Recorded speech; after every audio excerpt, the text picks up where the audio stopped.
Space Marine in Star Wars, Warhammer X Star Wars.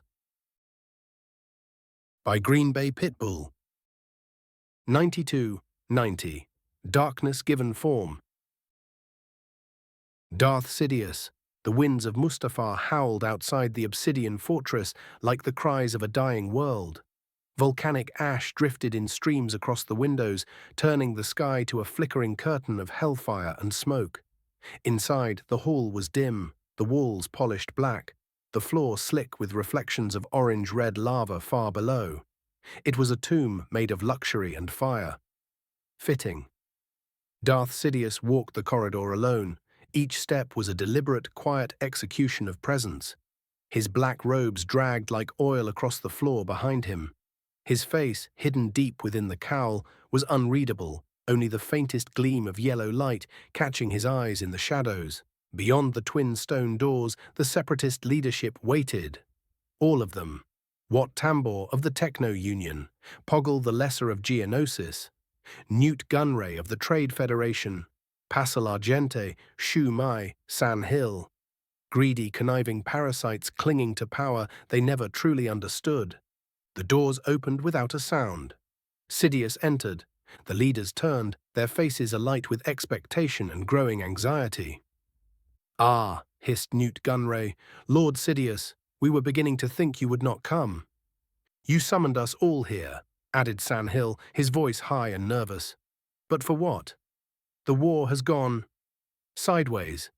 "Yes," Poggle's translator buzzed, "the Imperium, these Adeptus Astartes, they were not part of our agreement. Your assurances of victory, of a weakened republic, have proven false."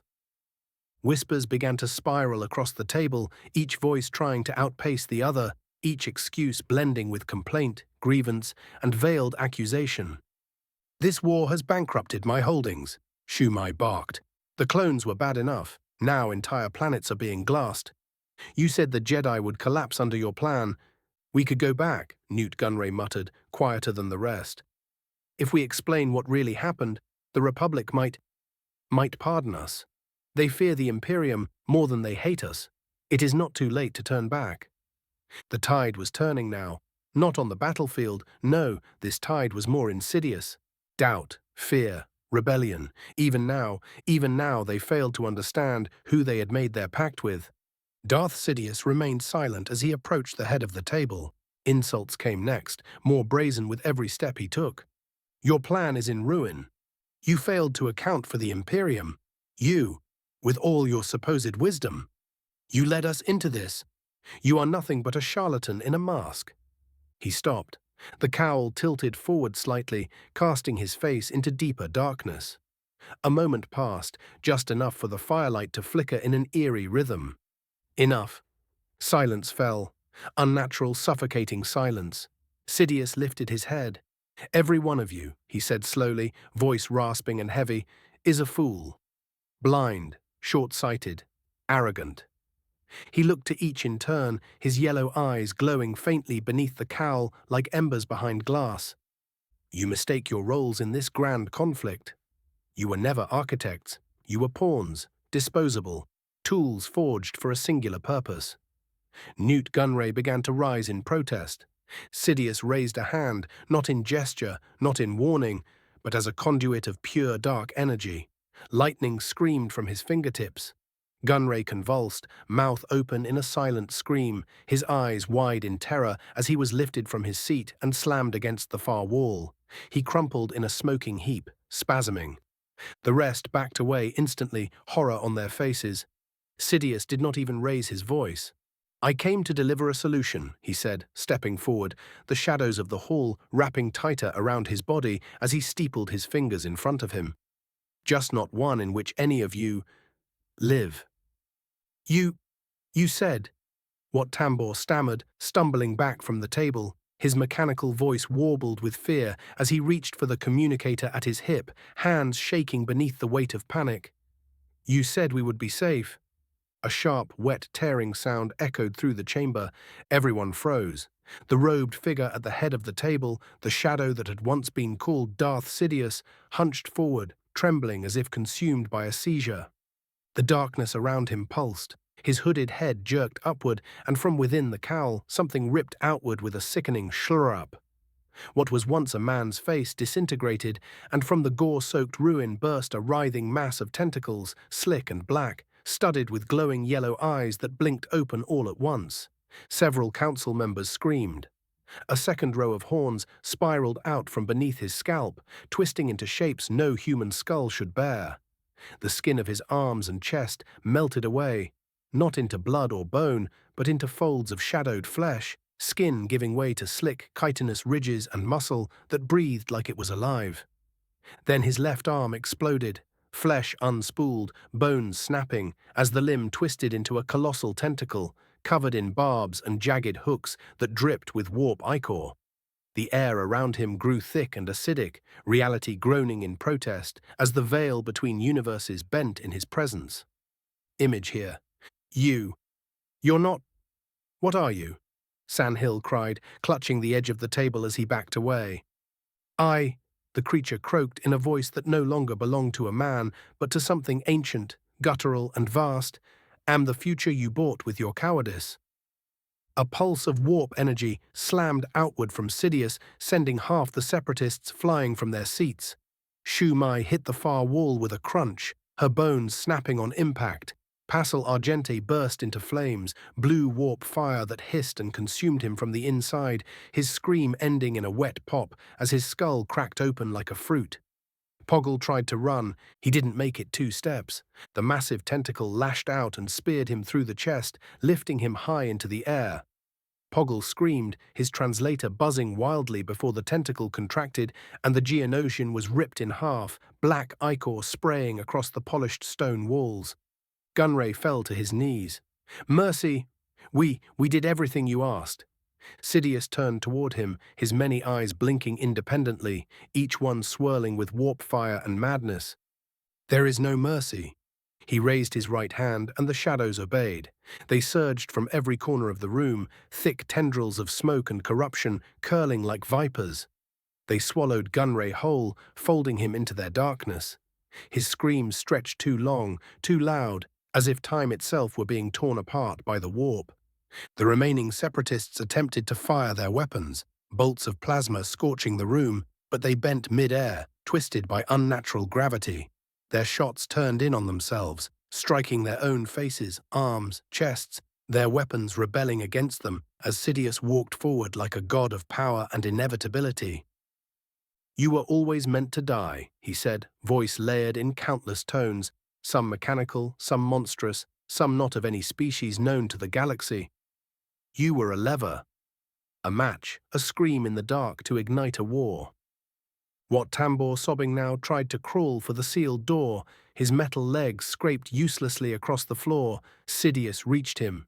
In his right hand, his red lightsaber ignited, piercing through the Skakoan's chest. The entire room groaned. The air crackled with warp static. The windows trembled. Time itself slowed, bent, recoiled. Sidious turned, looking at the carnage. Bodies burned, broken, consumed. The table cracked down the middle, slick with fluids no man had names for. Shadows still hissed along the walls like serpents too hungry to sleep. He exhaled, and the tentacles slowly receded, curling back into the shape of a man, the monstrosity collapsing inward as the illusion of robes and human skin knitted themselves over his frame once more. The disguise of Darth Sidious returned, but now the room knew the truth. Chancellor Palpatine's office. The city world beyond the transparasteel windows shimmered with the amber hues of a dying day, but Chancellor Palpatine gave it no mind. He stood at his desk, a flickering holoprojector casting pale blue light across his weathered face. Astartes, the monsters in ceramite. They moved like nothing he had ever seen before, tearing through entire battalions of clone troopers and battle droids alike. Dreadnoughts lumbered beside them, unleashing streams of molten promethium with every slow, deliberate step. The footage jumped again. Mandalorians. Not the fragmented tribal people of Deathwatch, but unified, disciplined legions. The Obsidian Crusaders, Azure Talons, Pyro Drakes, names that now struck fear in any Republic general's mind. His face was stone, his eyes narrowed as another hollow shifted, this one from a separatist cruiser, capturing the final seconds before it was blown from orbit. Palpatine leaned forward, observing the scene before him. He slowly turned the feed off. Silence returned to the room. He stared at his reflection in the polished surface of the desk. Not the Sith Lord beneath, not the thing he truly was, but the mask. The politician. The Chancellor. A tone from the door interrupted his thoughts. "Enter," he said. The doors slid open with a low hiss as 3 Jedi entered the room, their presence casting a different weight upon the air. Mace Windu walked in first, ever the wall of grim, uncompromising authority. Behind him strode Chin Dralig, the temple's battlemaster, his hand resting lightly on the hilt of his lightsaber. And last, Pong Krell, the 4-armed basilisk, towered above them both, his dark eyes gleaming with a strange intensity, unreadable as always. "Chancellor," Windu greeted stiffly, offering only a shallow nod. Palpatine gestured toward the open space in front of his desk, where a circle of high-backed chairs awaited. "Masters Windu, Dralig, Krell, thank you for coming." The Jedi exchanged glances but complied. Mace settled into his chair with rigid posture. Sin sat quietly, his eyes never leaving the Chancellor, while Krell took his seat with an audible grunt, his massive form barely fitting into the chair designed for standard humanoids. Palpatine moved to stand behind his desk, activating a projector at its center. Holograms flickered to life, towering Astartes in their ornate power armor, Mandalorian legions raining fire on separatist tanks, dreadnoughts reducing entire clone outposts to molten slag. "These images," Palpatine said slowly, letting each one linger in the air, "are taken from engagements across 16 different worlds. Republic and Separatist alike, all of them, ended in devastation." He paused, then looked up to meet their gazes. "The Imperium, whatever its claims of honor and divinity, has brought gods of war to our doorstep. Not even our most elite legions have been able to stop them." "They are dangerous," Windu said grimly, "but they are not invincible. Every army can bleed." Palpatine raised a brow. "And yet we continue to bleed, Master Windu. Not them. The Jedi, for all your strength, cannot halt what has been unleashed."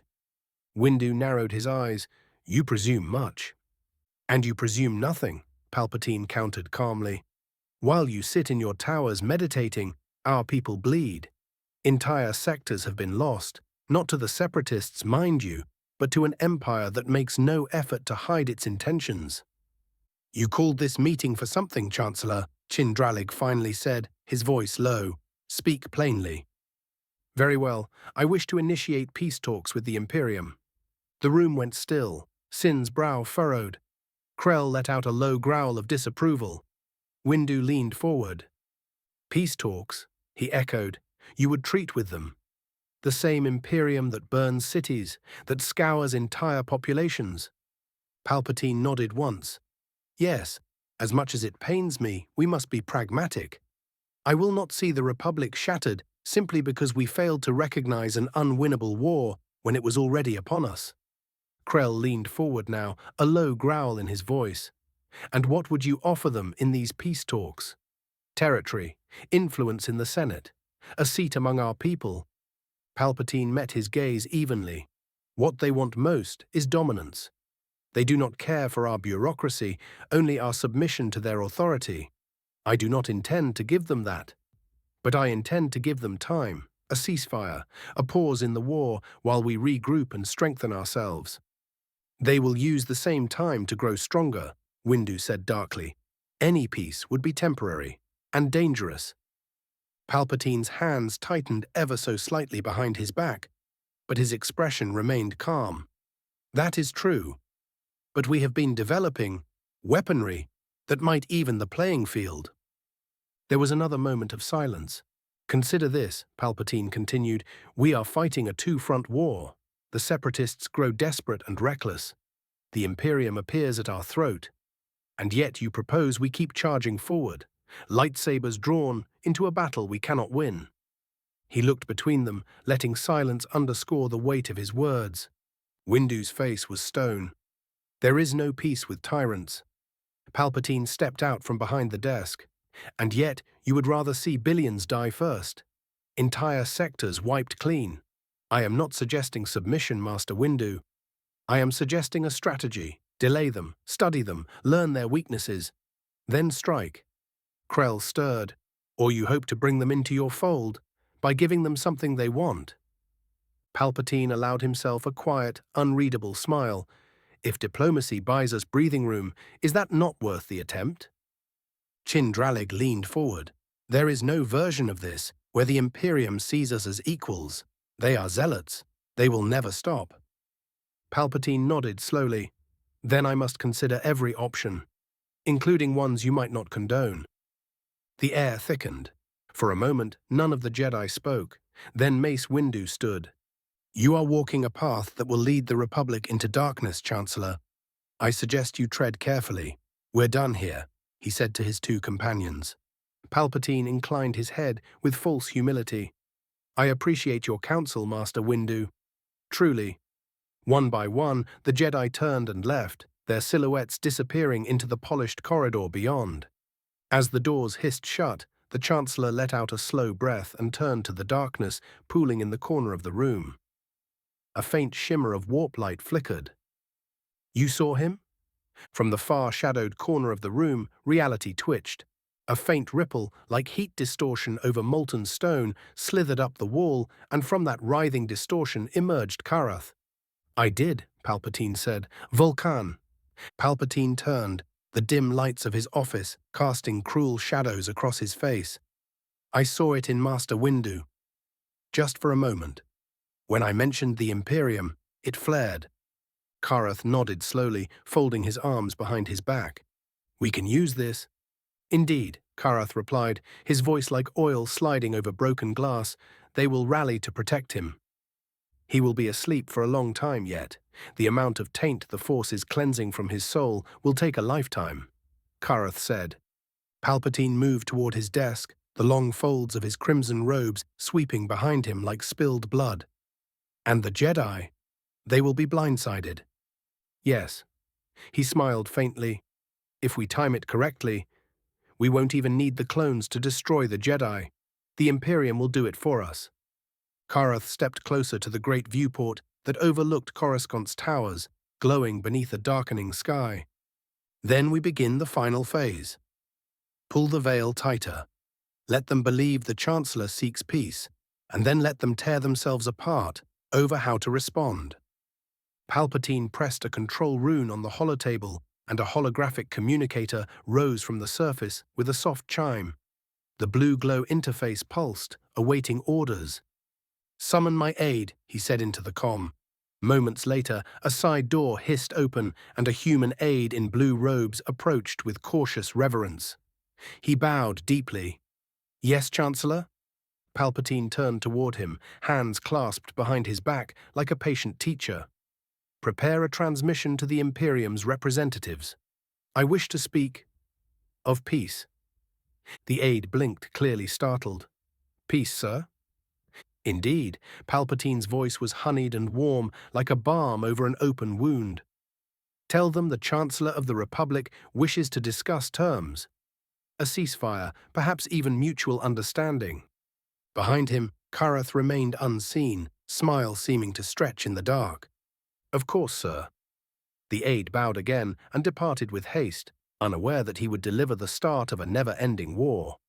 Palpatine watched him go, then turned back toward Karath. They will come, he said. Karath chuckled darkly. Then the trap is set. Palpatine allowed himself a final moment of quiet satisfaction, gazing out the window at the city below. Soon, Master, he said softly, very soon.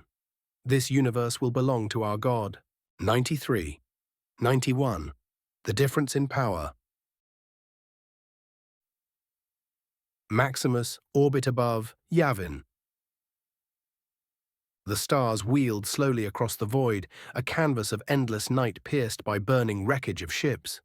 The Republic cruiser, a dagger-shaped silhouette in orbit, fought off a mixture of Imperial and Separatist forces, unaware that death approached. 3 blazing trails cut through the black arcs of fire and fury, Astartes in flight. Their jump packs roared soundlessly as they soared through the cold dark. At the center was Maximus, his massive form framed by ceramite blue and the dull gold of honor. On either flank, Raxor and Sebastian. The cruiser loomed ahead. Maximus's helm fed him data, deflection vectors, shield harmonics, stress points in the hull. He saw the perfect place to strike. Impact in 5. "I see it," Raxor growled. "Oh, how I've missed this," Sebastian intoned joyfully. And then they hit. The hull shrieked as ceramite punched through it.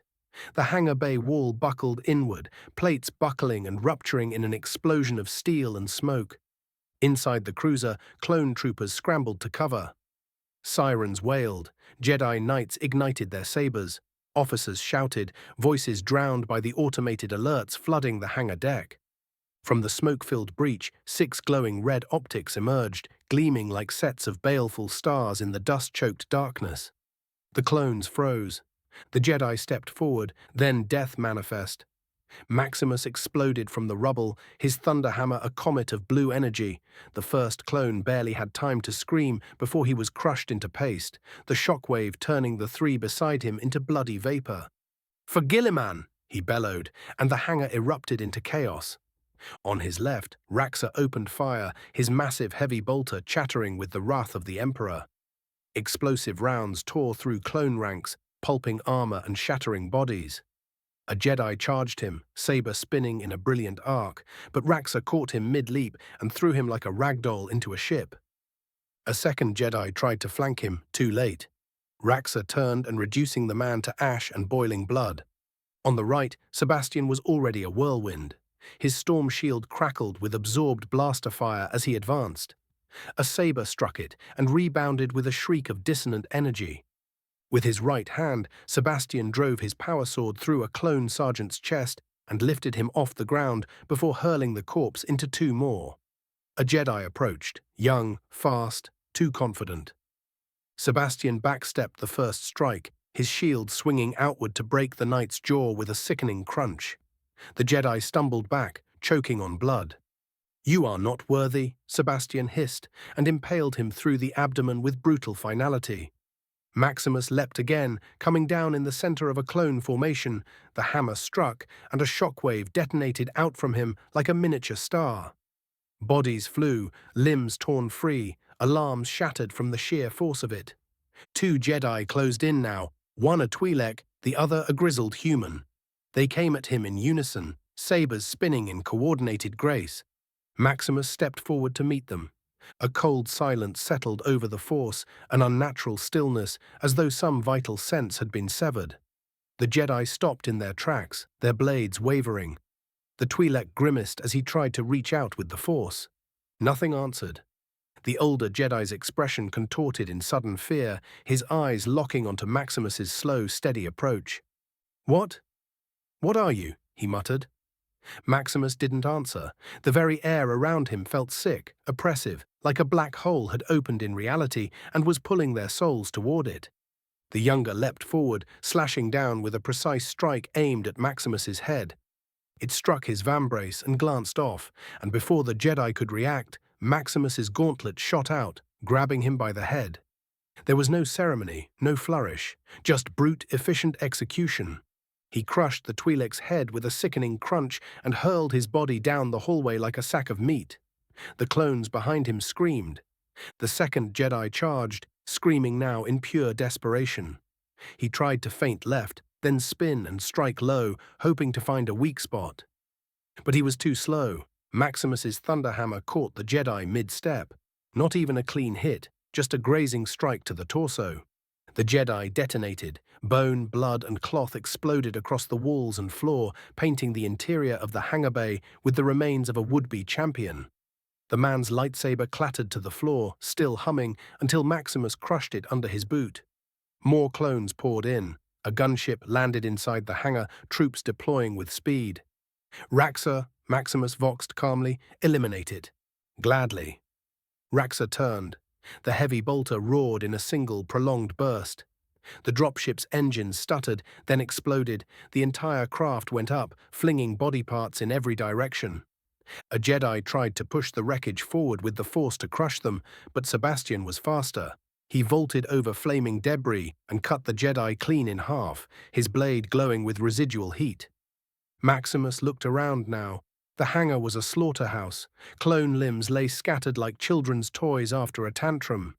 Jedi bodies twitched in death spasms, sabers extinguished and broken. He turned to his brothers. "Status." "Bolter's still half full." Raxor rumbled. "I am ready for more," Sebastian said coldly, flicking blood from his blade. Maximus took in the carnage for a moment longer, then nodded. Together they turned toward the interior doors.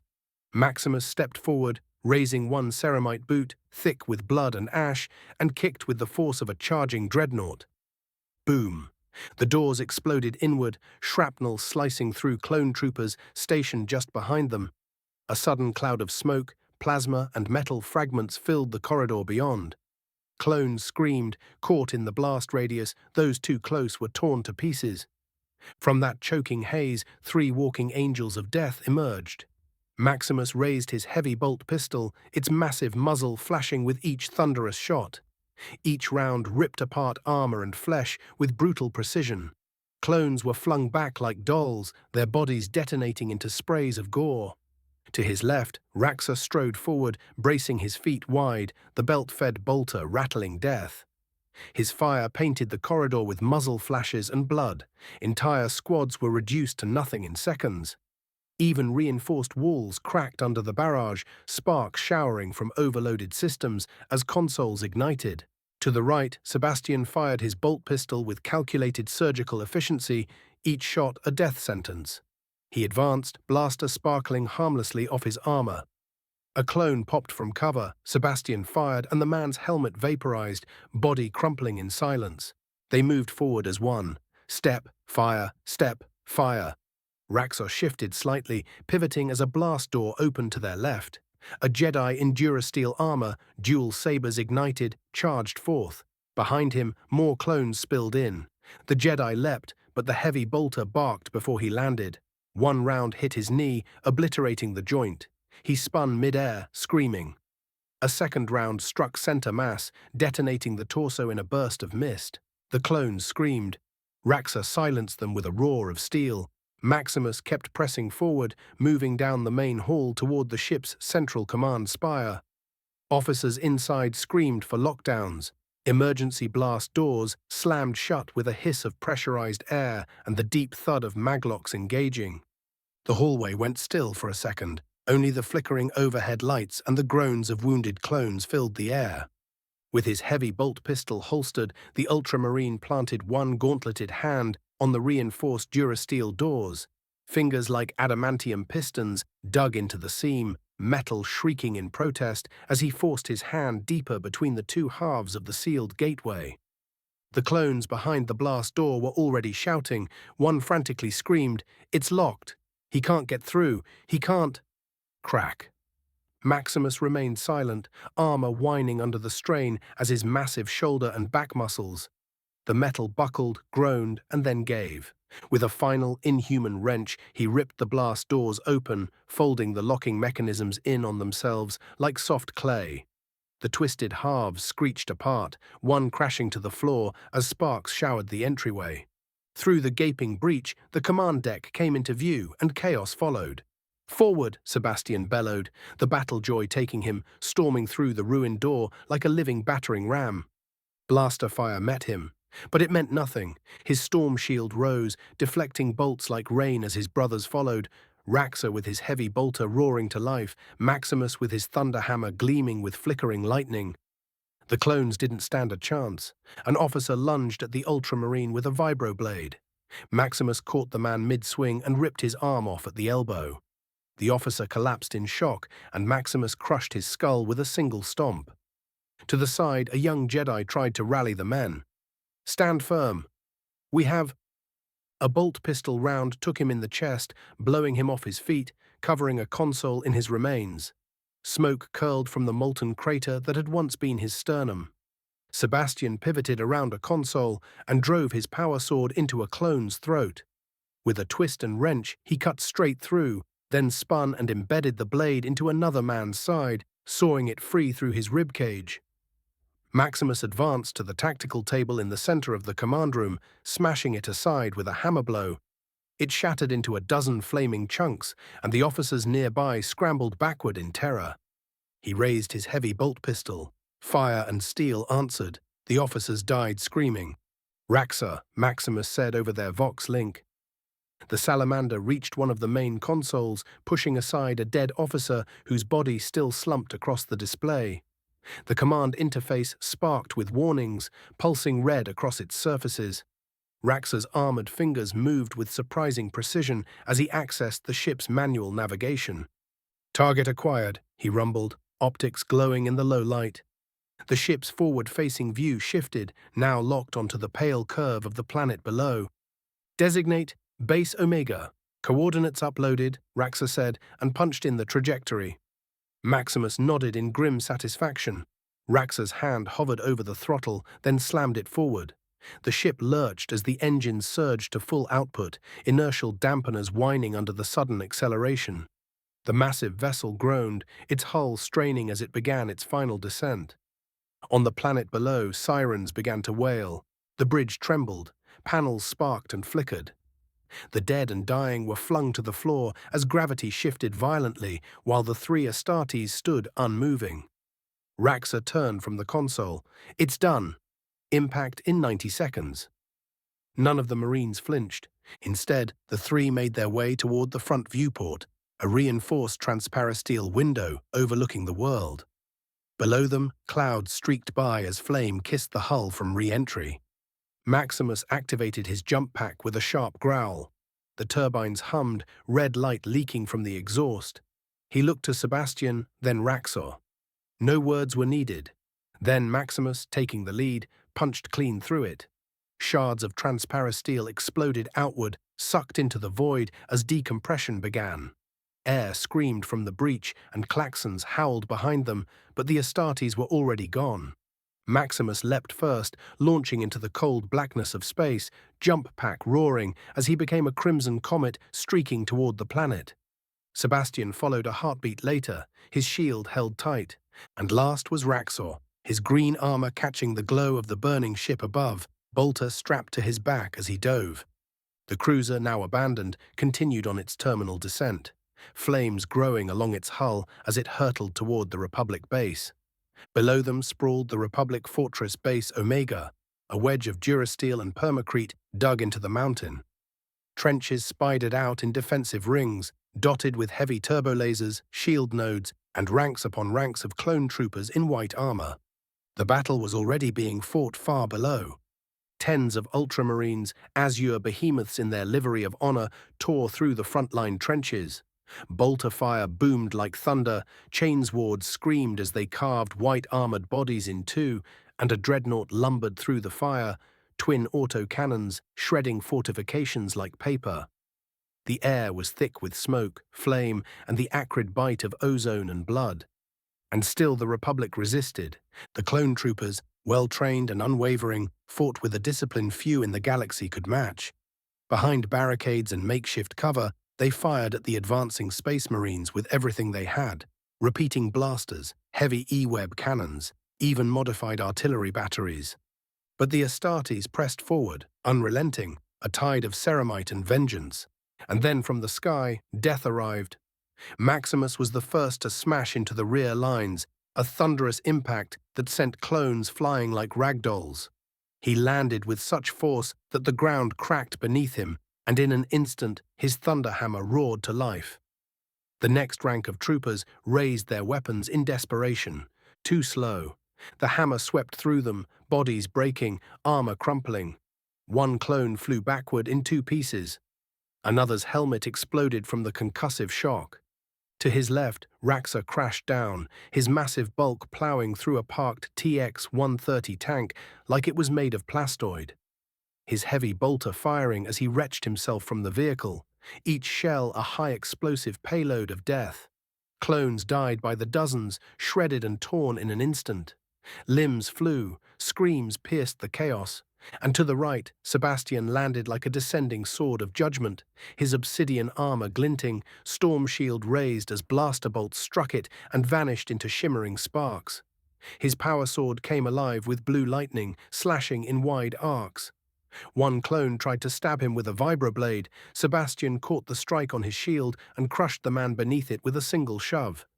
Behind them, from high above, the Republic cruiser impacted. The sky turned white. The shockwave hit, flattening towers and turning walls into rubble. The base's command center, once a proud fortress at the rear, was swallowed in fire. Thousands of clones were thrown from their feet, weapons flung from their grasp, shields shattered in a heartbeat. Even the Ultramarines at the front had to brace against the monumental detonation, but they didn't lose their footing. Dust and flame swept across the battlefield like a tidal wave. Maximus didn't wait. He surged forward, his heavy bolt pistol barking death into the dazed ranks of troopers. He vaulted over a ruined barricade and slammed into a squad of commandos attempting to regroup. One blow from his hammer collapsed the ribcage of the squad leader. Another sent a commando flying 50 feet into a smoking crater. "Push! Purge the line!" Maximus bellowed into the Vox, voice cutting through the storm like a blade. To his sides, his brothers advanced in tandem. Raxor walked through gunfire as though it were rain. His bolter never ceased, feeding its hunger on an unending chain of belts that spat death without pause. A walker turned its turret to fire at him. He raised his heavy bolter and fired a crack grenade from his underbarrel launcher. The walker vanished in a ball of flame. Sebastian danced through the chaos like a wraith. His movements were precise, controlled, a masterwork of motion and lethality. He carved through clone ARC troopers like they were children, each movement of his power sword brutal and final. His storm shield batted aside rockets and mortars with contemptuous ease. Together they cut through the backline like a burning spear. The Republic forces, trapped between two fronts, began to crumble. The Ultramarines surged with renewed fury from the trenches and bunkers ahead, bolters thundering in cadence with Maximus's voice. Flamers lit up the bunkers, melting durasteel and flesh. Chainswords hummed like ravenous beasts. Explosions rained down from orbit, Thunderhawk gunships screaming overhead, delivering death from the skies. A Jedi general tried to rally his men, his green blade a flickering beacon of hope. Maximus saw him. He launched forward like a living missile, his jump pack flaring behind him.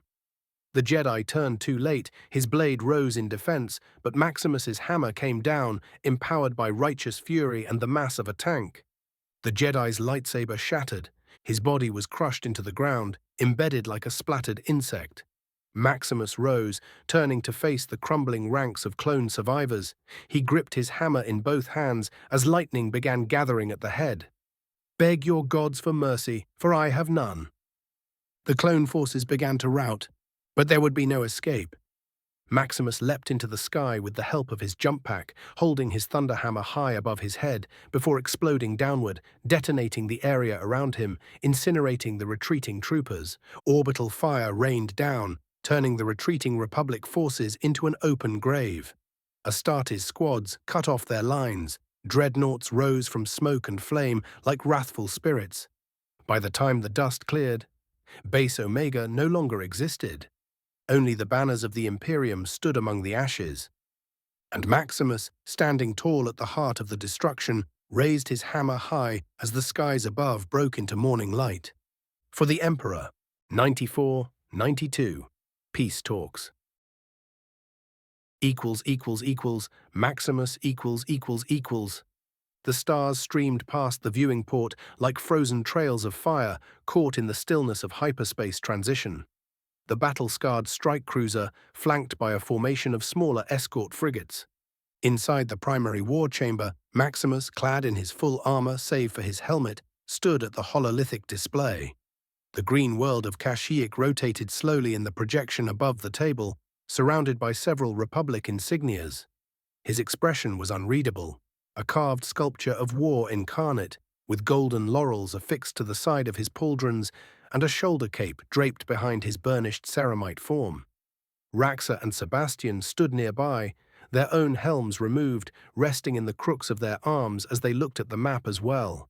Behind them, 10 towering Ultramarines, Maximus's honor guard, stood in absolute silence, statues of discipline and perfection, each marked with service studs and purity seals denoting centuries of warfare. Their bolters were mag-locked to their backs, but tension clung to the room like mist. "I still say we should have glassed this system and moved on," Sebastian muttered, dark eyes scanning the projection with contempt. "Peace talk with vermin is a waste of breath." "They are not vermin," Raxor replied, his voice low and gravel-edged. "They are desperate. That makes them dangerous. That makes them weak." Sebastian turned to Maximus. "You know what they are. Cowards behind bureaucracy, false warriors coddled by treaties and complacency. The Jedi talk of peace while they throw children at war." Maximus didn't immediately answer. His eyes remained fixed on the map of Kashyyyk, the green, forest-choked planet slowly growing larger as the ship exited hyperspace and approached its orbit. "They are weak," Maximus said finally, "but weakness does not make one unimportant." He turned from the projection, facing his brothers. "We did not come here for peace. We came here to buy time. The Imperium is scattered across this galaxy. The Emperor's vision cannot unfold if we are caught in endless skirmishes. A few words now may save us decades of attrition." "And our worlds?" Raxor asked. "Ours," Maximus said, conquered by the bolt and flame. "Let them come with their treaties and signatures. Let them recognize what is already fact. We do not ask for rule. We declare it." The words rolled through the chamber like thunder, and even the honor guard straightened. Sebastian frowned but said no more. The truth was undeniable. Despite his disdain for diplomacy, the Imperium needed this window. Their grip on newly conquered systems would be cemented through this farce of diplomacy. The Republic's acknowledgement, however begrudging, would sanctify the Imperium's claim in the eyes of its people. "Do we trust this Chancellor?" Raxor asked. "Of course not," Maximus answered. He stepped forward, towering above the hololithic projector as it flickered, displaying incoming orbital data. Several Republic ships were already in orbit, broadcasting formal recognition of the truce zone. Jedi starfighters hovered among them. "And if it's a trap?" Sebastian asked, eyes narrowed. Maximus gave a lazy smile. "Then we do it your way." "Emperor, please let it be a trap," Sebastian said, turning and bowing his head in prayer. Silence passed between them, broken only by the low rumble of the cruiser's systems engaging for re-entry. The battle barge bucked slightly as it breached the atmosphere, and through the narrow viewing slit, the green canopy of Kashyyyk's vast forests came into view. Endless jungles stretching across continents, towering rocher trees like spires of nature defying civilization. Maximus took one last look at the planet below before turning and striding from the war chamber, his honor guard falling into step behind him, bolters at the ready. Equals, equals, equals. The hangar deck of the barge thundered with activity. Servitors moved around, fueling and preparing Thunderhawks as tech marines performed final rites of machine spirit appeasement. The Gladius Victoris, the personal Thunderhawk of Maximus after his elevation, stood ready at the edge of the hangar's massive atmospheric shield, its wings spread like an iron bird of prey poised to strike. The boarding ramp clanged down, and Maximus strode across the deck with the others. His cape fluttered behind him like a banner, and his brothers flanked him, followed by the 10 Ultramarines of his honor guard. The Thunderhawk itself was a thing of brutal beauty. A massive armored slab of Imperial engineering, painted in ultramarine blue, with golden aquilae etched along its hull. The interior was dark, lit only by lumen strips and the ambient glow of data slates lining the inner walls. Racks of weapons were locked beside each crash bench, though the Astartes brought their own. They did not expect peace and were not foolish enough to come unprepared. Maximus took his place at the head of the craft, standing tall even as the Thunderhawk's inner systems rumbled to life. "Vox clear," came the voice of the pilot, a mortal crewman who sounded more awed than afraid. "Atmospheric entry vector locked. Touchdown zone has been confirmed by Republic envoys. Escorts inbound." Maximus gave a simple command. "Begin descent." The Thunderhawk lurched slightly as its engines roared to full power, anti-grav plates whining beneath the weight of ceramite and steel. The ship lifted from the deck in a controlled burst of force, the hangar's blue atmosphere field flickering as the gunship punched through it into the void. Kashyyyk loomed below them like a living cathedral of vast greenery. Towering Raxor trees blanketed the world's surface, their branches forming natural sky bridges and canopy towers. Beasts the size of tanks roamed unseen beneath the foliage, and the cries of the wild echoed even through the gunship's reinforced hull. As they broke the atmosphere, turbulence clawed at the Thunderhawk, but it was nothing to the warriors aboard it. Inside, the Astartes remained silent. Then Sebastian spoke, his voice low and disdainful. "Look at it. A world that clings to nature while calling itself civilized. I see no walls, no fortresses, only vines and filth." Raxor snorted. "The trees themselves are fortresses, Sebastian. Do not mistake greenery for softness, son of dawn," he said with a smile. The Thunderhawk descended like an iron comet through Kashyyyk's atmosphere, its engines roaring across the sky as it punched through cloud banks heavy with jungle mist. Below, the terrain gave way from endless green to the golden white of a beach stretching for miles. The waves of Kashyyyk's vast ocean lapped against the shore, serene and powerful as seabirds scattered from the downdraft. Maximus stood at the fore of the gunship's hold, unbowed by the thunderous turbulence.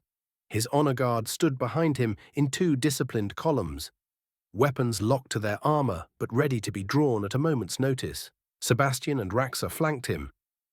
5 seconds, came the pilot's voice over the internal vox. The Thunderhawk rumbled as it touched down, its landing gear sinking slightly into the warm sand. A cloud of white dust and salt-laden air blasted outward from the ship, shrouding the beach in a fog of churned wind. The ramp began to lower. Sunlight flooded the hold, golden and harsh, reflecting off the ceramite armor of the Astartes like firelight on ancient statues.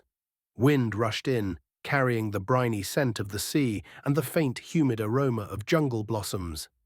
In the distance, the vast green of Kashyyyyk's trees loomed like giants watching from afar. Maximus stepped forward. His boot hit the sand with a soft crunch, and the noise seemed to silence the waves themselves for a heartbeat. Behind him, his honor guard followed with grim, wordless precision. The surf crashed against the shoreline to their right, indifferent to the tension growing thicker with each pace forward. Ahead, a long pavilion of pale Kashyyykian wood and silk, gently swaying in the breeze, had been constructed not far from the tree line. Towering tropical flora loomed beyond, but it was not the jungle that held the Astartes' attention. It was the men and women standing before the pavilion. Chancellor Palpatine stood tall in the center of the gathering, robed in his usual regal garb of crimson and gold. A practiced smile graced his face, but the faintest strain at the corners of his mouth betrayed his true feelings. He was flanked by senators and ambassadors, as well as Jedi. There were many. Mace Windu stood at Palpatine's immediate right, his expression granite hard, his arms crossed, eyes never leaving Sebastian, who strode beside Maximus. Anakin Skywalker stood nearby, shoulders tense, hands flexing at his sides. Beside him stood his apprentice, Ahsoka, as well as his old master, Qui-Gon Jinn. To Palpatine's left stood Padme Amanda, her stern eyes flashing with trepidation as she took in the Astartes that approached. To her left stood Chin Dralig, the Jedi battlemaster himself, hands behind his back, projecting the posture of someone ready to strike in the blink of an eye. Anger flared in each of them as they remembered the temple massacre, as they looked at the monster known as Sebastian, the one who had torn through the Jedi temple, cutting down Padawans and masters alike. Not one Jedi bowed, not one greeted them. Palpatine's smile stiffened. His eyes swept the Jedi with a flash of subtle disappointment. "Compose yourselves," he said, his voice stern and sharp enough to slice the humid air. "You are Jedi masters, not squabbling younglings. You will remember why we are here. This is a council of peace." Mace Windu's jaw clenched, but he said nothing. The Astartes came to a halt a dozen meters from the pavilion. Maximus stood before them, haloed in the golden light of the sun that hung high over the ocean horizon. For a long moment, silence held the beach in a vice. Then Palpatine extended a hand toward the pavilion's table, a low structure of carved wood with smooth stone benches set on either side. Ornate goblets and a pitcher of water sat at its center, a mockery of civility amid the storm of hatred and distrust. Captain Maximus, the Chancellor said, you honor us by coming. Please. Maximus stepped forward, his every movement like a tectonic shift. He said nothing as he approached the table. The Jedi tensed as he came closer, their bodies nearly vibrating with restrained aggression. Sebastian didn't help. He scanned the gathered Jedi like a predator, his hand never far from the hilt of his power sword, his storm shield magnetized to his left arm, radiating brutal intent. Raxor's heavy bolter whirred slightly as its servos adjusted in the humid air, aimed downward but ready. Maximus reached the table. He stood still for a moment, then deliberately, slowly, reached up and removed his helmet. The ceramite hissed as the seals disengaged. A faint puff of vapor escaped. Then the helm came free, revealing his face beneath. He set the helmet down upon the table with a thud that echoed louder than the waves. To the Jedi, it felt like a provocation, a challenge. Why would he expose himself? Unless... Anakin took a step forward, but Qui-Gon laid a steady hand on his arm. Wait, his master whispered. Palpatine smiled tightly and gestured again. Please, sit. Maximus did, the bench groaning beneath his weight. The 10 Ultramarines behind him remained standing, still as statues, hands ready to draw. Mace Windu's eyes locked on Maximus, but the Ultramarine ignored him. He stared directly at Palpatine. Let's get on with it. Palpatine gave a gracious nod, but his fingers twitched slightly at his sides. He knew what this was, a show of force. The Astartes had played the hand carefully. If they'd refused to come, they'd be the aggressors. If they showed weakness, they'd lose credibility. But instead, Maximus had shown strength. And more than that, confidence. The kind born from knowing your enemy could do nothing to stop you. You've taken many systems, Palpatine began. Your soldiers march unopposed on worlds once firmly in Republic and Separatist control. You have crushed all resistance with stunning speed and efficiency. You speak of these victories as though they are crimes, Maximus said coldly. We did not come to this galaxy to suffer weakness. We are here to conquer it. Palpatine inclined his head. And yet, you agreed to this meeting. Maximus smiled slightly, though it was not warm. Even we get tired of slaughtering nothing but fodder. The words hit like a thrown gauntlet. For a moment, the Jedi behind Palpatine bristled. Anakin stepped forward a half step before Qui-Gon's steady hand restrained him again. Sin Dralig's eyes narrowed, and even Mace Windu's posture subtly shifted, hand inching toward the hilt of his saber. But Palpatine raised one hand, commanding silence. The Chancellor's demeanor grew colder, the smile melting from his face like frost under sunlight. So we speak plainly then, Palpatine said, voice edged with steel as he motioned Padme forward. Padme stepped forward and entered the conversation, sitting next to Palpatine. She was not clad in ornate finery, but in a simple formal robe of midnight blue and silver, her hair done in Nabooan braids, her face composed with diplomatic calm. Despite the towering Astartes, despite the armored honor guard and the Jedi bristling with tension, she showed no fear. Maximus's gaze flicked to her, measuring. If it ends the bloodshed, she said, her voice clear and strong, then even if it is the worst outcome, the Republic is prepared to let you keep the worlds you've taken. Systems like Navarro, Mandalore, Malastar. They are yours, if it means we can have peace. True peace. Not a ceasefire built on distrust, but stability for the citizens still living in fear on both sides. Maximus leaned back slightly. He folded his hands on the table before him, his expression unreadable. I must thank the Republic, he said finally, his voice dripping with icy sarcasm, for its benevolence. It warms my gene-forged hearts to know that the Republic is so generous in allowing us to keep what we already claimed through blood, fire, and sacrifice. Sebastian snorted darkly, arms folded across his chest. Raxor's armor growled as the heavy bolter adjusted ever so slightly behind Maximus. The honor guard remained statuesque, but their eyes glowed with eerie calm. Maximus leaned forward slightly, his face shadowed under the pavilion's canopy, lit only by the blazing sun. Let us not pretend this is a negotiation between equals, he said. You did not summon us. We allowed you to speak. The terms of this ceasefire benefit us more than you. The Imperium has no need of the Republic's permission to hold dominion over what we have conquered. He gestured vaguely, one armored hand motioning toward the stars beyond the horizon. Our presence in your galaxy is no accident. Every day your people bend the knee to the Emperor's rule. The ceasefire, if agreed upon, is a gesture of kindness our part. A pause. It gives us time to bring order to the worlds that now fall under our banner. Palpatine's jaw tensed. Padme tried again, more softly now, her hands clasped together. And what of the people on those worlds who do not want to be under your rule? There are entire systems who remain loyal to the Republic. They have families. They want their lives back. Maximus's eyes flicked to her, and though his tone did not rise, it gained weight. They are ours. Citizens of the Imperium now, by blood and decree. You speak of choice as if your Republic ever truly gave it. You reaped obedience through commerce, through propaganda, through the lie of peace. We offer something greater, order and unity under the Emperor's will. He looked then to Palpatine. You ask that any who wish to return to the Republic be allowed to go. A beat passed. The Imperium does not give up her citizens without a fight, Chancellor. You may as well ask a world to give up its son. They are no longer yours to bargain for. They are subjects of the Emperor, and they will die for him as we have, if you wish to take them back. He leaned in.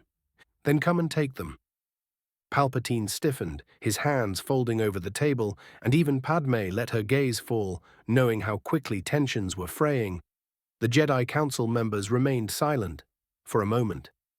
But then Mace Windu clenched his fists. He stepped forward, his voice carrying through the sea air, laced with barely contained anger. You follow a cruel and deluded tyrant who sends monsters to do his killing while he hides behind titles and myths.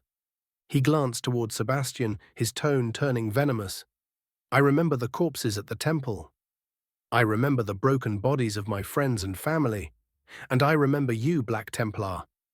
Your so-called emperor sounds like nothing but an evil, vile man who I would die before serving. The air went still. Even the crashing waves seemed to falter. The Astartes were silent, unnaturally so.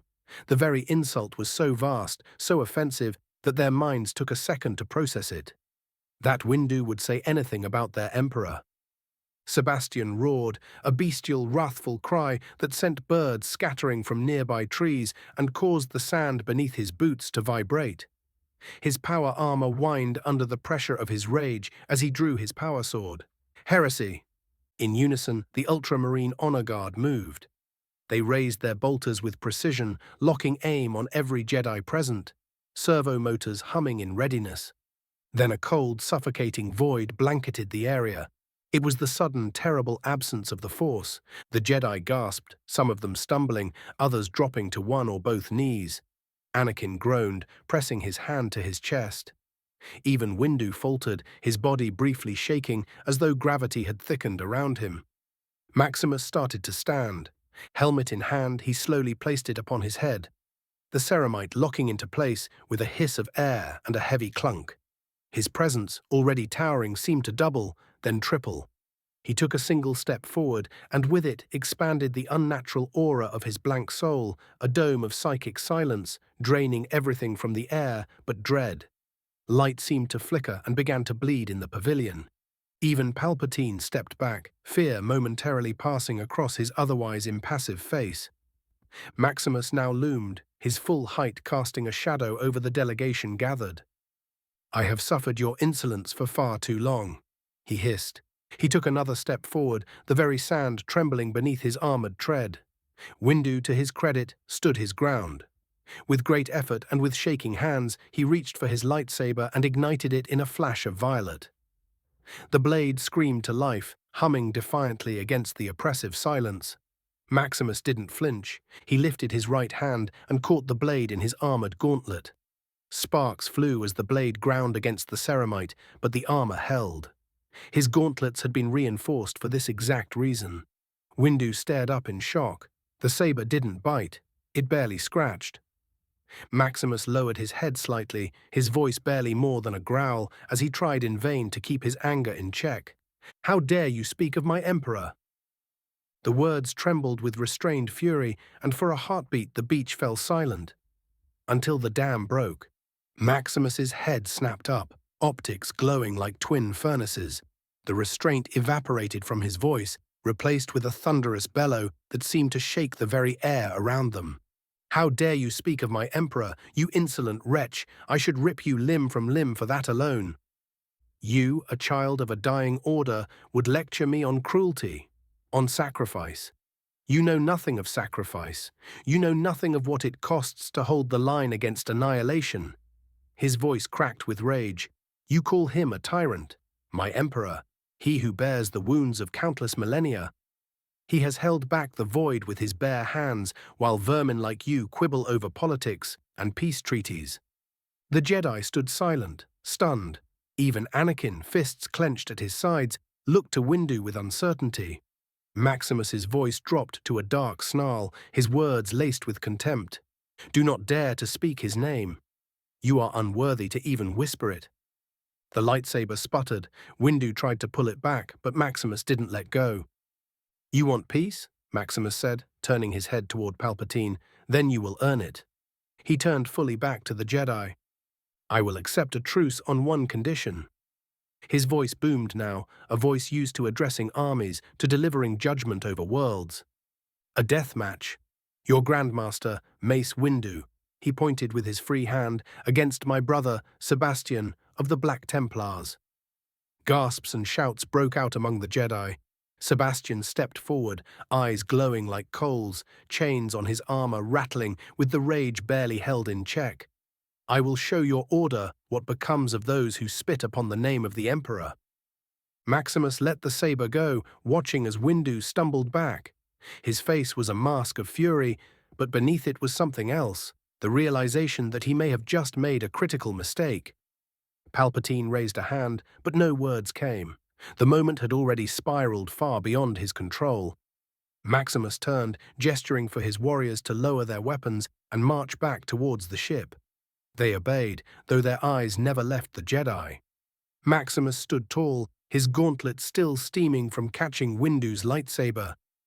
"Prepare your champion." The force of the shout shattered the stunned quiet, his voice echoing across the white sands into the jungle beyond, carried to the skies as if even the stars were meant to hear it. The weight of the words dropped onto the Jedi like slabs of iron. Mace Windu, still seething, didn't speak. His jaw clenched, his lightsaber flickered slightly in his grip.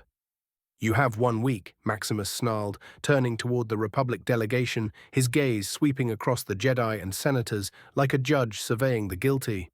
1 week to ready your so-called Grandmaster. 1 week to whisper prayers to whatever powerless force you worship.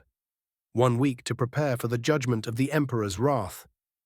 Palpatine opened his mouth to speak, but Maximus didn't let him. He stepped forward again, his voice rising like the swell of a war horn at the dawn of battle. "We shall meet on Yavin, newly conquered and stained in the blood of your soldiers. There, under our banners, your Grandmaster will face the Black Templar in single combat. Let the stars witness your courage, or your cowardice." He gestured to Sebastian, who strode up beside him, unflinching, his eyes burning with zealous fire. The black cross of his chapter stood bold across his white pauldrons, and his blade hummed in the growing wind. "And until that day, until that hour, do not speak of peace, do not send envoys, do not ask for mercy." Maximus's voice was a low snarl now. "You thought the slaughter you've seen was bad?" He raised his right arm high, pointing an accusing finger at the delegation of Jedi and senators. "Now you will see true war. You will witness the fury of the Emperor's angels in full." Sebastian took a step forward, his voice barely human, warped by wrath and holy zeal. "We will show you what it means to wage war against the Imperium of man.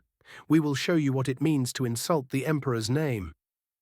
"Blood will run in rivers," Raxor added coldly. "You will beg for the mercy of extinction." The Jedi stared in silence. Even the wind seemed to hesitate. Behind Maximus, the honor guard moved as one, forming up in parade formation, a wall of ceramite and discipline. Their bolters clicked, readied for war. Their glowing eyes shone through their helms like torches lit in a dark temple. Maximus raised his helmet slightly, just enough for his voice to carry clear and unfiltered, rage laced with iron. We will see you in 1 week, Chancellor. And only after one champion lays dead shall we speak of peace. He spat. With that, he turned, the sand beneath his boots cracking with each footfall. The honor guard pivoted on cue and followed their commander, weapons held high. The war-beaten Thunderhawk in the distance roared to life, its engines kicking up clouds of sand and salt. 95, 93. Strange encounters. Nearer, the echo of training noises rang out across the polished interior of the cruiser's sparring deck. The hum of the ship's engines beneath Neera's feet was steady, almost meditative, blending with the rhythmic sounds of movement and breath. Neera's form blurred in swift, fluid strikes, her saber slashing through the air toward her opponent with relentless purpose. Sanguinius moved like flowing light, his wings folded behind him, never needing to fully extend to avoid her strikes. His feet barely touched the ground as he glided more than walked. Though he hadn't drawn a blade himself, he deflected her blows with open palms, gentle redirects, and subtle nudges of the force and warp. He never struck back, only guided her attacks into the void. But then, mid-motion, something changed. Sanguinius froze. Niral lunged again, aiming for his exposed side, but stopped herself at the last second, startled by the expression spreading across his face. His perfect features were taut, his eyes unfocused, staring past the walls of the ship into something far beyond. His head tilted upward as if hearing a sound no one else could, and his lips drew a thin line. Sanguinius. Neera lowered her saber, frowning. What's wrong? He didn't answer immediately. For a moment, it was like he wasn't even in the room. Then his gaze slowly turned toward her, but it was distant, as though he were seeing through her, past her. What system are we in? He asked, his voice low and strained. What planet is closest? Neera blinked. 1 second. She reached for the nearby console embedded in the wall, quickly tapping in their coordinates. We're near Dathomir, Outer Rim, Wild Space Sector. Why? Sanguinius stepped away, turning his back on her, his breath quickened, chest rising and falling beneath his golden breastplate. His wings flared slightly, feathers rustling with restless energy. For a heartbeat, Neera thought she saw anger cross his perfect face. You need to go there, he said quietly. Neera's brow furrowed. To Dathomir? Yes, immediately. She hesitated, stepping toward him. Why? What's there? Sanguinius turned back to her, and this time his eyes met hers with burning clarity. Someone you must meet. A presence in the warp unlike anything I've felt in this galaxy. Familiar, but wrong. Painful. Old. Neera swallowed hard as a chill ran down her spine, despite the heat of her training. What will I find? Sanguinius looked away. I do not know. Perhaps a mentor. Perhaps a threat. But she is eager to meet you. He placed a hand on her shoulder. I will be with you every step. I will let no harm come to you. Equals, equals, equals. The echo of her boots rang through the hangar bay as she strode purposefully toward her personal interceptor. The ship's sleek, angular frame gleamed under the deck lights, cockpit open and ready. Sanguinius had said no more, dematerializing to go back into her soul. At the bottom of the ramp, Captain Ox was already waiting for her, his helmet tucked under his arm. General Neera, he said, stepping into her path. Orders, ma'am? I'm going down to Dathomir, she said, barely slowing. Alone. His expression darkened. Ma'am, respectfully. That planet's not on our mission charter. I'm aware, she replied, brushing past him and climbing the ramp to the interceptor's cockpit. But there's something I have to investigate. I'll report back as soon as I've made contact with the surface. Then take at least a detachment, Ox insisted, stepping up after her. A recon team, hell, even a wingman. That place gives off nothing but bad feelings. Neera paused at the cockpit and turned to face him. Whatever's down there, we need to find it. I'll be fine. She softened, stepping back down to place a hand on the clone's shoulder. You've served with me for 4 campaigns, Captain. I need you to trust me this once. Just hold orbit. If I'm not back or in contact within 24 hours, then you come for me. Bombard the whole plant if you have to. He looked like he wanted to argue again, but then he sighed, nodding reluctantly. Very well, but I swear, General, if you're not back, I'm dragging a whole battalion down there to get you out. She offered him a rare smile. Understood. With that, she turned, climbed into the interceptor, and began the startup sequence. The cockpit canopy lowered, sealing her inside. The familiar hum of power thrummed around her, and within moments the ship lifted smoothly off the hangar floor and angled toward the bay doors. The stars parted before her as she accelerated out of the cruiser and angled the sleek fighter toward the swirling red and black surface of Dathomir. As the void of space gave way to the thick atmosphere, clouds churned like ink in water. Flashes of red lightning cracked in the distance, illuminating spires of twisted rock and gnarled, blackened forests. Sanguinius. What can I expect down there? No answer. She waited a beat. Sanguinius. Silence. Talk to me, Sangui? She said once more, using her nickname for him. Still nothing. Her cockpit was dead quiet, save for the faint hissing of atmospheric entry and the periodic crackle of red lightning outside. She adjusted her trajectory toward a flatter region of the landscape, where thermal scans indicated structures, likely old or primitive settlements. The atmosphere screamed around her as the ship pierced the storm clouds, and for a moment all she could see was blood-red mist. Then, like a veil being pulled aside, the land came into view. It was dark and twisted, trees like skeletal claws, stone monoliths jutting from the earth in impossible angles, and beyond it all, nestled between cracked ridgelines, was a village. Round, domed structures built of bone and mud, reinforced with carvings and red-painted symbols. The Aeta, too, touched down at the edge of a blackened clearing. Her engines whined down to silence, and she sat still in the cockpit for a moment, watching the trees sway in wind that made no sound. Sanguinius, she tried again. What am I supposed to find? Still no answer. Swallowing her anxiety, Nera unbuckled herself and opened the cockpit. The hiss of warm, dry air swept in, carrying the scent of dust, rot, and something old. Very old. She stepped down onto Dathomir's soil, one hand on her saber hilt. Her boots crunched over dark red sand as she moved cautiously toward the village, her senses flickering at the edges like candlelight in the wind. The force felt stretched here. Twisted, it pulled at her in strange directions, and though she didn't see them yet, she could feel the eyes watching her from the shadows. A woman then walked from the village, draped in layered red and black robes that moved like flowing ink against the crimson-tinged air. Her skin was ashen pale, her hair thick and braided with bones and strips of cloth. Her eyes glowed faintly green, though not with the power of the Force. This was something else. The stranger did not speak at first. She merely stood in the center of the dirt path, waiting, hands folded in front of her. The longer Nera looked at her, the more she felt a presence curling around the edges of her mind, like smoke creeping beneath a doorframe. The Night Sister bowed, just slightly, a gesture of acknowledgement. Her voice was rich and strangely melodic. "Welcome, outsider. The Great Mother told us you would come." The Night Sister began to walk into the village without waiting for a response, her voice floating behind her like trailing incense. "Come. You are expected." That set every alarm in Nera's mind blaring. She reached for her lightsaber, thumb igniting the crackling green blade with a snap hiss.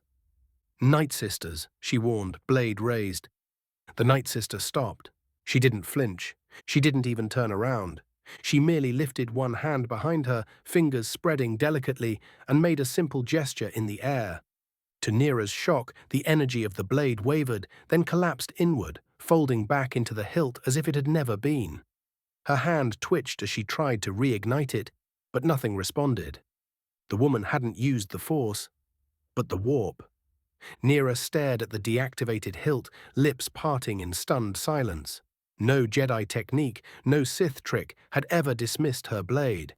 She looked up as the Night Sister slowly turned to face her, a sly smile touching her lips. "You will not be harmed," the woman said, serene and unbothered. Nera hesitated, heart pounding. She'd been trained to distrust deception, to guard herself against dark illusions and corrupted power. "Sanguinius, I could really use your help right about now?" "Nothing," She gritted her teeth. "Sanguineous," she called aloud, frustration rising. Then finally his voice answered. "I am still with you, Nera. Go." His tone was distant, as though he too was trying to navigate the storm around them, but his presence brushed her mind gently, a feather-light reassurance.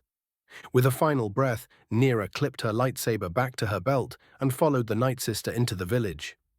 "You've got to be kidding me." They passed under bone-carved arches and through homes woven from hide, sinew, and stone. Every surface bore red sigils and symbols, many that matched nothing she had ever seen in Jedi archives. Still, the atmosphere was not overtly hostile, only watchful. Dozens of eyes peered from the huts and shadows. Women garbed similarly to her guide, young and old, some with painted faces, others with hollow stares. A few whispered in languages lost to the stars, and all around them, green mist crept low across the ground like a living thing, curling around boots, pooling in cracks, breathing with its own rhythm. The Night Sister led her past the edge of the village and into a narrow path between rocky cliffs. The further they went, the darker the sky became, until it was as if even the light of the stars refused to follow. At the base of the cliffs yawned a cavern, its entrance flanked by two monoliths carved with swirling, asymmetrical symbols that shifted when looked at too long. The green mist flowed freely here, thicker and more alive. Nera's senses stretched instinctively outward, but instead of clarity, she felt only deep, churning emotion. Grief, wrath, hunger, memory. "This is the threshold," the Night Sister said as they entered. "Only those chosen may walk its path and return unchanged." "I'm not here to change," Nera muttered. The Night Sister gave her a knowing look. "All change begins with denial." They descended deeper into the cave system. The walls pulsed faintly with veins of bioluminescent red and green, as though the rock itself was alive. Strange shapes moved in the shadows. The air grew heavier, thicker, rich with the scent of incense. Finally they reached it. The sanctum. It opened into a massive subterranean cavern, its ceiling lost in darkness. At the center stood a temple of obsidian stone, twisted and organic in design. Atop its steps burned braziers of green flame, and beyond its altar, suspended in the air, hung a sphere of green mist and crackling energy, held in place by unseen forces. Figures stood in a circle around it, priestesses dressed in more elaborate garb, their eyes closed in trance. Chanting rose from them, low and rhythmic, resonating through the bones in the cavern. The air within the cavern grew thicker as Nera followed the Night Sister deeper into the sanctum. Each step seemed to echo more loudly than the last, reverberating off the walls like the heartbeat of the warp itself. The green mist no longer simply drifted across the floor, it now hung in the air, pulsing gently like a living membrane. Time seemed to stretch unnaturally. Every breath Nera took felt like it might last an eternity. They passed through winding passages. It felt less like a place and more like a memory etched into the bones of the planet. And at its heart, beyond heavy stone doors that opened without a sound, was a courtyard. It was impossibly large, open to the sky above by a jagged crack in the rock, but Nera couldn't see the stars anymore. A roiling, dark aurora shimmered overhead, swirling with the green and purple colors of the warp.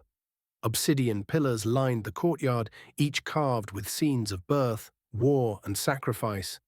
In the very center was a stone dais overgrown with red roots, cracked by the passage of ages. A single figure stood at the heart of it. She was tall, regal, and cloaked in robes that seemed to shimmer with both cloth and shadow. Her hair was woven with beads and bone, her skin a pale, otherworldly hue. There was a weight to her presence, not one of malice, but of sorrow, and vast, incomprehensible age. She radiated power that didn't surge or flare, but pulsed like the core of a star, controlled, eternal, watching. Mother Talzin. The Night Sister who had led Nera bowed deeply, then turned and departed, leaving Nera standing alone in the courtyard with the stranger. Nera barely had time to open her mouth before a sound like a bell chime distorted through glass rippled through the air. The warp bent, colors inverted, the mist coiled upward, and then, with the whispering beat of wings, Sanguinius appeared. The Primarch stood beside Nera, golden armor catching the light of the warp like a blazing sun. His wings were furled but trembled slightly, as though on edge. His expression was calm, but only on the surface. Nera felt his tension, like taut iron wire beneath the velvet of his voice. His eyes locked onto the woman in front of them. "Erda?" The woman didn't flinch. Slowly she turned to face him fully, eyes deeper, greener, and older than any of the Night Sisters met him. "Sanguinius," she said softly, her voice old with age. "My son. 96, 94. Future set in stone." "Nera, my son," the woman said softly, her voice like ancient wind brushing through dead leaves, at once gentle and infinitely old. Sanguinius froze, his expression unreadable. The words seemed to hang in the air, charged with the raw, aching weight of 1,000 years. He took a step forward, his gaze burning into her like twin suns. "You were said to have died," he began, his tone cold and edged with restrained fury. "Erebus himself claimed to have killed you." He started to move, slow and deliberate, circling the courtyard like a predator assessing its prey. But instead, here you are, old, decrepit, a mockery of the once beautiful woman who was said to have loved the Emperor. Mother Talzin, once Erda, offered him a faint, knowing smile. There was no anger in it, only memory, regret, and something deeper. "My death was exaggerated," she said quietly. "Erebus came closer to killing me than anyone ever has. In desperation, I did the unthinkable. I tore a hole through the warp itself and fled into its howling madness. I escaped with my life, yes, but not without cost." She lifted a hand and gestured around her. "Now I am here. Now I am diminished, a fraction of what I once was, and as my power fades, the long embrace of time finally touches me. I began to age. I began to decay." Sanguinius stopped beside a cracked pillar carved with ancient symbols and ran a gauntleted hand across its surface. His wings glimmered in the warp light, their edges twitching with barely contained emotion. "From the golden halls of the Imperial Palace," he murmured, "to the lowest of caves." There was venom in his tone, not out of cruelty, but pain. "I know," Erda said softly. "I know you must despise me for my role in your scattering." Sanguinius turned to her, and there was fire in his eyes now. "Your role?" he scoffed. "You speak as though you were some distant participant, some spectator. You were the reason." His voice rose. "You tore us from our Emperor's hand before we were ready. You condemned us to lifetimes of war, of isolation, of madness and death, of hardship.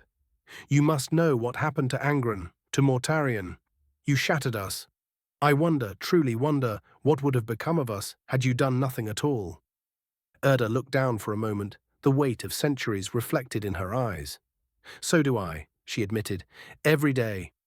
Every time I see a star flicker out or a life twisted by chaos, I ask myself that very question." She raised her eyes to meet his again. "But if I hadn't acted, do you truly believe he would have treated you differently? You were his creations, his weapons. Do you think he would have actually ever loved you?" Sanguinius clenched his fists. He wanted to argue, to deny it.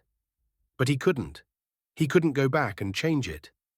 Erda's expression softened, though it did not grow warm. "But that is the past. You may hate me for it, despise me if you must. Your anger is justified. I will not ask your forgiveness. I do not deserve it." She stepped forward, the mist swirling at her feet like living cloth. "But now is not the time to relive the past. Now is the time to speak of the future."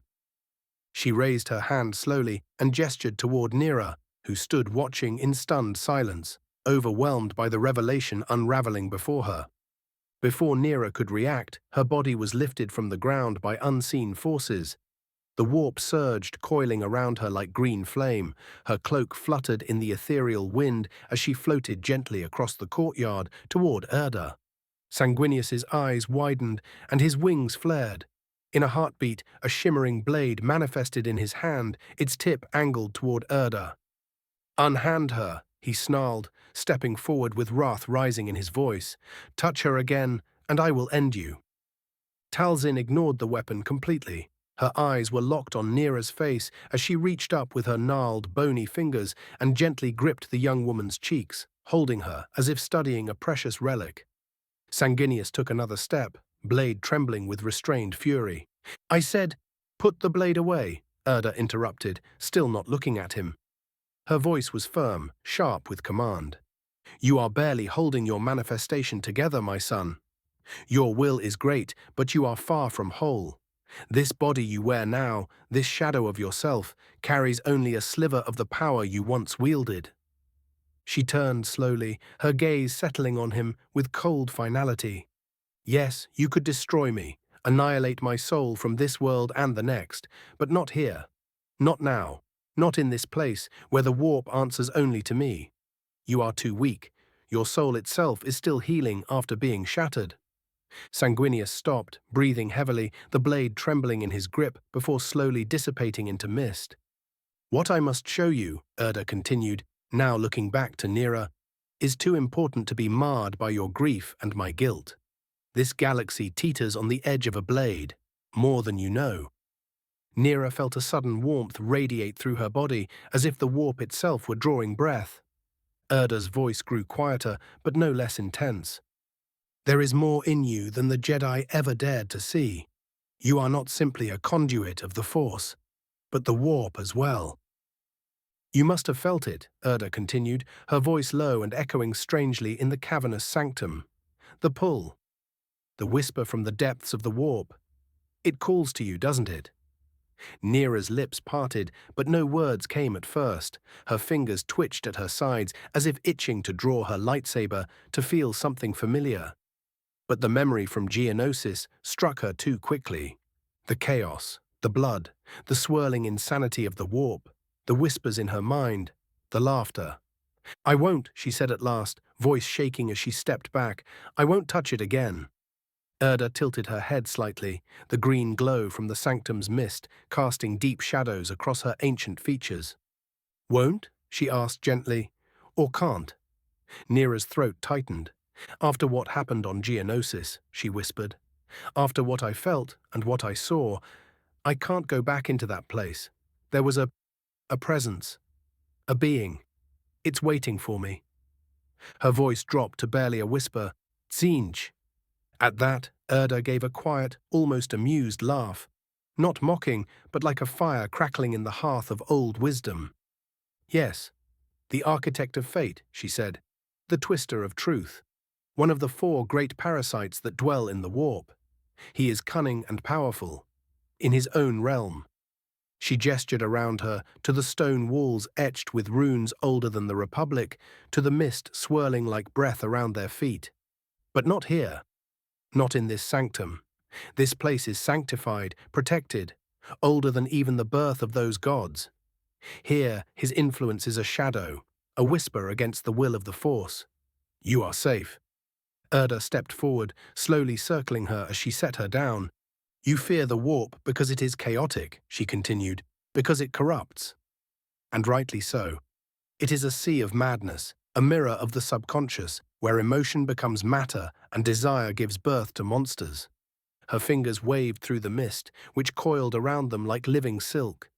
"But it is also the raw essence of power, infinite and untamed, the source from which all magic and psychic might are born. Even the Force draws from its fringes at times." "The Force is not the warp," Nera insisted, clinging to that truth like a lifeline. "No," Erda agreed, "it is not. It is its opposite."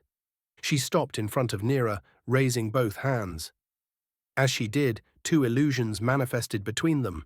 One a churning storm of color and screaming faces. The warp, the other a sphere of calm blue-white light, radiating serenity. The Force. The warp is destruction, creation, madness, and freedom. The Force is harmony, clarity, unity, and order. One is power unshackled, the other, peace refined. She looked directly into Nera's eyes. Together, they form a whole. Nera frowned. The Jedi would say the warp is pure corruption. "And yet the Jedi do not understand the Force either," Erda replied calmly. "They fear what lies beyond their narrow walls. That is not wisdom." It is blindness, wrapped in robes of discipline. Sanguinius stirred nearby, his wings shifting uneasily, but he said nothing. Erda stepped closer, her presence now more intense, almost luminous in the dim light. In order for you to survive the war to come, child, you must learn to walk between both realms. You must drink from the well of the warp to find strength, and then bathe in the light of the Force to purify yourself. She raised a hand to Nera's chest, just above her heart. The Emperor chose you not because you were strong in the Force. Many are, but because you are one of the very, very few who can survive both. Nera's lips trembled, her brow furrowed with confusion and fear. I don't know if I can. Erda's gaze softened, her voice lowering to a near whisper. You must, or the deal you made with him will be meaningless. This galaxy stands on the edge of ruin. The ruinous powers stir, the veil grows thin. If you cannot master both powers, you will be consumed by them, one way or another. If you need more convincing, she said, slowly lifting her hand, her gnarled fingers curling like the roots of a blackened tree, then let me show you the true reason I have called you here. The mist that clung to the sanctum floor surged upward like smoke caught in a reverse gale, swirling around Nera's form. It coiled tightly around her limbs, her waist, her chest, before spiraling toward her eyes. Nera's breath caught as her vision went white, then black. Equals, equals, equals. The roar of war thundered in her ears. She found herself standing atop a jagged cliff overlooking the battlefield of Mortis, the mythical realm at the center of the Force itself, now desecrated by chaos. The once pristine sky of twilight shimmered with unnatural storms, rent open by swirling rifts into the warp. Blood-colored lightning arced across the heavens, and the land below was fire, ash, and ruin.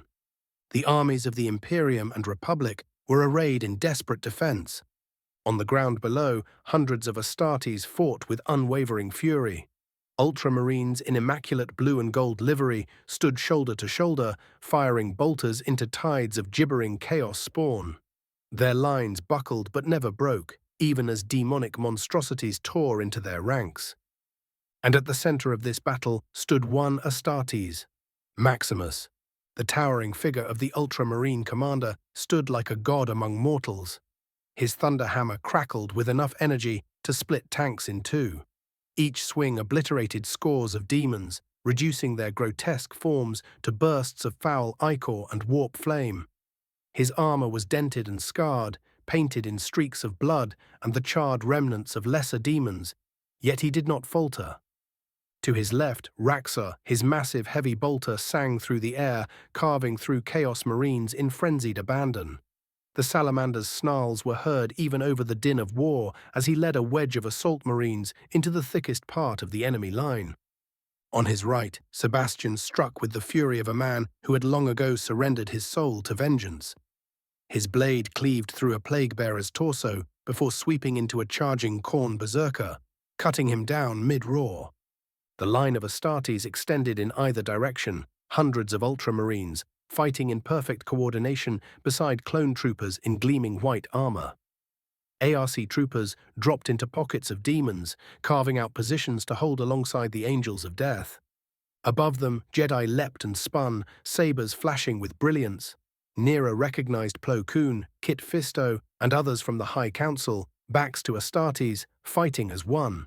For once, there was unity between the warriors of different universes. Then the ground shook. The air grew heavy, thick with blood and smoke, as a monstrous figure stepped from a warp portal. A bloodthirster, massive, red-skinned, its wings like shredded banners, its burning axe taller than most men, descended with a bellow that sent shockwaves across the battlefield. Against it stood a handful of figures. Anakin Skywalker, the Chosen One, leapt forward, blue saber blazing with fury. He moved like a whirlwind. His command over the Force was undeniable as he held the massive demon at bay, barely. Beside him, Captain Rex directed clone squads, twin pistols firing into demonic flesh as he covered Jedi flanks. Ahsoka, agile and fierce, darted beneath the bloodthirster's guard, twin sabers carving deep gouges in its legs. Qui-Gon and Obi-Wan fought alongside them, doing what they could to hold the massive demon back. Yet even together, they were being pushed back. Neera's heart clenched as she saw Anakin falter. Ahsoka, reckless and brave, tried to draw the bloodthirster's attention. It was far too much. The demon's long, barbed tail whipped out, striking like a serpent. Ahsoka cried out. The barbs pierced clean through her chest, lifting her off the ground. Her sabers fell first, then her body. Anakin screamed, the force erupting around him in a violent pulse, sending the demon stumbling back. But the damage was done. He caught her in his arms, falling to his knees. Neera cried out, but the vision did not stop. She was then pulled elsewhere, to the center of the battlefield, where a great altar had risen, formed from black iron and the bones of thousands. A chaos sorcerer stood atop it, commanding the tides of demons with sweeping gestures of his clawed sword. The warp around him seethed, distorting reality, twisting the air into nightmarish reflections. Facing him were 5 figures, each of them radiant in their own deadly purpose. Maximus, now bloodied but still unbowed, his presence a black hole in the warp, nullifying Karath's spells. Raxor, his armor cracked and broken, stood tall as his iron halo protected himself and others. Sebastian, blade glowing red-hot with demonic blood, advancing despite his wounds. Dooku was among them, his saber a needlepoint of blue light. His eyes were fierce, his presence composed.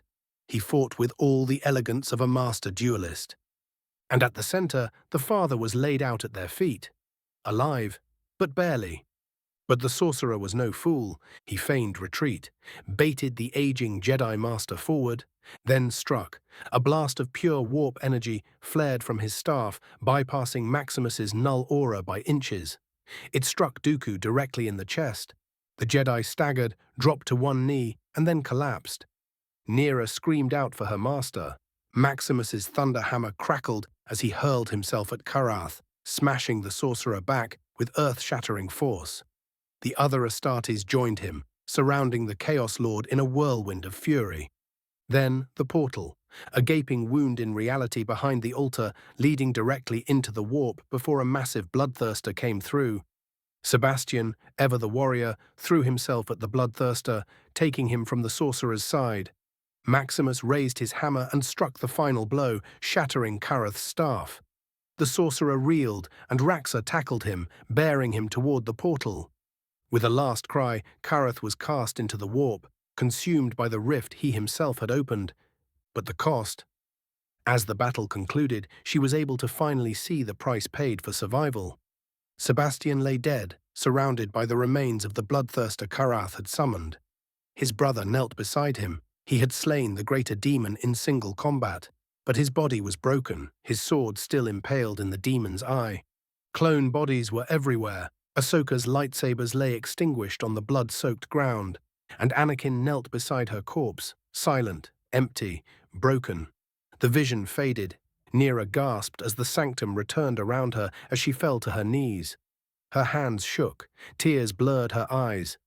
Erda stood unmoved, her face impassive. "This," she said solemnly, "is the price of inaction, the cost of fear." She stepped forward. "You can walk away. You can reject the warp, but know this, if you do, then when the final blade falls, it will not be on your enemies." She leaned in closer. "It will be on those you love, and the vision will come true, though many more will die."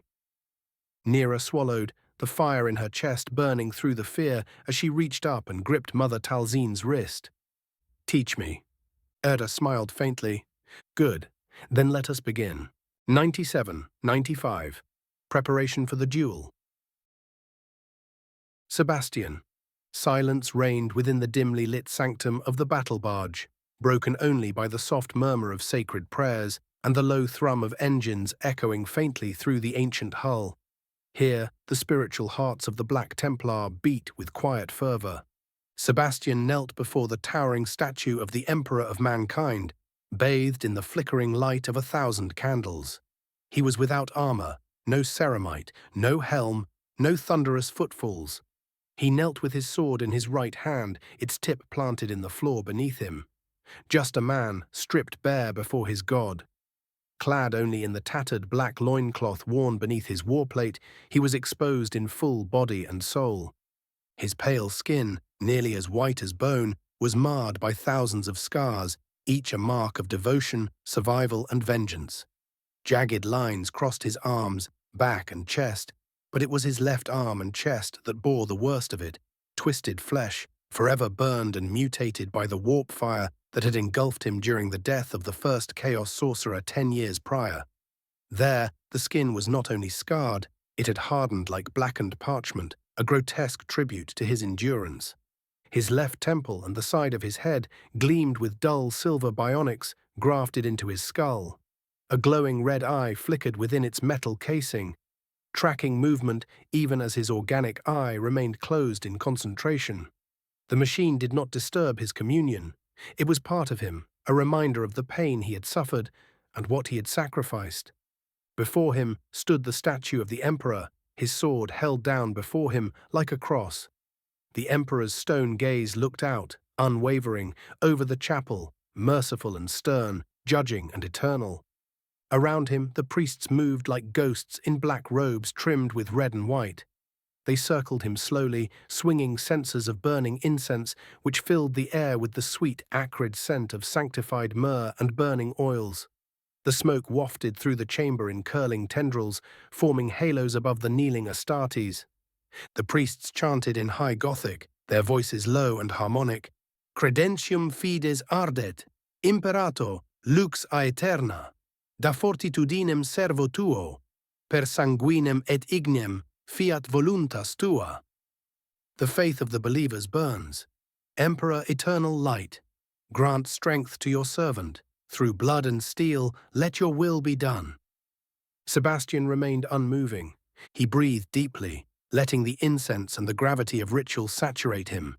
He had killed monsters, sorcerers, and traitors. He had fought horrors in the warp that defied understanding. But now he faced a man. One of the priests approached and stopped beside him. The old man, face hidden behind a black hood and rebreather mask, carried a goblet. He knelt beside Sebastian and held it forward without a word. Sebastian opened his eyes, one organic bloodshot from the intensity of his inner fire, the other a dull crimson lens, and accepted the chalice with his free hand. He lifted it to his lips and drank. The liquid was bitter, mixed oils, herbs, and pain stims. It burned his throat, but it ground him in the moment. When he finished, he lowered the goblet and whispered aloud, "I am the sword. I am the shield. I am the wrath of him on terror." A long pause. "I do not fear death." Another pause. "I fear only failure." He set the chalice aside as the priest stepped back, smoke curling around his scarred, massive form like a cloak. The silence returned for a long, solemn moment. Then another priest stepped forward and reverently handed Sebastian a rosarius shaped like a winged skull. The Astartes took it gently, thumbed its worn surface, and kissed it once before wrapping it around his wrist. His voice broke the silence, gravelly and deep. "Prepare my armor." The priests bowed in unison and disappeared into the adjoining chamber. "In the shadow of your throne, I kneel. In the silence of death, I listen. In the agony of war, I obey. I am your sword, my lord. I am your fury. Let my will be as yours. Let my wrath strike true. Let my blade burn with your truth." He breathed deeply, lungs drawing in the sanctified air, and exhaled slowly as footsteps echoed behind him. The armor-bearers had arrived. 6 robed serfs approached in a solemn procession, flanked by acolytes holding wax-sealed scrolls, and black-armored servitors carrying each sacred plate of his war gear. Each piece was blessed ceramite, adamantium, and beskar, black as the void and etched with the white cross of Sigismund's legacy. A priest approached from behind, holding the black cuirass, its chest adorned with the aquila in bone white. He knelt before Sebastian. "Chosen of the Emperor, son of dawn, bear the weight of faith." Sebastian opened his eye, pale, icy, focused. He stood and extended his arms as the armor was reverently affixed to him as he left his sword in the ground. Piece by piece, the chest plate locked into place with a hiss of pneumatics and a pulse of machine spirits, whispering their awakening devotion. Next, the greaves and sabatons were locked around his shins and feet. The right pauldron, bore the white Maltese cross of the Black Templars, the left a silver pauldron of his service in the Death Watch. As each piece was affixed, the priests chanted in rising harmony, "Emperor watches, the Emperor judges, the Emperor grants victory." Sebastian remained unmoving, his body like stone. His prayer continued beneath his breath, his head bowed slightly. "Let me strike true, my God. Let my soul not falter. Let this blade honor your will. For every brother lost, for every soul defiled by heresy, I offer blood. I offer fire." The final pieces were brought forward. His gauntlets, inscribed with high Gothic runes of vengeance and absolution, were placed upon his arms. With them he curled his fists, flexing once, feeling the might of his God flow into him. Then silence. The last piece remained. His helmet. It was held out to him by the oldest priest, an ancient, stooped figure with a data sensor built into his back, the smoke rising from it in steady streams. His bony hands trembled as he presented the helm. Sebastian looked down upon it, then raised it with his free hand. He did not don it immediately. Instead, he looked toward the statue of the Emperor one last time. He stepped forward until he stood directly at its feet. The stone figure, eyes eternally forward, sword resting in front of him. Majestic, unmovable, eternal. Sebastian dropped to one knee again, the helm pressed to his chest, eyes closed. And he spoke, not in a whisper, not in ritual, but in declaration. "I am your sword. I am your flame. I am your wrath, O Emperor of Man. Today I face one they called mighty, a Jedi Grandmaster. Let him come, let his blade fall upon me, and through me let your will be known. Through me let your glory be shown. Through me let your enemies fall." He rose again, slowly, deliberately, each movement filled with holy fire, and raised the helm high above his head.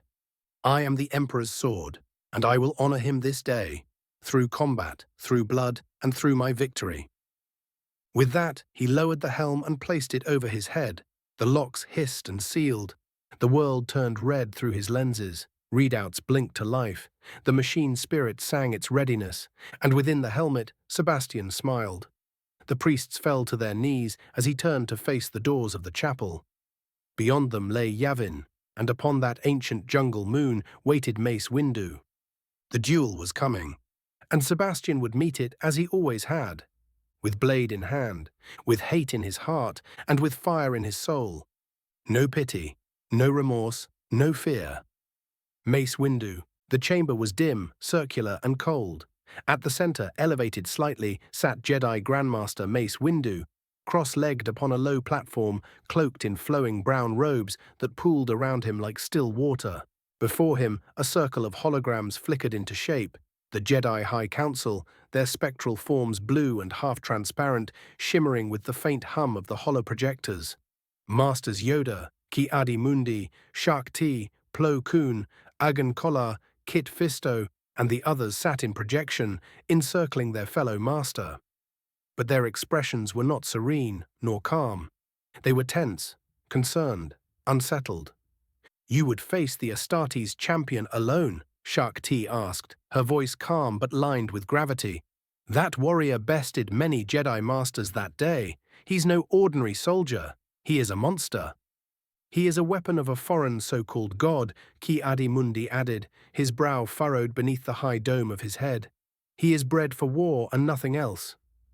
"You speak of him as if he is more than mortal," Windu replied coolly, his gaze sharp. "He is not." Plo Koon tilted his head slightly. "But you barely survived your last encounter with him." "Barely," Windu echoed, nodding slowly, "but I did survive." Silence followed. The tension thickened like storm clouds gathering before a battlefront. Agan Kolar finally spoke, his arms folded. "Mace, you are among our greatest warriors, but pride can blind even the wisest of us. There may be another way."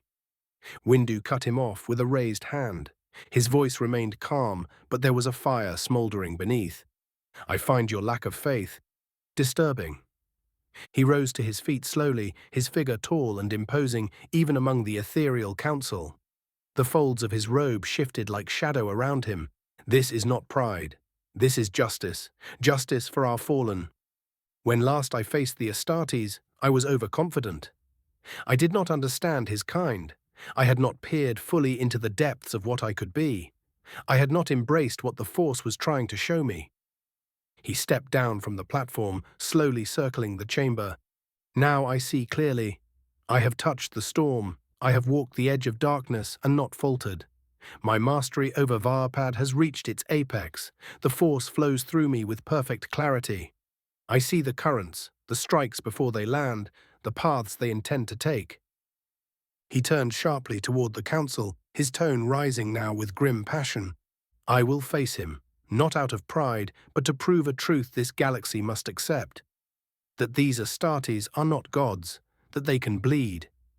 He paused for a moment, and that they can die. A long silence followed. One by one, the council began to fade out. Ki Adimundi's final words echoed faintly. We hope your certainty does not become your downfall, Master Windu. And then he too was gone. The room fell quiet once more. The hum of the holoprojectors died. The dim chamber returned to darkness, save for the flickering glow of data panels in the walls and the low pulse of the ship's engines vibrating through the floor. Mace Windu turned his back to the now empty circle and walked to the far corner of the room. There, on a raised dais, sat a single meditation stone, surrounded by 3 hovering kyber crystals, each gently spinning in a slow rhythmic orbit. He shed his cloak, revealing the dense musculature and lithe frame beneath. Despite his age, his body remained honed, tensed like a blade ready to be drawn. The scars along his arms and shoulders told stories of a lifetime of war, of blades blocked and sabers parried, of losses and scars worn as grim memory. He looked down to his right bionic arm, and grim satisfaction overcame him at what would happen in the battle to come. Windu lowered himself onto the meditation stone and closed his eyes. The Force answered. It surged through him, not a gentle stream, but a maelstrom of insight and fire. He reached out to it, not with serenity, but with control, precision. Varpad was not calm. It was the dance upon the razor's edge, the embrace of motion, of passion, of righteous fury, channeled like lightning through a conductor. He felt his opponent through the veil of the Force, distant, massive, like a mountain. Sebastian, a soul tempered by fanaticism, a hammer in the shape of a man, one who would die before yielding. Windu inhaled slowly. Good, he whispered. Let him bring all the fury of his false god with him. His lightsaber resting on a pedestal beside him shimmered faintly. He reached out with the Force to feel it, to connect with it. Tomorrow they would descend to Yavin's surface. Tomorrow blade would meet blade, and the galaxy would watch as a titan fell. But tonight Mace Windu meditated, for in the war between faith and will, he would show the galaxy the power of the Force unleashed. 98-96. Deathmatch Part 1. Author's note: before the chapter begins, I wish to state one thing. In Star Wars canon, Form 7, or Varpad, is a form Mace Windu uses. It allows him to draw on the dark side of others, enabling him to make himself stronger.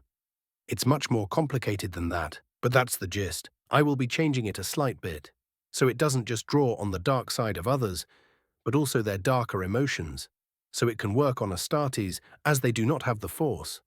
Thank you. Palpatine. The dropship shuddered as it broke through the upper layers of Yavin 4's turbulent atmosphere. Red and orange streaks of dawn filtered through the thick clouds, the jungle moon below bristling with the cruel spectacle of war. Inside the transport's hold, tension hung thick as incense smoke in a temple. Grandmaster Mace Windu stood at the center, silent and composed, his eyes closed as he breathed through the steady rhythm of meditation. Around him, a circle of Jedi Knights and Masters, loyal followers, trusted comrades, watched him with a mixture of reverence and dread. At the edge of the troop hold, swathed in his rich crimson robes, Chancellor Palpatine sat casually in what acted as an office in this transport ship. His pale fingers tapped the desk in front of him, his eyes half-lidded as he regarded Windu and the Jedi gathered behind him. A thin smile curled across his lips, equal parts amusement and venom. His mind wandered with uncharacteristic abandon, the mask of the kind old politician replaced by the serpentine predator within. What a week this has been, he mused. The Republic, once so sure of its naval might and legions of clone soldiers, now reeled from the open hammer blows of the Imperium. Entire battle groups shattered, fortress worlds razed to blackened cinders in hours as the Imperium walked across planet-side defenses like they were ants beneath iron boots. In every theater, orbit, dirt, or void, the Astartes and their legions' war machines carved bloody swathes through Republic lines. Thousands dead. Try hundreds of thousands. Millions by the time the reports reached his ears. Entire sectors lost, and the people were terrified. Perfect. Fear was a tool, and he wielded it better than any living soul. Palpatine let out a soft, mirthless chuckle as he watched the Grandmaster stand so stoically. So sure of yourself, Mace. So convinced that your blade, your will, your faith in the Force can topple these super soldiers of the false Emperor. The ship jolted as it touched down, internal systems humming louder for a heartbeat. Outside, metal landing ramps hissed open, steam venting out into the thick Yavin morning air. Palpatine stepped forward to stand beside Windu, a figure of regal poise among the armor-clad clones and robed Jedi. He tilted his head slightly, eyes glittering with that viper's gleam as he regarded the scene beyond the dropship's ramp. And what a scene it was! A monstrous slab of ceramite-reinforced plasteel had been dropped into the clearing. A massive dueling ground, its edges engraved with the Imperial Aquila and the sigils of the Black Templars. Towering banners fluttered in the humid breeze, each bearing the grim livery of the Imperium, black, gold, and crimson. A forest of Astartes stood in grim silence around its edge, tens of superhuman giants clad in warplate, each warrior an apex predator forged to kill the galaxy's horrors. At the far end, like statues come to life, stood Maximus, who rested his massive thunderhammer against the ground, his eyes fixed on the arena's center. Raxor stood beside him, his heavy bolter resting beside him, and at the very heart of this monumental slab of metal and stone knelt Sebastian. He looked like a penitent knight of old, his massive frame bowed low, one knee pressed to the cold metal, his right hand gripping the hilt of his blade. Its enormous tip sank inches deep into the adamantium beneath him. Palpatine stepped down the ramp slowly. Jedi Knights followed him, wary eyes flitting from the rows of watching Astartes to the kneeling champion. Mace Windu paused at the foot of the ramp. He breathed deep, the Force rolling through him in calm waves that pressed back the fear and tension around him. He studied Sebastian, the mountain of scars, the iron-hard lines carved by centuries of fanatical crusade. Windu glanced sideways at Palpatine. The Chancellor smiled, the corners of his lips thin and sharp. "A beautiful day for a duel, is it not, Master Windu?" he said, voice like oiled silk. Windu did not answer him, his eyes locking back on Sebastian. The Grandmaster's hand twitched, subtly flexing around the hilt of his lightsaber. The clone troopers and Jedi behind Windu could feel the tension he radiated. Some shifted nervously, the clinking of plastoid armor the only sound they dared make, as their eyes darted between the towering giants encircling the massive metal arena. The Astartes did not move. Palpatine stepped forward from the small knot of Jedi and guards. His gaze slid from the kneeling figure at the arena's center to the two giants standing at the far end. Palpatine raised his chin, voice echoing unnaturally loud in the hush that had fallen over the assembled warriors. "Tell me, Maximus," he called, "does this bloodletting truly serve your Emperor's peace? Put a stop to this madness." For a moment it seemed the Ultramarine might answer. Maximus tilted his helm slightly, but no words came. Instead, Maximus simply turned his gaze toward the kneeling Black Templar at the center. Sebastian slowly raised his head. The great slab of his storm shield lay embedded in the ground beside him, his power sword's tip still driven deep into the plasteel deck. His armor was a cathedral of scars, purity seals fluttering like prayer flags. He exhaled, steam rising from the vents of his helmet as he shifted to stand. The priests and serfs who had been attending him, murmuring litanies and sprinkling him with sanctified oils, stepped back, fear and reverence mingling in their eyes. "Palpatine," Sebastian rasped, his voice filtered through the vox grill, but unmistakably raw. He lifted his blade free from the ground, the edge humming as if eager for blood. You speak of peace as if you understand it, as if your honeyed tongue could mend what has already been broken. He slowly turned his helm toward the Republic delegation. Clone troopers stiffened under that pitiless holy gaze. The Jedi felt the Force itself recoil around this black-armored warrior. He flicked his sword to his side and gestured with one armored gauntlet. The priests and attendants obeyed without question, retreating past the outer ring of Astartes to the safety of their brothers. Only the distant rumble of engines and the crackle of burning incense remained. Then Sebastian turned fully toward Palpatine and Windu. He reached down and pulled the storm shield from the floor before it locked to his left arm like a fortress wall. "You will be allowed to speak to my brothers once the Emperor's will is done," Sebastian declared, voice rising with each word until it thundered across the arena. He angled his blade toward the Grandmaster, the point unwavering. "Until then, you will hold your forked tongue and your false words. This is a death match. The Emperor himself will judge which side is worthy of survival." Sebastian's voice dropped to a final echoing vow. "I am his sword. I am his wrath. And this day I shall honor my God through combat, and through my victory." Windu finally stepped forward, the deep folds of his cloak whispering across the durasteel floor as he dropped them and drew his lightsaber from his belt. The hilt was worn but immaculate, a thing of elegant design, its emitter flaring to life with a snap hiss that echoed. The purple blade hummed hungrily in the heavy air, casting an eerie glow across the gleaming metal beneath their feet. "So be it," Windu said, his voice level, yet carrying the cold finality of a judge's gavel. His eyes locked onto the towering knight before him. The two warriors stood frozen in the hush that followed, the whole arena watching, clones holding their rifles in white-knuckled grips, Jedi standing in taut readiness, the ring of Astartes still as statues. Even the distant jungle seemed to still its breath. Sebastian's helm shifted fractionally. He spoke no words, there was nothing left to say. He stepped forward, the weight of each armored footfall echoing like a war drum. No ceremonial salute, no grandiose proclamation, just the silent promise of death.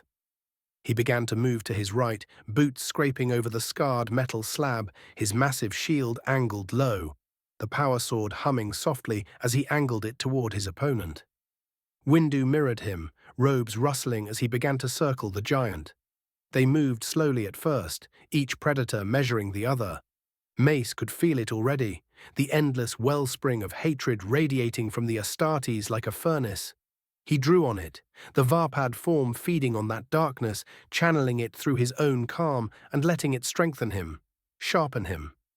The shatterpoints revealed themselves like glass fracturing under stress, tiny fault lines in Sebastian's armor. The main one was in his helmet, the left lens. A bead of sweat rolled down Windu's temple. He could feel the Force swirling around him, an ocean of power pouring through his veins. It would be enough. It had to be enough. And then it began. Windu struck first, the Force bursting through his limbs like lightning. He lunged in a blur, purple blade slashing low for a weak point at Sebastian's hip joint. The Black Templar twisted impossibly fast for something so massive, pivoting on his armored heel as his storm shield slammed downward with a clang of ceramite and energy fields.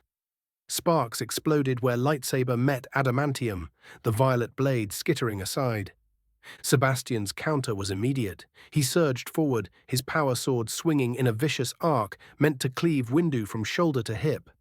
Mace ducked under it, rolling across the deck. He came up inside the giant's reach, jabbing his saber forward with pinpoint precision at a seam in the chest plate.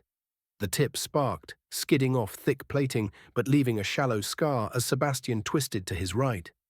The Black Templar backhanded with the shield as he came around, the slab of reinforced adamantium crashing into empty air as Windu flipped over him, landing behind him in a crouch. The Black Templar spun, sword hissing as it carved a wide lethal arc. Windu's saber flashed up in a parry, violet and blue sparks scattering like a storm of fireflies as the smaller man was able to counter the giant's strength with the Force. They separated for the briefest heartbeat, then collided again. Adamantium and plasma shrieked as their blades met, Windu's saber a blazing comet against Sebastian's power sword, each impact sending tremors up Windu's arms despite the force reinforcing his bones. He drove low, lightsaber stabbing at the knee joint, but Sebastian shifted his leg back with almost casual ease, then smashed his shield forward in a crushing bash. Windu leapt aside just in time, the impact sending shockwaves through the metal deck and leaving a crater where the shield struck. The Black Templar pressed him relentlessly. He fought like a siege engine made flesh, each swing of his blade a blow meant to cleave through tanks, each shield bash a mobile fortress slamming forward. Windu danced around him in flowing arcs, Varpad's fluid steps turning the Astartes' brute power against him where possible. He wove through the giant's guard like a serpent, purple blade flicking out to score shallow cuts across the greaves, the pauldron, the gap beneath the armpit, none deep enough to kill, but enough to test the giant's defenses. Sebastian absorbed the strikes without slowing. With each exchange, he seemed to grow stronger, his movements accelerating as his faith and fury mounted. He turned aside another flurry of thrusts with his shield, then slammed his shoulder forward, catching Windu off balance. The impact sent the Jedi Grandmaster skidding across the arena floor, boots grinding sparks from the metal. Mace rolled, springing up just in time to duck another crushing hammer blow of the sword. He thrust out a hand, unleashing a shockwave of telekinetic force that staggered Sebastian back a step, but only a step. The Astartes roared, his vox grill crackling with a litany of praise to the Emperor as he pressed forward, blade singing with raw power. Mace met it with all his might, actually stopping the blade in its tracks, though the force drove him to a knee. Sparks rained across the deck as the clash echoed into the trees around the Colosseum. Clone troopers leaned forward, eyes wide. The Jedi behind Windu felt the force twist and shudder with each blow. Windu's mind kicked into high gear as he saw the shatter points, the tiny gaps between shield and sword, the subtle shift of the giant's weight before each blow. But every time he exploited one, Sebastian adjusted, his transhuman reflexes closing the breach, his faith sealing the fracture with iron resolve. Their blades locked, Windu's saber grinding against the crackling power sword's energy field. They stood inches apart, Windu's eyes boring into the burning lenses of the Black Templar's helm. He could feel the hatred radiating off the giant, but he fed on it. Let it pour into Varpad, into the crystal blade between them. Sebastian's voice rumbled through his vox, like thunder across a battlefield. "You cannot break me, Jedi." Windu bared his teeth in a cold, tight smile. "I don't need to break you." The words were a whisper of contempt, lost beneath the clash of power fields and plasma. The shatter points flared in his vision like cracks in a pane of glass once more. All he had to do was strike the right one. In a heartbeat, Windu turned the full depth of his focus on the towering storm shield braced against him. He felt the layers of ceramite and adamantium, the humming power field, the ancient craftsmanship. He felt where stress and impact had weakened it through the duel. He saw the tiny hairline fractures running like veins across its reinforced core. Their blades locked, sparks shrieking from the contact, then Windu twisted, batting Sebastian's sword wide. In the same breath, he thrust his left palm forward, fingers splayed. A focused wave of telekinetic power exploded from his outstretched hand like a needlepoint. It struck Sebastian's shield with the force of an orbital barrage. There was a thunderclap crack, metal shrieking as the ancient relic buckled. Then, with a final tortured screech, the entire slab of ceramite and adamantium shattered, shards and fragments spraying outward like shrapnel. Sebastian roared as he was thrown backward by the force of the blast.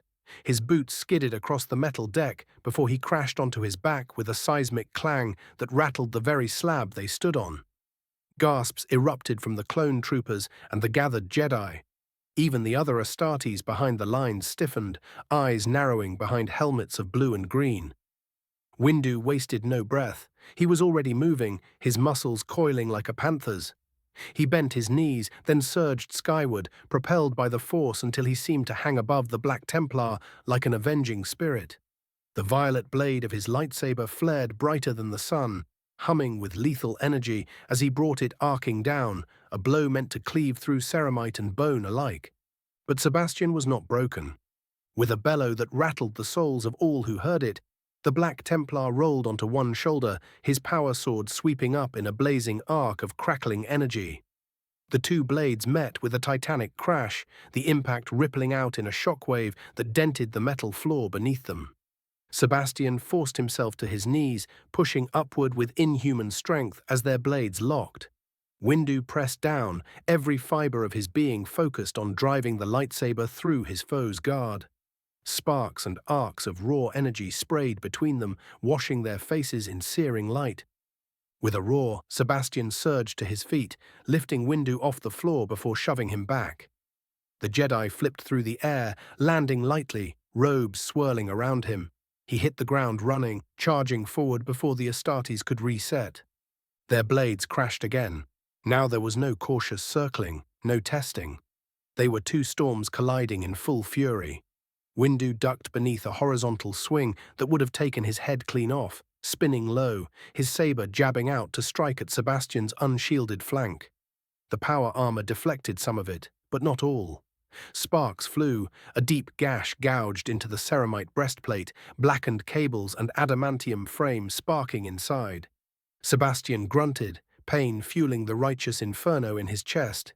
He answered with a brutal headbutt, the iron helm cracking against Windu's brow like a battering ram. Blood spattered across Windu's cheek as he stumbled back, but he did not fall. He spun on his heel, ducked under the follow-up swing, then lashed out with a telekinetic blast to Sebastian's side. The Astartes staggered again, but his power sword carved the air in retaliation, forcing Windu to leap back, the blade passing close enough that it seared the edge of his robes. Windu was a blur of motion, purple blade weaving a net of lethal arcs. Each strike sought out the gaps in the Astartes' armor, the vulnerable neck seals, the joint lines where massive plates met. Sparks and bits of ceramite rained onto the deck as the Jedi found his marks, shallow wounds, but they added up. Sebastian's armor began to look like a reliquary battered in endless wars, but the Black Templar fought like a wrathful demigod. Faith blazing brighter than pain, he roared prayers to the Emperor with each swing, his power sword howling with destructive energy. He launched a punishing series of overhead blows, each impact shuddering through Windu's arms as he caught them on his saber. Feet slipping back with the bone-rattling force.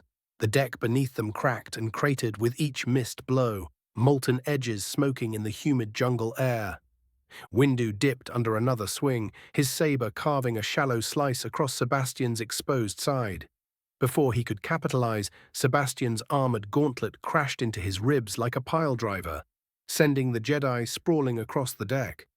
Windu hit hard, coughing blood onto the scarred metal as he rolled back onto his feet.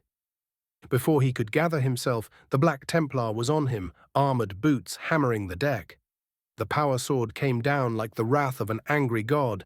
Windu threw himself to the side, the blade cleaving a deep trench in the arena floor. He spun, his lightsaber sweeping low to slice at the Astartes' leg. Sparks flew as it carved a gouge in the greave, but the ceramite held, reinforced plating sparing the giant from losing the limb. Sebastian pivoted, armored knee smashing forward. Windu caught it with a hasty force push, deflecting enough of the impact to flip away in time. He landed low, one hand braced on the metal, breath ragged but his eyes blazing. They circled again, ragged breaths steaming in the jungle's damp heat. The arena around them was a ring of thunderstruck silence, clone troopers, Jedi and Astartes staring. Mace Windu lowered himself into Varpad's stance once more, lightsaber raised, the force swirling like a hurricane around him. Sebastian lifted his battered shield arm and shifted his grip on the power sword, blade burning bright as a star. Sebastian's armor was scorched, rent in places where Windu's saber had found purchase, vents spewing smoke and ozone from ruptured cooling lines. Windu bled from half a dozen gashes, his tunic torn and scorched. His breaths came in ragged, steady hisses, the only sign that the strain of this battle pressed even him to the very edge. Sebastian lunged and Windu pivoted around the crushing blow that followed, his saber a blur of violet light. He saw the shatter points blooming in his mind's eye, the subtle flaws in Sebastian's battered grip. He had been waiting for this moment, all his rage, all his darkness, all the churning fury Varpad demanded. Sebastian swung wide, an overhead arc meant to end this once and for all. But Windu stepped inside the reach of the massive blade, his free hand slamming into the pommel. A titanic wave of the force rippled out from him like an explosion. It crashed through Sebastian's arm, tearing the power sword from his grasp. The blade skittered across the arena floor, sparking as it went, before clattering to a stop far from its master. A gasp rippled through the crowd, even the other Astartes leaned forward, eyes narrowing behind impassive helms. But Windu had no time to savor the advantage. He struck forward, saber angled to carve up through the Black Templar's breastplate, but Sebastian lunged into him like a bull. Then the Jedi felt himself lifted, an armored gauntlet clamped around his throat like a vice of living iron. His lightsaber tumbled from his hand, rolling away across the metal deck.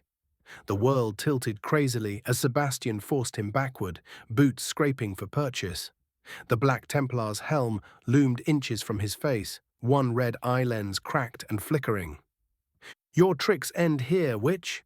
Sebastian's vox grill rumbled, leaking static like a dying beast. "I will snap your heretic neck and break your corpse at the feet of the Emperor." Windu's vision darkened as the giant's fingers squeezed. He could feel the cords of his neck straining, the bones creaking under the impossible force as he reinforced himself with the Force. His free hand twitched, and the hilt of his fallen saber trembled. It leapt from the deck, spiraled through the air, and smacked into his palm like an iron thunderbolt. Sebastian felt the shift, but too late. Snap, hiss. The violet blade ignited in an instant. Windu snarled, eyes blazing with savage triumph, as he drove the searing plasma through Sebastian's left eye lens. There was a hideous hiss of vaporized ceramite, then the sound of liquefied machinery and flesh. The Black Templar's vox grill roared with a bellow that echoed across the arena like the cry of a wounded god. But Sebastian did not fall. The massive fingers still clamped Windu's throat like iron bands. The Black Templar slammed him down onto the deck plating once, twice, the impact enough to crater the reinforced metal. Windu's vision blurred, darkness creeping at the edges, but he kept the saber steady, forcing it deeper, deeper, the smell of scorched metal and boiling cerebral fluid filling the air. At last, Sebastian staggered backward, the massive gauntlet finally slipping from Windu's throat as the purple blade left his eye socket.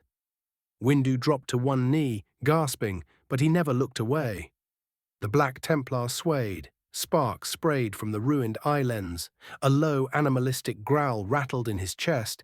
Then the giant crashed to his knees with a sound like an ancient bell tolling doom. The entire arena went dead silent. Windu dragged himself upright, panting, eyes wide as he took in the sight. The fallen Astartes, head bowed, one armored gauntlet scraping at the deck, as if to keep himself from collapsing entirely. Then, with slow, heavy finality, Sebastian slumped sideways, the impact rattling the metal slab they stood upon. His fingers twitched once, twice, then fell still as if he were dead. A tremor of disbelief rippled through the Jedi lines. Some clone troopers gasped audibly. Palpatine, standing at the edge of the arena, narrowed his eyes with a flicker of dark amusement. Windu straightened, his breathing slowing. He reached up and thumbed off his lightsaber. His eyes, burning with the power of the Force still coiled around him, swept across the Astartes' ranks, from Maximus, impassive as a statue with his thunderhammer resting on the ground, to Raxor, his heavy bolter, humming like a slumbering dragon. "I've won," Windu shouted, voice amplified by the Force so all could hear. "I have shown the galaxy that even these so-called demigods can bleed, and they can die." He let the silence stretch out, reveling in the disbelieving glares of the serfs, the priests, the mighty Astartes who dared not intervene. He clipped his saber back to his belt, turned on his heel, and began to walk toward the waiting Jedi delegation. Step by step, he drew closer to the Republic delegation until the world was split by a voice like the roar of an ancient lion. "Get back here!" Sebastian's armored gauntlet slammed down on the deck plating. The Black Templar pushed one knee beneath him, blood and machine oil leaking from the molten ruin where his eye lens had once glowed.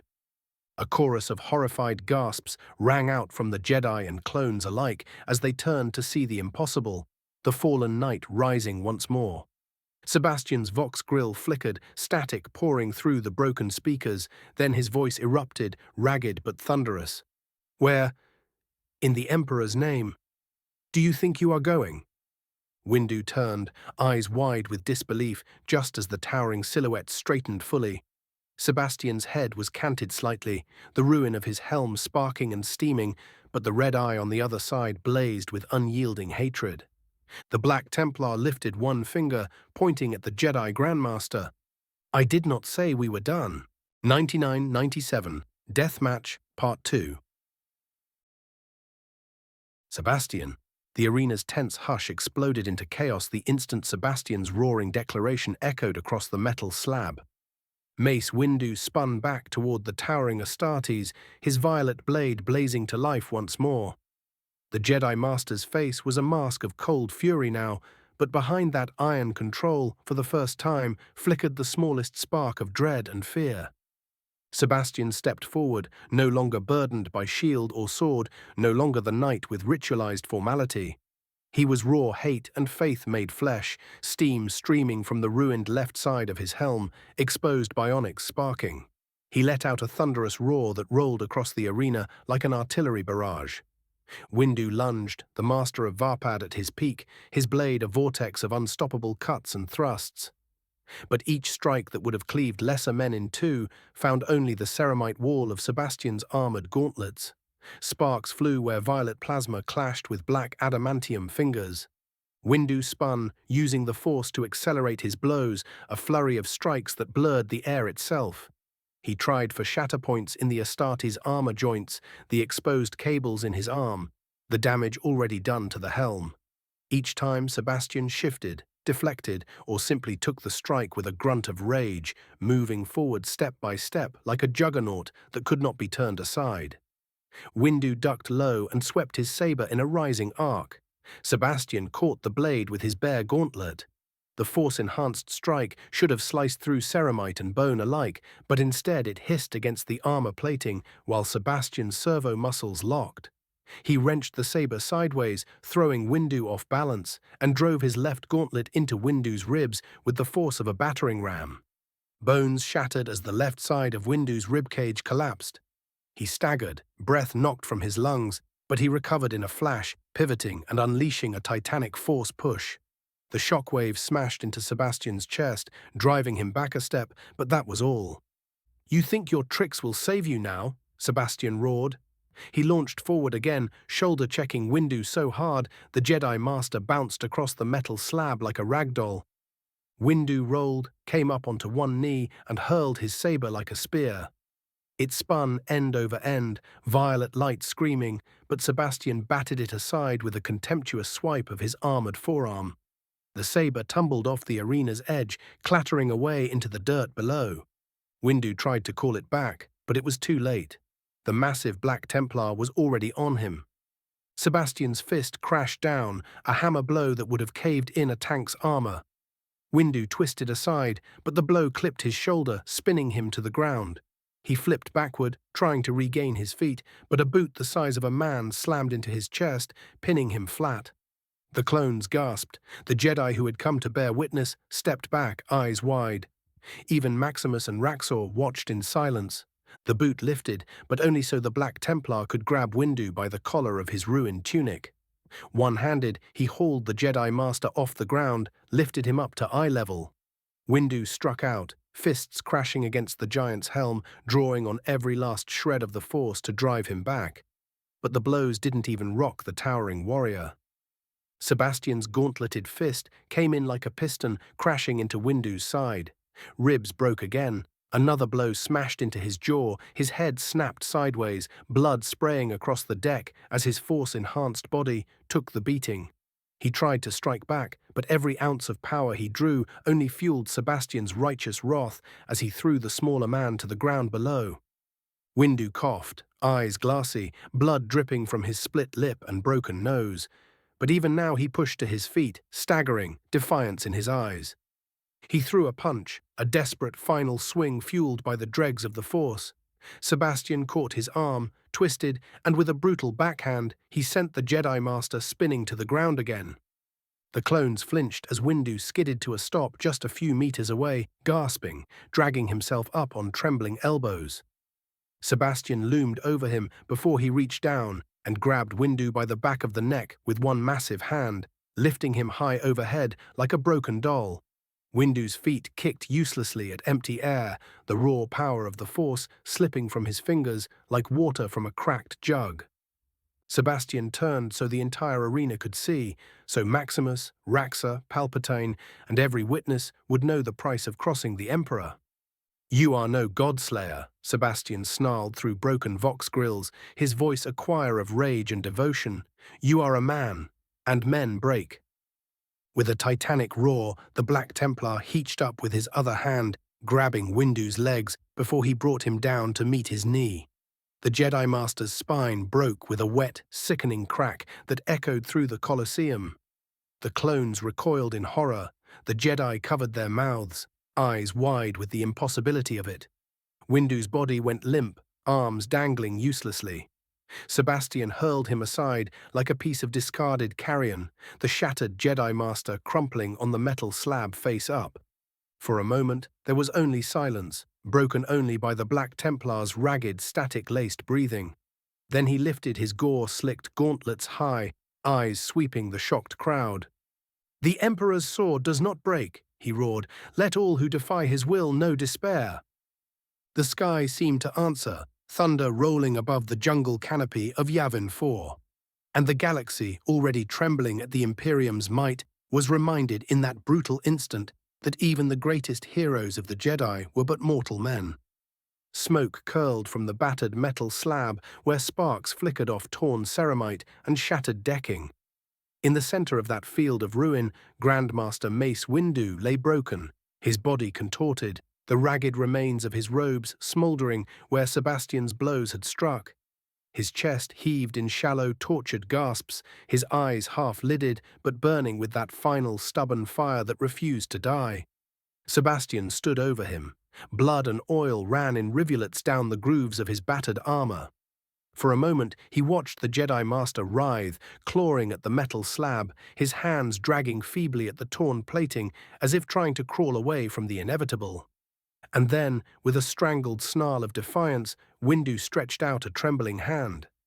The Force rippled around him like a final desperate heartbeat, and across the arena, his lightsaber, half buried in the dust and debris, rattled free. It snapped into the air, a violet streak hurtling toward his outstretched fingers. Sebastian's hand closed around it instead. The saber's emitter hissed against his armored palm, the blade's energy crackling along the gauntlet's surface. The Black Templar glanced at the weapon for a moment, an elegant thing, beautiful even in its simplicity, a thing that had nearly felled him, that had scarred him.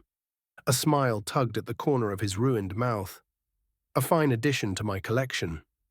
He thumbed the saber off, the blade dying with a hiss. Carefully, reverently even, he fastened it to a clasp on the blackened ceramite plating across his back, alongside purity seals. The Jedi behind Windu stirred, their eyes burning with grief and helpless fury, but none dared speak. Not yet. Sebastian turned away from the dying Grandmaster just long enough to bend and recover his own power sword, the blade's energy field flickering as he tested its balance. The massive blade crackled with raw power, a gleaming fang forged to cut through abominations, and today, through one of the galaxy's greatest warriors. When he stepped back to Windu, the Jedi Master's breathing was ragged, his eyes unfocused, pain etched deep into every line of his face. Still, Windu glared up at the towering Astartes, a final flicker of defiance in his violet gaze. Sebastian looked down on him, and the fury that had fueled him moments before drained away, replaced by something colder, something almost reverent. "You are the most powerful foe I have faced in single combat, Grandmaster," Sebastian rumbled, his voice carrying through the Colosseum like a funeral bell. "You fought as only the worthy do. You faced me without fear, without deceit, and you nearly brought down a son of dawn." Windu's mouth twisted as if he wanted to spit a curse, but he could no longer summon the breath. His eyes, though, remained locked on Sebastian's, the ghost of a warrior's pride flickering there. "You should take pride in this battle," Sebastian continued, lowering his power sword. "In the halls of my chapter, your name will be recorded as a warrior. That is more than many will ever earn." He lifted the massive blade, humming as its edge hovered above Windu's chest. The Jedi Master coughed, blood flecking his lips. The surrounding clone troopers and Jedi looked on in silent horror, some trembling with the urge to rush forward to do anything. But they did not move. They could not. Sebastian lifted his gaze skyward, the storm clouds above parting to reveal a sliver of stars. His voice, when it came, was a solemn chant, the ancient words of his chapter echoing with the cadence of ritual. "By the throne of terror, I send this warrior's soul to your side, my God. May his courage and strength find a place in your eternal armies if it be your will." He brought his gaze down again and locked eyes with Windu one final time. "Be proud." The power sword came down in a single clean stab, an act of mercy forged in brutal necessity. The blade hissed as it passed through flesh and bone, cutting through the final resistance of the mortal coil as the blade finally met the ground. Sebastian stood over the fallen Grandmaster before pulling it up and away, the blade steady before lowering it in a warrior's salute. Slowly, he knelt beside the body, this towering, scarred giant of war bowing before the man he had slain. He rested one armored hand on Windu's shattered chest before closing his eyes. Behind him, the silence fractured, the tech priests and serfs moved forward, incense drifting as they began the solemn rites of preservation. The Jedi, their faces masks of horror and fury, stepped forward, robes swirling. Tindralig stepped forward with rage burning in his eyes, opened his mouth to speak, but Sebastian rose, towering over him like a thundercloud. "Hold your tongues," he growled, eyes narrowing. "He will be treated with the honor he earned. His corpse will not be desecrated or left to rot in the filth of this battlefield. He will be given the highest right a warrior like him can hope for." He jabbed a blood-smeared gauntlet at the Jedi. "Your order should be proud to have bred such a man." Palpatine's voice slid through the tense air like oil on water. He stepped forward, hands folded, his eyes gleaming with hidden malice.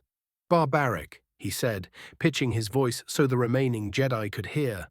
"Is this what passes for honor among you brutes? Taking trophies from the dead? You call this peace?" Sebastian turned on him, the massive Astartes looming like a living statue of wrath. His snarl was as cold as a winter blade. "I would not expect a fork-tongued politician like you to understand the meaning of sacrifice, of respect. You deal in shadows and lies, we deal in truth and steel." He planted his power sword, tip first, into the ground beside Windu's body, voice rising so all could hear. "Let it be known, the duel is done. This galaxy has seen what happens when the old world challenges the sons of the Emperor." He swept his gaze across the assembled ranks of clone troopers, Jedi, serfs, and his own brothers, his bionic eye flickering. "We have peace," he thundered, voice echoing from the Colosseum up into the star-filled void above Yavin. "And should any challenge it, remember this day. Remember who stands victorious when our God makes war." Maximus and Raxor stepped forward, the giant Ultramarine resting his thunderhammer across one massive pauldron, the Salamander's heavy bolter humming quietly as its targeting lens dimmed. They bowed their heads in grim approval. The tech priests lifted Windu's body onto a grave slab, chanting liturgies as they prepared him for the journey to the fortress monastery. The Jedi looked on, some sick with rage, others silent in bitter defeat. Sebastian turned his back on them all, his stride heavy but unbroken. The hiss of his bionics and the rattle of purity seals the only sound that followed him across the arena's ruined floor. Beside him, the corpse of the Grandmaster, slain by an Astartes clad in steel and faith, drifted away into the shadows, bound for a place where even enemies might be remembered with honor.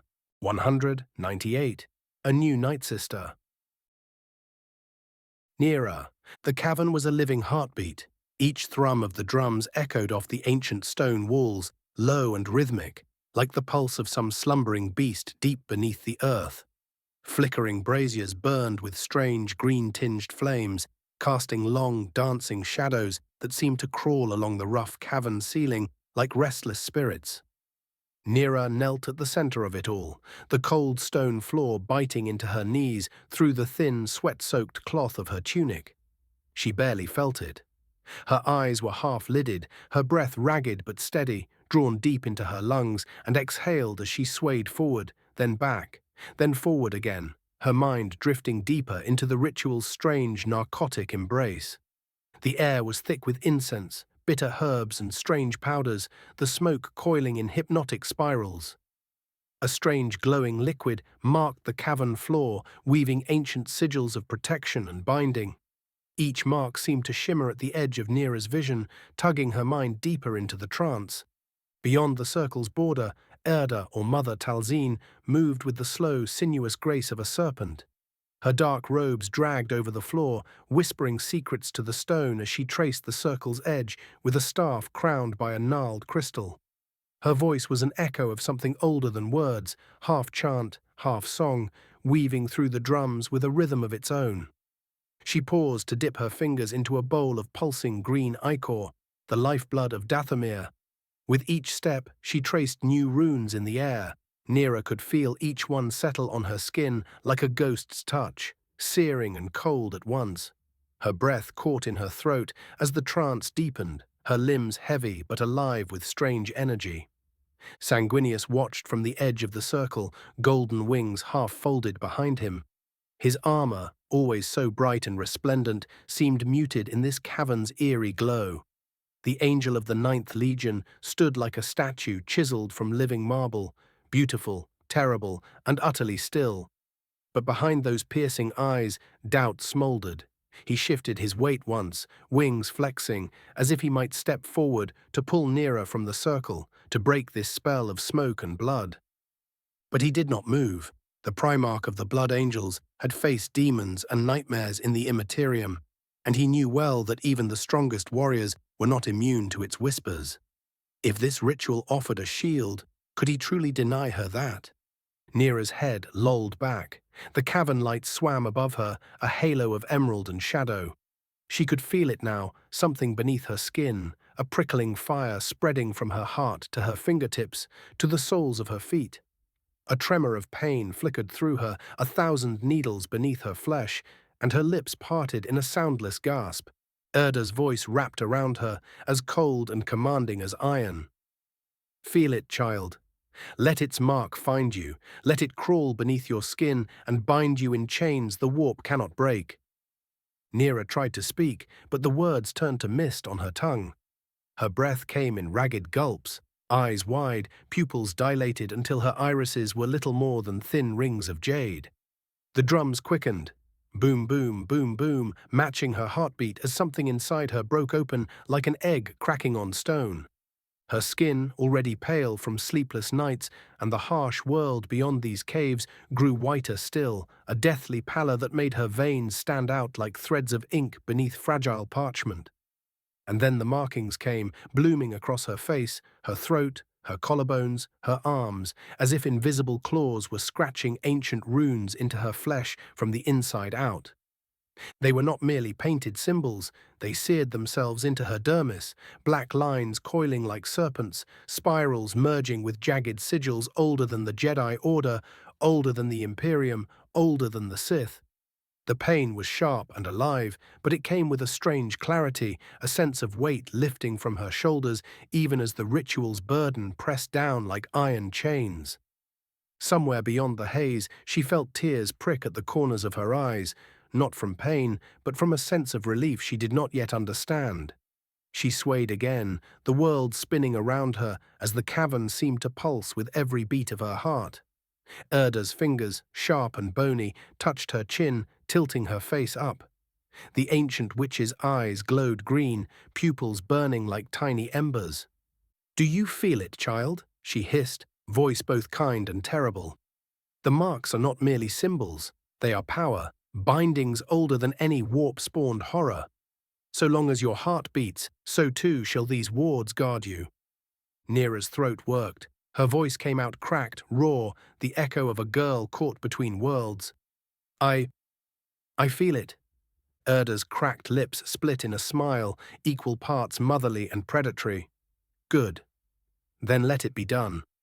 She dipped her thumb into the bowl one final time and pressed it to Nera's forehead, leaving a sigil that shimmered before sinking into her flesh. The final rune. The circle pulsed, the drums reaching a fever pitch before cutting off all at once, silence crashing over the cavern like an ocean wave. Nera fell forward, bracing herself on her hands, chest heaving. The markings on her arms seemed to crawl still, settling into her skin like living tattoos. She could feel it now, the touch of the warp's whispers, once so unfamiliar, like an oil slick on her mind. But now they slid away, repelled by the fresh wounds and the wards pulsing in her blood. Sanguinius finally stepped forward, his boots scuffing the sigils on the stone. He crouched beside her, one great wing sweeping low to shield her from the flickering green fire. His eyes, so impossibly kind for one who bore so much, searched her face. "Nera," he said softly, "how do you feel?" She swallowed, her voice a rasp. "Cold, but clean." Erda stood before them, staff tapping the stone once, twice, 3 times. "And so she is bound, as we all are. The marks will hold the warp at bay, so long as she lives." Nera forced herself to sit up, wiping the sweat from her brow, the markings on her fingers shimmering faintly.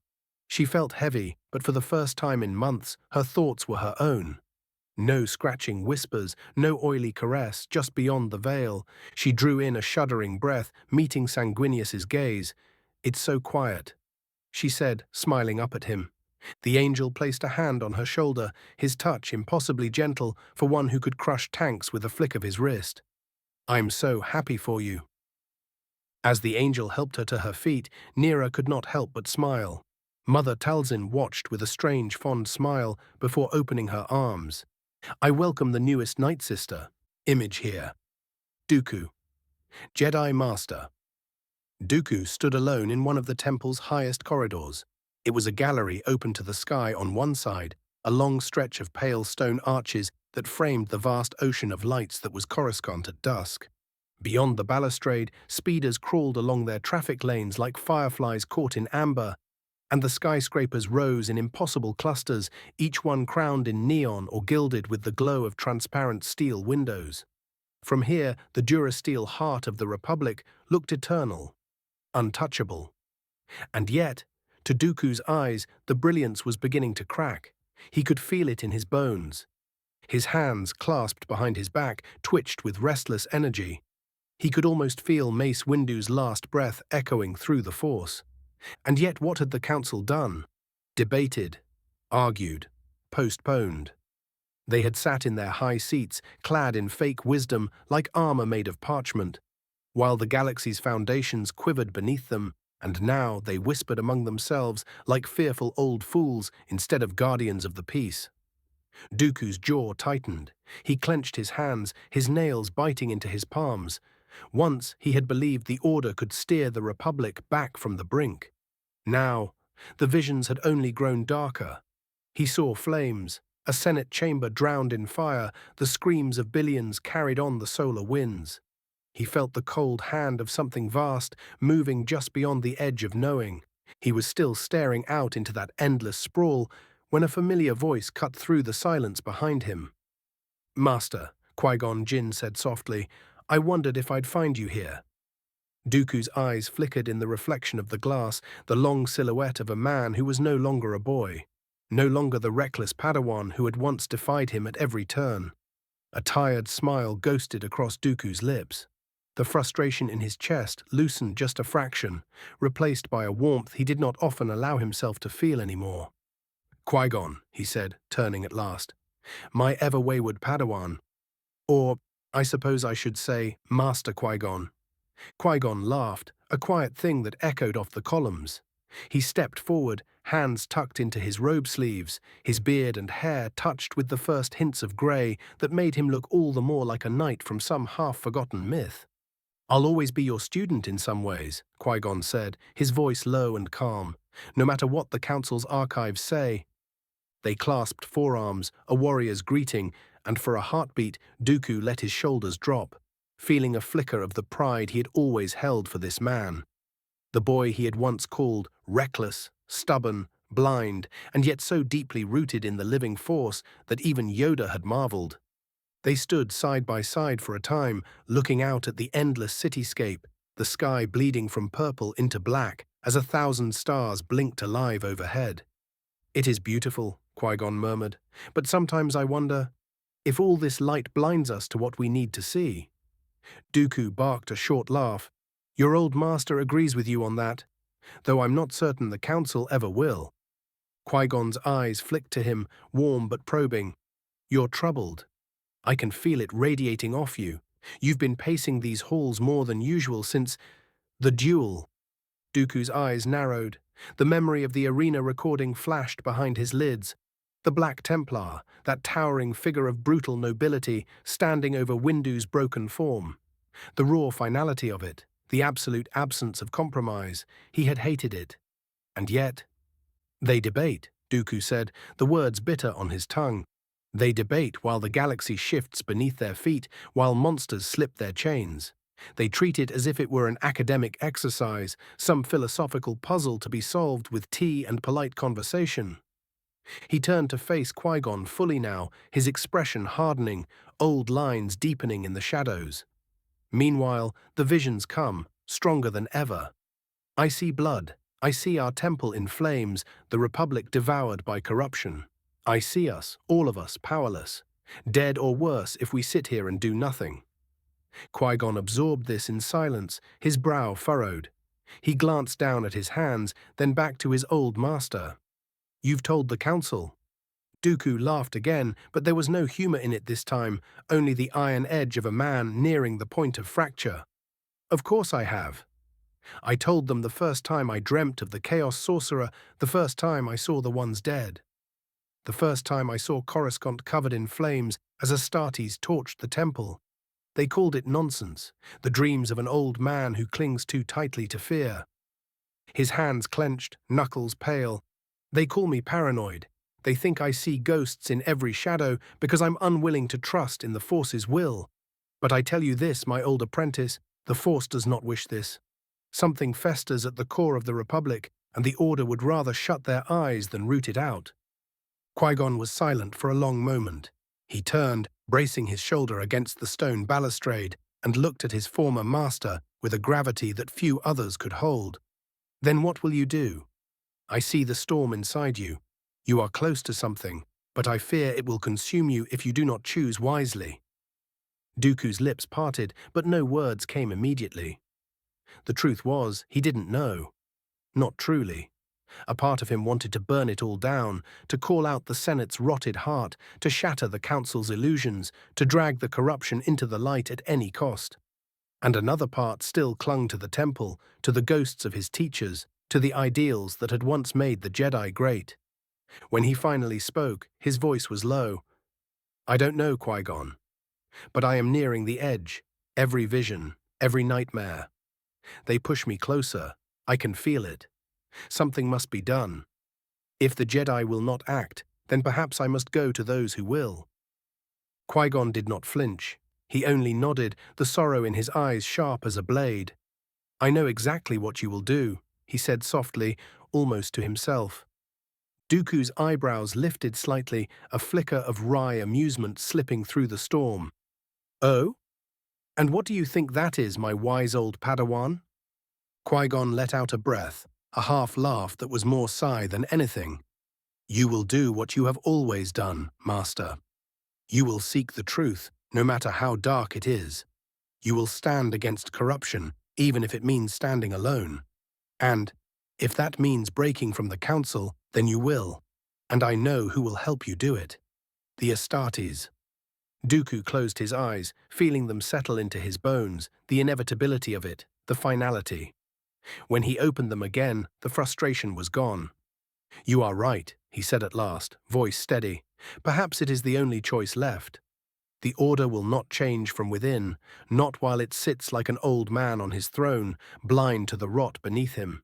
But I will not watch this galaxy slide into ruin without raising my hands against it. He reached out then, placing one hand on Qui-Gon's shoulder, the same shoulder he had clapped countless times when the boy had succeeded in a lesson, the same shoulder he had steadied when the young knight had doubted himself for the first time. I am, he paused, so proud of you. Not just as a Jedi, but as a man who listens when others would turn deaf, who acts when others would cower behind doctrine. I have taught you all I could, and still you have grown beyond my shadow. In the end, I was never your teacher. You were mine. Qui-Gon's eyes gleamed in the half-light. He did not look away. And I am proud to have been your student, Master. I have never felt more blessed. Dooku's grip tightened, his throat constricting just slightly. Whatever comes, know this. I love you like a son. You and Nera are my greatest legacy. Never doubt that. In all the years, the arguments, the teachings, the hard lessons learned side by side, it had all been to strengthen them both, and it had succeeded. At last, Dooku withdrew his hand. He squared his shoulders, drawing himself up. The edge in his eyes was sharper now, not the wild frustration of a man trapped in a deadlock, but the cold resolve of one who has chosen his path. Will you walk with me to my ship? He asked. Of course, Master. Of course, Qui-Gon said with a smile. End of Arc 3. 101:99. Acceptance. ====. Maximus ====.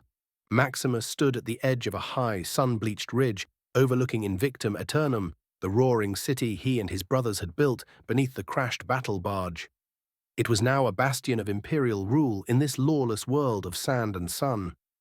The sky above him was scorched white, the twin suns of Tatooine blazing down with punishing heat that would have killed a lesser man in hours. But the towering Ultramarine paid it no mind, his massive armored form casting a broad shadow over the comms array in front of him. Behind him, Raxor sat on a metal crate, polishing the barrel of his heavy bolter to a shining gleam. Sebastian was nowhere to be seen, as he was waiting on his new shield to be finished. The captain of the first company shifted slightly as the holoprojector flickered to life. Bo-Katan's image emerged in pale green light. Her helmet was off and clipped at her side, red hair damp with sweat from the battle she had just come from. Behind her, the standard of the azure talons snapped in the wind on Lahmu, the distant shapes of her Mandalorians moving about like silent wraiths, picking through the remains of the Republic's once secret base. Lord Maximus, she said, her voice carrying its usual calm steel. She brought a fist to her chest in salute. The azure talons have secured Lahmu. The last of the Republic's stragglers surrendered last night. I'm concerned, however. Maximus tilted his head, folding his massive arms over his chest. Speak. Bo-Katan glanced over her shoulder as if checking for eavesdroppers. The locals. They've been whispering about something stirring beyond the rim. They don't know what. Just talk of shadows, ships disappearing near dead systems, and stories about the stars disappearing. She met Maximus's red lenses squarely, her tone slipping into something almost hesitant, rare for a woman of her iron discipline. I'm a warrior, not a witch, but my blood knows when something isn't right, and I think something bigger than the Republic is about to wake up out there. Maximus gave no sign of concern, though the air in the comm station seemed to tighten, as if the sand itself held its breath. You and your talons have done good work, Lady Cries, Maximus said finally, his deep voice like a boulder shifting. Continue to secure the mid-rim, push our borders, strengthen our footholds. Mandalore is safe in your absence. You have my word on that. Tell me if you hear any more of these whispers. Bo-Katan dipped her chin in respect, though she did not smile. I will, my lord. She gave a final salute, and the transmission winked out, her figure dissolving into nothingness, leaving only the dry hiss of Tatooine's wind. No sooner had the hololith gone dark than another flicker sparked to life. This time it was not a warrior's helm that appeared, but the simple hooded face of a communications officer. My lord, forgive the intrusion, but we have an unscheduled vessel entering our airspace, a Republic courier. They broadcast no weapons active. They're requesting immediate landing clearance. Maximus arched a brow behind his helm, more intrigued than alarmed. And the identity? The officer swallowed visibly. They claim to be Jedi Master Dooku. He wishes to speak with you personally. A sharp, humorless grin cracked across Maximus's face. Even Raxor paused in his polishing. So, the old wolf finally comes down from his mountain, Maximus said. I had wondered how long he would watch from his ivory tower before realizing the truth. Raxor snorted, the sound echoing inside his helm as he hefted his massive bolter to his shoulder. I believe you have this covered. I'll go see our brother's new shield. The Pyro Drake's Forge team better not have botched it. Maximus gave a short, approving nod, the faintest glimmer of camaraderie passing through the red lenses of his helm. Very well, I will handle this. Though, he added, I would have you meet us in the cathedral when I am done. Raxor nodded. We'll be there, brother. He clapped one gauntleted hand to his chest in salute, then turned and walked away. Maximus turned, cloak snapping in the dry wind, and began the trek toward the landing zone where the Republic courier had begun its descent, its hull gleaming silver as it cut through the twin suns' harsh glare. By the time the small vessel hissed onto the landing pad, a throng of serfs and armed sentries stood back at a respectful distance, wary eyes fixed on the lone passenger about to disembark in the heart of the Imperium's desert bastion. With a muted hiss, the boarding ramp lowered, and out stepped Jedi Master Dooku, tall and regal, his heavy cloak swirling about him like the trailing wings of some ancient bird of prey. For the briefest moment, a flicker of surprise crossed his sharp features when he saw the massive figure waiting at the base of the ramp, no aides, no guards, no ceremonial retinue. Only Maximus. The Ultramarine captain inclined his helmeted head ever so slightly in greeting, the gesture powerful in its simplicity. Master Dooku, Maximus rumbled, his voice like granite grinding on granite, I would not insult a guest of your stature by sending another to greet you. Dooku's lined face softened, just enough to betray a flicker of gratitude, though the old man masked it quickly. Your courtesy does you credit, Captain. I must admit, I did not expect you personally. Maximus hummed, the sound deep and rich. He extended a massive gauntleted hand toward the path leading away from the pad. Come, walk with me.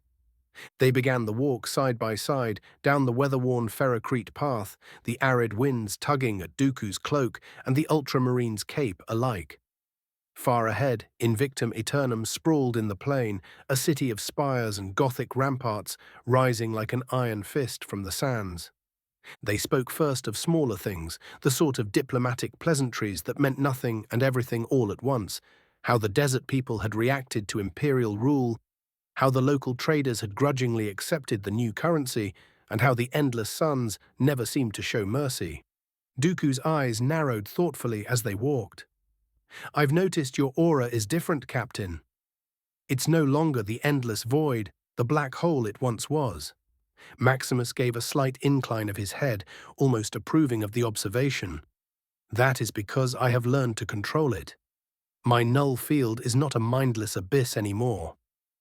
His armored fingers tapped lightly against his breastplate. I can expand its reach to about 5 meters in any direction, enough to disrupt any witchcraft or sorcery within my grasp. Or, he looked sidelong at the Jedi Master, his eyes glinting like frozen coals behind his helm. I can draw it inward, containing its effect entirely within myself when needed. Dooku hummed, the ghost of a smile flickering at the edge of his lips, though his eyes were still troubled. A useful talent, one that makes you uniquely dangerous. So I have been told. It was only when the first shadows of the new city's towering fortifications fell across them that Dooku's careful veneer cracked. He stopped, forcing Maximus to turn to face him. I did not come here to trade pleasantries, Captain, Dooku said, his eyes sharp and tired all at once. I am tired.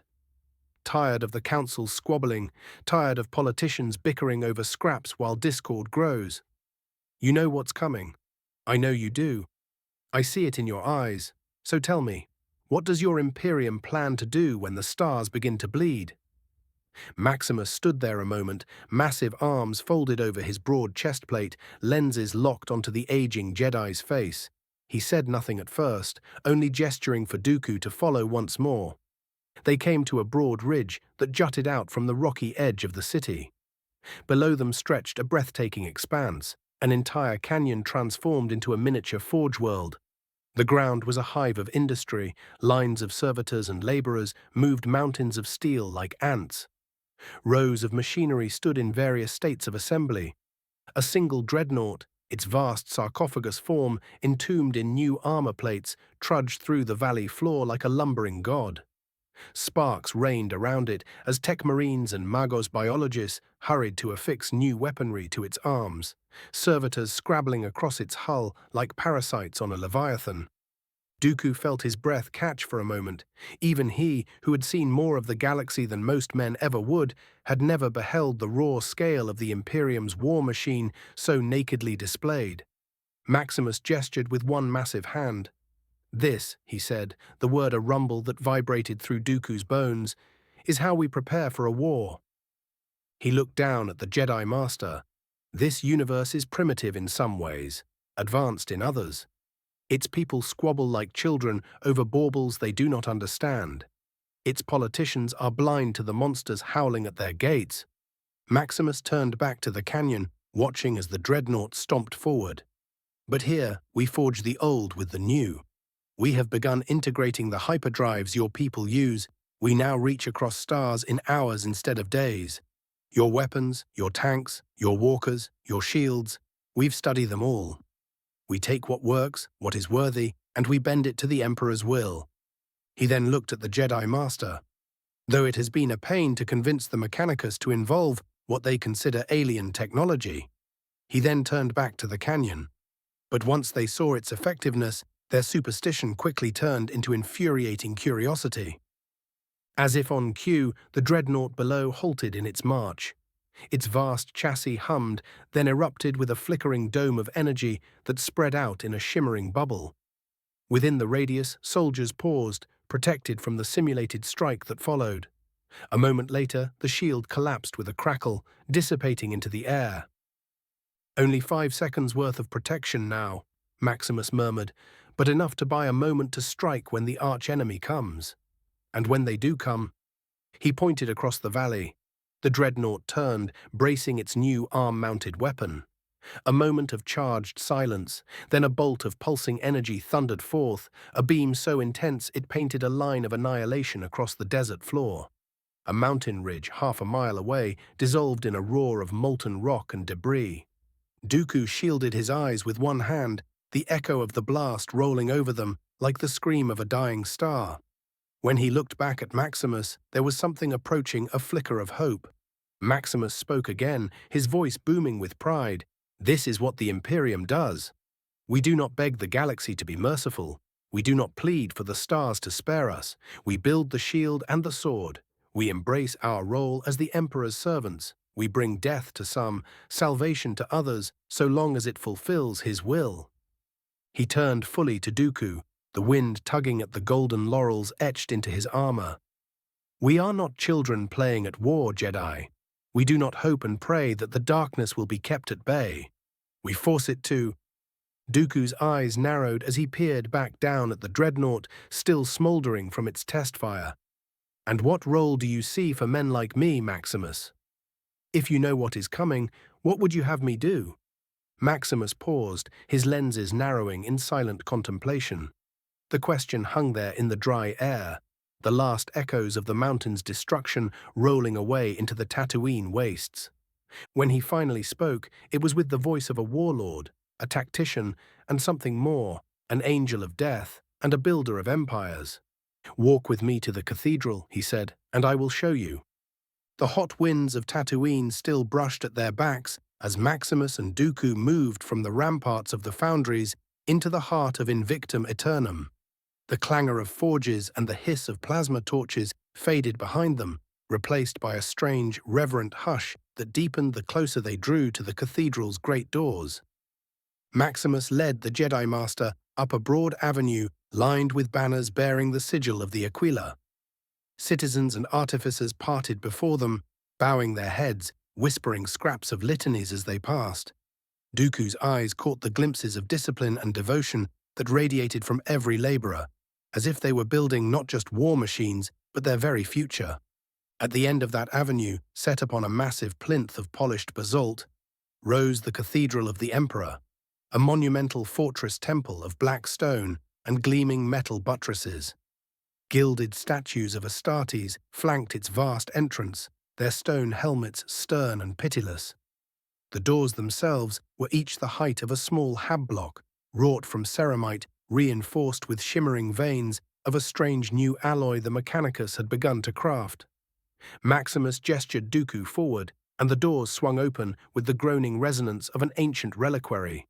They stepped inside, and the Jedi Master froze at the threshold.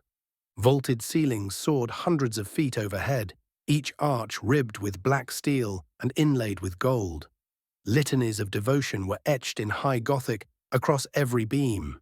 Rows of towering stained glass windows threw shards of crimson and sapphire light across the polished floors.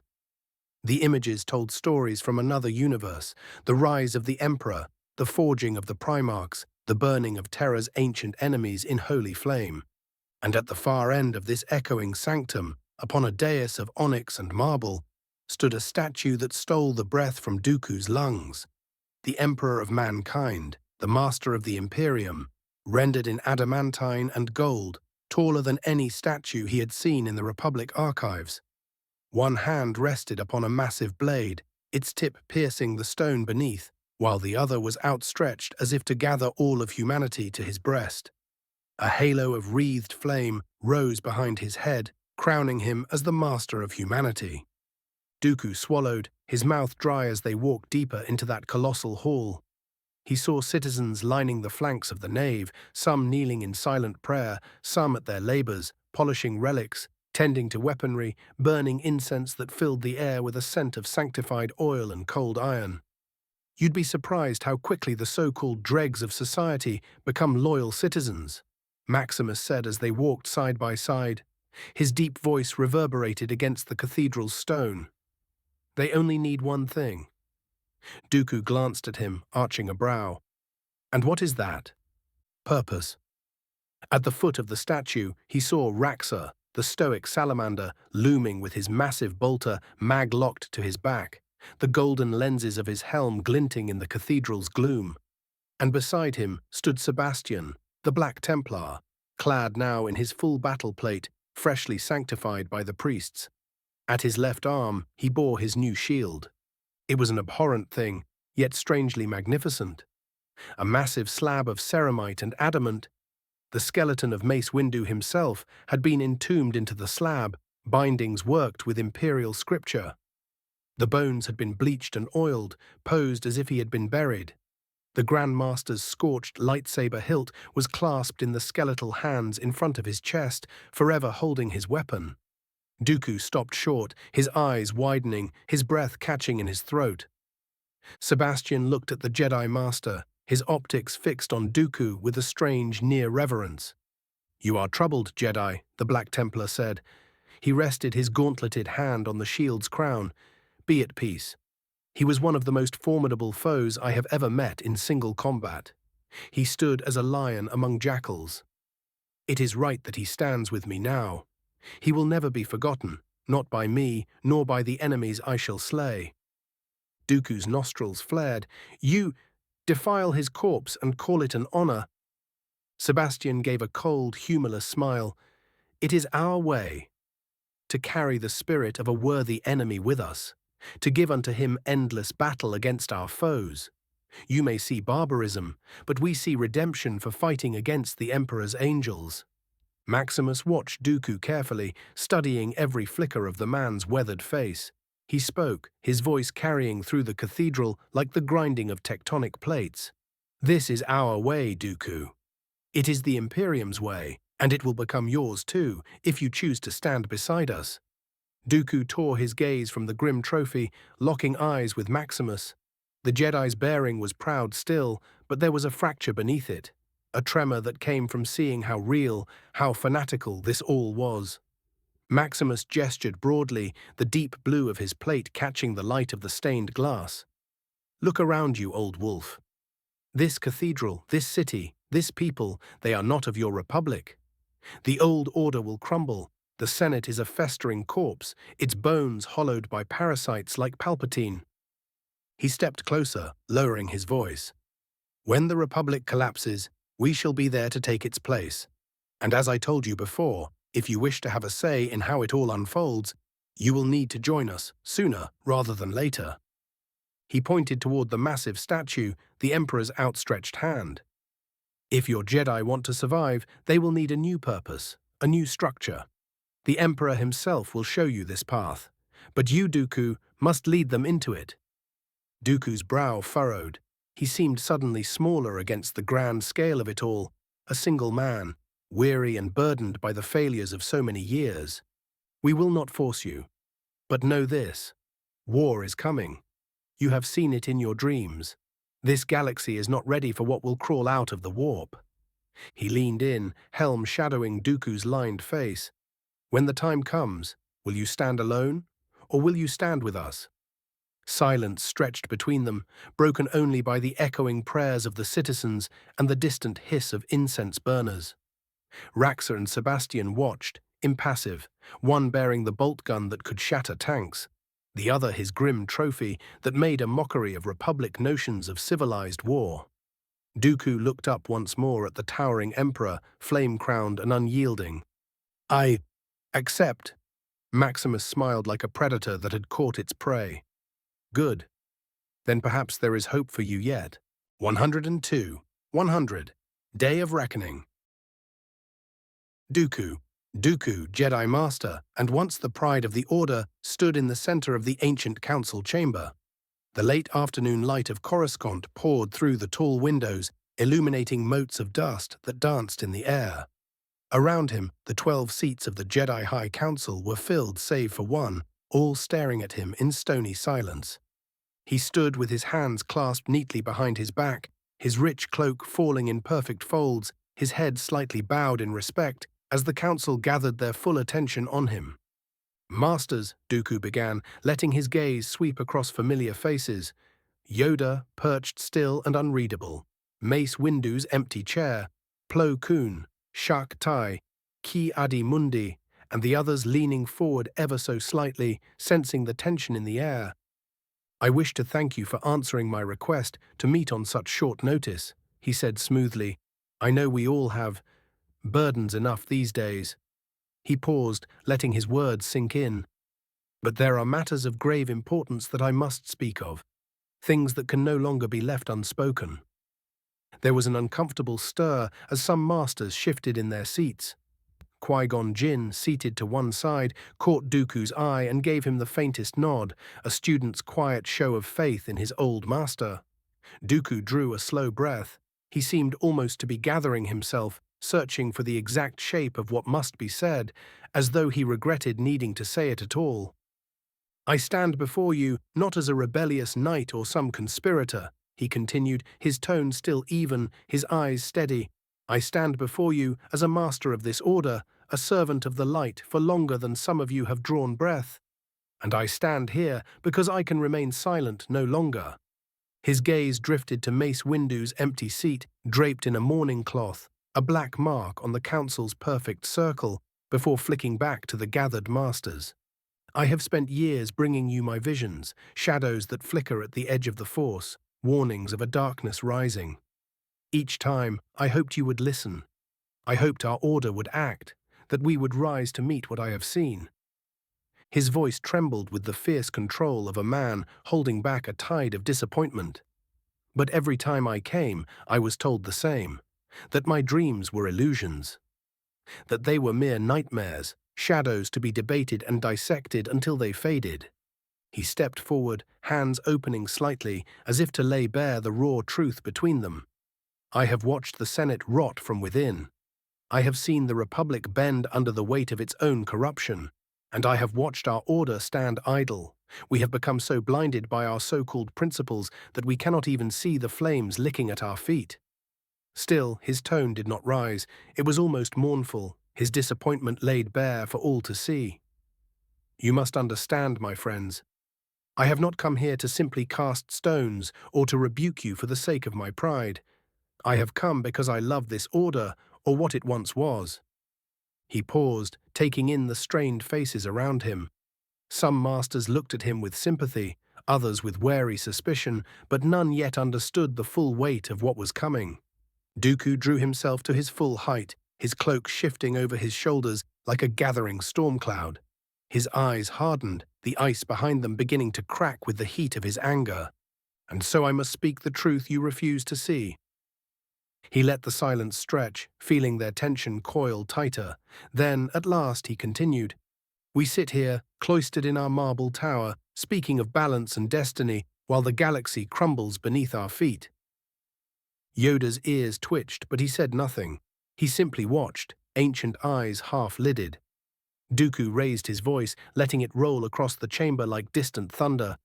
"I have brought you visions and dreams, fragments of darkness, glimpses of a coming war. And what have you done?" He pivoted slowly, robes swirling around him. "You dismiss them. We debate them for hours, for days, for weeks, until the meaning is lost, the urgency gone, and the galaxy moves on without us." Ki-Adi-Mundi opened his mouth, but Dooku cut him off with a sharp gesture. "You say the Force will guide us. The Force does not guide those who refuse to act. The Senate is rotten, infested with corruption, deceit, petty power plays. You know it, and I know it. Yet you stand beside those charlatans every day, lending them your moral authority, while they line their pockets and sign the Republic's death warrant." "Master Dooku," Chindralig began, but again Dooku's words fell like hammer blows. "No, you will hear me this time. You will listen." He pointed a long finger, sweeping it across the room. "We sit here in our circle of stone, clinging to illusions of control. When the outer region burned beneath the boots of the Astartes, did you sense it coming? When the Black Templar carved through our temple, when our precious brothers and sisters died on our own steps, did you feel the darkness before it was upon you? Did you lift a finger before it was too late?" Silence. Some counselors stared at him with wide eyes. Others looked away, shame hidden behind the folds of their hoods. Dooku's voice lowered, but it did not soften. It became colder, more precise, each word like a blade. "I am old. I have lived long enough to see this order for what it is now, a bloated, stagnant council of squabbling fools. You speak of the light, but you fear the dark more. You fear the people you claim to protect. You fear the very power that gives you life." He paused to look at each of them: Obi-Wan, Sayesi Tiin, Kit Fisto, Shark Tai, Adi Gallia, even young Anakin Skywalker, who had been allowed to sit and witness. They squirmed under his gaze. Master Oppo Rancisis hissed softly, coiling his long tail. "You overstep, Master Dooku." "No," Dooku said, voice sharp, "it is you who have overstepped. You have overstepped so far from your calling that you no longer recognize it." Yoda finally spoke, his gravelly voice drifting through the chamber like a whisper of wind. "Abandon the code, would you? Betray the order, would you?" Dooku stepped closer to the old Grandmaster. "Betray? I swore to defend this galaxy, to protect it. That oath stands, even if the Council is too weak to keep it themselves. That is why I am leaving this order. I will not stand by as you debate your principles into oblivion, while billions suffer." Shock rippled through the chamber. Murmurs rose like an agitated hive. Dooku lifted a hand to still them. "I have spoken with Captain Maximus. He offered me a choice. The Imperium will welcome us, not as lapdogs, and not as pawns of some corrupted Senate, but as brothers in arms." Shakti leaned forward, disbelief etched into every line of her face. "You would trade the Jedi way for the Imperium's tyranny, for their brutality? You would join the enemy?" Dooku's eyes narrowed. "I have seen more honor in their so-called brutes than I have in this chamber in a decade. They do not hide behind platitudes while darkness takes over. They act. They protect their people. They give them purpose." "Madness," Ki-Adi-Mundi barked. "You would throw away centuries of tradition for an empire of warmongering fanatics." Dooku turned to him with icy disdain. "Perhaps you would understand if you left this temple more often." Gasps. Even Plo Koon lowered his head, words failing him. Dooku spread his hands, the rich folds of his cloak like wings of shadow. I came here today to give you a chance. Captain Maximus has offered the same to you, to all of you. Leave this broken republic. Join us. Help forge something stronger, something that will stand against corruption. Help me build something better. He let the silence hang, but the fury in the Grand Council chamber was already boiling over. The heavy air of silence that had carried Dooku's words now cracked and splintered as the gathered masters struggled to contain their outrage and disbelief. A few sat in stunned silence, their gazes turned inward as if searching for some hidden flaw in the Force that might make sense of what they had just heard. Others leaned forward in their seats, anger flaring at their temples. The chamber, a place of calm debate and ancient wisdom for centuries, now trembled on the edge of open conflict. Chindralig was the first to finally lose his composure. He rose from his seat in a single fluid motion, the deep folds of his robe falling around him. His eyes blazed with righteous fury as he leveled a finger at his old peer. "Master Dooku," he hissed, voice sharp as a blade striking a training post. "You stand here and spit on the council that nurtured you, the order that made you. You have betrayed the oaths you swore beneath this very roof." A low murmur rippled through the chamber, some masters nodding in fierce agreement, others flinching as if struck. Qui-Gon Jinn sat and watched. The pain on his face was that of a man watching a beloved father be stripped and rebuked. A deep rumble shook the floor as a heavy cylindrical pillar began to rise from the chamber's circular center, ancient servos whining beneath the stone as it emerged. Its top was shaped into a single hollow socket, polished to accept a single weapon. Dralig stepped from his seat, robes trailing behind him like the tattered remains of his trust. He stopped before the pillar and locked eyes with Dooku, his voice quieter now, but more cutting than ever. "If you would so boldly forsake us, then you will at least do so without the symbol of our trust. Surrender your lightsaber, surrender it, and all that it means." Dooku stood very still. For the briefest of moments, he looked almost surprised, but that flicker was gone as quickly as it came, replaced by the grave, regal calm of a man accepting the weight of his own choices. Slowly, he drew back his cloak, unfastening the curved hilt that had hung at his hip for decades. A trusted friend, an extension of his will, the last thread that bound him to these walls and the memories within. He turned the weapon over in his palm, feeling the cold metal against his skin. Every scrape and notch, every carefully maintained surface that had helped keep peace and defended the weak when the Republic still meant something true. For a moment, his thumb hovered over the ignition switch. A small, wistful smile ghosted over his lips, a farewell to a life he once knew. With deliberate care, he placed the tip of the weapon into the waiting socket.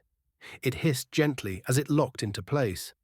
Mechanisms deep within the pillar hummed to life, and the hilt was drawn downward into the column, swallowed by stone and ancient machinery alike. A faint metallic echo rang out as the pillar receded, taking with it Dooku's last symbol of knighthood. Silence again filled the room, but it was not the tranquil calm of Jedi meditation, it was the hush of mourning, the cold void of a bond severed forever. Dooku turned to face the circle of masters. For a heartbeat, the proud Jedi Master was gone. In his place was simply a tired old man who had fought for what he believed was right for longer than any of them would ever understand.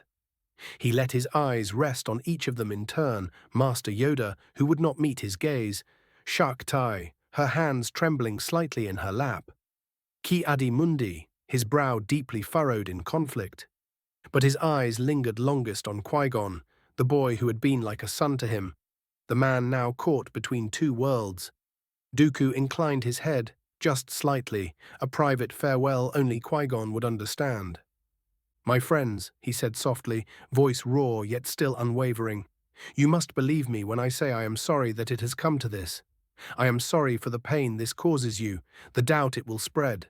You will call me a traitor, heretic. But know this." He lifted his chin, every line of his noble bearing, unbowed by the weight pressing on him now. "I have loved this order. I have loved what we stood for more deeply than words can say. And despite the blindness that has overtaken you, I am still proud to have served alongside each of you through all our trials." His eyes shone for a moment, wet with the memory of decades spent in these hallowed halls. "I wish you could see what I see. And perhaps, someday you will. May the Force be with you. You will need it far more than I." With that, Dooku turned his back on the highest circle of the Jedi Order. The hem of his cloak swept behind him as he stepped across the ancient stones, the same floor he had crossed as a youngling, as a knight, as a master of the Order. Not once did he look back. The council chamber doors parted with a deep, sonorous hiss, letting in a gust of cool air that rustled the robes of those left behind. Qui-Gon watched him go, his lips parted as if he might call after him, but he said nothing.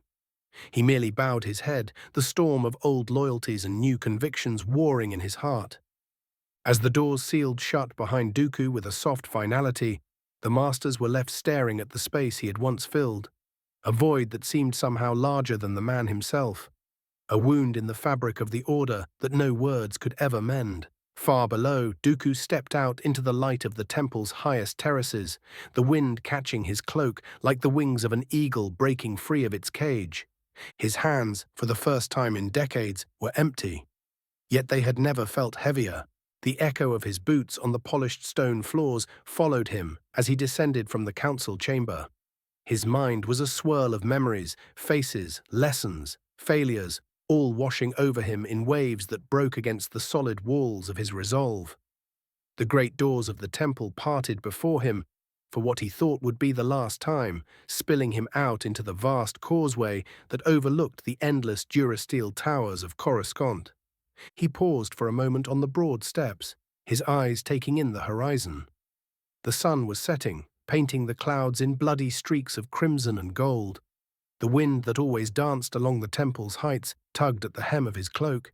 He was almost down the last set of stairs when he heard the familiar voice that somehow cut through the city's constant roar like the whisper of an old melody.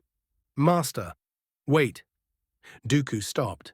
His spine stiffened, but his shoulders eased ever so slightly. He turned, robes brushing against the steps, as he looked back to see Qui-Gon running toward him. He looked so much like the boy he'd once been, stubborn, relentless, eyes bright with a mix of rebellion and devotion. Qui-Gon came to a halt before him, breathing harder than he would admit, the wind catching his hair and robes in gentle, tangled waves.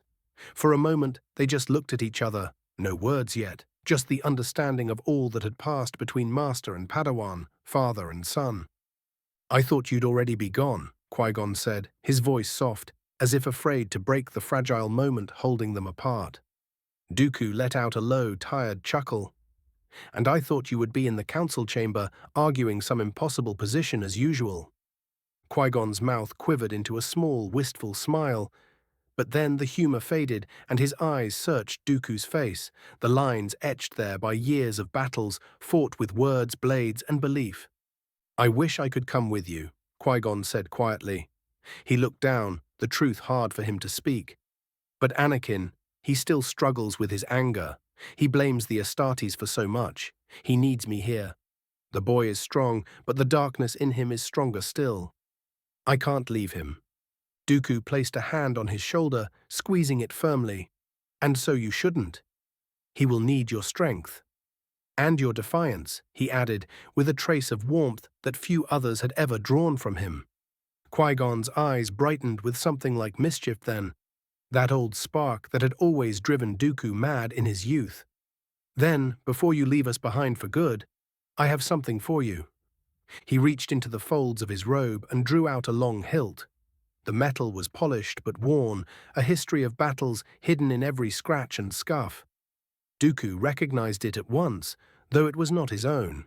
It was the saber Qui-Gon had brought before the council years ago, the same one recovered from Tatooine when the Astartes had ripped the Sith apprentice Maul in half, like the dog he was. Qui-Gon held it out, cradled in his palms like an offering. "I couldn't get your saber back. You know how the council is, they're already sealing off your old quarters, acting like you never existed. But you shouldn't go empty-handed. Take this, until you find a crystal of your own, and forge something worthy of you again." Dooku reached out and took the hilt with reverence. It was not his, but at this moment it felt like it could be. It felt like a bridge to a life that was ending and one that was just beginning. His eyes met Qui-Gon's, and he searched for any sign of regret there, but found only quiet pride and a fierce loyalty that nothing, not even the Order's failings, could snuff out. "Thank you, my boy," Dooku murmured. He turned the saber over in his hands, feeling its weight. "You know this could bring you trouble if they find out you helped me." Qui-Gon just shrugged, his expression soft but stubborn as ever. "Let them find out.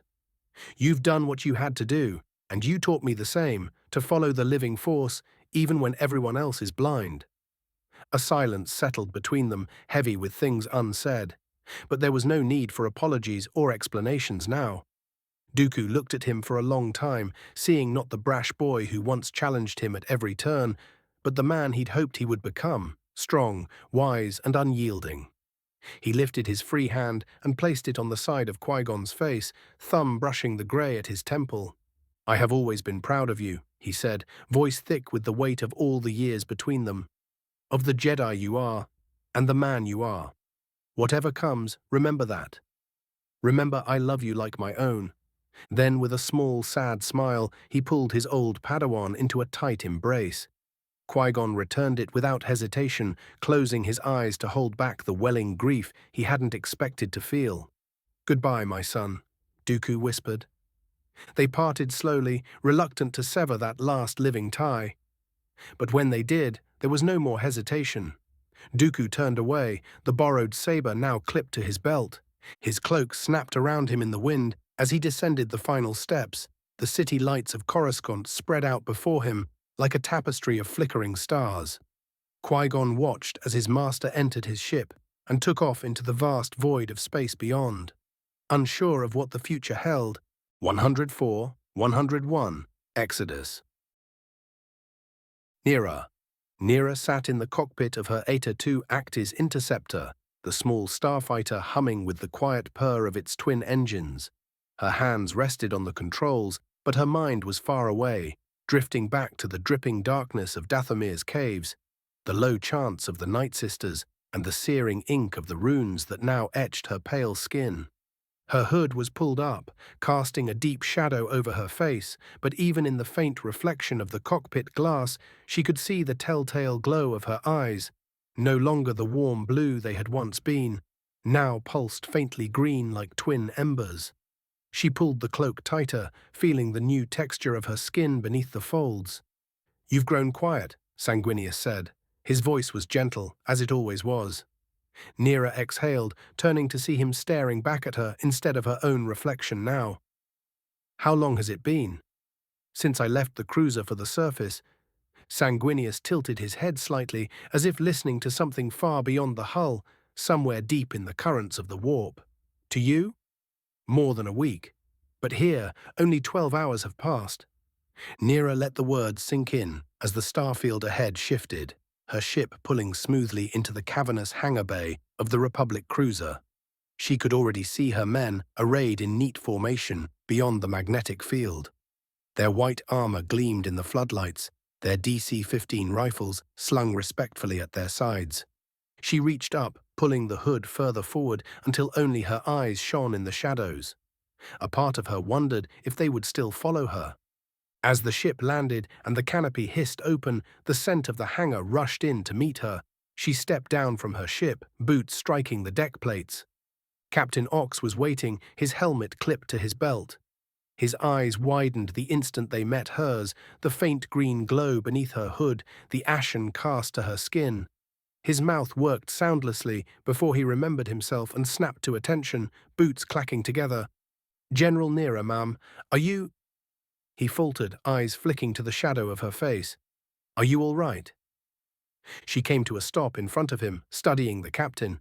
She let the silence stretch until the captain looked ready to squirm under her hidden gaze. Finally, she allowed herself a ghost of a smile, though it was more unsettling than comforting beneath that pale, rune-etched skin. "Yes, Captain Ox, I am more than all right. I found exactly what I needed." Ox cleared his throat, still glancing at the green glow that made her eyes seem alive in the dim hangar lights. "Good to hear, ma'am." He shifted, remembering his orders. "While you were away. A transmission came in from General Skywalker. He said to tell you he requests your immediate return to the Jedi Temple. He said there is something you must discuss. Neera's eyes narrowed slightly under the cowl, though she did not let him see the brief flicker of dread that passed through her mind. Anakin. Of course it would be Anakin. She could almost hear his voice, brash but troubled, always pacing like a caged animal in his mind. "Did he say anything else?" she asked. Ock shook his head once. "No, General. Just that it was urgent." Neera nodded once, as if she had already expected that answer. "Very well, Captain," she said at last. "Set a course for Coruscant. Inform me when we are an hour out." "Yes, General," he said quickly. "I'll see to it at once." He brought his right hand to his head in a respectful salute before turning to bark orders at the others. Neera watched him go for a moment, feeling the ache that radiated from her bones. "I'm so tired," she said to her invisible companion. Sanguinius stepped forward into her view again, a ghost that only she could see. "Rest, little one. You'll need it." She nodded once, almost absently, before turning away from the bustle of her men. Her boots echoed down the corridor as she made her way to her quarters. Behind her, the Venator's engines rumbled to life. Stars shifted as the mighty cruiser pointed its prow toward Coruscant. Equals, equals, equals. The Jedi Temple loomed before Neera as her shuttle touched down on one of the smaller, more discreet landing pads near the upper levels. Its great spires stabbed into the dusk sky of Coruscant like stone blades, wreathed in clouds painted pink and orange by the fading sun. Even now, the sight of the temple still made her chest ache with an old, quiet love. She pulled her hood tighter around her face, hiding the unnatural pallor of her skin and the faint glow of her green, glowing eyes. She could feel the wary looks from the temple sentries, the subtle ripple in the Force as other Jedi sensed her arrival and her changed presence. But it didn't matter now. At the top of the stairs, Anakin was waiting for her. His cloak was draped loosely around his shoulders, but he looked taut and restless, one hand absently brushing the lightsaber at his hip. When his eyes met hers, they widened in shock. "Neera," he said, voice tight with confusion and concern as he stepped closer. "What happened to you? Your skin, your eyes." She cut him off sharply with a raised hand, her hood shifting just enough for the green glow beneath to pulse. "Not here, Anakin," she hissed, glancing around at the temple's spires and the handful of Padawans and knights who had paused to stare. "This is not for curious ears." Anakin looked around at the staring groups, his eyes narrowing. "We need to talk, Neera. About Master Dooku." "Yes," she said, her voice low and urgent. "I need to speak to him, and Master Qui-Gon as well.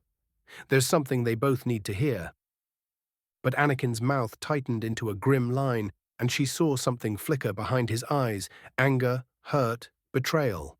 He let out a harsh breath. "Neera, that's what we need to talk about. Master Dooku, he's gone. He left the Order. He renounced his vows a few days ago. The Council is in chaos over it." Her lips parted in shock, the glow beneath her hood flaring brighter. She was in shock. Not that Dooku had left, but that it had happened so soon. He's already gone?" she murmured, almost to herself. She felt Sanguinius's presence stir beside her, invisible to Anakin. She snapped her eyes back to Anakin. "Then find Master Qui-Gon. I must speak to him, to you both." Anakin looked like he wanted to say something more, but her tone told him it was urgent. With a nod, he spun on his heel, his cloak snapping behind him as he strode into the temple's grand hall. Neera followed, her boots echoing across the ancient stone floors, the murals of long-dead Jedi Masters seeming to watch them as they passed. Minutes later, she stood with Anakin and Qui-Gon Jinn in one of the temple's private gathering halls, an old domed chamber used for small councils and private confessions. Shafts of fading sunlight streamed through high windows, falling across the polished floor in warm golden lines that did nothing to cut the tension. Qui-Gon looked older than she remembered, deep lines carved into his brow, but his eyes were calm and searching as they took her in. He bowed his head slightly in quiet greeting. "Neera, you've returned to us." She pulled back her hood fully now, revealing her pale, rune-marked skin. I have. And there is much you both must hear. She told them everything. Her voice was steady at first, but it picked up a desperate edge as she spoke of Dathomir and the Night Sisters, of the warp's pull and the visions that Mother Talzin had shown her. She told them of Mortis, the massive battle yet to come, the hordes of demons clawing at reality, the Astartes and Jedi standing side by side against an endless tide of chaos. She told them of the Mother, the thing in the darkness that would break the veil between the Force and the warp if she ever slipped her chains. Anakin's expression shifted from wary concern to wide-eyed horror, then hardened into something cold and furious. When she finally fell silent, the only sound was the faint whir of temple air circulators, one of the galaxy's greatest fortress suddenly feeling far too small. His fists clenched at his sides. How do you know this? How do you know this? Mother will break free. Neera's jaw tightened. Because I made a bargain with the Emperor of Mankind. He told me of what is coming. He showed me Mortis. He showed me Dash. You what? Anakin's voice cracked like a whip, raw with fury. You went to the Imperium. To that monster and his abominations. You made a deal with him? He gestured sharply, hands trembling. Those butchers killed our mothers. They've slaughtered countless innocents, and you made a deal with them. Neera stepped forward, her eyes blazing green fire. Our mothers died because of the Chaos Sorcerer, not the Astartes. But Anakin was already shaking his head, eyes glassy with rage. They killed them. They murdered them. His voice broke on the last word, the pain raw and old, but alive as ever. He looked between her and Qui-Gon, then back to her. You think I'll stand with those monsters? You think I'll fight alongside them? Neera stared at him. She saw the boy, the terrified child, the grieving son, the bitter warrior. But there was nothing she could say to reach him now. Anakin turned on his heel. I can't even look at you right now. He spat. He shouldered past Qui-Gon and stormed from the chamber, his footsteps echoing down the marble corridor until they faded into silence. Neera stood motionless. Beside her, Qui-Gon watched the door for a long moment, his shoulders slumping as he exhaled. He looked at her finally, eyes tired but warm. He still grieves. And grief, when mixed with that much power, it twists everything. Neera's voice was barely more than a whisper. I know, and I fear what it will cost him. She sank onto one of the low benches, her hood falling back into place. He hates them so much, Qui-Gon. He hates what he thinks they did. And hate is the dark side's opening. Qui-Gon finished for her, his tone gentle but grim. He stepped forward, placing a hand on her shoulder. You did what you had to do, Neera. He will hopefully see it someday. But not today. I need to speak with the council immediately. Can you arrange it? She asked. I will see what I can do, Qui-Gon replied. From the shadows beyond the arched doorway, Ahsoka's presence lingered unseen. A silent witness to secrets never meant for her ears. Her eyes were wide, her hands pressed to her mouth as she sank back into the hall's darkness, heart pounding. Equals, equals, equals. Neera stepped into the High Council chamber of the Jedi Temple with her hood drawn low. Whispers rippled among the masters as she entered. Their eyes widened, some at her pallid skin, others at the green witchfire that seemed to coil faintly from her eyes. Only Yoda watched her without surprise. The ancient master's eyes narrowed slightly, but he said nothing as she stepped into the center of the circle, the hem of her dark robe brushing the floor. She lowered her hood. Masters, she began, her voice soft but carrying through the chamber, you know why I am here. They shifted, glancing at each other. Obi-Wan's brows drew down in worry. Shak Ti leaned forward, studying her intently. Plo Koon's eyes behind his mask were unreadable. Neera drew in a breath, her gaze sweeping over them, but she settled on Yoda last. I know what Master Dooku said and did. And I am here to tell you. She paused, her voice hardening. I am leaving as well. A chorus of shocked voices erupted.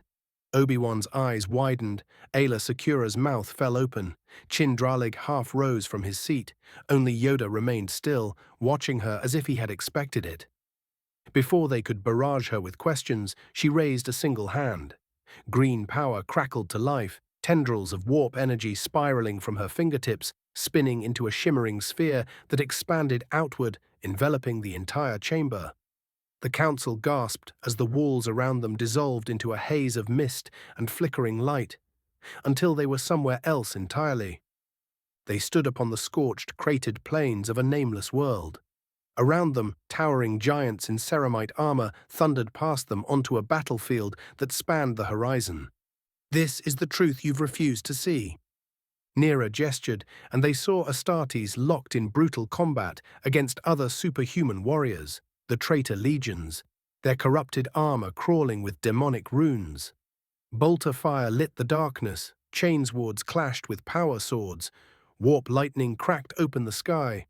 She guided their gaze to one battle among thousands, a winged figure clad in white and gold, a halo of light burning behind his head. Sanguinius, the angel, face pale and beautiful, his wings torn and stained with blood. Before him, the monstrous form of Angron, the butcher of Nuceria, his skull crowned with the metal talons of the butcher's nails. They watched Sanguinius stagger under Angron's hammering blows. But then, with a scream that shook the air, the angel plunged his hand into Angron's head, ripping the nails free, tearing the demon's essence apart. Angron's bellow turned to a shriek of hate as his form burned away, dragged back to the warp howling. Sanguinius fell to one knee, bloodied but unbowed. He clutched his spear and sword, standing again even as demons circled him as he refused to yield. "The Imperium was forged for this," Nera said, her voice raw with conviction, "to stand where no one else can stand, to fight against the armies of hell." The vision shifted. Now the Jedi saw entire worlds drowned in seas of demons, the four ruinous powers howling their endless hunger across stars. Traitor Astartes tore through cities. Corrupted guard legions burned forests, oceans, and people alike. And behind it all, the dark gods themselves, vast shapes of madness, flame, and infinite hunger, clawed at the veil of reality. Nera's hand swept outward, and the mists dissipated. The council chamber reformed around them, but now they looked at her as if she were a ghost from a nightmare that had just been made real. She met their eyes, her pale face glowing with the last embers of the vision's green fire. "Is this what you want? To stand alone while this comes for you?" Her voice was soft but iron beneath it. "You have no chance against them, unless you stand beside the Imperium. To stand with those who were born and bred to fight this war, and win." A tense silence strangled the chamber. Some of the masters looked stricken, others looked furious. But Anakin's eyes were black storms of rage. He surged to his feet, his fists trembling. "You expect us to believe this?" he snarled. "You expect us to stand with murderers and monsters who butchered our people? You stand here, marked with their witchcraft, babbling about visions. How long have you been working with them, Nera? How long have you been their spy?" Nera's eyes narrowed to slits, green fire flashing beneath her lashes. "I work for the survival of this galaxy, Anakin. Not for your petty hatred. The Astartes did not." "Don't!" Anakin's shout cracked across the chamber like a thunderclap, silencing every whisper. He pointed at her, hand trembling with barely checked rage. "Don't you dare! You stand here preaching about the greater good while you let those monsters crawl around our galaxy. We should be killing them, not working with them. You're a fool." She stepped toward him, teeth bared. "And you are a child clinging to hate when the galaxy is burning. What would your mother think? What would she say if she saw you now?" "Don't you dare bring my mother into this," Anakin hissed. "Why?" "Because you're afraid she'd be disappointed in you," Nera snarled. They stood nose to nose, the air crackling between them. Qui-Gon, standing just beyond, looked from one to the other, pain etched in every line of his face. Nera turned away from Anakin abruptly, her robe swirling like dark water as she waved him off. She faced the council again, her voice quiet but unyielding. "I ask you, masters, who among you will stand with me? Who will stand against the tide that is to come?" A tense, deathly silence. The council looked between themselves, some averting their eyes, others shaking their heads. Then one of them moved. Quinlan Voss stood, pushing himself up from his seat. He looked tired, but his eyes burned with a new, dangerous purpose. "I will stand with you," he said. His gaze swept the room, meeting the eyes of every master. "The Jedi have lost their way. We cling to old rules while the galaxy rots. It's time for something new." Gasps rippled through the council. Then another chair creaked. Shak Ti rose gracefully, her head-tails draping her shoulders like a mantle. "I will join you as well, Nira. If what you showed us is true, then we are all needed in this fight. Jedi, Astartes, or any other." The shock was so thick it felt like a physical weight. And then, impossibly, Plo Koon stood, the deep, steady voice behind his mask cutting through the stunned quiet. "I will join you too," he said. His tone was calm. "If this war is coming, then someone must serve as a bridge between the Order and the Imperium. I will be that bridge. We must know what they offer and what they demand in return." Nira's eyes shimmered with a painful, relieved light. She inclined her head, her hands curling at her sides as if to steady herself. "Thank you, masters. You will not regret this. Together we will have a chance." She turned back to the council. Ayla Secura sat stiff-backed, her leku twitching as she stared into her lap. Ki Adi Mundi's fingers drummed against the arm of his chair, but he would not meet her eyes. Nira took a step closer to them, her boots whispering across the polished floor. "Please," she said, her voice raw, stripped of all the ritual calm the council demanded. "You have seen it. The visions I showed you are no trick, no illusion. You felt the heat of those worlds burning. You heard the screams. You cannot pretend you did not."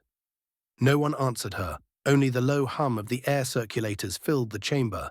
A single speck of green light glowed in her palm, pulsing like a heartbeat, as if the warp itself were urging her forward. Finally, she turned her gaze to the oldest, the wisest, the one whose word could sway them all. She looked at Yoda, the ancient master who sat in the center of the circle, his gnarled hands folded over his cane, those luminous eyes looking older than ever before, locked on her with a sadness that made her throat tighten. Nira stepped toward him. She lowered herself to her knees before him, looking into those tired eyes. "Master," she whispered, her voice trembling, "please, you must see that what I say is true. The Imperium does not come to enslave us. They come because the Chaos Gods are stirring, because they know what is coming for this galaxy. You've seen it too in your meditations, haven't you?" Yoda's ears drooped slightly. His eyes closed for the briefest moment, then he opened them again, ancient wisdom and bone-deep weariness staring back at her. He reached out, one clawed green hand brushing her own with all the gentle weight of finality. "Seen much, I have," he murmured, his voice gravel and regret. "And see now, I do. Chosen, our paths are." Nira's heart splintered at the edges. She pulled back from his touch, standing slowly, her limbs moving as if through mud. Her pale, marked face seemed to glow even brighter against the council's hollow silence. She turned to the others, her hands curling into fists at her sides. "Don't throw your lives away," she said, her voice stronger now, each word edged with a barely restrained fury. "You have seen the tide that will drown you, and yet you cling to this crumbling tower of hubris as if it were salvation. I beg you, think. Think about what you are choosing." Her eyes searched their faces for a tremor of doubt, a flicker of courage, but all she saw was fear and indecision. A rough, frustrated breath shuddered from her lungs. "Fools," she said, "blind fools." At last her gaze fell on Anakin. He stood rigid as a statue, arms crossed tight across his chest, his eyes twin storms swirling with conflict and bitterness. She stepped toward him, closing the gap until she could almost feel the heat of his anger radiating off his skin. "Anakin," she said, and for a heartbeat her voice was just a girl's voice, pleading, vulnerable, a raw edge beneath the steel. "Please, you don't have to do this. Put aside your hate, let go of your anger, just this once. Join me, fight with me, fight for all of us." "Think of Padme," she whispered. She lifted her hand, palm open between them, trembling just slightly. For a single, fragile moment, she saw it. A flicker behind his eyes. The walls breaking, the mask slipping. The boy beneath the warrior, battered by grief and fury, wanting so desperately to believe in something again. His hand twitched, just enough to make her believe. But then his gaze hardened, those storm clouds freezing into iron. His hands fell back to his side as he turned his head away, shoulders tense. "I can't," he bit out. "I won't." Something in her chest seemed to crumple, but she refused to let him see it. Instead, she drew her hand back to her side, her fingers curling into her palm until her nails bit skin. She exhaled through her nose, a slow hiss that carried all her final disappointment in him. "Then you are truly lost to me." She turned to Qui-Gon, who had watched the exchange with an expression of quiet sadness and fatherly grief. She gave him a single, small nod, and he returned it with a silent promise in his eyes. She pivoted on her heel, her boots ringing against the floor as she strode for the great doors of the council chamber. Quinlan, Shak Ti, and Plo Koon falling into step behind her. But just before they reached the threshold, Chin Dralig's voice cracked the air like a whip. "Halt!" The Jedi Battlemaster stood half-risen from his seat, his eyes blazing with righteous fury. "You will surrender your lightsabers now. You have forsaken the Order and your oaths. You are no longer Jedi." Nera paused at the threshold, the great doors opening. She looked back over her shoulder, and in the green gleam of her eyes, there was nothing soft left to find. "No," she said simply. Dralig's face turned red with fury, his hands clenching as if to summon every guard in the temple. But before he could speak again, Nera turned and stepped through the threshold, Quinlan, Shak Ti, and Plo Koon following close behind her. 105, 102, ordained by him. Nera. The quarters assigned to Nera aboard the cruiser were sparse and sterile. White durasteel walls, a single viewport staring into the endless black, and only the gentle hum of the ship's engines to break the silence. But Nera hadn't noticed any of it. She sat curled in the corner of the wide command seat, knees pulled to her chest, her forehead resting against them. For the first time in days, she finally had time to think. And in the silence, doubt crept in like a rising tide. "You've gone too far. You've turned your back on everything. The Jedi will call you a traitor. The Republic will brand you a defector. Even the Imperium, they might call you witch. They might execute you before you can speak." She squeezed her eyes shut, forcing the thoughts away, but they came back with fangs sharper than before. She had led some of her mentors into exile, Jedi Masters who had trusted her, who had followed her. She had brought them into unknown space, toward a faction of beings so far removed from the Force that they were almost unnatural to her. The Imperium of Man, the Astartes, the Emperor. She didn't know what he truly was. Not yet. She had left her friends, her family. Her hands trembled as she reached into her robes and withdrew it. The feather, it shimmered with a light, pure and golden.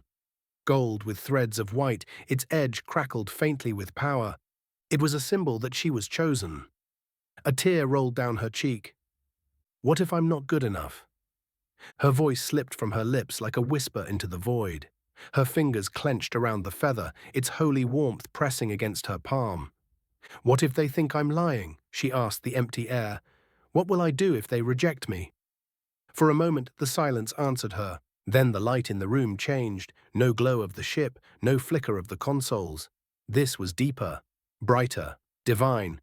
Sanguinius's angelic wings unfurled with a gentle rustle, their span casting light and shadow across the chamber. His gold and crimson armor gleamed like it had never known blood, never known battle, yet carried the weight of thousands of wars. His face was serene, radiant, yet filled with a melancholy that only the dead could know. He stepped forward slowly and lowered himself to one knee beside her chair. Even kneeling, he dwarfed her. She looked up into his face, and he met her gaze with the patience of a father, of a guardian. And he saw it in her. Fear, not weakness, not cowardice, but fear, the kind born of responsibility. "I'm not a leader," she whispered, voice cracking. "I was never meant for this. I'm no general, no ruler.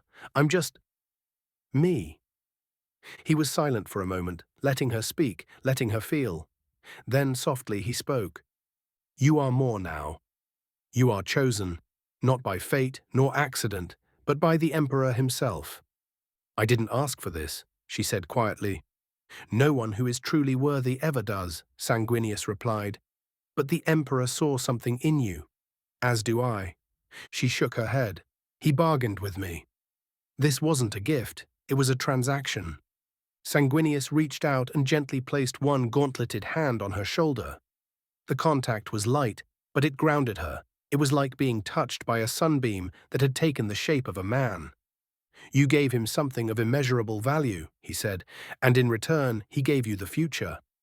She looked at him again, eyes glistening. What if I fail? You won't. How can you be sure? Because I know what you are capable of, even if you don't yet. His voice was resolute, filled with unwavering certainty. Until the day I return to flesh and beyond. I am bound to you. I will be your blade in darkness, your shield in light. I will speak for you when your voice falters and raise you when you fall, and I will be there by your side until the end. Her lip quivered as she closed her eyes again, pressing her forehead into his armored arm like a child seeking shelter from a storm. I'm so scared, she whispered. I know. Eventually he drew back, his hand lifting to the chain around her neck. From it, the feather gleamed once more. This is the key, he said. This feather was not a token. It is a symbol of the Emperor's will, of his trust. Show it to the Astartes, and they will kneel. And if they don't? His wings folded slightly as he rose to his full height. They will. She stood with him, slowly, her fingers wrapping around the feather again. And what happens after? You lead, he said. You bring order to this shattered galaxy. The Emperor has no form yet, but until he returns, you are his voice, his light. You will guide the Imperium, and when the time comes, he will rise again. Her back straightened, her breathing slowed, and though the fear remained, it no longer ruled her. You believe in me? She asked quietly. With all that I am. Equals, equals, equals. The winds of Tatooine lashed across the sand, howling between the jagged rocks and in victum aeternum. The twin suns cast a golden glow over the land, their oppressive heat baking the cracked earth beneath Neera's boots. She walked at the head of the small group, her robe trailing behind her, the hood drawn up to conceal the pallor of her face and the glowing green eyes that had replaced her once warm blue ones. Behind her came the Jedi Masters who had chosen to follow her, each of them walking with a somber, purposeful silence. A small contingent of Astartes stood ahead, clad in their enormous suits of ceramite armor, standing in formation with their bolters held at rest. The red dust of Tatooine swirled around their towering forms, but they stood like statues, unwavering.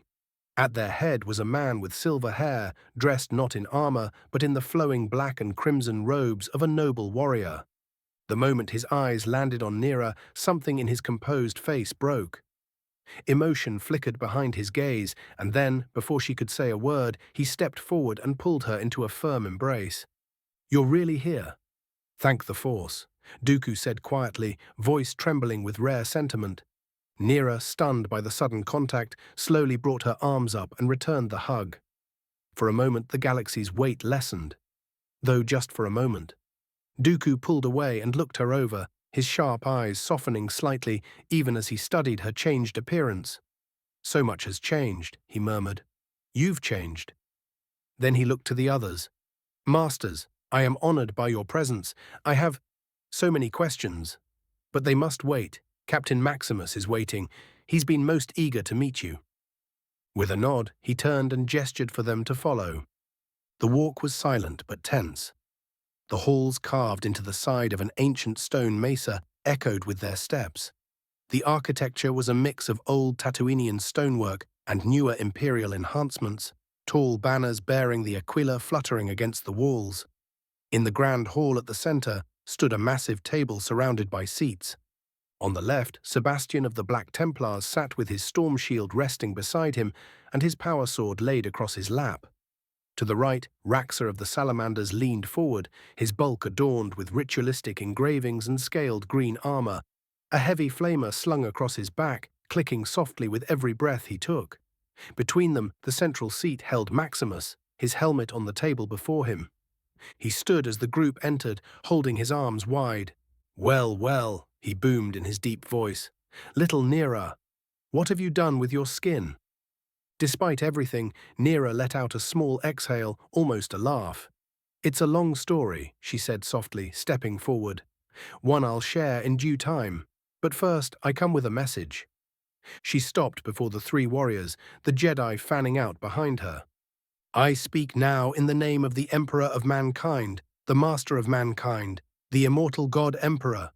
It is his will that I lead this splinter of the Imperium in this galaxy until his return. The chamber went dead silent. Maximus blinked. Raxor furrowed his brow. Sebastian stood.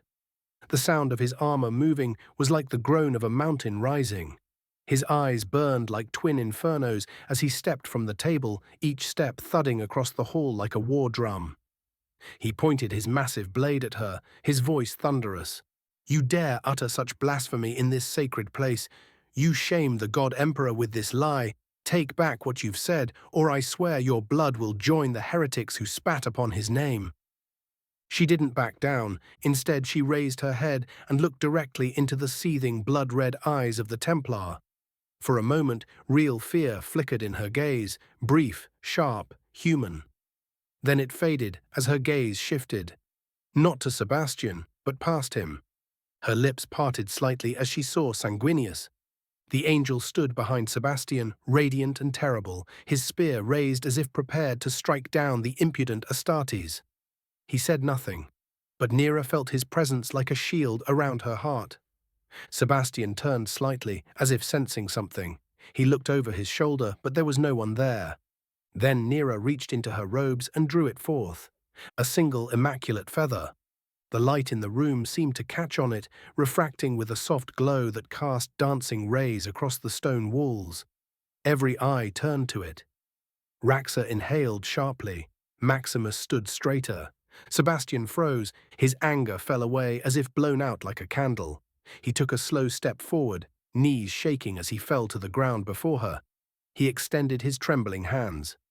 The great angel, he whispered, eyes wide with awe.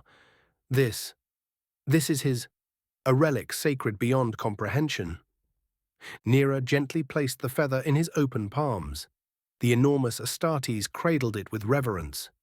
I met him, Nera said softly. I stood in the warp and beheld him. I have spoken to the Emperor himself. I carry his will now, and with this feather I am ordained. The Jedi were silent, watching the mighty Astartes bow before someone they had, mere moments ago, nearly struck down. Maximus stepped forward, eyes never leaving the feather. Sebastian, tell me, is it real? Sebastian looked up. Whatever fury once burned in his optics had been replaced by the stillness of faith. It is real, brother, he said, voice low and filled with awe, soaked in power, in truth. No heretic could create this. Only the angel could leave such a mark. Nera said nothing for a long moment. Then she took a deep breath, hands clasped before her. I do not ask for your loyalty because of who I am. I ask for it because the Emperor demands it. I am his voice in this galaxy now. With Sanguinius to guide me, I will lead the Imperium's rebirth in this place. We will unite Jedi and Astartes, man and machine, faith and force, and we will create a future worth fighting for. Sebastian looked at her. The great angel is here with us. She nodded once. He is. A long silence stretched, then Maximus slowly knelt, as did the rest of the Astartes. Then we follow, he said, by the will of the Emperor. The Jedi behind her exchanged glances, some uneasy, others quietly hopeful. Sebastian rose, feather still in hand. He looked at Nera again, this time with something deeper than respect, devotion. We stand ready, Saintess, he said with solemn zeal. 106, 103. Reunification. Maximus equals. It had been a week since the Imperium had changed hands. Maximus stood alone in the strategium of the Emperor's will, a venerable strike cruiser that had seen countless wars under the Ultramarines' banner. Now it flew under a new purpose, one decreed by the Emperor's will, made manifest. Nera, still young in so many ways, now stood as regent of their splinter of the Imperium, chosen by divine decree. Since then, orders had come swiftly, issued with a clarity that was neither hesitant nor cruel. She was no longer the girl he once protected and knew. She had become something else entirely. And now her first command to him was one of reunification. "Bring your legion home, Maximus. Bring back the azure talons." He had obeyed. Now, standing tall in his blue and gold armor, the symbol of Ultramar emblazoned across his pauldron, Maximus watched the void outside slow back into stars. Ahead, through the glow of the forward viewport, loomed the icy sphere of Hoth, shrouded in storm. Beneath those blizzards, the azure talons fought a war of redemption. A separatist droid manufacturing facility had been discovered here, hidden in the glacial valleys, and Bo-Katan had led the Mandalorians in a relentless campaign to take the world. If the forge was destroyed, it would cripple separatist production in this entire sector. The comms officer's voice crackled over the Vox. "Lord Maximus, we are in position. Drop pod primed for insertion." Maximus gave a silent nod, already turning from the viewport. Behind him, 3 Ultramarines, his honor guard, clad in pristine ceramite, helms locked and weapons primed, fell into formation. Together, they marched to the deployment bay. The pod was cramped, its walls shaking with the distant thunder of ignition sequences. Maximus sat in the central harness, his power armor connected to the restraint clamps, his thunder hammer locked to his right, bolter locked to his left. The honor guard took position in the surrounding seats, their visors pulsing a harsh red in the dark. A mechanical voice counted down the launch. 10, 9, 8. He closed his eyes. For Guilliman. For the Emperor, for the angel and the girl who bears his will. 3, 2, 1. With a scream of metal and fire, the drop pod launched from the Emperor's will, the force of it pressing hard into his spine. Outside, the cold stars blurred, and then disappeared entirely as they entered orbit. Through layers of clouds and storm, the pod burned like a falling comet, wrapped in atmospheric fire. Lightning struck the outer shell, but the armor held true. The descent was violent, screaming wind and rupturing heat, until... crash. The drop pod slammed into the icebound plains of Hoth like a comet from the heavens. A column of snow and shattered rock shot high into the air, followed by silence. Then, with a sharp hiss of depressurization, boom! The doors exploded outward. Maximus surged forward, roaring from the pod like the wrathful angel he was. His hammer slammed into the ground with a tremor, leaving a crater in the snow. The 3 Ultramarines followed, forming a disciplined wedge formation as blaster bolts immediately began to light the sky. All around them, the battlefield was chaos. Azure talons clashed with waves of separatist droids. The mechanical tide was endless, ranks of B-2 battle droids, spider walkers stomping through trenches, and HMP droid gunships shrieking overhead. Red and blue bolts filled the air like a storm of dying stars. Bo-Katan's warriors fought like demons in the whiteout, jetpacks flaring, vibroblades flashing, cutting down droids with brutal efficiency. Maximus raised his heavy bolt pistol and fired. One burst, 2 droids exploded in a spray of molten circuitry. Another step forward. He swung his hammer, obliterating a trio of droids in a single arc. Their shattered frames scattered like toys against the snow. The Astartes advanced with implacable fury, each step a promise of annihilation. Bo-Katan herself dropped from the sky with her jetpack, landing beside Maximus with a roll. "You're late, my lord," she snapped over the gunfire, half smirking behind her helmet. Maximus let out a small huff of amusement beneath his helm. "And you've clearly started without me." She gestured toward the distance, across the battlefield, where the droid factory loomed, a buried fortress in the ice. "That's our target," she shouted. "The main power core is under the ice, but the shields are still active. We've lost 3 squads trying to breach." Maximus nodded, eyes narrowing. With a signal, one of his honor guard produced a melter charge from his pack. "Cover us," Maximus ordered. He and the squad advanced toward the base, cutting a swath through the enemy ranks. Droids turned and opened fire, but their blasters did little more than splash against ceramite plating. He reached the shield generator's edge. "Here," he growled, throwing the melter charge. The honor guard held a perimeter, bolters barking, while Bo-Katan provided overwatch from above. Boom! The charge detonated, The shield flickered, then failed. The azure talons surged forward like a flood unbound. High in orbit, the strike cruiser fired one single massive shell. The droid factory detonated with a final glorious explosion, its heart torn out by combined Imperial wrath. Maximus stood on a hill of broken machines, his hammer resting against his pauldron. Around him, the Mandalorians roared in victory, Bo-Katan raising her new mechanical fist toward the sky. The Astartes did not cheer. They simply watched, breathing in the frigid air, their visors scanning for further threats.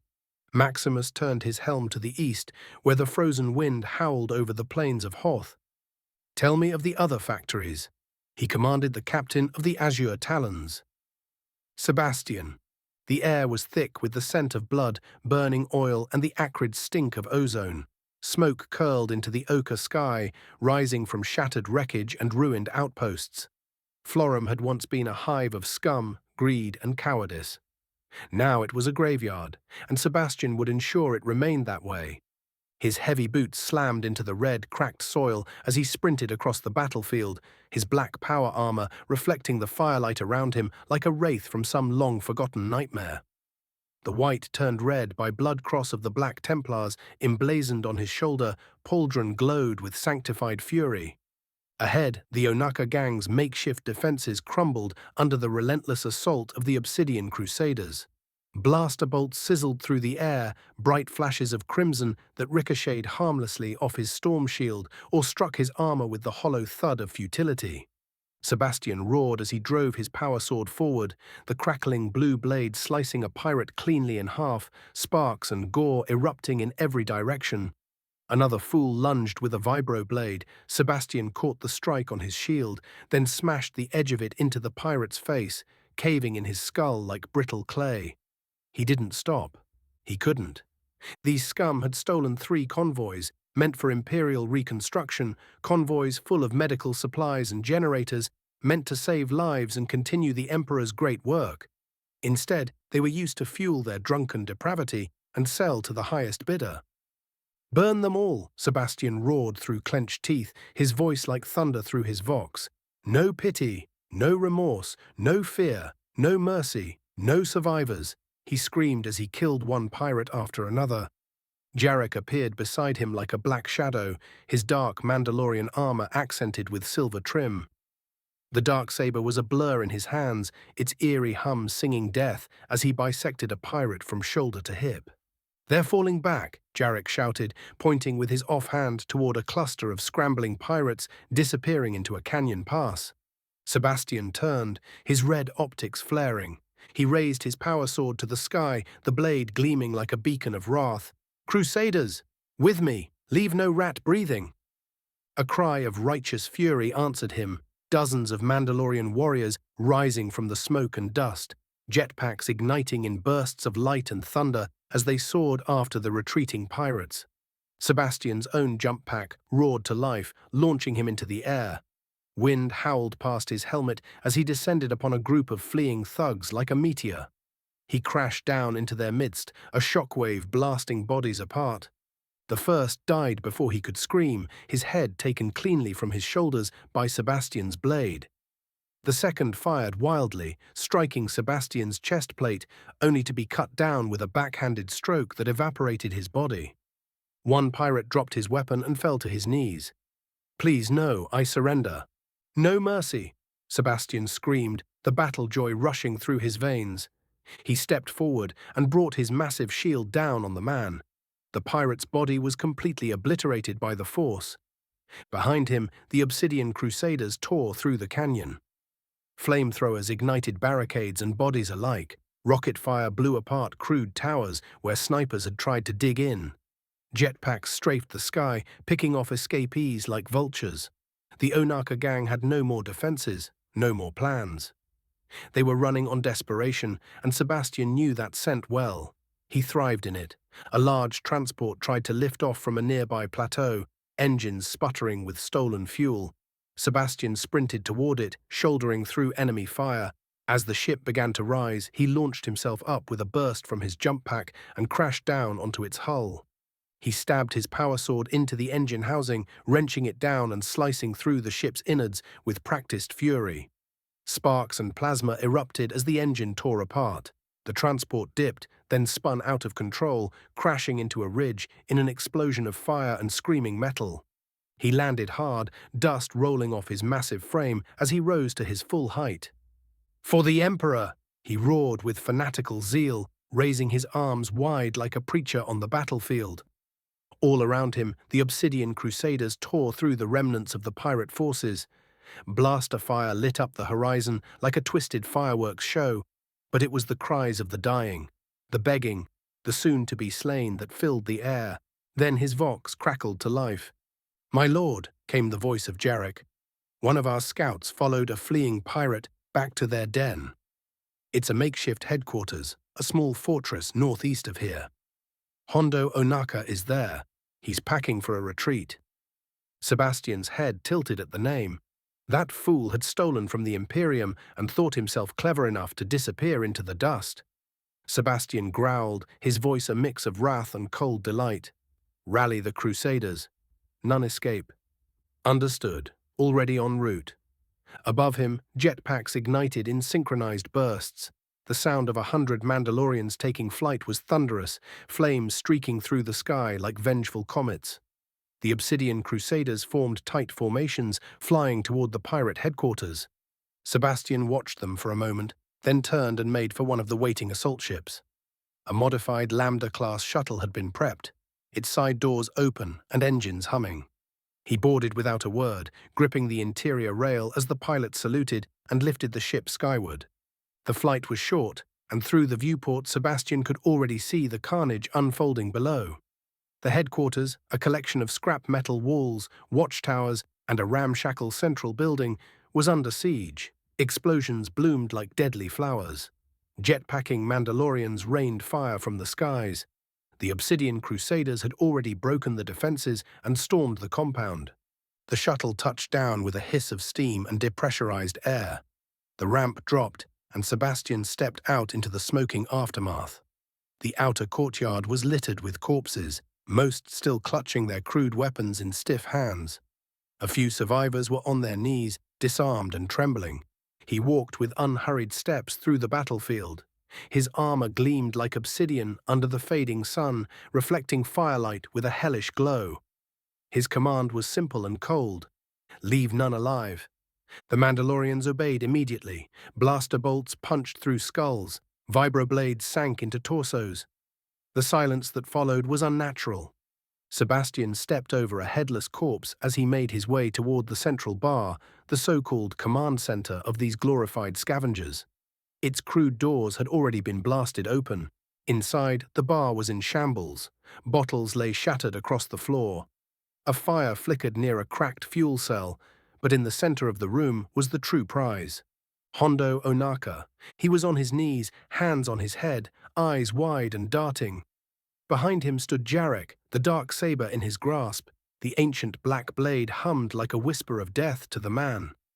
Sebastian strode in slowly. The room went still. With a grinding sound, he pulled a dented metal chair from a corner and placed it in front of Hondo. Its legs screeched against the floor as he sat, his enormous form making the chair groan under his weight. He stared at Hondo, and though his helmet remained on, the weight of his gaze alone suffocated the pirate. "You're going to die." His voice was eerily calm.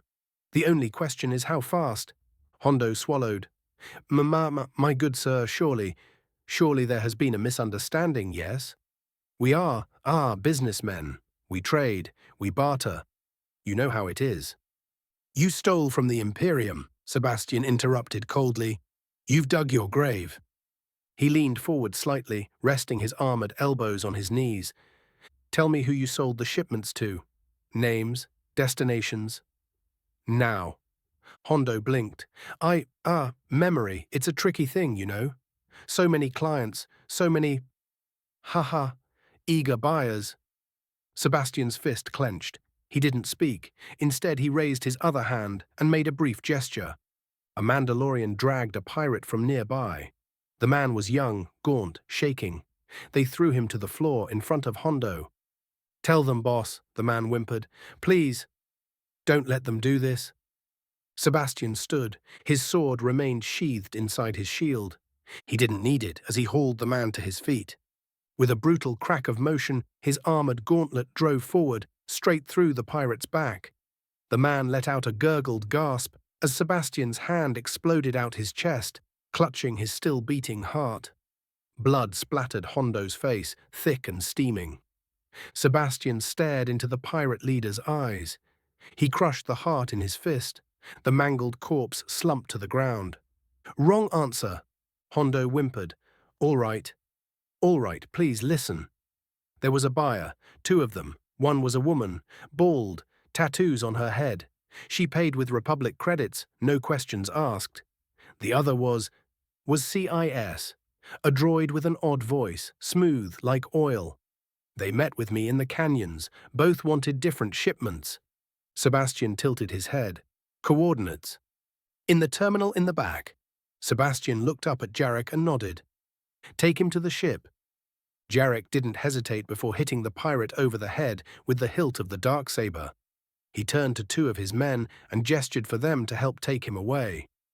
Sebastian turned to his crusaders. "Burn this place to the ground. Let the galaxy learn what happens when you steal from the Emperor's subjects." Outside, the flames rose high into the dusk sky as the Mandalorians carried out their orders. Smoke would mark the grave of Hondo Ohnaka, and Sebastian, champion of the Emperor, scourge of witches, Black Templar without mercy, stood bathed in firelight, unmoved. Another heretic purged, another message sent. The wrath of the Imperium had come to Florum, and it would not be forgotten. 107, 104. The Flamebearer. Raxor, the towering salamander, had stood beside Maximus and Sebastian as Nera delivered their orders, each of them reassigned across the galaxy to gather their legions. Raxor had expected the same, a directive to mobilize, a world to purge, a campaign to command. But instead, she turned to him with soft eyes and a quiet voice. "Raxor," she said, her voice full of compassion, "walk with me." He tilted his head ever so slightly, surprised, but nodded. His heavy steps fell in perfect rhythm beside hers as they moved from the grand hall down the quieter corridors of the command center. The clank of his ceramite boots echoed sharply against the pristine flooring, contrasting with her lighter steps and the occasional hiss of the ventilation systems. They walked in silence for a time. It was Nera who finally spoke. "Sanguinius has taught me a great deal these past months," she began, her voice thoughtful, "about the Imperium. Its strength, its pain, and its hatred." Raxor remained silent, allowing her to continue. "I understand that the Imperium's survival in your galaxy meant no compromise, sacrifice. I know that, for thousands of years, humanity has been taught that Xenos are to be feared, hated, exterminated." She stopped beside one of the wide viewing ports that looked out upon Invictum Aeternum. "But here, things are different." The hulking Astartes regarded her from the side, his yellow eye lenses fixed on her slim form, silhouetted by the moonlight. "I've known this galaxy," she went on, "its chaos, its cruelty, but also its beauty, and I want to change things here and now." She looked up at him. "I want the Imperium to be different in this universe, to be better." Raxor's voice rumbled like an underground volcano, deep and slow. "Compassion is a noble ideal, Grand Regent, but the Imperium is forged in war. In pain, the Codex and our teachings are clear."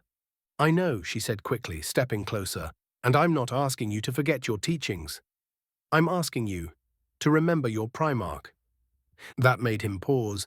She placed a hand over her chest as she continued. "Sanguinius spoke to me of Vulcan, of his kindness, of his love for humanity, of how even in the darkest of wars he protected the weak with fire and fury. I've seen that same spirit in you, Raxor. I've seen the records of when you protected the innocent civilians during the Mandalore campaign, when no one was watching." Her voice softened. His massive form tensed. She noticed. Her eyes narrowed. She took another step forward, her voice dropping to a whisper. "What about Cien, Raxor?" His head snapped slightly in her direction. A long silence hung between them. A charged stillness filled the air. I don't know what she is to you, Nera said gently. Friend, servant, companion. But I know she matters, and if she does, then you've already changed. Raxor turned his gaze away, down the hall, his jaw tight behind his helmet. You need not continue, he said at last, his voice quieter, subdued. I understand. A small smile crossed Nera's face. She placed a hand on his gauntlet. Good. They stood together for a moment longer before she spoke again. Your Mandalorians need you. Go. Help them. Be their flame-bearer. He bowed his head. As the Emperor and his regent will it. He turned and strode away, his footfalls echoing into the corridor. Equals, equals, equals. The door to his private quarters slid open with a hiss, revealing a chamber filled with trophies and memories. The skull of a hut rested on a plaque. Tribal banners of Mandalorian clans hung from the walls. And there, on a small pedestal beside his meditation corner, was a simple scarf, red and gold, made of soft Twi'lek fabric. Cien's. He stared at it for a long time. The door behind him opened again.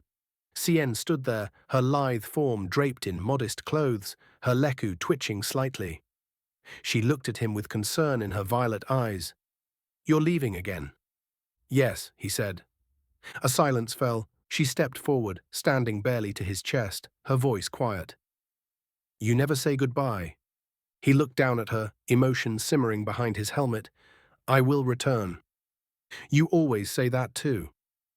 He reached up and removed his helmet with a hiss of pressurized air, revealing his dark skin, rough features, and deep, fiery eyes. He gently reached out and placed a hand on her shoulder. I must serve, he said simply. I know, she replied. Just come back. I always do. Equals, equals, equals. The shuttle hummed with power as it broke through the swirling blues of hyperspace, returning to real space above the war-torn skies of Ryloth. The arid, mountainous world spun slowly beneath them, a sphere choked by ash-colored clouds, its jagged terrain marked by the wounds of battle. Fires dotted the land like embers of a dying flame, and even from orbit, Raxor could see the scars etched into the surface. Inside the shuttle, the salamander remained silent. His crimson eyes burned behind his helmet, the emotionless ceramite visage betraying nothing of the anger brewing within. As a salamander Astartes, he had been forged in flame and wrath, tempered by compassion, but ever ready to strike. And here, above the enslaved world of the Twi'leks, righteous fury stirred within him. The shuttle hissed as it docked into the strike cruiser's hangar, a sleek, angular warship painted in the deep green and obsidian of the Pyro Drakes, his Mandalorian legion.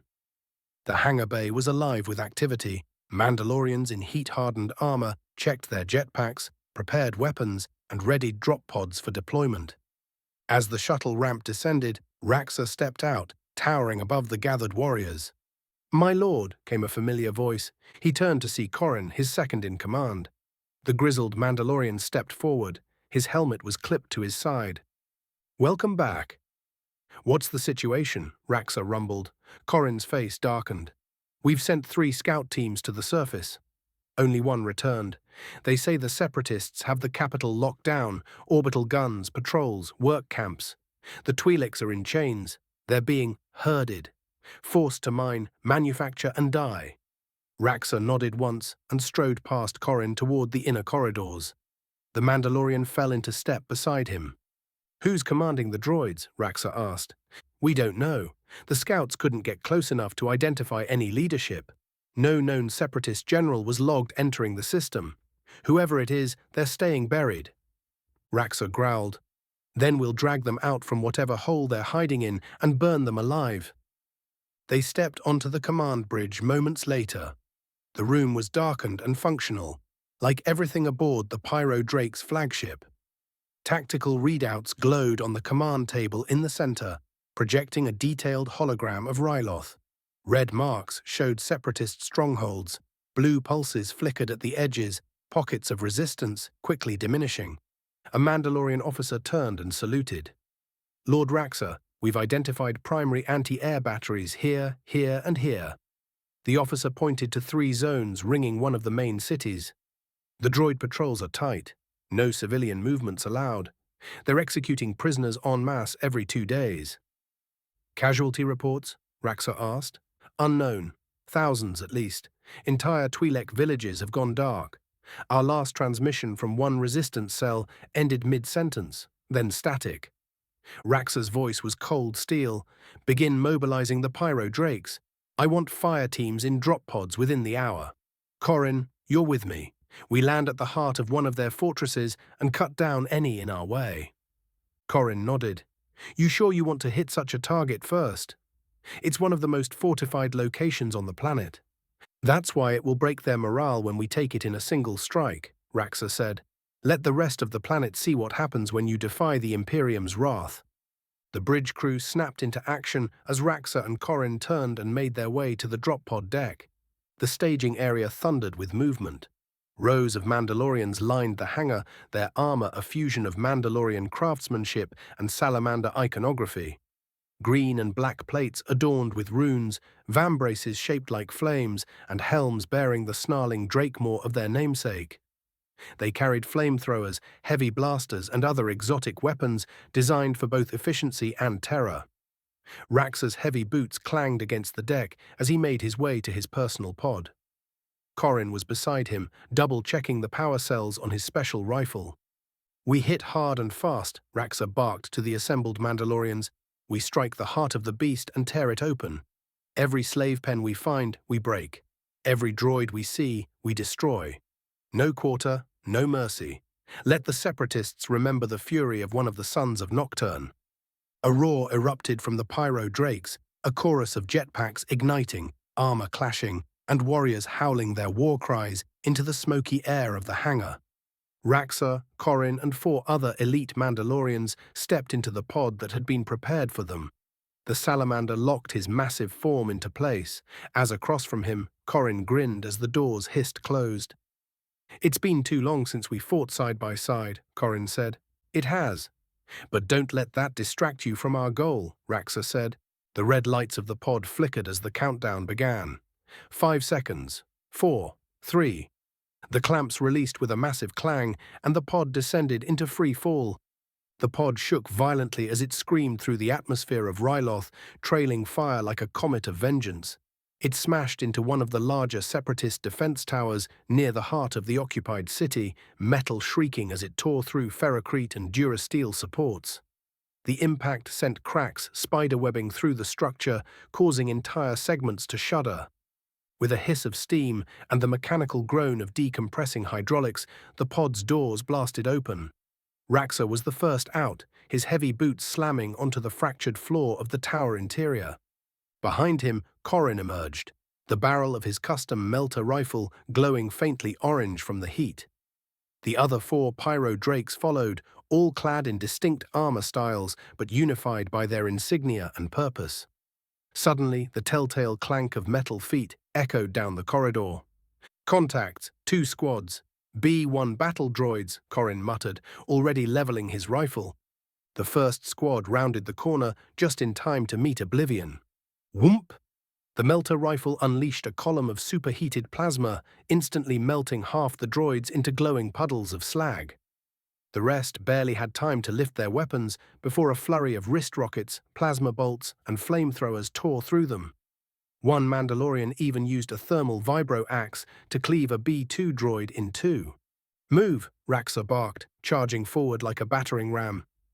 They stormed through the tower's winding halls, blowing through bulkheads and annihilating any resistance with disciplined brutality. Raxor's heavy bolter roared in his hands, sending explosive shells into enemy formations, turning every droid into mangled heaps.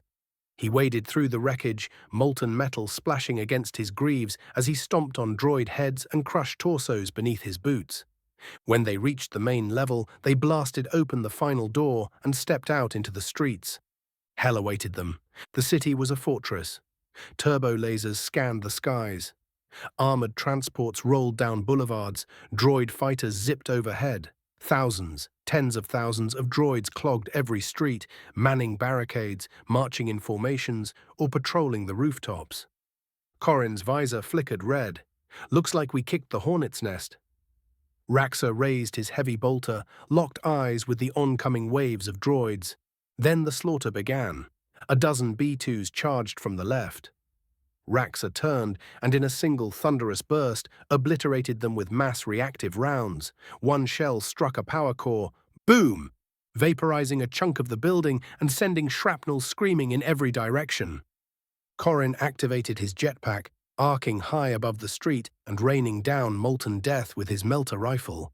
A vulture droid swerved to target him mid-air, but one of the Mandalorians launched a grappling cable, latched onto the vulture's wing, and shot the other end into the stone beneath him, causing it to crash into a tower with a brutal crack. The squad of pyro drakes surged into the fray beside Raxor, using flame projectors to incinerate droid platoons in narrow alleyways. Screams of superheated metal echoed through the streets as melting droids writhed in digital agony. "Left flank! Reinforcements!" one Mandalorian shouted. A massive AAT tank rumbled toward them, flanked by spider droids. "Clear a path!" Raxor roared. He charged forward, grabbing a damaged B-2 by the neck, using it as a shield as the AAT fired. The shell impacted the droid body, sending both it and Raxor flying back into a wall. But the Space Marine rose, scarred, smoking but unbroken. He activated his jump pack and soared forward, landing atop the tank. With one mighty stomp, he punched through the armor before dropping a melter bomb straight into the hole he had made. The tank exploded beneath him in a fiery bloom. Meanwhile, Corin and two others stormed a turret nest atop a rooftop, turning the heavy weapons toward their former allies and unleashing hell. Twin-linked blasters mowed down squads of droids below as explosions rocked the surrounding buildings. More droids poured from hangars, tunnels, even sewers. But it didn't matter. They moved through the city like an unstoppable wildfire. Every corridor became a kill zone. Every street became a grave. Plasma, fire, and steel rained from the heavens as pyro drakes deployed in strike pods around the city, flanking the enemy and tightening the noose. Droid command posts were breached and annihilated. Control towers fell. Sniper nests were silenced with missiles. The Twi'leks, caged in slave pens, watched in awe as their mechanical overlords were reduced to scrap. Hope, long extinguished, flickered back to life. And at the heart of the battlefield, Raxor stood among the bodies, smoke curling from his armor. His heavy bolter clicked empty. He dropped it, then drew his chainsword and activated it with a snarl before jumping back into the fray. 108, 105, a shield for the weak. Raxor. Raxor stood in the center of a burning courtyard, his massive armor bathed in the glow of molten metal and fire. The broken bodies of droids surrounded him, their limbs still twitching in the death throes of fried circuitry and shattered processors. His breath came in heavy long pulls, the barrel of his heavy flamer still glowing from its latest purge. All around him, the city burned, not from collateral destruction, but from calculated fury. Another separatist garrisoned settlement on Ryloth, reduced to slag and ash. Corin stepped up beside him, visor steaming slightly from the heat. "We found another mass grave. Twi'lek civilians, hundreds. Looks like they were executed weeks ago." Raxor said nothing, his hands clenched into gauntleted fists. The weapon groaned from the pressure. They moved again. The pyro drakes were scattered across the planet like burning meteors, striking city after city with brutal efficiency. Wherever the droids made a stand, they were crushed. Wherever they dug in, they were uprooted. No quarter was given. The next target was a city known as Nabat. Its streets were once bustling with merchant activity, but now droids patrolled it like maggots across a corpse. The Mandalorian dropships descended with screaming engines, fire and smoke pouring from their wings as drop pods slammed into concrete and steel. Explosions heralded the pyro drake's arrival. Raxor was first through the breach, his heavy flamer igniting a dozen battle droids mid-stride. Their death screeches were mechanical and meaningless to him. He tore through their ranks like a juggernaut, his strength empowered by a fury that had grown with each step across the burning world. A squad of super battle droids opened fire from an overpass. His armor held, weathering the barrage like a mountain against the wind before hurling a massive chunk of ferrocrete at the bridge's supports. The overpass collapsed, droids screaming in digitized panic as it brought them down in a cloud of smoke and fire. Corin and his squad were close behind. Plasma bolts hissed through the air, arcing into droids and blowing apart torsos and heads. Corrin's modified melter tore through barricades and armor alike, a beam of searing fury that turned durasteel to liquid in seconds. Still they pressed forward, door by door, building by building, and every time the battle ended, his rage would only grow. The streets would fall silent, and then the survivors would emerge. Starved, wounded Twi'leks, most no older than Cien when he had found her all those years ago. Their eyes were sunken, backs bent from chains and labor. Some flinched at the sight of the salamander, wary of yet another monster in different armor. But Raxor offered food, water, freedom. He ordered medical supplies, evacuation routes, and protection. One elder, her skin a pale shade of lilac, reached up and touched his helmet as he held it under his arm. "You are not like the others," she whispered. "You burn with fury, but not at us." Raxor looked at her with tired eyes. "Not at you, never at you." And then it was on to the next city, another stronghold, another massacre, another grave. The pyro drakes adapted to his fury. They began executing captured tactical droids for information, their interrogation methods swift and violent. Data led them to deeper horrors, hidden bunkers, underground labor camps, places where droid overseers had forced Twi'lek slaves to work until death. One such camp they stormed at dawn. The droids were caught mid-transition, moving the remaining slaves deeper into the tunnels. Raxor came in, his flamer setting the front gate ablaze, while Corrin and the others deployed from jetpacks above, unleashing plasma fire with surgical savagery until it was done. Equals. The fires still smoldered in the distance as the sun dipped low over the jagged ridgelines of Ryloth. Smoke drifted from broken towers and shattered streets. The cries of battle had faded now, replaced by the crackling of ruined droid husks and the murmur of displaced civilians. Raxor stood alone amidst the rubble, his armor scorched and pitted from days of ceaseless combat. His warplate, once a proud green with black trim, was now bathed in ash and dried oil. His heavy bolter hung loosely from his right hand, still steaming from the last barrage that had leveled a droid command station. Around him, the Twi'leks began to emerge, hesitant, silent, barefoot and hollow-eyed. Mothers clutching children, elderly leaning on sticks, young men with fear and fire behind their eyes. Survivors, every one of them. He said nothing. He didn't need to. To them, he was a monster from a myth, wreathed in flame and fury, roaring through the skies like vengeance incarnate. They had seen him tear battle droids in half with his bare hands, watched him stride into fire as if it were nothing. And yet here he stood, still and silent. The first to approach was a child with soot-streaked skin and a swollen ankle, wrapped in a scrap of blanket. She limped forward with eyes wide, trembling as she extended a small hand. Raxor didn't flinch. Slowly, gently, he knelt, his massive frame groaning with the weight of war. His helmet hissed and unlocked, lifting just enough to reveal his face, scarred, stern, and tired. So very tired, the child touched his gauntlet with trembling fingers. Others began to follow. One by one, the crowd came forward, surrounding him in a hushed, reverent silence. Calloused hands brushed against his arms, his chest, the scorched metal of his pauldrons.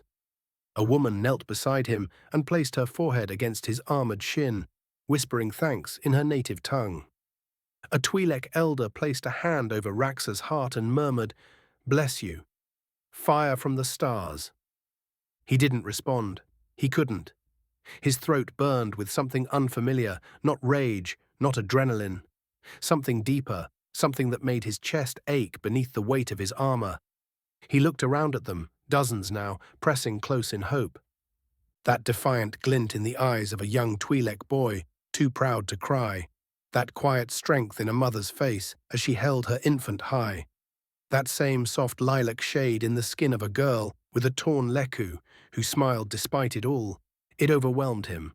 Raxor lowered his head and let them surround him. Let them touch the blood-stained armor. Let them see him not as a monster or warrior, but as their shield. For the first time in his long, brutal life, Raxor did not feel like a weapon. He felt like a protector. And when he finally stood again, the people parted for him in reverence. The sun had fallen behind him now, casting his silhouette long and golden over the broken street. Corin watched from a distance, leaning silently against a ruined wall.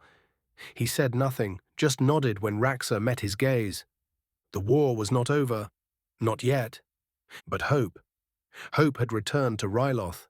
And Raxor, the salamander forged in fire, the son of Vulcan, the bringer of flame, walked forward as its bearer. Equals, equals, equals. What's the count? The salamander asked, looking over the plains of the planet. Corin, who had approached, answered, 500,000 droids destroyed, 50 pyro drakes wounded, no casualties. And the civilians? 300,000 freed. Raxor gave a slow nod, then turned to the communications officer. Mark this camp for orbital destruction. Once the survivors are evacuated, I want it reduced to molten ash. Aye, sir. With a final glance, he donned his helmet again, turned, and made his way down the tower. The next city awaited. Cham Syndulla. Cham Syndulla stood in the hollowed-out ruins of an old Twi'lek citadel, one of the last standing remnants of Ryloth's past before the war. The walls were cracked, scorched from years of conflict, and patched with scavenged durasteel plating. It served now as the central base of operations for the scattered resistance fighters across the planet, a symbol of resilience amidst devastation. The interior of the war room was lit by flickering power conduits and low-burning sconces. A large holotable in the center projected a rotating map of Ryloth, glowing red in many areas, with clusters of separatist activity dominating key cities and mining facilities.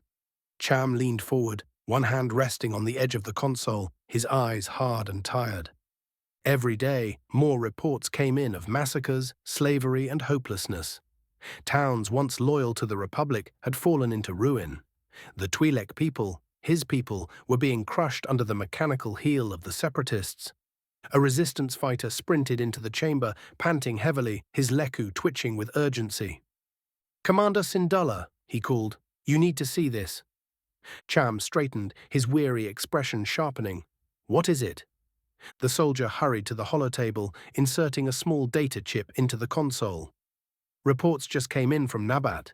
A new vessel has entered orbit, a strike cruiser, but it's not Seppi-controlled. It's flying under the insignia of the Imperium." Cham raised an eyebrow. "The Imperium? They're not attacking civilians." In fact, the man keyed in a command, and a series of holovid feeds flickered to life above the table, grainy and unstable. The first showed a group of armored warriors dropping from the sky like meteors, pod impacts shattering separatist buildings. Another feed showed 6 figures charging into the streets of Lesu City, cutting down entire squads of B-1 and B-2 battle droids with terrifying precision. One massive figure, larger than the rest, in green and black armor, fired a massive weapon that ripped through tanks like paper. Other Mandalorians followed him, marked in green and black armor as well, jetting into positions, blasting droids from the air, clearing buildings with ruthless efficiency. Children and elderly Twi'leks were being pulled from cages, carried out of collapsed buildings. Grain silos were unsealed, medicine delivered. It was chaos, but it was liberation. Cham stared at the feed for several silent seconds. The locals are singing their praises. They've cleared out 3 cities in the last 2 days. No civilian casualties reported. Cham stepped back from the holotable, his expression thoughtful. "For years we begged the Republic for help," he said, voice laced with bitterness, "and they left us to rot. But now this Raxor brings an army and scorches the separatists from our soil without asking for tribute or control." He looked to the open doorway, where a humid breeze wafted through the scorched halls of the citadel. "I need to meet him." The soldier blinked. "Sir." Cham turned, decisive now. "Raxor, I don't know who he is or why he fights for us, but I intend to find out. If he's truly here to free Ryloth, then I owe him my thanks, and if he's not—" He let the words hang in the air. "Ready my transport. We leave immediately." "Yes, Commander," the man said. Cham took one last glance at the holotable. The feeds still played, battlefields of fire and steel, a warlord of flame wading through metal corpses, pulling survivors from rubble. He had seen many warriors in his life, but something about Raxor chilled and intrigued him. Not just a liberator, not just a killer. There was something else. Perhaps hope. With a heavy sigh, Cham stepped away from the war room, cloak sweeping behind him as he made for the landing pad. Ryloth's future might just lie in the hands of a monster wearing a salamander's crest. 109, 106, stoking the flames. Raxor. The winds screamed across the high cliffs of Kaladin, carrying with them the smell of smoke and ash. Below, the once vibrant valleys of Ryloth were scarred by years of war. Craters pockmarked the fields, broken separatist tanks smouldered in the distance, and droid husks lay strewn like corpses across shattered towns. The sun was setting, its dying light bleeding crimson across the horizon like an open wound in the sky. Cham Syndulla stepped onto the stone ledge alone, his boots crunching softly against scorched gravel. The heat from nearby fires shimmered in the air, but it was not the flames that caused the chill in his spine. There, like a statue of mythic fury, stood Raxor. He was utterly still, standing at the edge of the precipice, the wind tugging at a red hand-sewn cloth hanging from his waist. His armor was scorched, black as volcanic rock, its heavy plating adorned with the burning sigil of the Salamanders chapter carved into his massive shoulder pauldrons. A heavy bolter was magnetized to his back, and his chainsword, still flecked with oil and machine gore, was planted in the ground at his feet. Cham halted several paces behind him. "I was told you would speak with me," Cham said, folding his arms. His voice was firm but respectful, as he had seen what this monster of fire and iron could do on the battlefield. "So here I am." The Astartes said nothing. Cham frowned. "You're the one they call Raxor, leader of the Pyro Drakes. We've watched you burn through separatist armies like they were made of paper. Are you what they call an Astartes?" Still silence. Cham stepped closer. "Your actions tell of orders and liberation. You fight for the Twi'lek people, but I've seen what happens when off-world powers claim they're saving us. We've had our fill of conquerors." Raxor's yellow optics remained locked on the valley below. Cham's voice rose. "I'm done with half-truths. What do you gain from this war? What does the Imperium want with Ryloth?" Raxor remained still for a moment longer. Then his helmet hissed and slowly disengaged, the seals releasing with a puff of steam. He lifted it from his head and tucked it under one arm. Cham saw his face, blackened with soot. His skin a deep volcanic hue, the result of gene forging that separated this being from any normal human. His eyes burned like embers, not with rage, but with something deeper, hatred. "I care little for your opinion, Syndulla," Raxor said, his voice low and powerful, like distant thunder across a canyon. "I am here to fulfill my orders." Cham's mouth tightened. "Orders? From who?" "From the Emperor of Mankind's regent," Raxor answered, turning back toward the horizon.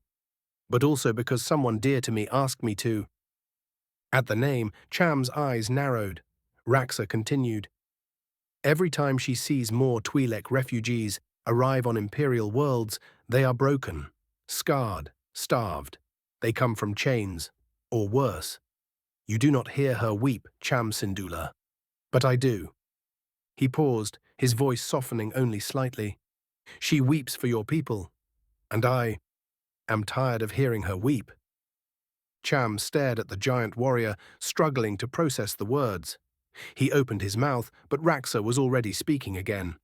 "When the last droid falls and the last slave pen is torn apart, this world will come under the rule of the Imperium." Cham stepped forward, anger boiling to the surface. "So that's it? You free us just to chain us again? I will not trade one slave master for another." Raxor turned his head slowly, his eyes burning brighter. "You would be wise to watch your tongue," he rumbled. "You speak to one of the Emperor's angels. I have turned war zones into glass for lesser insults." Cham's hands curled into fists. "I don't care who or what you are. Ryloth will not bend its knee to another foreign tyrant." Raxor leaned in slightly, and for the first time, his fury bled through. Then die in chains, fool, because whether you kneel or not, this world is mine now. He stepped forward, his towering form casting a shadow over Cham. I am the resistance now. You may dress yourself in the trappings of leadership, but you are a soldier, and you will fall in line like one. Cham was speechless. The fire of rebellion in his chest met the absolute immovable will of the Astartes. He had faced droid generals, Hutt warlords, and corrupt senators, but this was something else entirely. Then Raxor turned from him, once again facing the burning land that stretched below the cliff. "But I will offer you something," he said quietly, almost as an afterthought. "Kneel, and I will deliver to you Orn-free Tar." Cham's heart stopped. Orn-free Tar, the bloated, decadent senator who had for decades claimed to speak for Ryloth in the Republic, now whispered to be a traitor in the Separatists' pocket. "We have found evidence," Raxor continued, "documents, recordings, money trails. He is not just complicit, he is one of the architects of your people's suffering, and when he comes here to bargain with us, I'll let you have a piece of him." Cham's voice was a whisper. "Why give him to me?" Raxor didn't look at him. "Because you need a victory. And I need your soldiers focused on a single purpose: execute him. Parade him through the streets if you must. But do it knowing that his crimes will not be tolerated under the Imperium's rule." Cham stared at the Salamander's back, wind whipping at his red cloth. His throat was dry and his mind raced. But the choice was clear, even though it was not an easy one. Nameless Mandalorian. Deep beneath the cracked streets, tucked away behind a crumbling civic building that once served as a university, lay the remnants of Ryloth's historical archive, a subterranean vault buried under dust, ash, and decades of forgotten corruption. The Mandalorian crouched low, his armor scorched from recent engagements. He moved through the rubble, the flicker of a glow rod in one hand and a holopad in the other. He had been assigned to investigate the archives for intelligence, specifically dirt on Orn-free Tar, the corpulent and corrupt Twi'lek senator who had ruled over this people with self-serving arrogance for decades. What they needed was concrete, irrefutable evidence to bring to Raxor, something that couldn't be hidden or denied. The elevator shaft leading into the archive had long since collapsed, but the Mandalorian had rappelled down manually using grappling hooks and his own grit. At the bottom, he found the main archive chamber, half-flooded, eerily quiet, its walls lined with data hives and silt-covered terminals. Ancient, but some still hummed faintly with life. He slung his rifle over his shoulder and moved to one of the data hubs, kneeling and pulling a magnetic data tap from his utility belt. A short whir, a few beeps, and then the device blinked green. Connected. He began to sift through files, thousands, maybe millions, public records, historical logs, legislation filings, but he wasn't here for any of that.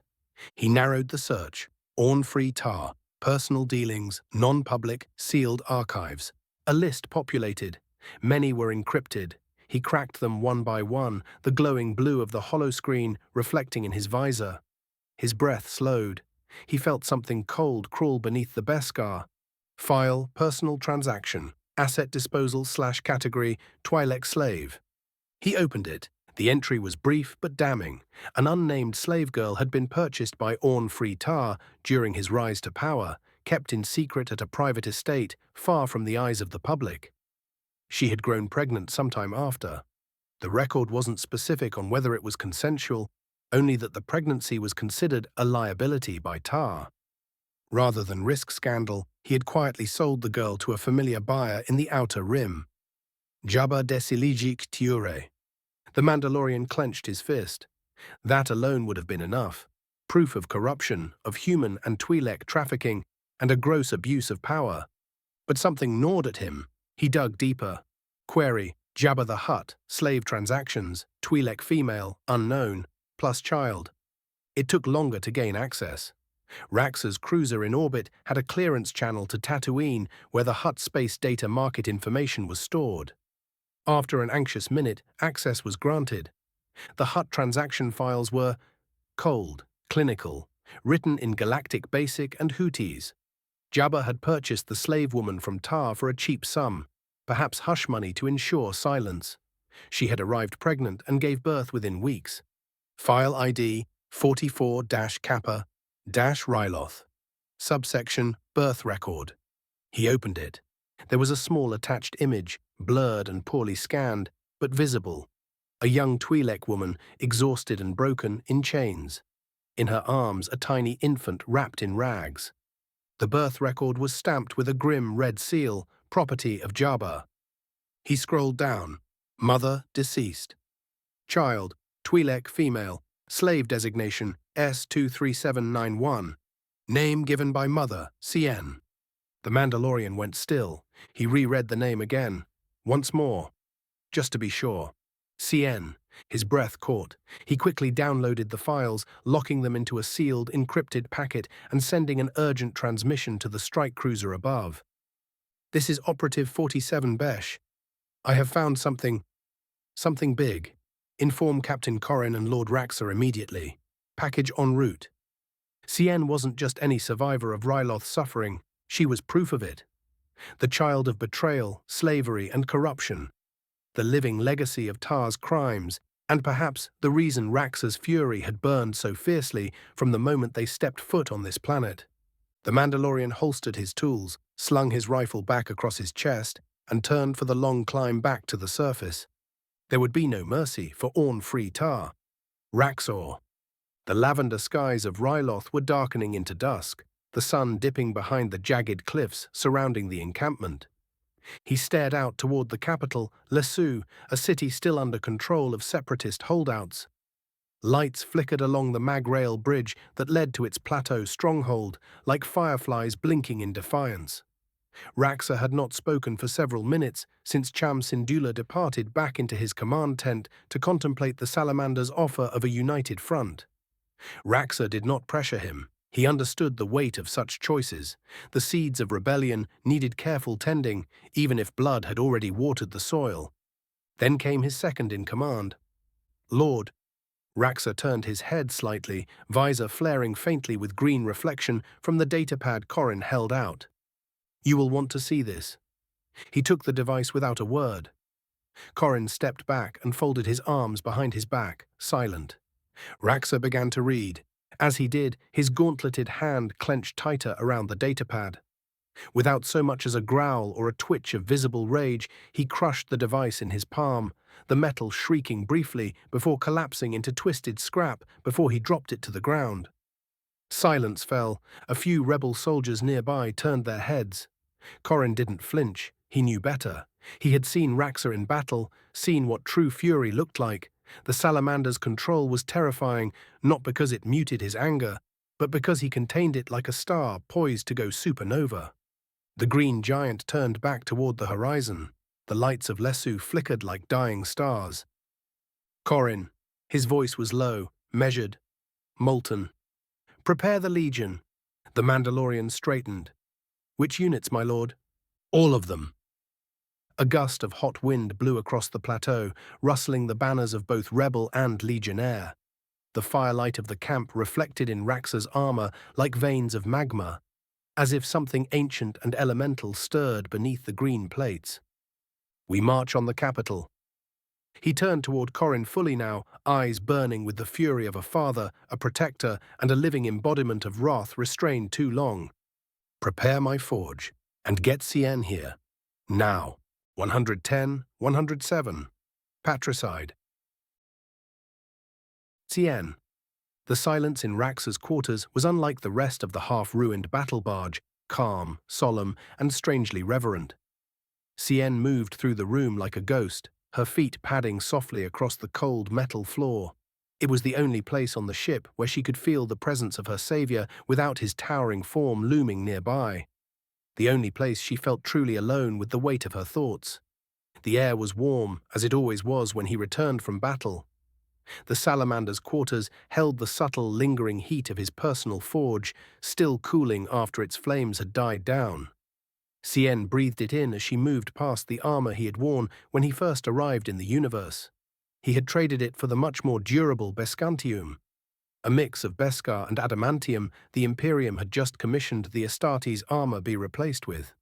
His old suit was now mounted with care on a display stand that gleamed even in the low lighting. The green of his war plate was scorched in places, battle-worn and missing the left arm, yet pristine in how it had been maintained. A testament to discipline, duty, vengeance.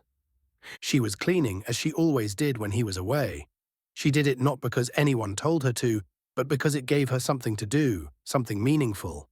She had been nothing once, a slave, a plaything, a discarded soul given no worth by the galaxy.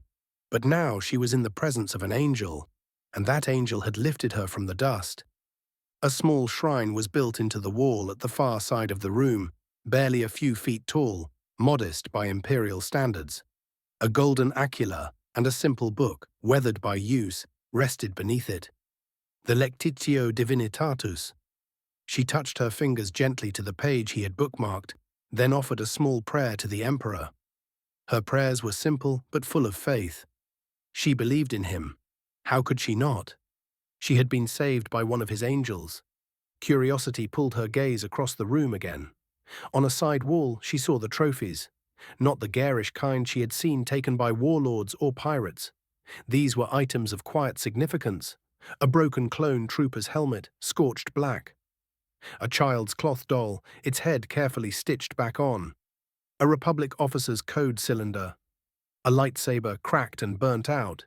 Each one a story, a memory. She stopped at a small stand where her hand-sewn sash had been, but curiously it was gone. Then came the low thud of armored boots. She turned sharply, her leku twitching in surprise. One of the pyro drakes stood in the doorway, tall and grim. His armor was black with streaks of soot, still bearing ash from the battlefield. A flamer tank was clipped to his back, its nozzle at rest by his thigh. "Lady Cien," he said, his voice slightly filtered through his helmet. It was a deep, firm sound, but not unkind. "Lord Raxor has summoned you." She blinked. "Me?" "Yes," the pyro drake replied.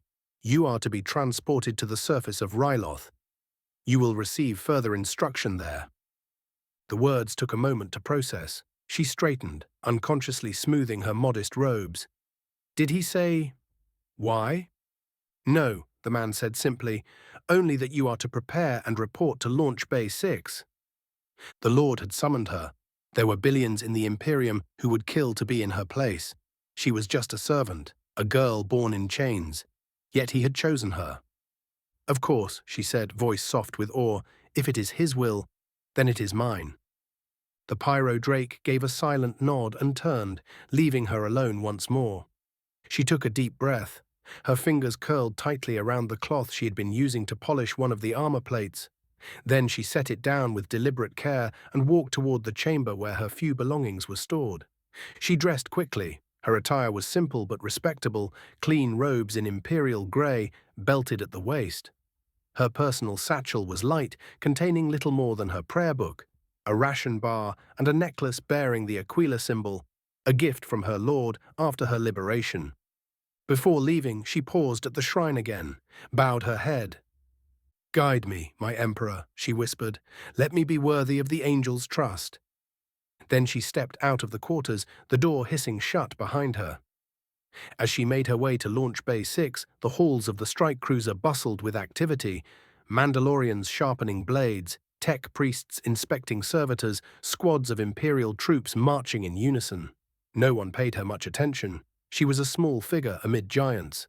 But she walked with purpose, her eyes forward.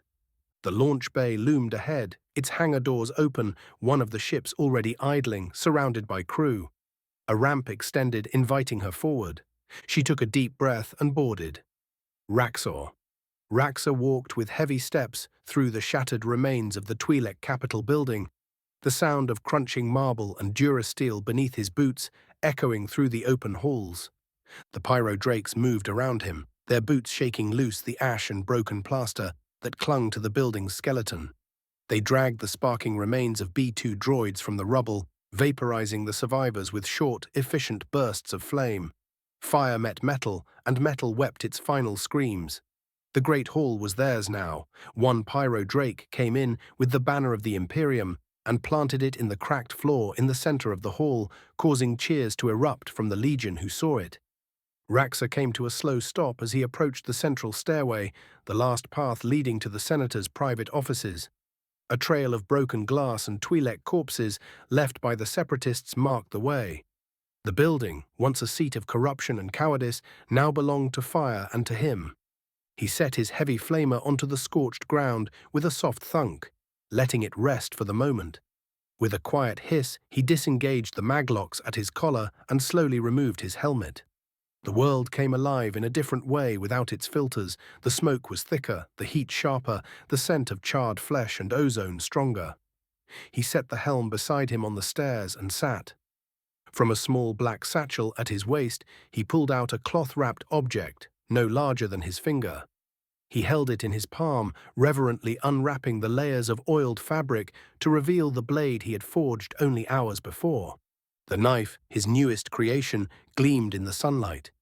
It was forged from Bescantium, a miraculous alloy of Mandalorian Beskar and the Emperor's blessed adamantium, a marriage of traditions. The blade was curved ever so slightly, like a raptor's talon, its edge a flowing silver line that shimmered with oil-slick colors. Along its spine, intricate geometric engravings marked the stylized crest of Nocturne, home of the Salamanders. The fuller ran like a flame-lick down its length, filled with an inlay of volcanic glass fused to the adamantium, giving it an inner glow, like magma encased in obsidian. It was a knife designed not for utility, but for meaning. On the flat of the blade, etched in high Gothic, were the words, "Emperor's Will." He turned it in his fingers, the way an artist admires their last brushstroke, not out of vanity, but completion. This blade, he thought, would be given away soon and buried in flesh deserving of judgment. He closed his fingers around the hilt, testing the grip. The handle was wrapped in leather from a lilek he had slain during the first skirmishes, a token of Ryloth's wild defiance. He had cured it himself, threading it with adamantine wire so it would never rot, never slip. Behind him, the pyro drakes continued their silent work. One Mandalorian was using a powered exo-rig to haul rubble from the room, while another gathered data cores from the capital's command hub. Their obedience was absolute, and their minds were sharpened like his. Each of them had seen the atrocities on this planet. Each had read the reports of Twi'lek children sold in crates, of villages scorched by separatist experiments, of traitors in high places. And now the worm-orn free tar would come. Raxor's thoughts drifted. Cien was en route, a necessary cruelty, he had thought. To bring her here, to the place of her origin, of her pain. But the truth was never kind. She deserved it nonetheless, deserved to know the full story. He leaned back against the stair, eyes fixed on the cracked ceiling above, listening to the silent echoes of battle now ended. Equals, equals, equals. Soon his ward found him. The air was heavy with smoke and the tang of scorched metal as Cien stepped over the ruined threshold of the Capitol building. The ornate stone archway that had once greeted politicians and dignitaries now lay fractured, its fragments strewn across the grand hallway. Cien didn't flinch at the noise of weapons fire. Not anymore. Her soft leku twitched in the still warm air as she entered deeper into the heart of the structure. Her boots clicked softly on cracked marble floors, the sound swallowed by the charred remains of the once grand interior. The hallway opened up into the central rotunda, where the last of the smoke curled toward shattered skylights above, like the dying breath of the city itself. There, amidst the ruin, she found him. He simply gestured with one armored gauntlet, beckoning her forward. She crossed the ruined rotunda toward him slowly, almost reverently, her eyes flicking to the pyro drakes who wordlessly moved around the perimeter. When she reached him, she didn't need to be told. She sat beside him, close but not touching, her presence small next to his mountainous bulk. Still he said nothing. A few heartbeats passed before the sound of approaching footsteps broke the stillness. Captain Corrin, his green and black armor dulled by ash and smoke, came into view. He paused before them and gave Cien a respectful nod before holding a datapad out to her. She blinked, surprised. "What is this?" she asked quietly, glancing between the two. Raxor did not look at her. His voice, when it came, was low and hard. "Read it." Confused, Cien accepted the pad and tapped the screen. The text began to scroll. At first, her expression was blank. Then her eyes narrowed, her lips parted slightly. Her eyes skimmed the words faster now. The datapad trembled in her hands. Her leku twitched sharply behind her shoulders as if recoiling from what they could not unsee. It was all there, everything. The truth she had long suspected but never confirmed. Names, dates, locations, testimonies from loyalists, intercepted communications, medical logs. All of it painted a picture far darker than she had ever dared to imagine. What had been done to her mother? What had been done to her? What she had survived? Tears began to form in the corners of her eyes, clinging there for a moment like dew before falling. She let out a quiet, shuddering breath, and then another. The datapad in her grip started to shake more violently, her fingers tightening as if by squeezing it she could hold back the pain threatening to rise. It didn't work. A choked sob slipped from her lips as she dropped the datapad. It clattered softly on the marble, the screen still lit with grim revelations. Her arms curled around her stomach as she leaned forward, her breath ragged and broken. Cien began to weep openly and uncontrollably. She buried her face in her hands, trying to hold it in, trying not to break under the truth, but it was too much. The walls she had built for years, since she was a child, since she had escaped, since she had been saved, crumbled into dust beneath the weight of what she had just read. And through it all, Raxor said nothing. He did not attempt to speak. He did not offer false comfort or meaningless platitudes. Instead, the Astartes slowly reached out one enormous gauntlet. It moved with surprising gentleness. He laid the massive armored hand on her back, not pressing, just resting, just there. A silent monument of reassurance, as enduring and solid as the mountain he was. Cien's cries hardened.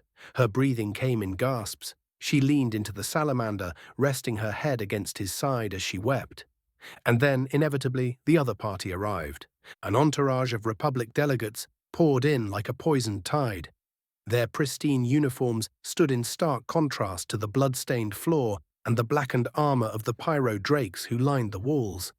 Leading them was a Twi'lek whose corpulence preceded him, waddling forward like a self-inflated balloon in ceremonial robes. Orn-free Tar, the stench of his perfume hit Raxor before the sound of his voice. Obnoxious, overcompensating. Ah! And there he is. Tar spread his arms wide as though greeting an old friend. The hero of Ryloth, Lord Raxor. The mighty Astartes who brought us our freedom.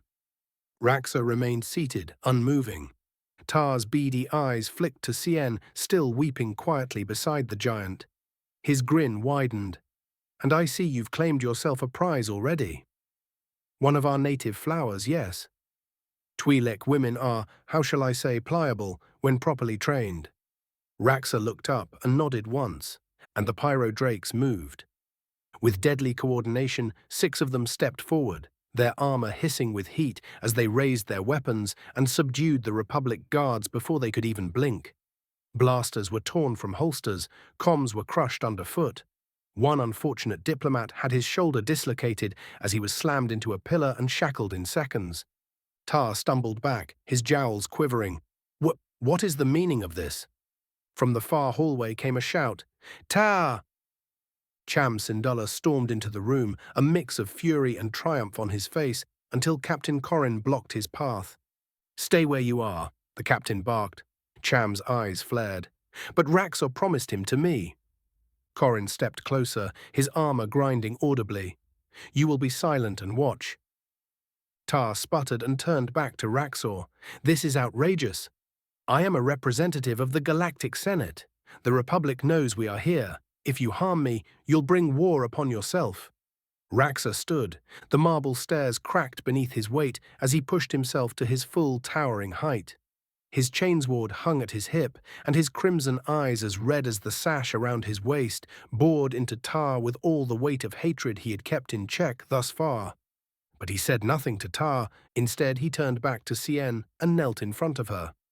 The girl hadn't stopped crying. Her eyes were red and hollow. Her leku hung limp down her back. But when Raxor knelt in front of her, she looked up into those crimson eyes of his, and then to his hand before her. A knife. She looked at it, then into his eyes. He nodded. Her trembling fingers closed around the blade's hilt. She stood, slow and unsure at first, like a child learning to walk. The blade hissed as she drew it from its sheath. It was smaller than Raxor's weapons, but in her hands it may as well have been a short sword of divine judgment. Tar's eyes flicked from her face to the knife, his smirk faltered. Now, girl, he chuckled nervously, let's not do anything your master will regret. Raxor, control your slave. Raxor did nothing but watch. Tar raised a hand, trying to regain control. Raxor, be reasonable. You can't let this happen. The Republic will not. I will take care of the Republic, Raxor said flatly. Then he looked to Cien and gave a single nod. She moved. It wasn't graceful, it wasn't tactical, it was raw, emotional and real. Tar tried to step back, but there was nowhere to go. She lunged forward with a broken scream, driving the blade into his outstretched hands. The metal punched through flesh and bone, and Tar howled in pain. The first stab wasn't clean, neither was the second or the third or the fourth. She drove the blade into his gut next, awkward but deep. Blood sprayed onto her arms, her chest, her face. Tar tried to push her away, his fat fingers clawing at her shoulders, but she only screamed louder and stabbed him again, and again, and again. Each strike came with a fresh wave of blood, soaking her front in a growing sheen of red. The sound of the blade punching into meat was sickening, wet and hollow, but she did not stop. The knife caught in ribs. She yanked it free. She stabbed his neck, his thigh, his belly. Tar was screaming, begging now, having fallen to the floor. Please, mercy, I'm sorry, I didn't know, I didn't. She stabbed him in the mouth. The scream cut off with a wet gargle as teeth shattered and blood poured from the wound, twitching as the last of his life spilled onto the cold floor. She didn't stop. Even as his eyes glazed over and his limbs went slack, she kept stabbing, sobbing once more, broken beyond words, venting years of horror and silence into each wild, messy strike. When at last the blade slipped from her fingers, she collapsed beside him. Blood was everywhere, on her face, her dress, her skin. Her fingers trembled violently, her breaths ragged and uneven. Raxor stepped forward and knelt beside her again. She was inconsolable now, weeping openly as she clawed at his armored chest. He placed his hand on her back once more and lifted her into his arms and stood. He began walking for the room before he stopped and turned to Cham. You can have what's left. Then he was gone. Corin stepped forward and reached down, picking the knife up before walking over to Cham. He reached out and wiped the blade on the man's clothes. We're done here, he said before walking away. Clean this up and get them out of here. He ordered the pyro drakes before gesturing towards the Republic delegation. 111, 108, 4D chess. Nearer. The stars outside the battle barge's reinforced viewports streaked into long white lines as the ship hurtled through hyperspace. Inside her private command chamber, soundproofed, sterile, and dimly lit, Lady Neera, Grand Regent of the Imperium, sat alone, legs crossed, her fingers tapping rhythmically against the armrest of her chair. The faint hum of the engines served as the only ambient sound, punctuated occasionally by the quiet beeps and flickers of various data slates arranged before her like offerings on an altar. She had watched the video again, and again, and again. The grainy, hollow recording played on a loop in one corner of her display. Cien, soaked in blood, stabbing Orn-free Tar with feral desperation as the corpulent Twi'lek shrieked and gurgled beneath her.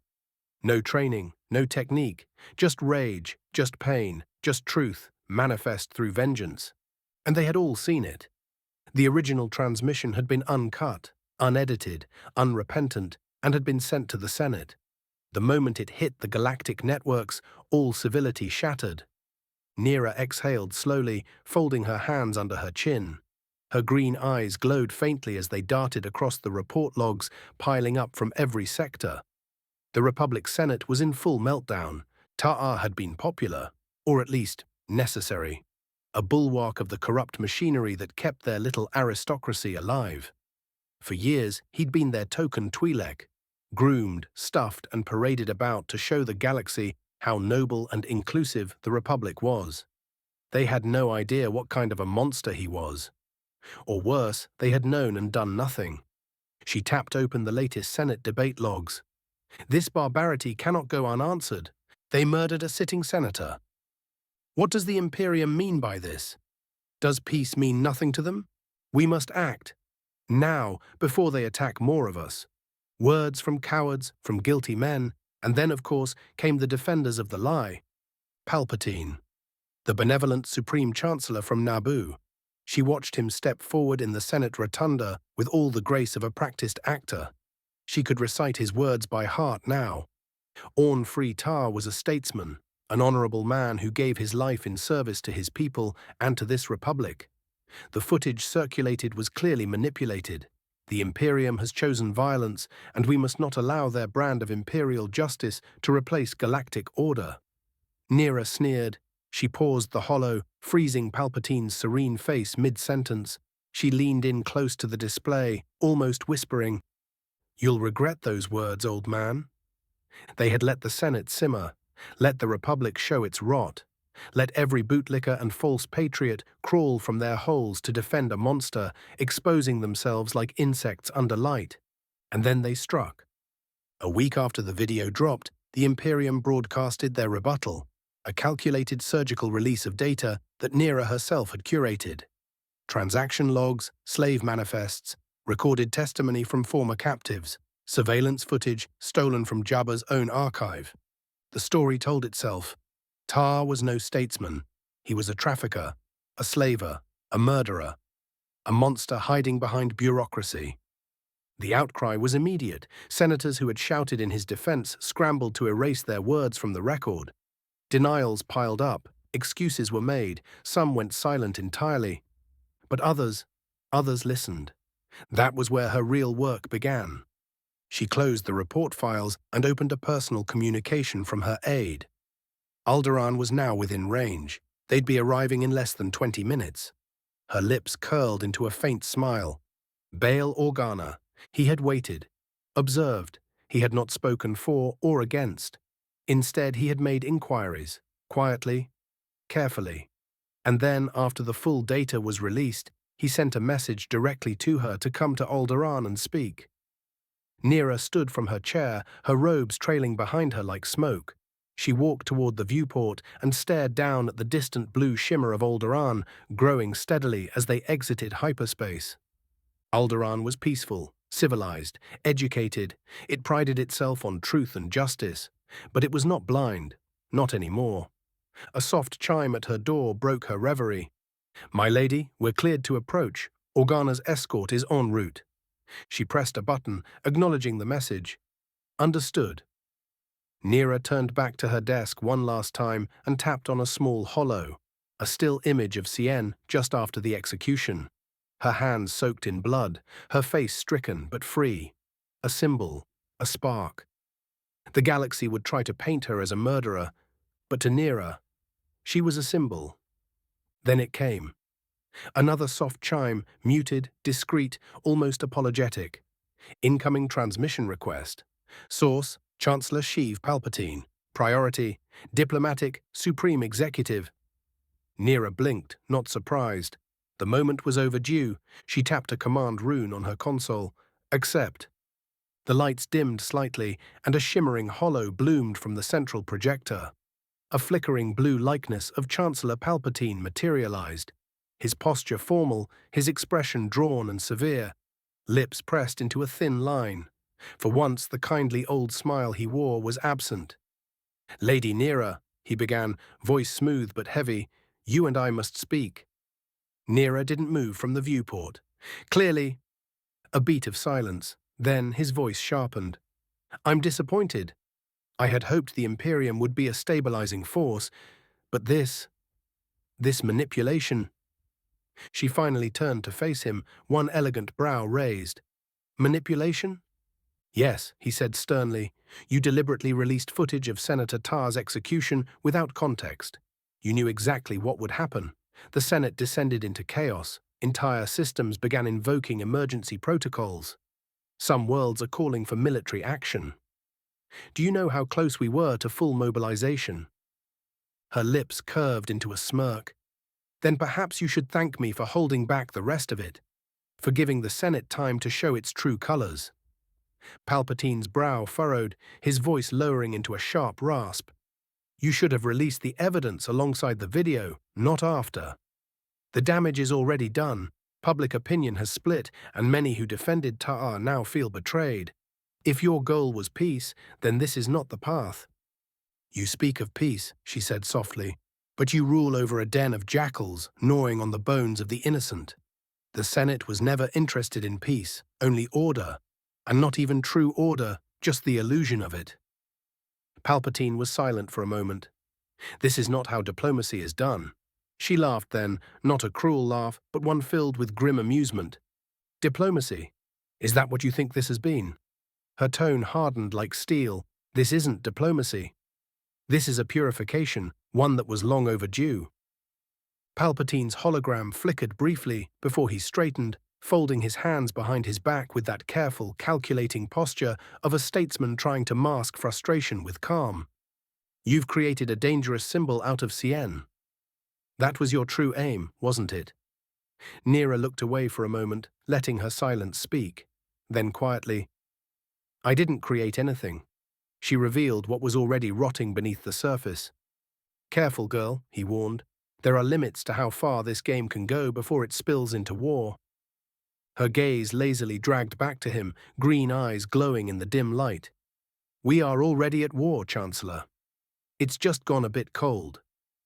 Palpatine exhaled slowly, composing himself once again as a sly smile crept onto his face. You're clever. I don't doubt your intellect or your resolve, but the galaxy is fragile, Lady Nera. If it shatters, neither you nor I will be able to piece it back together. She stepped closer to the projector until she towered above his much smaller holographic form as the room seemed to grow darker. Her voice dropped to a venomous hiss. Then perhaps it deserves to shatter. I would rather live in ashes than share a galaxy with the likes of you and your republic. She took a step back, the darkness seeming to recede as her voice returned to normal. But for now, I guess the flames of purification can wait a moment longer, till a later date. Palpatine frowned. I came to you in good faith, to prevent a larger conflict. I advise you to reconsider the path you're on, otherwise— She cut him off with a sharp gesture. No. Palpatine paused. No? I don't take advice from those who defended a slaver and murderer just because he wore the right robes and shook the right hands. Her voice was iron. You should be thanking me, Chancellor. I rid your Senate of one of its most vile parasites. His eyes narrowed ever so slightly, but he said nothing. She tilted her head, mock curiosity on her face. Go ahead, Chancellor. Thank me. I'm waiting. Another tense pause, then the transmission cut out. The hologram dissolved with a static hiss, leaving the chamber in silence once more. Nera stood for a moment, motionless, hands clasped behind her back as she stared at the empty projector. Then she turned and walked back toward the viewport. Something was off about him. But I couldn't tell through the transmission. Be careful, Nera. He seems to be more powerful than we might think. Sanguinius said, materializing next to her. She smiled faintly. I will. Sebastian, the air hung thick with the scent of oil, metal, and the unmistakable tang of blood. From a shadowed observation platform above the interrogation chamber, Sebastian stood unmoving. Beneath him, inside the stark industrial interrogation bay, Hondo Onaka was little more than a battered husk of the flamboyant pirate he once was. The Weike had been lashed to a vertical frame, limbs bound in electromagnetic manacles that sparked occasionally, calibrated just below lethal. His tunic was in tatters, dark with blood and sweat. His face was a swollen mass of bruises, his left eye nearly shut, and 2 fingers from his right hand were missing. The interrogator was finishing his work, stepping back from the quivering prisoner. Subject has disclosed all known separatist cargo routes, slaver facilities, and allied smuggling networks, the interrogator intoned through the vox, his voice filtered and soulless. Cross-referencing confirms accuracy across all major data points. Interrogation complete.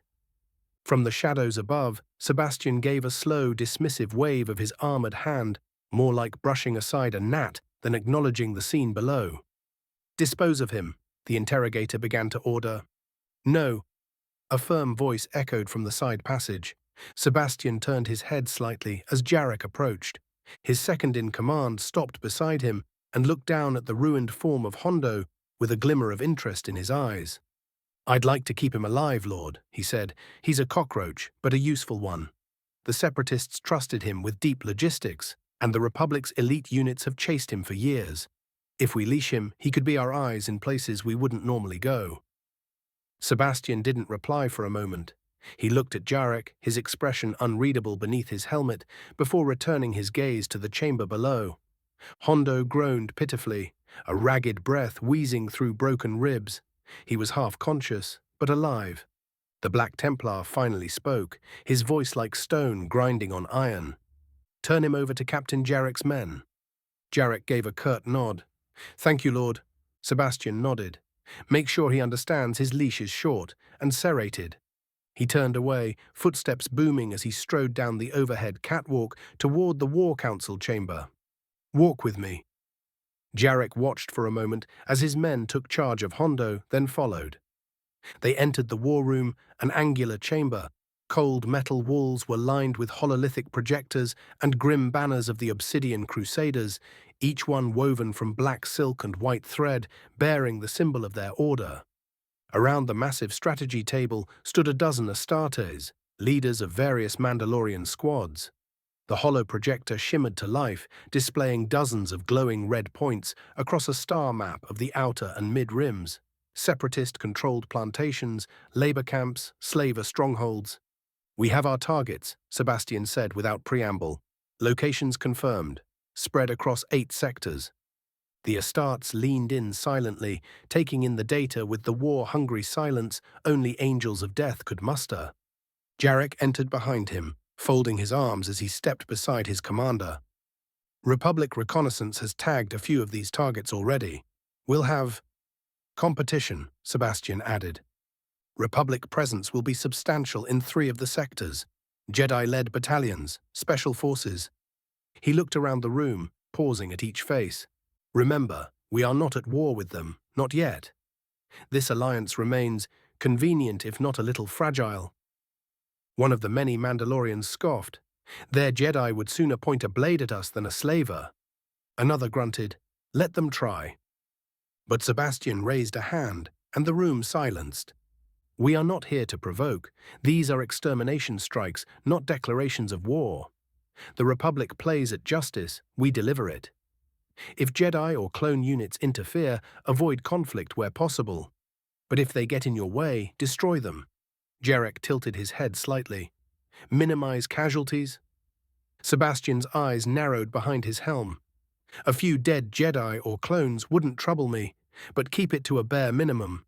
The true targets are the slavers, the corrupt, the separatist profiteers who use flesh as coin." He turned to the war table, pressing a gauntlet to the control panel. A new wave of red lights appeared, highlighting specific sectors where intelligence confirmed active trafficking routes, guarded by separatist droid armies, pirate mercenaries, and black market syndicates. "We strike fast. Hard. No survivors. Torch every route of this network before it writhes deeper into the galaxy's spine." The Crusaders bowed their heads in solemn unity, weapons across their backs humming with restrained fury. "Ready the Legion," Sebastian said. "We move out immediately." As the warriors dispersed, Jarek lingered beside him. "You trust this pirate?" "No," Sebastian replied flatly, "but I trust his greed. And I trust you to keep his leash tight." 112, 109. The Count. Dooku.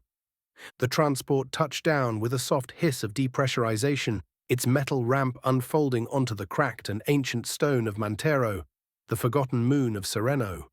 Master Dooku, or perhaps he was no longer that, stepped down from the vessel in silence, his cloak pulled tight against the pale light of the planet high above him. The air here was thin, cold, and untouched by time. A veil of mist clung low to the ground, and not a single bird cried in the distance.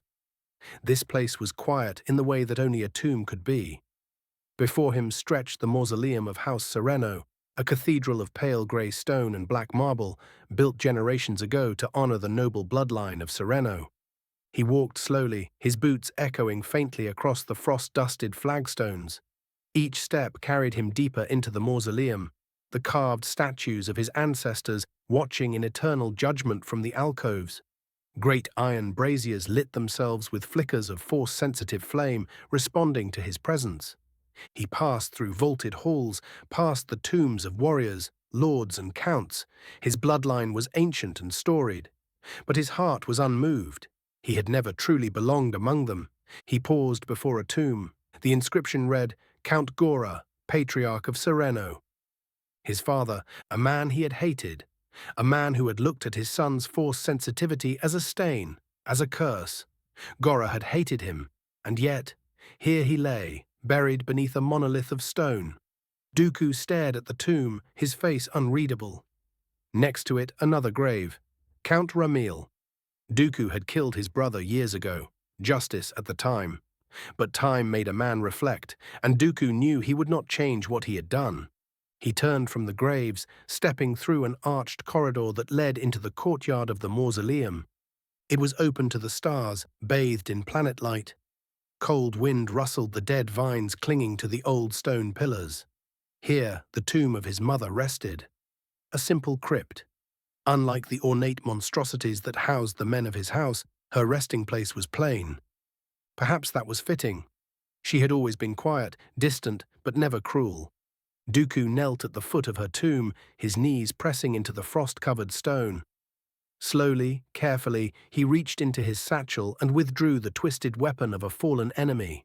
He set it on the stone in front of him like an offering, next to a small collection of parts, components of a new hilt. One meant to reflect the man he was now, or perhaps the man he was trying to become. He took a long, slow breath and closed his eyes. Then, with practiced precision, he began dismantling the weapon. The parts came apart with a hiss of depressurized seals and whispering servos. The emitter, the energy gate, the diatium power cell, all of it came undone until all that was left was the kyber crystal, blackened and bruised by years of rage, hate, and pain.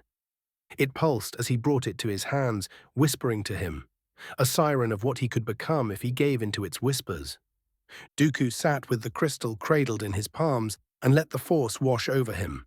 He began the ritual. He let himself sink deep into the current of the force. His mind reached for the crystal, brushing against it.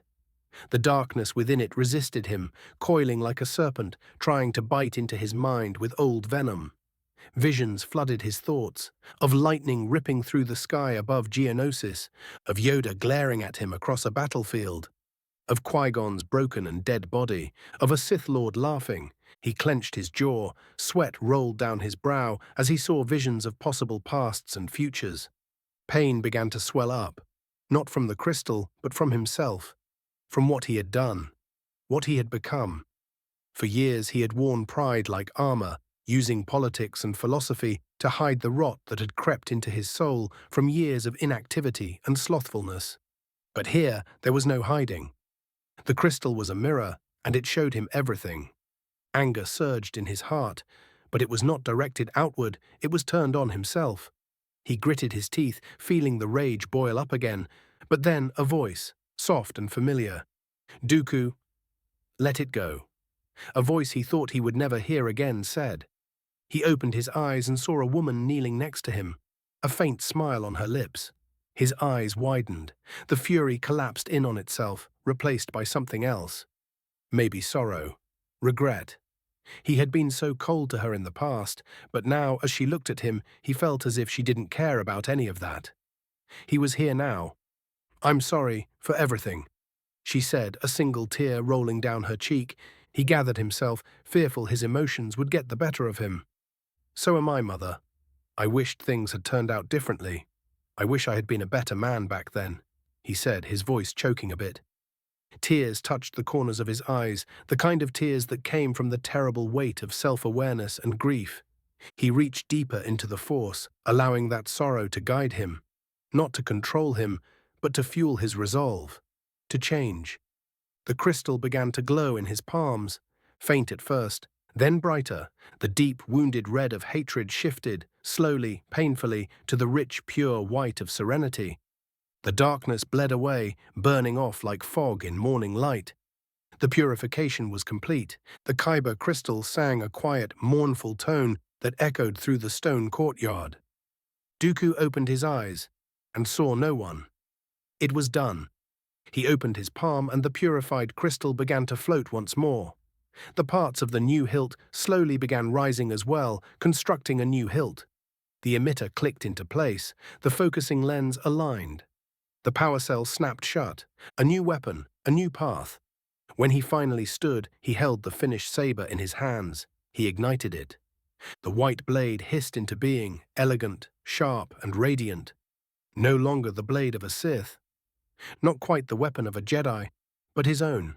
He stood in silence, alone beneath the stars of Mantero, bathed in the pale light of his mother's moon. And for the first time in many, many years, he felt true peace. He inhaled deeply and exhaled as one would at the end of a long meditation.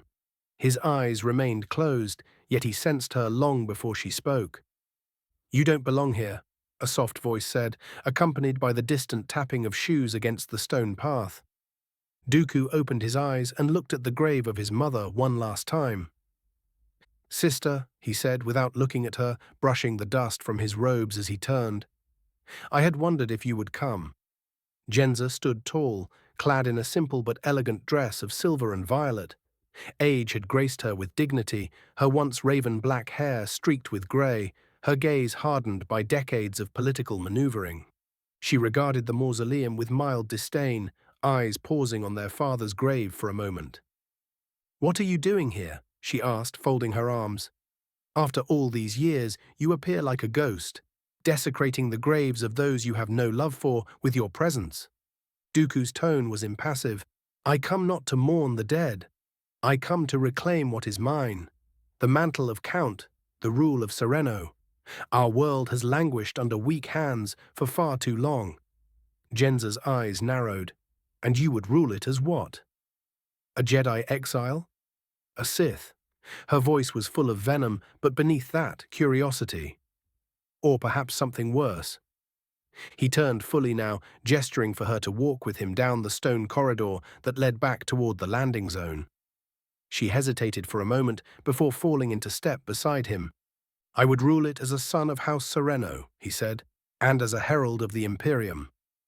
Genza laughed, a bitter, sharp sound that echoed through the mausoleum. "The Imperium? Those fanatics? You would sell Sereno to them?"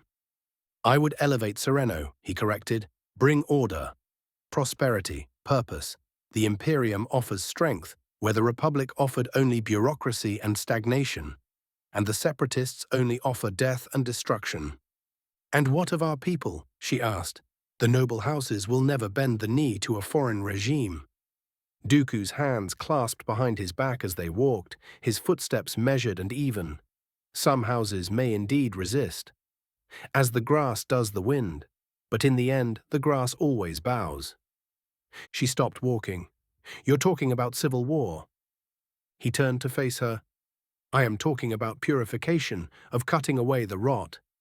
Sereno is noble, but it is prideful.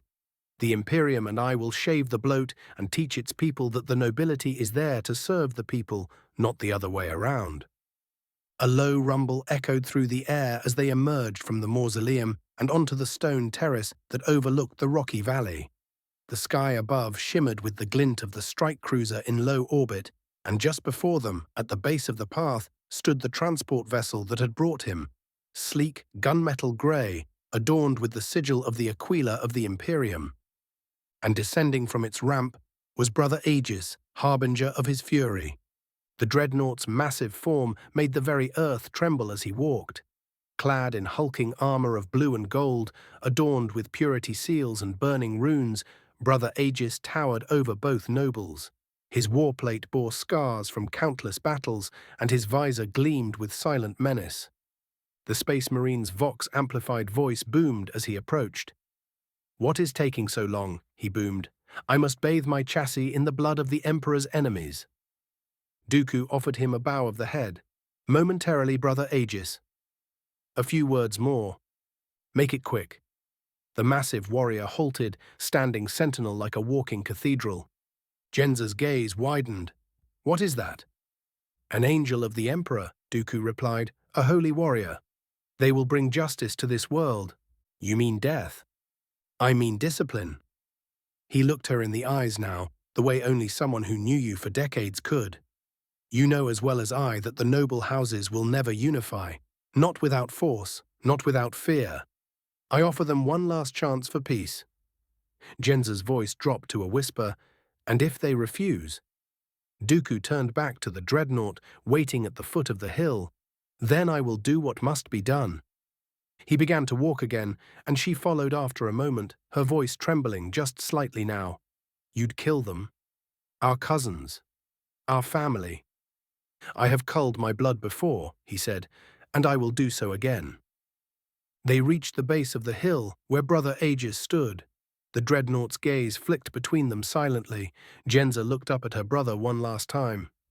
You're not the man I once knew. Dooku stepped forward, pausing at the open ramp of the transport. He turned only once to regard her. No, I am not. He gestured toward Brother Aegis. Begin planetary descent. At last, the Marine rumbled. The moment the words left his lips, the world around them seemed to shift. Dropships roared towards the planet above them from the strike cruiser. Thunderhawk gunships broke the clouds like hammers of judgment. The Imperium had come to Sereno, not as diplomats, but as conquerors. And at the head of it all, Count Dooku walked the ramp of his ship with regal poise and unshakable purpose, his new lightsaber clipped to his side. 113, 110, the beginning of the end. Count Dooku. The sun of Sereno blazed overhead, baking the dust of the once pristine cobblestone streets as ash and smoke billowed into the sky. The capital city, Karania, the last bastion of noble resistance, stood silhouetted against the haze like a wounded beast surrounded by fire. Its gleaming spires were scorched and cracked, stained with the soot of defiance. High above, Imperium bombers roared across the sky in formation, raining down fire on the outer walls, while Mandalorian gunships circled like birds of prey, unleashing precise volleys on defensive turrets. The wide boulevard leading to the capital had become a battlefield, and at the center of it, leading the charge, was Count Dooku. He walked at the head of the advancing column, flanked by the Legio Mandalora, the Mandalorians that had not been good enough to make the ranks of one of the 3 special legions. Their gunmetal and crimson armor caught the light as they fired calculated bursts at defenders on the ramparts. But beside the Count was Brother Aegis, whose footfalls cracked the earth beneath him. With each step, his assault cannon roared, spitting into the ranks of the defenders like the wrath of an angry god. Blaster fire peppered his armor, leaving the faintest glowing scorch marks, but doing nothing to slow him. His left arm, a giant power fist, hummed as he brought it down on those brave enough to charge him. Dooku walked beside him, his pace slow. He simply deflected every bolt that dared approach with lazy, efficient flicks of his white blade. The defenders, what few noble guards and household militias that hadn't been replaced with droids, fired from makeshift barricades built of marble pillars, overturned speeders, and sandbag walls. They shouted oaths and ancient house words, trying to hold the line. They died screaming. The Mandalorians surged forward behind the Count, firing into the entrenched defenders with deadly precision. Jetpacks ignited with loud bursts, lifting warriors onto balconies where they cut down noblemen and sons of lesser houses who dared resist. Flames licked the sides of the Capitol building, and the thunder of boots and blaster fire drowned out any cries for surrender.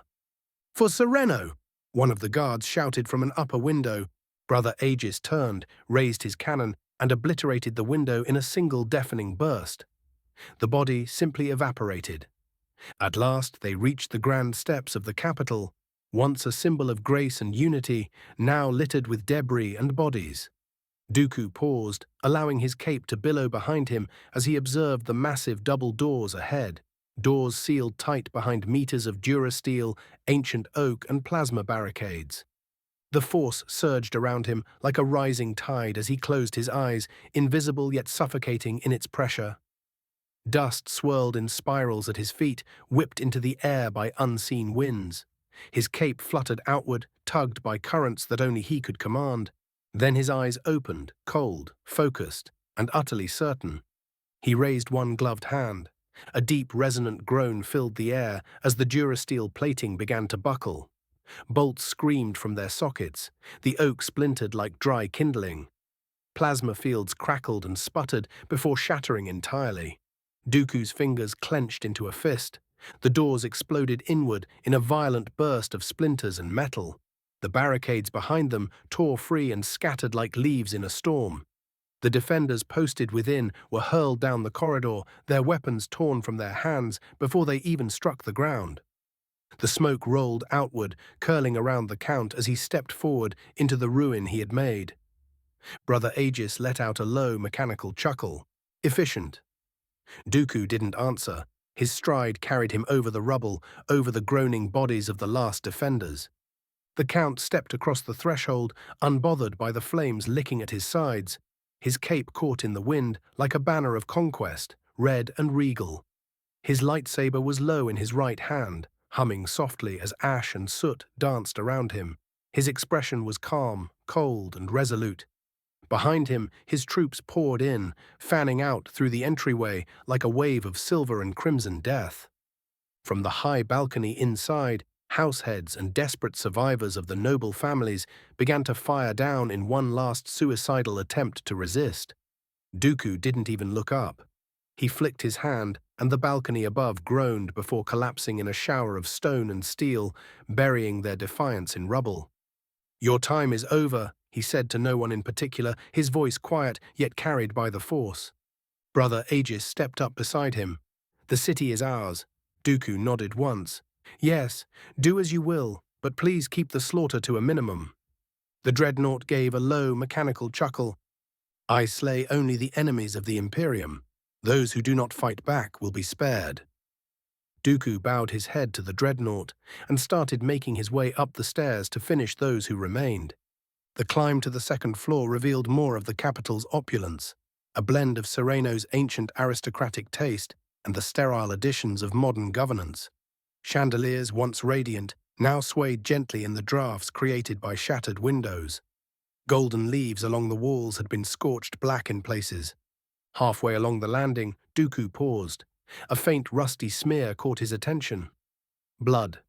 A trail of it, dark and thick, dragged in uneven lines across the floor, disappearing up the next flight of stairs.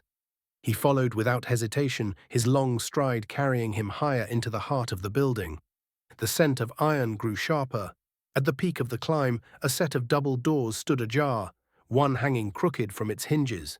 Beyond them lay a long ceremonial chamber, its length flanked by towering marble columns, open to the outside world through arched windows. Sunlight cut through the smoke that hung in the air, casting angled beams across the once pristine floor. Dooku entered, his eyes scanning the length of the hall.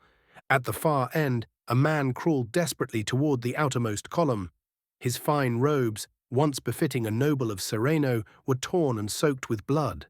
Both legs trailed limply behind him, shattered beyond repair, likely from the earlier blast of the doors.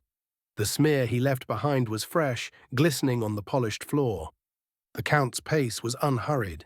He advanced through the great hall with all the inevitability of a tide rolling in, each step accompanied by the faint hum of the lightsaber in his hand. The man heard him approach. With visible effort, he twisted his upper body enough to glare over his shoulder, his face pale but twisted in defiance. "You traitor," the noble spat, his voice cracking with pain. "You've sold your soul to those machines. You are nothing more than the Imperium's hound, a lapdog, leashed and collared." Dooku's expression didn't shift. No trace of anger, no need for words. The man's voice rose, desperate now, his insults spilling over. "You were born here to us. And yet you butcher your own people. For what? To rule a graveyard?" He coughed, blood flecking his lips. The Count stopped just short of him. For a moment he regarded the dying man with a look that might have been contemplation, or perhaps judgment. "I was never one of you, and for that I am thankful," the Count said coldly. The noble's eyes widened suddenly as they found the white blade at Dooku's side. He tried to crawl faster, but his ruined legs betrayed him. The blade came down in a merciful stroke, one that silenced the man mid-breath. The hum of the weapon lingered for a heartbeat more before Dooku deactivated it. The hall fell silent again, save for the faint crackle of distant fires. He stepped over the body without pause, continuing toward the far end of the chamber. There he emerged between the final pair of columns, standing at the open edge of the capital. Below him, the city sprawled outward in smoke and ruin. Fires burned in the market districts. The main thoroughfares were clogged with the carcasses of shattered speeders and armor, while squads of Imperial Mandalorian troops moved methodically through the streets, putting down any last pockets of resistance. The acrid scent of battle drifted up on the breeze, mingling with the faint tang of ozone from blaster fire. Dooku stood tall, hands clasped behind his back, the wind catching the edges of his cape and sending it billowing outward. His gaze swept over the smoking spires, the charred rooftops, and the subdued remnants of Sereno's defiance.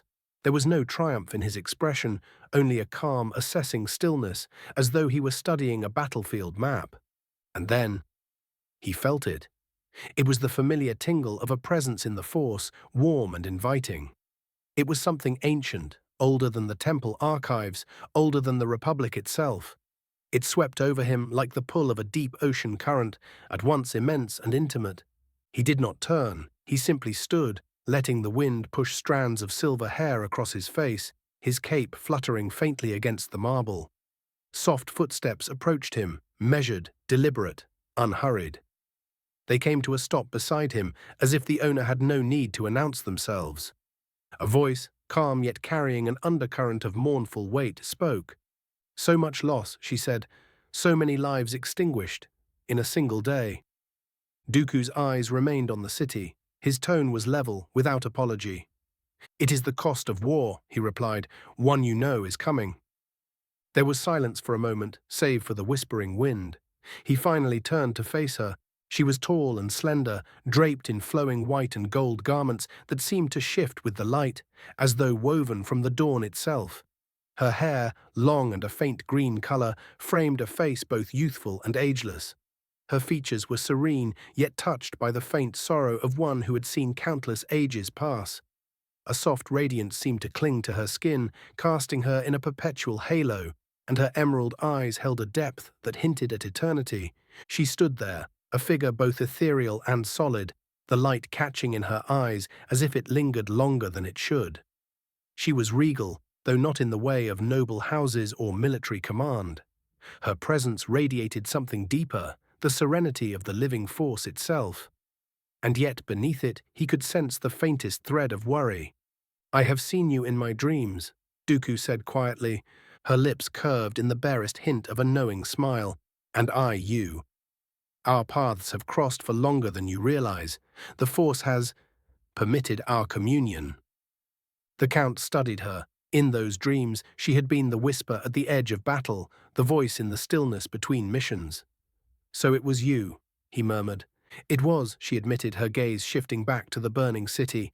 "And now I bring you this warning. The Sun, and the one you call the Chaos Sorcerer, are preparing their final move. The end of their long game approaches."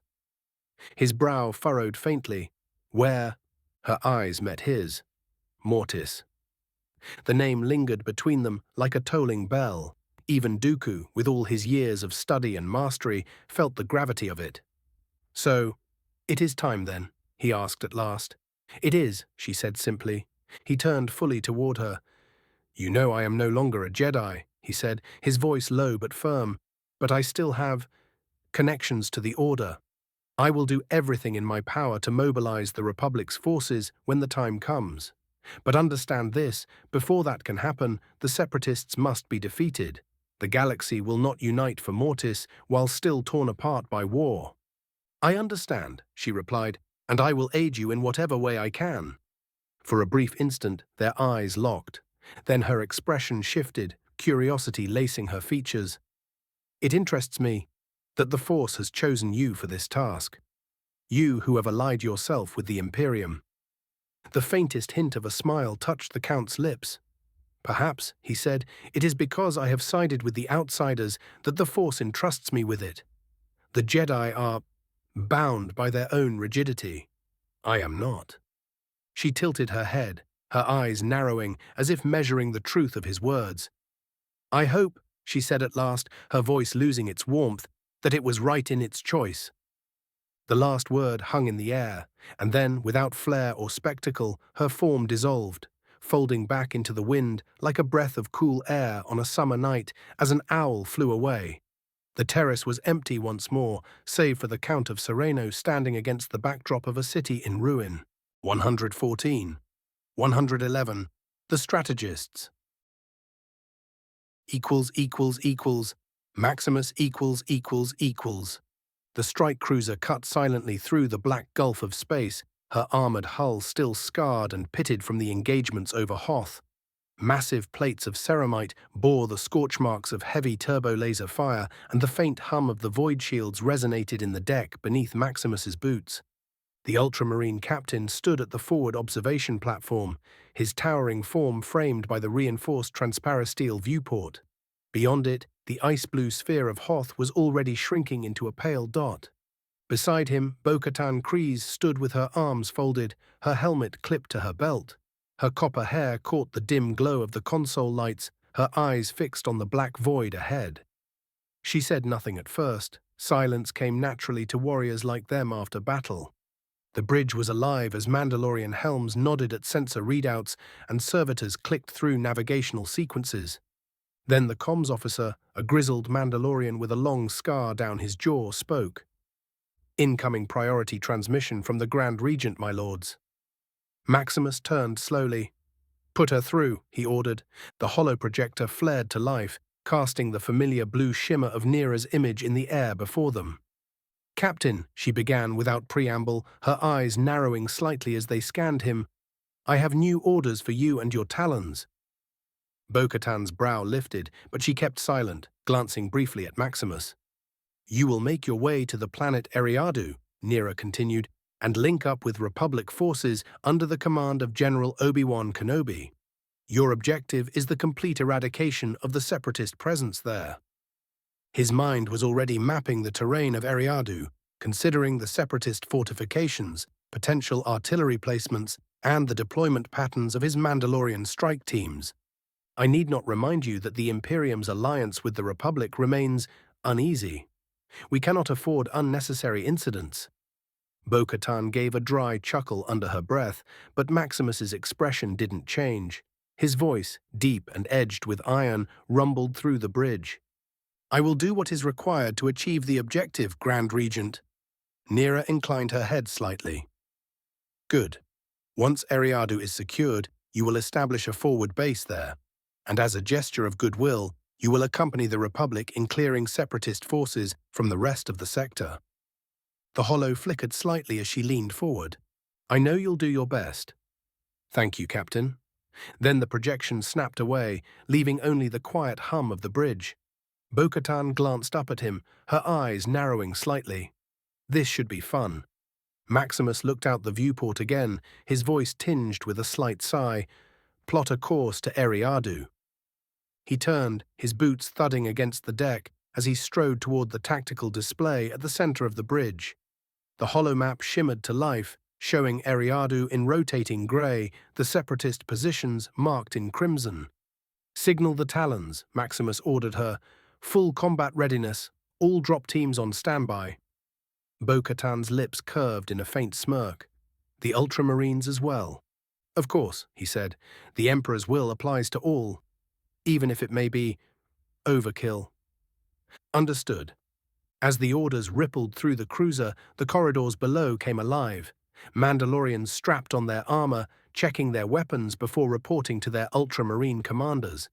The strike cruiser groaned as her engines pushed harder, her massive frame leaning into the new course. Maximus returned to the viewport one last time before Eriadu filled his horizon. He didn't like this alliances, but for now the Regent and the Great Angel had ordered, and Maximus would obey. The Azure Talon's fleet broke from hyperspace like a sudden tear in the black fabric of the void, spearheaded by Maximus's strike cruiser. The warship hung above Eriadu's swirling blue-grey surface, its hull reflecting the light of the distant sun like a shard of midnight steel. All around it, Mandalorian gunships and dropcraft formed up, their repulsors glowing in the dark. The order came down the Vox, crisp and commanding. Azure Talons, commence descent. Shuttles dropped from the belly of the cruiser, their armored hulls bristling with weaponry, contrails of plasma heat marking their descent through Eriadu's upper atmosphere. The roar of their engines shook the air as they knifed toward their landing zones, escorted by darting Mandalorian starfighters. Inside one of the lead shuttles, Maximus stood braced against the forward bulkhead, the deck trembling beneath his armored boots. The ceramite blue plates of his ultramarine warplate were battered from Hoth's campaign, yet polished to a cold sheen. His crimson shoulder cloak hung unmoving in the heavy cabin air, clasped at the right shoulder with the sigil of the Imperium. Bo-Katan stood at his right, helmet in hand, her sharp eyes fixed on the narrowing view of the Eriadu skyline through the viewport slit. Rows of azure talons filled the shuttle, silent behind their T-visored helms. The faint hiss of breath filters the only sound aside from the deep thrum of the engines. The shuttle bucked hard as it broke through low cloud cover, and the sprawling industrial skyline of Eriadu unfolded beneath them. Black spires clawed at the sky, their surfaces coated with grime from decades of manufacturing. Smoke belched from massive refineries, and the air was thick with the scent of metal and fuel even at this altitude. They came in over a wide Durasteel landing platform ringed by clone troopers in Republic white and blue armor. Beyond the platform, the city stretched like a labyrinth of rust and ferrocrete, and the distant thump of artillery echoed faintly in the wind. The shuttle's retro thrusters screamed as it slowed, the massive craft settling heavily onto the platform. Hydraulic clamps hissed, and the ramp began to lower. The instant the gap appeared, the regiment of clones snapped to full readiness, their weapons angled upwards, muzzles glinting in the haze. Even through their visors, Maximus could sense the ripple of unease. They had heard of him, the giant from beyond the galaxy, the warrior whose mere presence could sever a Jedi's connection to the Force. Maximus strode down the ramp with the weight and certainty of a fortress on legs, each step ringing against the metal. His massive frame loomed over even the clones.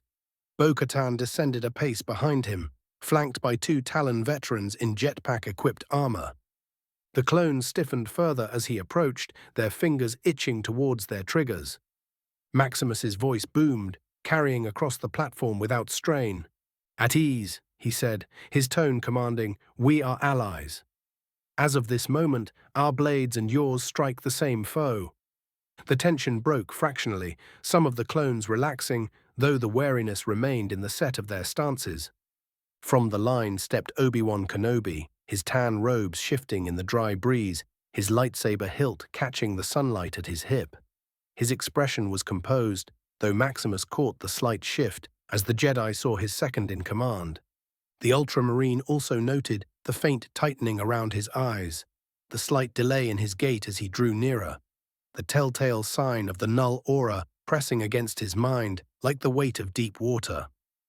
"Captain Maximus," Obi-Wan said evenly, though his voice had the faintest undercurrent of strain. "Welcome to Eriadu. I trust your journey was uneventful." "Indeed," Maximus replied.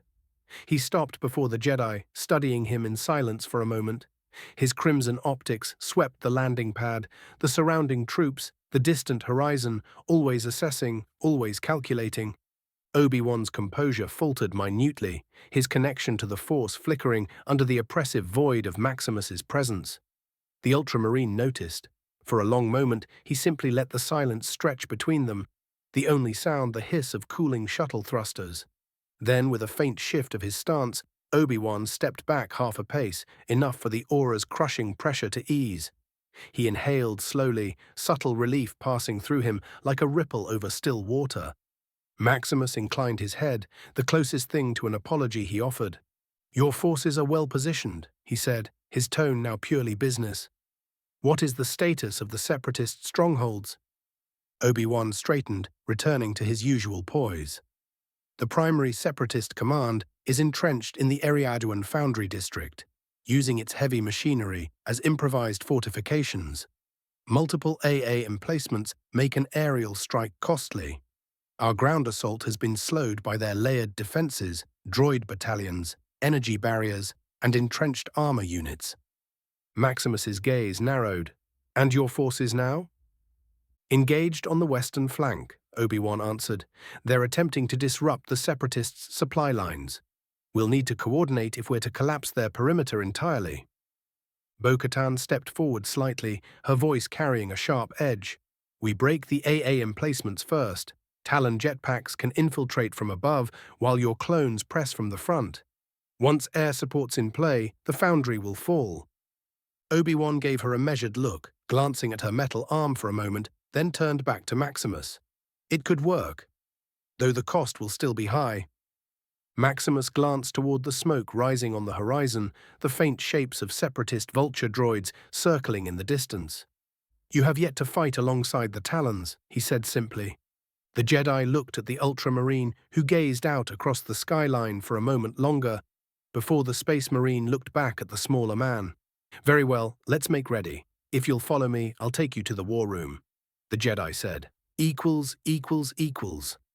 The war room of the planetary capital was a blend of old-world architecture and hastily installed military equipment. Thick stone walls, lined with banners of the local planetary crest, stood in stark contrast to the humming holo projectors and the sterile gleam of Republic tech. The table at the center was a massive circular slab of metal, its polished surface now overlaid with a projected map of the continent. Outside, through the tall, cracked windows, faint columns of smoke curled into the pale sky, the echoes of battle still rumbling in the distance. Inside, guards lined the perimeter, clone troopers in white armor and planetary soldiers in dark green dress uniforms, standing stiff but exchanging wary glances toward the towering figure in ceramite armor. Maximus stood near the map table, his massive thunderhammer slung across his back, the blue armor of his chapter gleaming despite the dust of battle. The blue and gold Ultramarines' heraldry on his pauldrons caught the light, the stylized Omega marking him as a son of Gilliman and as something entirely alien to most in the room. Opposite him, Obi-Wan Kenobi stood with his arms folded, his expression calm but with a subtle crease of concern between his brows. The faint ripples of the null aura radiating from Maximus hadn't lessened, and the Jedi Master's presence in the Force felt like a steady but strained candle flame resisting a wind. And then there was Governor Wilhuff Tarkin. Tall, gaunt, and razor-sharp in both mind and demeanor, he entered the war room with an air of controlled authority. His grey-green uniform was immaculate despite the chaos of the siege, his boots clicking softly on the floor as he approached the table. His eyes swept the room like a searchlight, taking in Kenobi, and finally lingering on Maximus with a mixture of curiosity and challenge. Master Kenobi. His voice was clipped, deliberate, and our newest ally. His gaze did not waver from Maximus. I trust you are the commander responsible for the sudden and dramatic collapse of the Separatist forward line. I am. Maximus's voice was deep and resonant, carrying the calm certainty of someone used to commanding entire battle groups. I have tasked some of my best troops to break their line. They have just completed that task. Tarkin's thin lips tightened, but he inclined his head in acknowledgement before turning his attention to the map table. I have been following your actions elsewhere in the galaxy. Impressive, though one might argue reckless. Your azure talons may have opened a breach in the enemy formation, yes, but in doing so, you have drawn the surviving forces inward toward the capital. Their concentration here will be problematic. Maximus's shadow seemed to stretch across the table and over the projected map. On the contrary, you now face an enemy with no lines to protect, no fallback positions, and no means of resupply. They are compressed against your defenses like prey against the wall. This is the ideal moment to crush them utterly. Tarkin's eyes narrowed. Ideal, if one has the forces to do so. We do not. Our garrison is depleted, our clone regiments are spread thin, and I have civilians to protect. Maximus studied him for a moment, the faint whir of his armor pack the only sound. Civilians are protected by ending the threat quickly, not by prolonging it with half measures. Kenobi's gaze flicked between them, sensing the mounting tension. Governor, perhaps we should— No, Master Kenobi, Tarkin interrupted smoothly, though his tone carried a faint edge. If the captain believes he has a strategy that will not risk the lives of my citizens unnecessarily, I am willing to hear it. Maximus reached to the holoprojector, manipulating it with surprising precision for someone so massive. The map rotated, zooming in on the outskirts of the capital. Blue symbols denoted clone and militia positions, while red ones marked the separatist remnants, now clustered in dense pockets. Their concentration is a gift, Maximus began, but only if you strike from multiple angles. A frontal assault alone would bleed your forces. Instead, he tapped a section of the map far to the east. We send a mobile detachment here, armor and gunships, to sweep through their flank. At the same time, your main garrison feigns a withdrawal here. He marked a street near the southern gate. They will push forward to exploit what they think is a gap, leaving their command node exposed here. Tarkin leaned over the projection, his brow furrowing, and the command node would be destroyed by— Maximus's eyes, like polished steel, locked on Tarkin's. By me. Tarkin straightened, clasping his hands behind his back. You would personally lead an assault into the heart of their command formation? Of course. Their droids will not adapt quickly enough to counter my advance. Once their command is destroyed, the remaining forces will collapse. Kenobi's lips twitched into the faintest smile. I believe the captain speaks from experience. Tarkin's gaze lingered on Maximus for several seconds before he finally inclined his head. Very well, Captain. I will authorize the operation, provided the civilian sectors remain secure during your strike. They will, Maximus said simply. Tarkin gave a curt nod, but as he turned back to the table, there was a glint in his eye, the look of a man who had just found both a valuable asset and a dangerous rival. 115, 112, thunder and hatred. Obi-Wan, the southern wall of Eriadu's primary garrison, trembled with the thud of distant artillery. Obi-Wan Kenobi stood atop the fortification's parapet, his cloak billowing in the dust-laden wind, the light of late afternoon slanting across the haze. Below him, streets had been stripped bare of civilians. Only the hard clatter of armored boots and the deep growl of Republic walkers echoed in the silence. He kept his eyes on the sprawling industrial plain to the south, where smoke plumes and fire bursts marked the front line. The separatists were pressing hard now, harder than any other engagement on the planet so far, exactly as Maximus had predicted. The tactical withdrawal had begun 20 minutes ago, clone squads peeling back into the narrow streets of the southern district, drawing the droid forces deeper, pulling them toward the choke points. Commander Cody's voice crackled over the comm. General, Phase 1 withdrawal complete. Southern barricades evacuated. Droids are advancing faster than expected. Good, Obi-Wan replied calmly, though his hands tightened on the edge of the wall. The faster they come, the faster this ends. Beside him, Governor Wilhuff Tarkin observed the plain with binoculars, his face set in a hard line. The outsider seemed certain they'd take the bait. Let's see if that certainty was misplaced. Obi-Wan kept his tone level. If I've learned anything in the last 2 days, Governor, it's that Captain Maximus does not deal in uncertainties. They both watched as the separatist line surged forward, dozens of AAT tanks rumbling over scorched earth, flanked by swarms of B-1 battle droids and heavy B-2s in their slow, deliberate march. Behind them, multi-legged crab droids and spider droids picked their way across the uneven terrain, their cannons swiveling for new targets. The droid army moved like a metal tide, each wave pouring into the streets of the southern district, chasing the retreating clones. Tarkin lowered the binoculars. If this fails, they'll be on these walls in less than 20 minutes. Obi-Wan smiled faintly. Then we must be certain it does not fail. A deep rumble drew his attention eastward, a column of black smoke rising from the industrial quarter. Maximus's sector, the Ultramarines' plan was audacious. While the Republic forces lured the main separatist army forward, he and his azure talons would cut straight into the eastern flank. bypassing the heaviest concentrations to strike the command and coordination relays that controlled the droid army. If it worked, their advance would turn into chaos. But Obi-Wan knew the danger. Without their attention divided, the Separatists could overwhelm him and Cody's forces in minutes. Everything depended on timing. The chrono on his wrist ticked over. Any second now, a sudden flash, a deep localized detonation lit the eastern skyline. A communications spire toppled in the distance, its upper half crashing into an adjacent factory with a grinding roar. Through the dust, small shapes, shuttles or dropcraft, darted away like birds scattering from a hunter's strike. Then it happened. The droid formations in the plain faltered. Entire platoons slowed, their movements jerky and uncoordinated.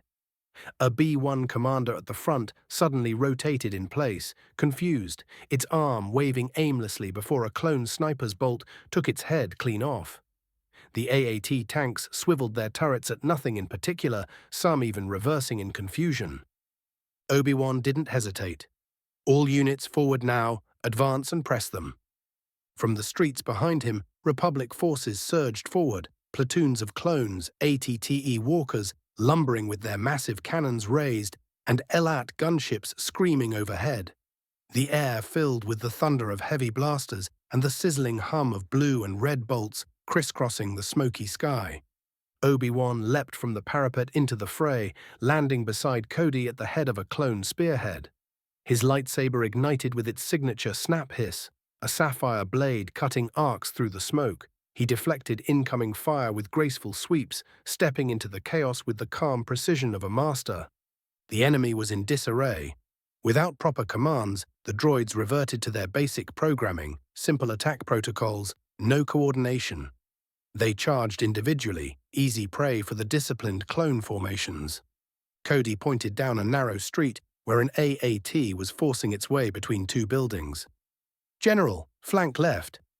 Obi-Wan nodded and dashed forward, vaulting over cover, his blade carving through a pair of B-2s that loomed in his path. He closed the distance to the tank, slicing deep into its side armor as it fired wildly at an ATRT walker behind him. Sparks and smoke burst from the breach, and with a final force shove, the Jedi sent the machine toppling onto its side. Explosions roared on all sides. Overhead, a gunship unleashed a rain of rockets into a spider droid cluster, the shockwave rattling windows across the block. Tarkin's voice cut through the comm, clipped but unmistakably impressed. "I take it this means the Ultramarines' part is complete?" Obi-Wan parried a blaster bolt and allowed himself a smile. "It would seem so, Governor. Now let's see how quickly we can drive them off the planet." From the east, distant booms continued, Maximus's team still at work, systematically tearing apart the Separatist infrastructure. But here, on the southern front, the tide had turned. The droid army was collapsing, and Obi-Wan meant to push that collapse as far as it would go. He advanced, lightsaber whirling, voice steady over the comms. "Forward, men. The enemy is broken. Let's finish this." And the Republic forces surged, a wave of living warriors sweeping aside the mechanical horde. Equals. Maximus equals. The air was a choking cocktail of ozone, burning fuel, and the metallic tang of dust ground into the air by war machines.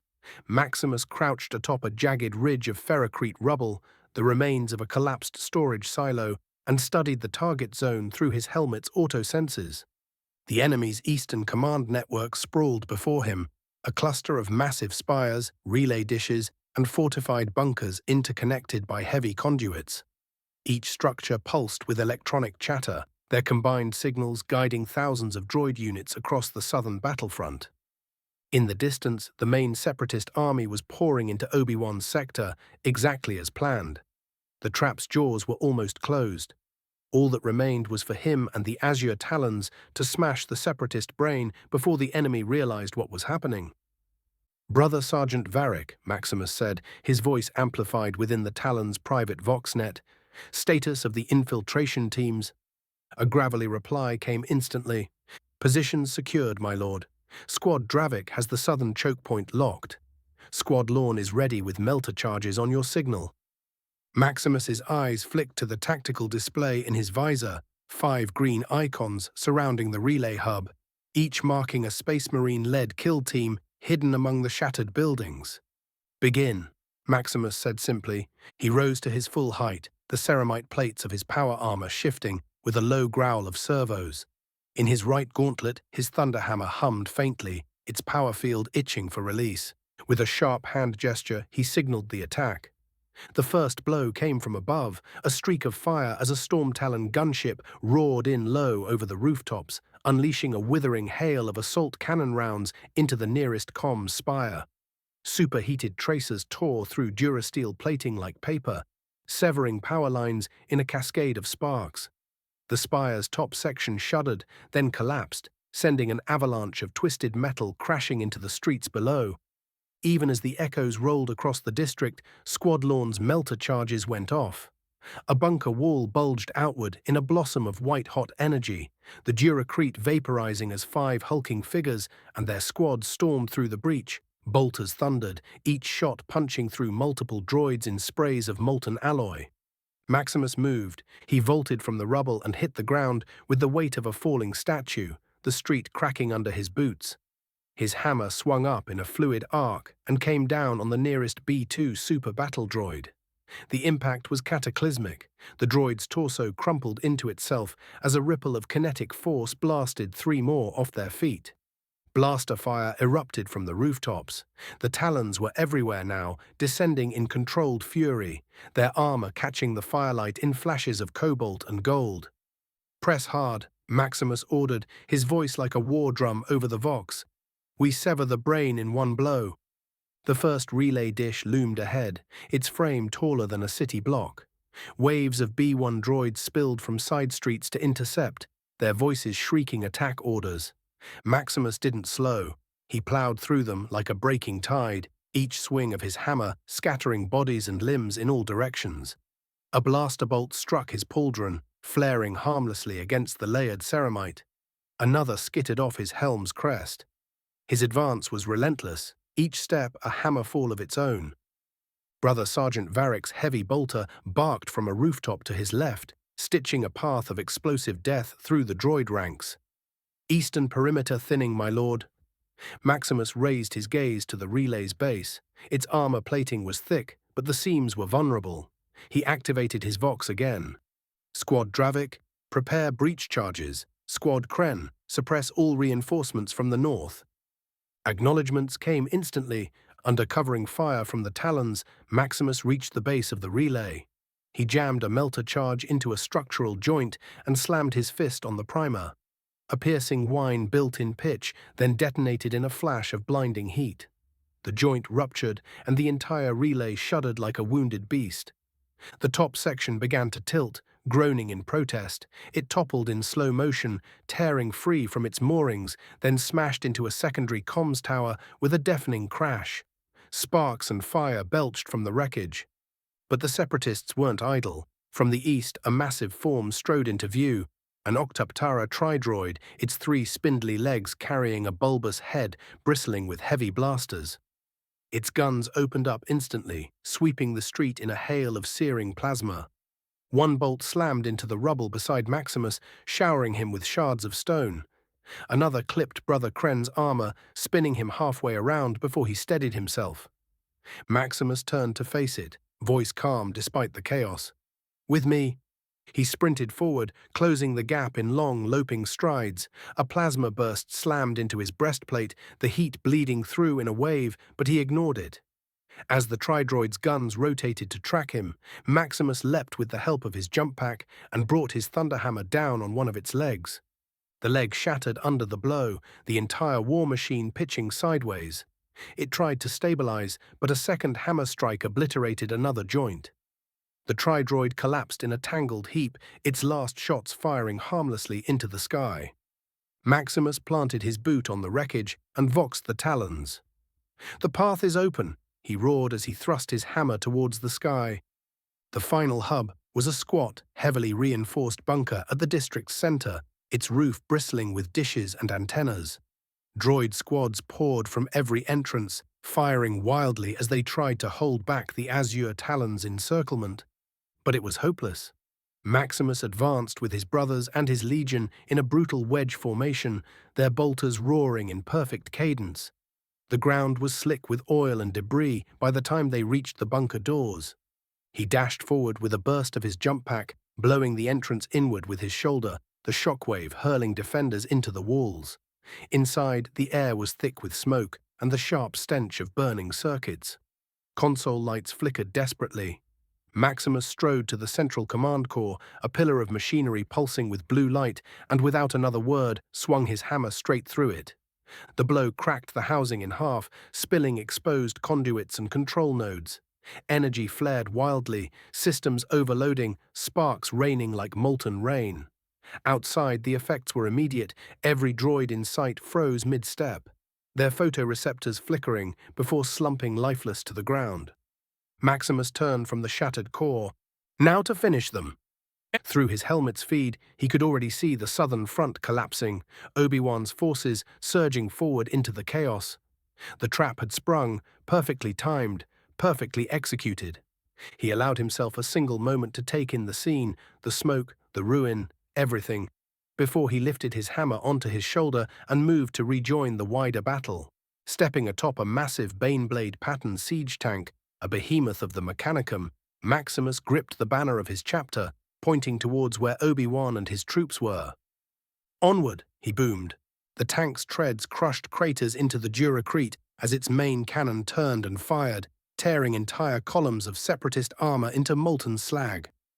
Around him, the azure and gold banners of the Imperium fluttered in the hellish winds as they surged forward. He held onto the flag of the Ultramarines, its massive U snapping defiantly in the gale, and in his other hand rested his heavy bolt pistol, spitting mass-reactive shells into the swarming ranks of battle droids below. Each shot burst through durasteel plating, igniting explosions inside the droids' torsos, turning neat ranks into jagged ruin. "Forward!" His voice boomed over the din, amplified by the vox grills in his helm. "No retreat, no quarter, no mercy." The Mandalorians surged ahead at his call, jetpacks roaring, their rifles cutting precise swathes through the separatist lines. Republic clone tanks advanced on either flank, their turrets tracking, their cannons hammering enemy fortifications. The Ultramarines, disciplined as ever, moved in lockstep with the armored spearhead. A flash of movement caught his eye, a column of AAT tanks wheeling into position on a ridge. Their turrets swung as one, and the lead gunner found his mark. The tank's cannon discharged with a thunderous crack. Maximus had a half-second to register the incoming shell before it struck him square in the chest. The impact hurled him from the Baneblade's hull like a ragdoll, his armored bulk slamming through the facade of a low building. Duracrete exploded outward in a rain of rubble and dust as he punched through two interior walls before finally crashing to the floor in a heap of shattered stone and twisted metal. For a moment, all was ringing silence. The Ultramarines and Azure Talons roared as one, his brothers quickly making their way towards where he was thrown while the Legion covered them. Maximus's breastplate was blackened around a crater the size of a man's head. Warning runes blazed crimson across his helmet display, and the rebreather hissed as it fought to stabilize his oxygen intake. But his heart still beat, his gene-forged muscles still obeyed. He growled, a deep primal sound, and shoved the rubble from his back with a surge of inhuman strength. Masonry crashed aside, and the building's dust-choked air parted as he rose to his full towering height. He stepped back into the daylight to be greeted by his brothers and the battle that was still raging. With a roar, Maximus ignited his jump pack. Blue-white fire burst from the exhaust vents, and he launched himself into the sky above the flag of his chapter, still snapping in the wind. Below, ranks of B-1s and B-2s aimed up, loosing volleys of blaster fire, but he was already descending. His thunderhammer came down with the wrath of the Emperor himself. The ground split beneath the impact, shockwaves rippling outward in concentric circles. Droids nearest to the point of impact were pulverized instantly, their chassis collapsing under the kinetic force. Those further out were flung into the air like scrap tossed from a forge. He didn't pause. He waded into the droid formation, the thunderhammer a blur of destruction. Each swing crushed multiple enemies at once, mass reactive bolts from his pistol detonating in mid-swing to scatter shrapnel into the next wave. His blows reduced B-2 super battle droids to twisted wreckage, limbs and torsos spinning away in showers of sparks. A hail of blaster fire hammered his armor, leaving scorched marks across its blue and gold plates, but he pressed forward, using his sheer anger to shatter the enemy. Mandalorians swept in overhead, jetpacks screaming, their blasters and wrist rockets adding to the carnage.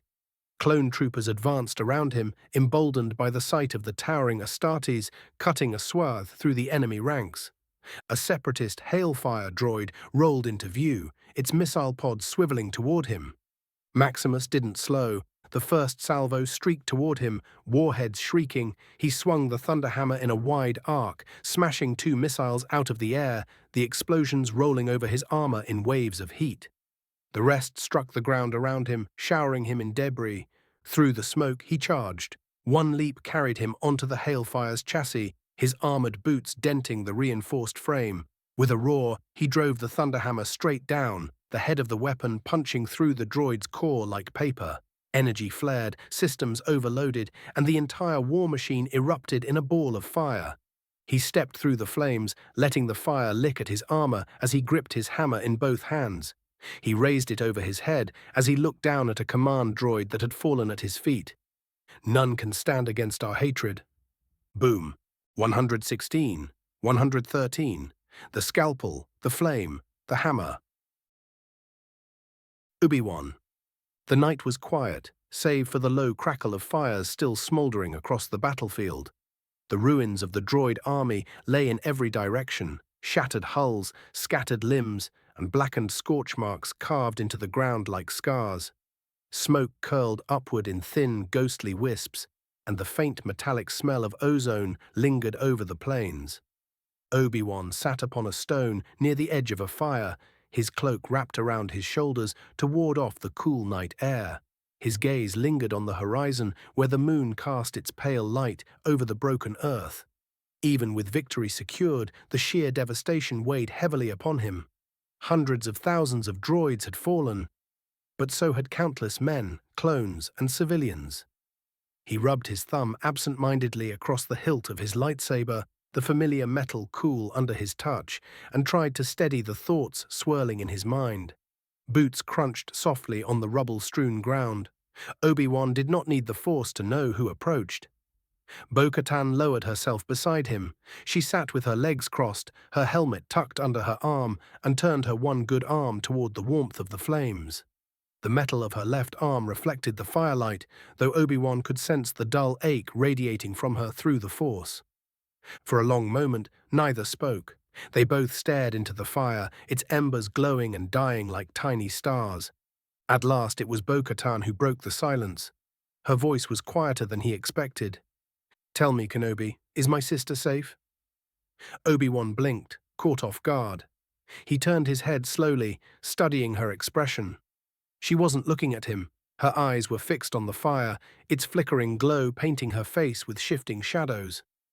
"Satine," he said carefully. Bo-Katan nodded once, jaw set. "Don't play dumb. I know it was you." Her eyes flicked to him now, sharp, searching. "I need to know if she's alive. If she's safe." The Jedi Master exhaled softly. He had not expected this, not tonight. "She is safe," Obi-Wan said finally, his voice steady but tinged with something deeper, more personal. "She is far from Mandalore but unharmed. I give you my word." Bo-Katan's lips pressed into a thin line. For a moment she seemed to wrestle with something unspoken. Then she gave a small sigh. "That's more than I expected to hear. And better than I hoped." Obi-Wan hesitated, then lowered his eyes to her metal arm. Guilt pricked at him. "I am sorry, Bo-Katan, for what happened. For your arm. I never wished." "Don't," she interrupted, holding up her hand. Her tone was firm, but not bitter. "Don't apologize." Obi-Wan looked at her, surprised. "To be honest," Bo-Katan continued, leaning back slightly, "if my sister had remained on Mandalore, she'd be rotting in some Imperial dungeon right now. Or worse." You cut off my arm, yes, but you also took her away from all this. From us. She nodded faintly in the direction of the Imperial encampment. If I have to choose between Satine chained to our war machine or hidden away with someone who cares for her. She glanced sidelong at Obi-Wan, a knowing flicker in her eyes. Then I'll take the latter. Her words struck him harder than he expected. Obi-Wan felt his chest tighten, but he masked it with the same practiced composure he always carried. Still, his voice was softer when he replied, "That sounds dangerously close to treason." Bo-Katan smirked faintly and shrugged with one shoulder. "Maybe it is." But the lords, her chin tilted toward the heart of the camp where the largest fire burned, have far greater things to worry about than one missing duchess. Obi-Wan followed her gaze. There, seated on the other side of the firelight, Maximus towered even without his armor fully donned. The Ultramarine had removed his helmet, setting it beside him on the stone he sat upon, and the pale, firelit features of his scarred face were visible in the glow. Across from him sat Governor Wilhuff Tarkin, lean and sharp-eyed as ever, his posture rigid even in the supposed relaxation of the night. Between them rested a flat stone slab upon which small carved pieces were arranged, an intricate wargame board salvaged from the ruins of a noble's hall earlier that day. Bo-Katan watched too, her eyes narrowing faintly. He asked Maximus if he'd test his mind against his own. She explained in a low voice. Obi-Wan arched an eyebrow, and Maximus accepted. "Of course he did," Bo-Katan replied. "They played. The Ultramarine lost the first round, still learning the rules, I think. But since then..." She let the thought trail off, watching as Tarkin leaned forward, lips tight in concentration, only for Maximus to move his massive gauntleted hand and shift 3 pieces in a devastating maneuver. Tarkin's eyes flicked, his face betraying only the faintest hint of irritation. Obi-Wan allowed himself a small smile. "Since then, he's been winning." "Every time," Bo-Katan said. The fire popped, sending sparks spiraling into the air. Obi-Wan's gaze lingered on the game, then on Maximus himself. The man was a warrior beyond compare, an avatar of destruction on the battlefield, as Obi-Wan had seen firsthand. Yet here he was, sitting calmly, playing a game of strategy with a Republic governor. It was a strange sight, but perhaps a telling one. Bo-Katan shifted beside him, her voice carrying a quiet, thoughtful edge. "That one fights like a beast, but his mind is sharp. It's an absolute pleasure being his second in command. If your Republic doesn't see that, it will be one of their greatest mistakes." Obi-Wan said nothing, though he could not deny the truth in her words. The night stretched on, filled with the crackle of firewood, the occasional murmur of soldiers tending to the wounded, and the quiet click of carved pieces on stone as the game continued between the Ultramarine and the governor. They sat quietly by the dwindling fire, its light painting faint shadows across their faces. He had meant only to rest his weary mind, but as the silence stretched, he found himself drifting into memory. Or at least he tried to. The past rose before him in fragments, shards of images that slipped through his fingers like smoke. He recalled flashes of battles, the image of a massive giant's face, the sound of a voice he thought he should know. But the harder he tried to focus, the more those fragments frayed, dissolving into a fog that left his mind strangely empty. A faint frown tugged at his lips. He was not a man prone to forgetfulness. His training, his discipline, his very sense of self had always been anchored in memory and duty. Yet now, as he searched the recesses of his mind, whole pieces seemed missing, as though someone had gently, carefully pried them loose and left only the outline of what had once been. He exhaled slowly, letting the strange unease fade with the crackle of the fire. Perhaps it was exhaustion, nothing more. Perhaps the weight of the war and loss had worn his mind thin. Whatever the truth, he told himself, it mattered little. Dwelling on shadows would not change what was to come. Instead, he turned his gaze upward, toward the stars glittering against the blackened sky. The future stretched before him, uncertain but undeniable, and he chose to face it with the same resolve he had always carried. Whatever had been taken or forgotten could remain where it lay. The path ahead demanded his attention, and for that he would be ready. "Sebastian." The landing ramp of the ship groaned as it descended onto the dusty surface of Zigeria's outlying moon. Black armored figures marched down in perfect formation. At their head strode Sebastian, his storm shield attached to his left arm, his power sword sheathed inside its bulk. The Republic forward base was nestled into the rocky basin of the moon, built from prefabricated durasteel walls and shield generators humming low in the air. Clone troopers stopped and straightened as the towering figure of the Black Templar passed. His presence was an iron weight pressing down on the camp, one that made even hardened veterans avert their gaze. He didn't slow as the clones saluted or called out reports. The massive ceramite boots of his warplate struck the deck plates like the toll of a hammer, echoing ahead of him as he entered the central command bunker. Inside, the air was thick with debate. A holomap flickered in the center of the chamber, showing Zygeria's cities and defense networks.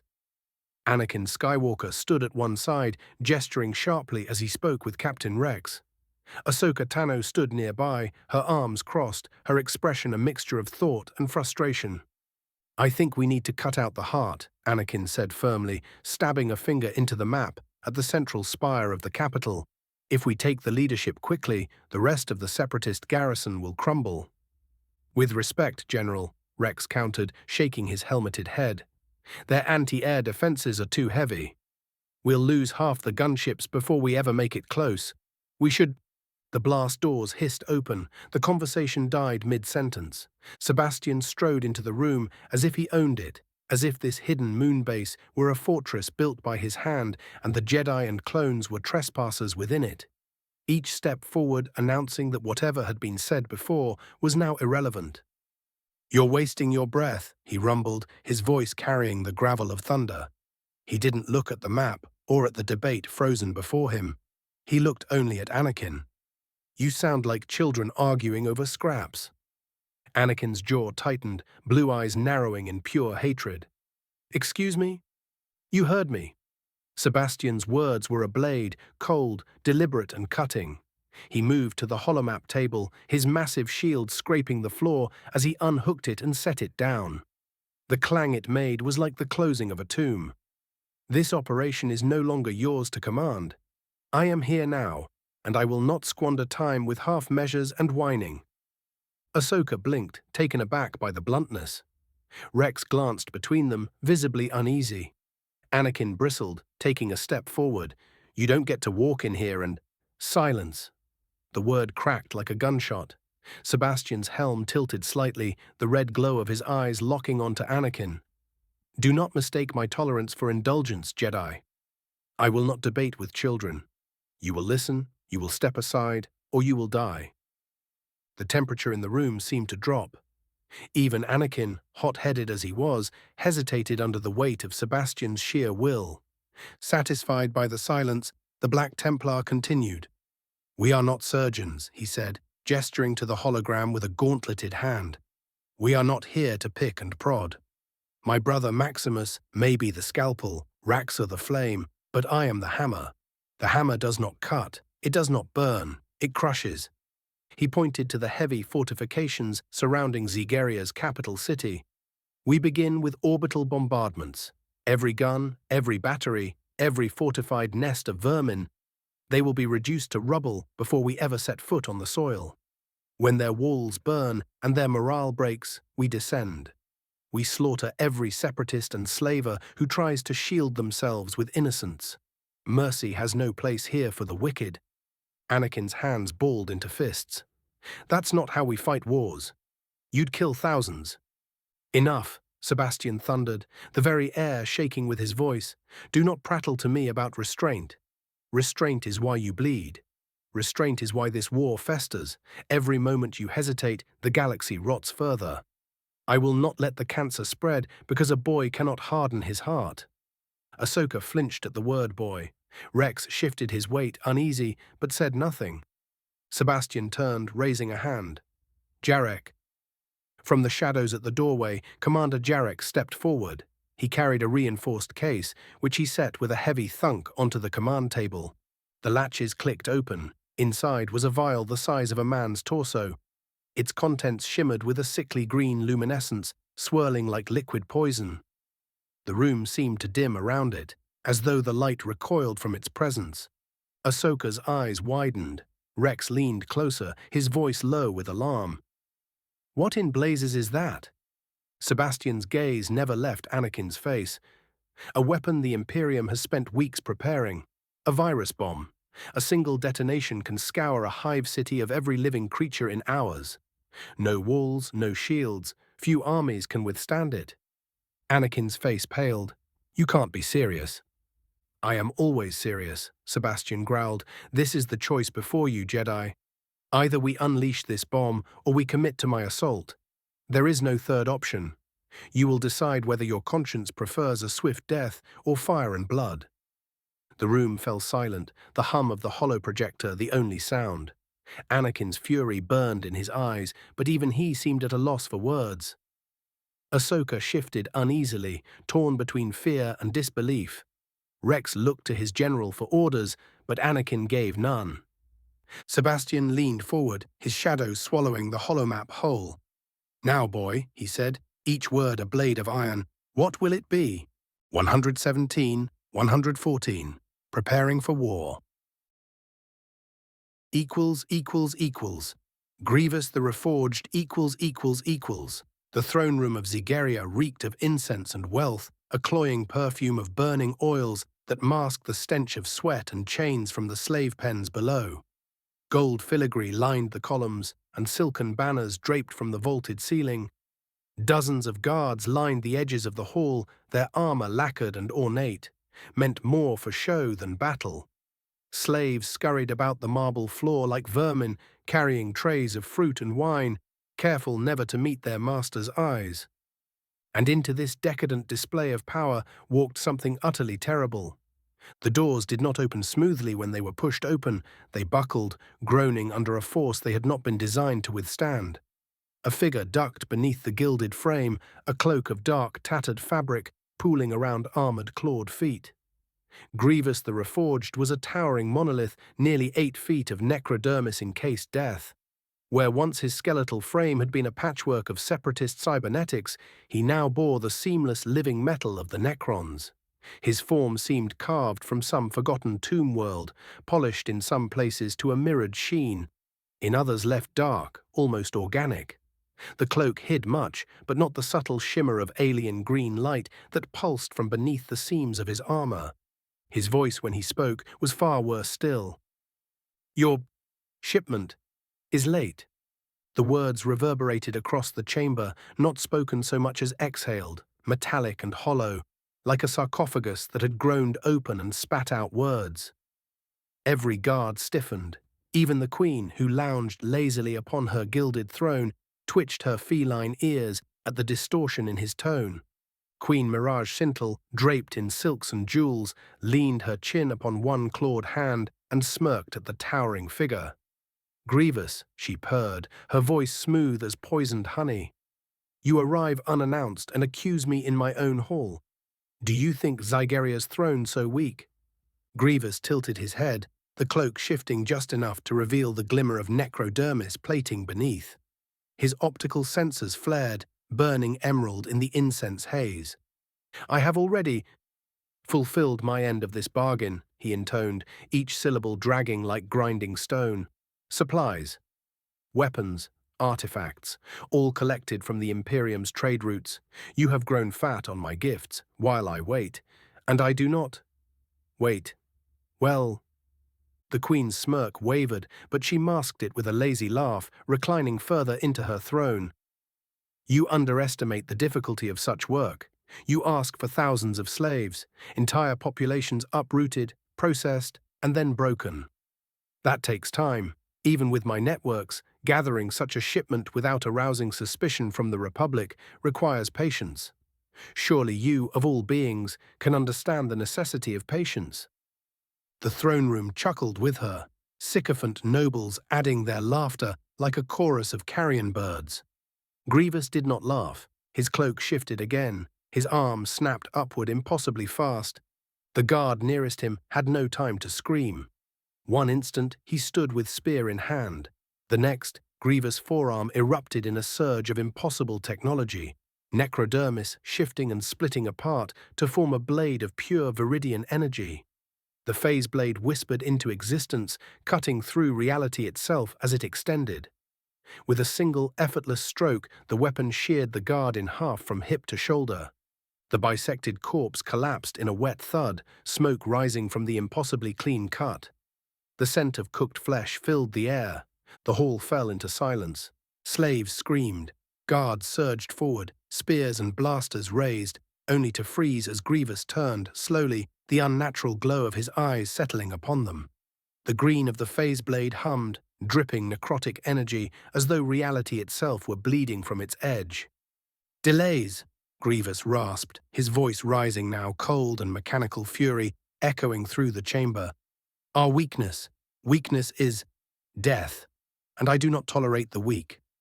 He turned back toward the throne, the corpse of the guard smoking at his feet. 3 days, he said, each word laced with venom. "You have 3 days, Queen of Chains. Deliver to me what you owe, or I will take your throne as payment. I will whip your cities to the bone, put your people in chains, and pour your blood upon these golden floors." The queen swallowed hard, her claws tightening against her throne's armrests. Yet she forced a smile, though her tail lashed behind her in agitation. "You dare threaten me in my own palace?" With the Republic poised to strike, with the Imperium watching from above. Grievous's cloak billowed as he stepped forward, and for the first time the full immensity of his form loomed beneath the torchlight. His torso gleamed with alien metal that seemed to shift of its own accord, tiny glyphs flickering faintly across the surface like living script. The necrodermis drank the light around it, making his form seem darker, more terrible. "And what are you going to do about it?" "I have known of the Republic's plans," he said, his voice dropping into a whisper that carried more menace than any shout. "And of the Imperium's involvement.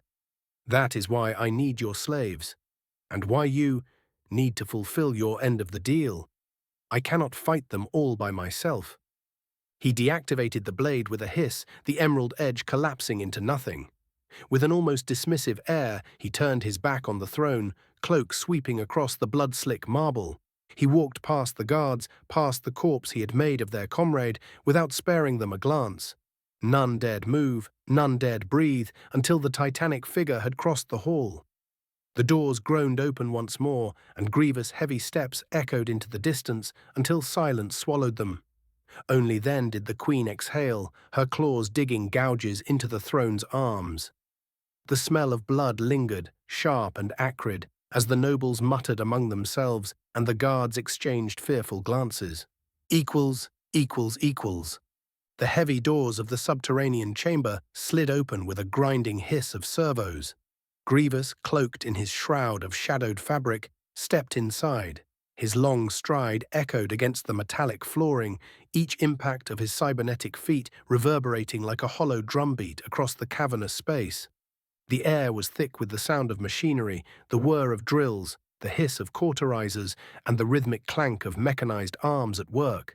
Layered atop this mechanical chorus were the cries and shouts of thousands of throats, the voices of Zygerian captives and others dragged from countless corners of the galaxy.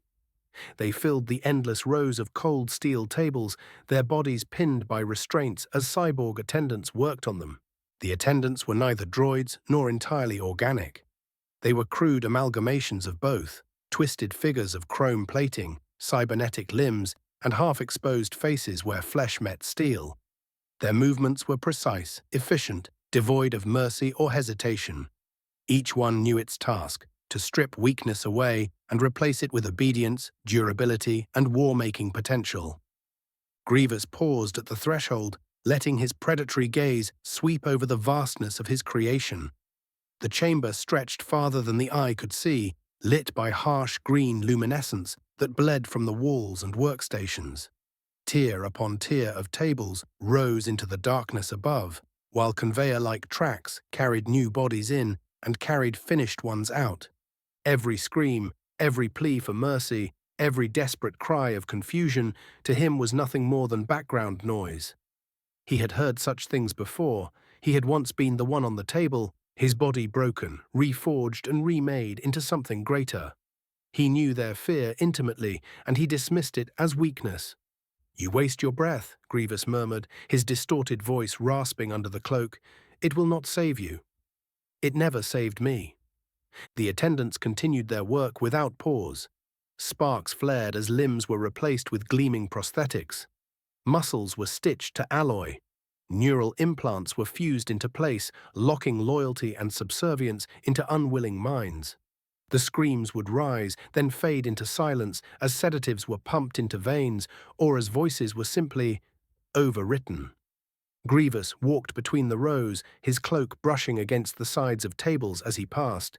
He examined the progress with a warlord's eye, measuring the strength of his growing army. He saw a Wookiee being fitted with reinforced spinal supports and cybernetic arms powerful enough to bend durasteel. A Rhodian convulsing as his nervous system was rewired. A line of human captives having their eyes replaced with glowing optics that fed tactical data directly into their brains. Some struggled violently against their restraints, shouting curses and vowing vengeance. Others whimpered, broken already. A few lay eerily still, their minds retreating far from the torment, their bodies pliant for transformation. At the far end of the hall, a massive viewport displayed the fruits of the labor, ranks of completed soldiers standing at attention. Dozens, then hundreds, their forms clad in alloy and armor, their eyes glowing faintly with implanted obedience. Grievous's gaze lingered on them, satisfaction flickering through his fractured mind. Where once he had commanded raiders and warriors as a warlord, now he would command something far more terrible. Living weapons stripped of weakness, enhanced with Necron science, and bent to his own will. He clenched a clawed hand, the cloak shifting as metal scraped against metal beneath. Soon, he thought, the Republic and the Imperium alike would come to understand the scale of his work. The slaves he had demanded were not simply for trade nor for profit. They were raw material. They were the future of war. Without a word, he turned and stalked deeper into the labyrinth of his lab, the screams fading behind him into the symphony of machinery and agony.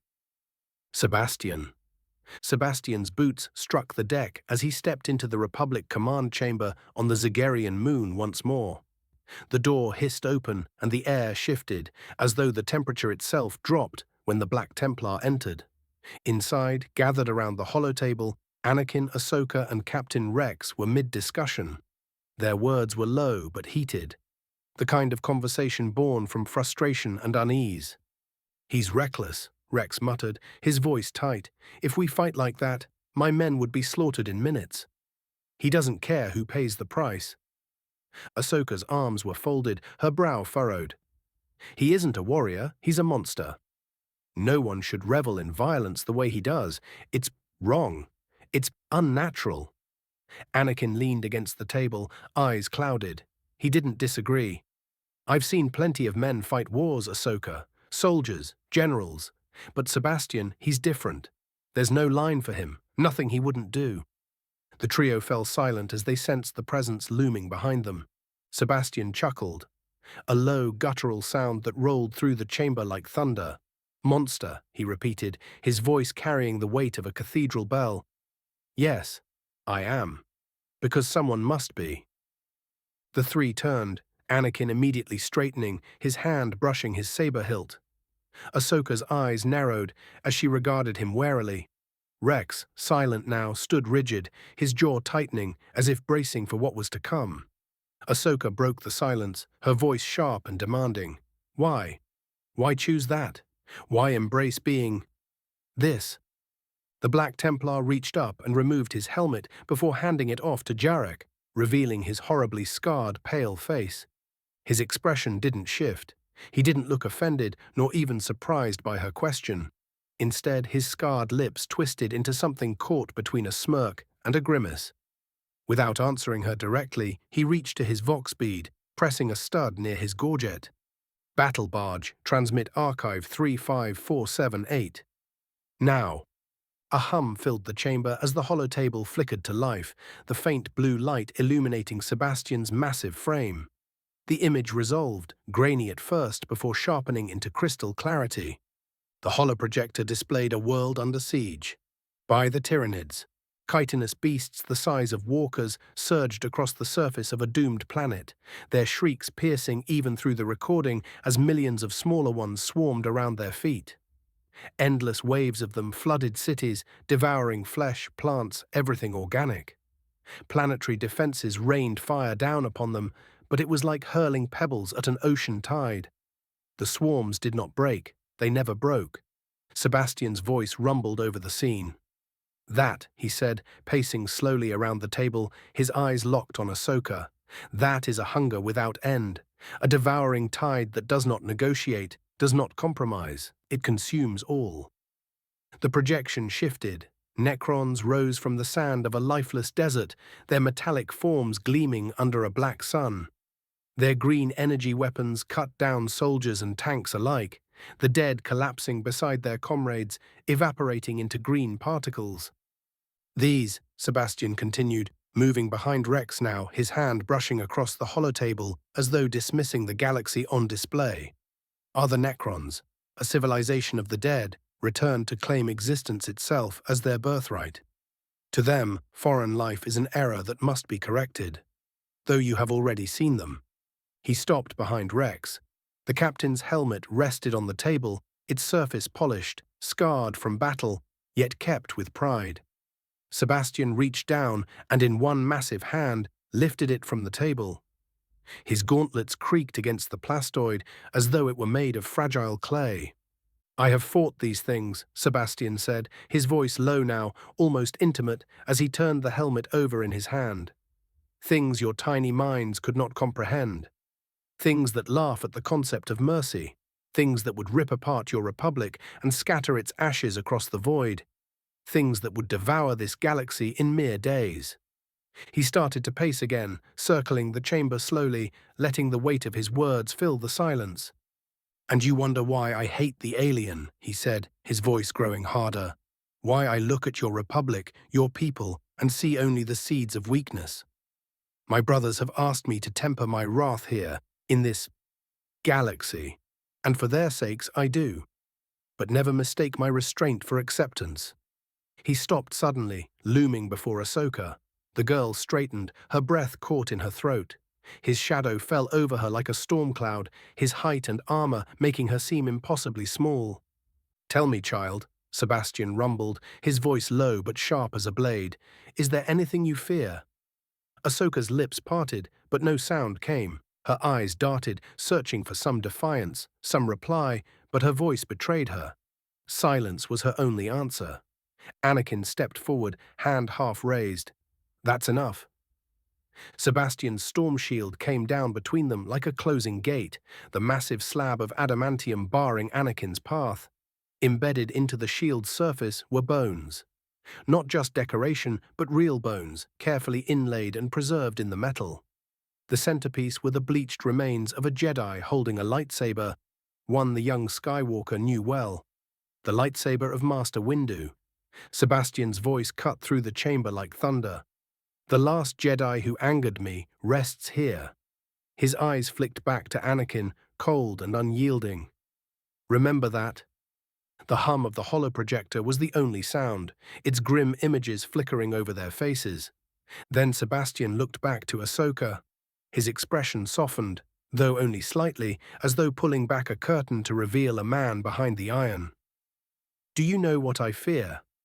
She swallowed but shook her head. "The disappointment of my brothers," Sebastian said quietly, "their judgment. Not the alien, not the demon, not death. Only that."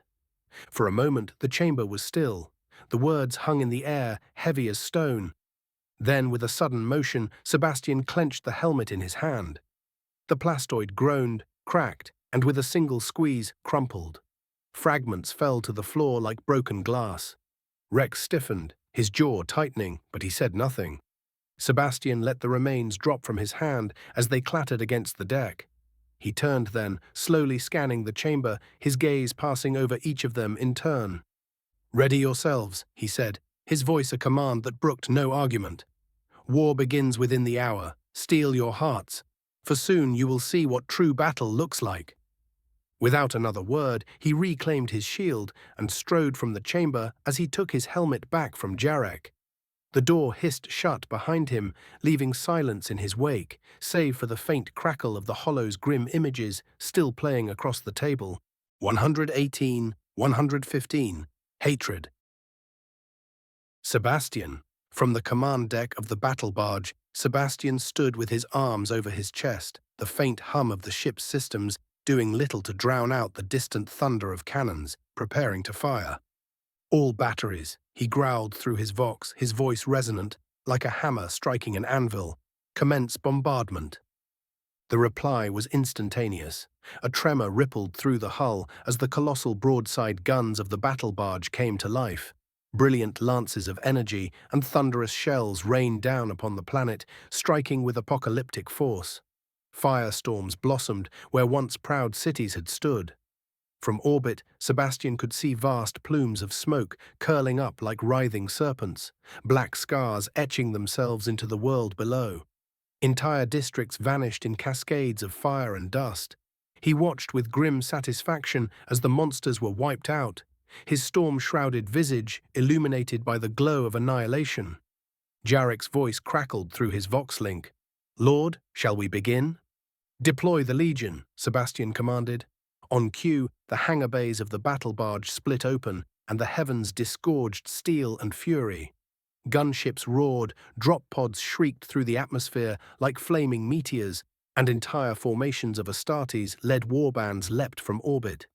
Sebastian turned from the viewport, his massive boots reverberating across the deck as he made his way toward his personal pod.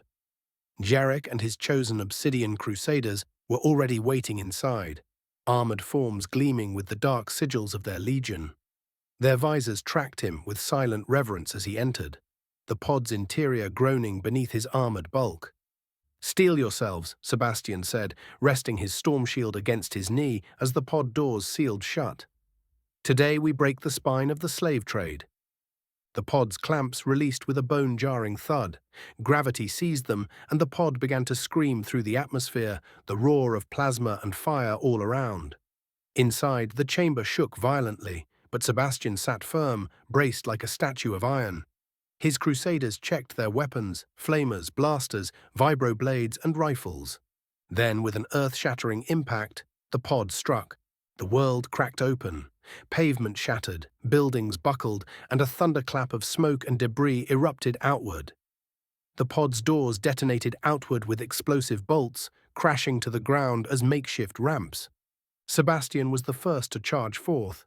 He surged into the streets, a wall of living steel, his storm shield raised high. His power sword ignited with a violent crackle, glowing with a cobalt sheen that danced across its sharpened edge. The first Zygerrian slaver foolish enough to stand against him raised a whip, and Sebastian bisected him in a single swing, cutting him down as if he were paper. Blood sizzled on the power field, steaming in the cold air. "Forward!" Sebastian roared. His crusaders spilled out behind him like a flood. Jetpack fire scorched the streets as Mandalorians rocketed forward, unleashing torrents of blaster bolts.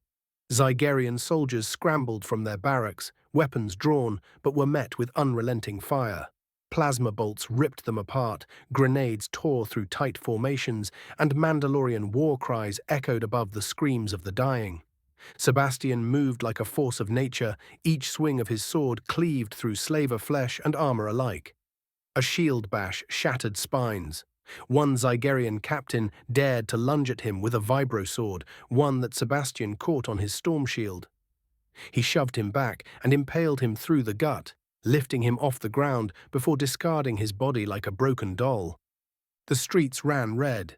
Jarek fought at his side, the darksaber cutting down anyone daring to fight back. His elite squad carved a path through the chaos, disciplined and ruthless, their armor painted with the ash of battle. Mandalorian war chants rang through the Vox as more squads descended into the city, turning its avenues into rivers of fire and ruin. Civilians screamed and fled, scattering before the onslaught. The air reeked of ozone, scorched metal and blood. Statues of Zygerrian kings crumbled under the bombardment. Slave pens burst open as Astartes squad leaders tore their gates apart. though the slaves, terrified, could only cower amidst the destruction. Sebastian paid them no mind. His eyes were fixed forward.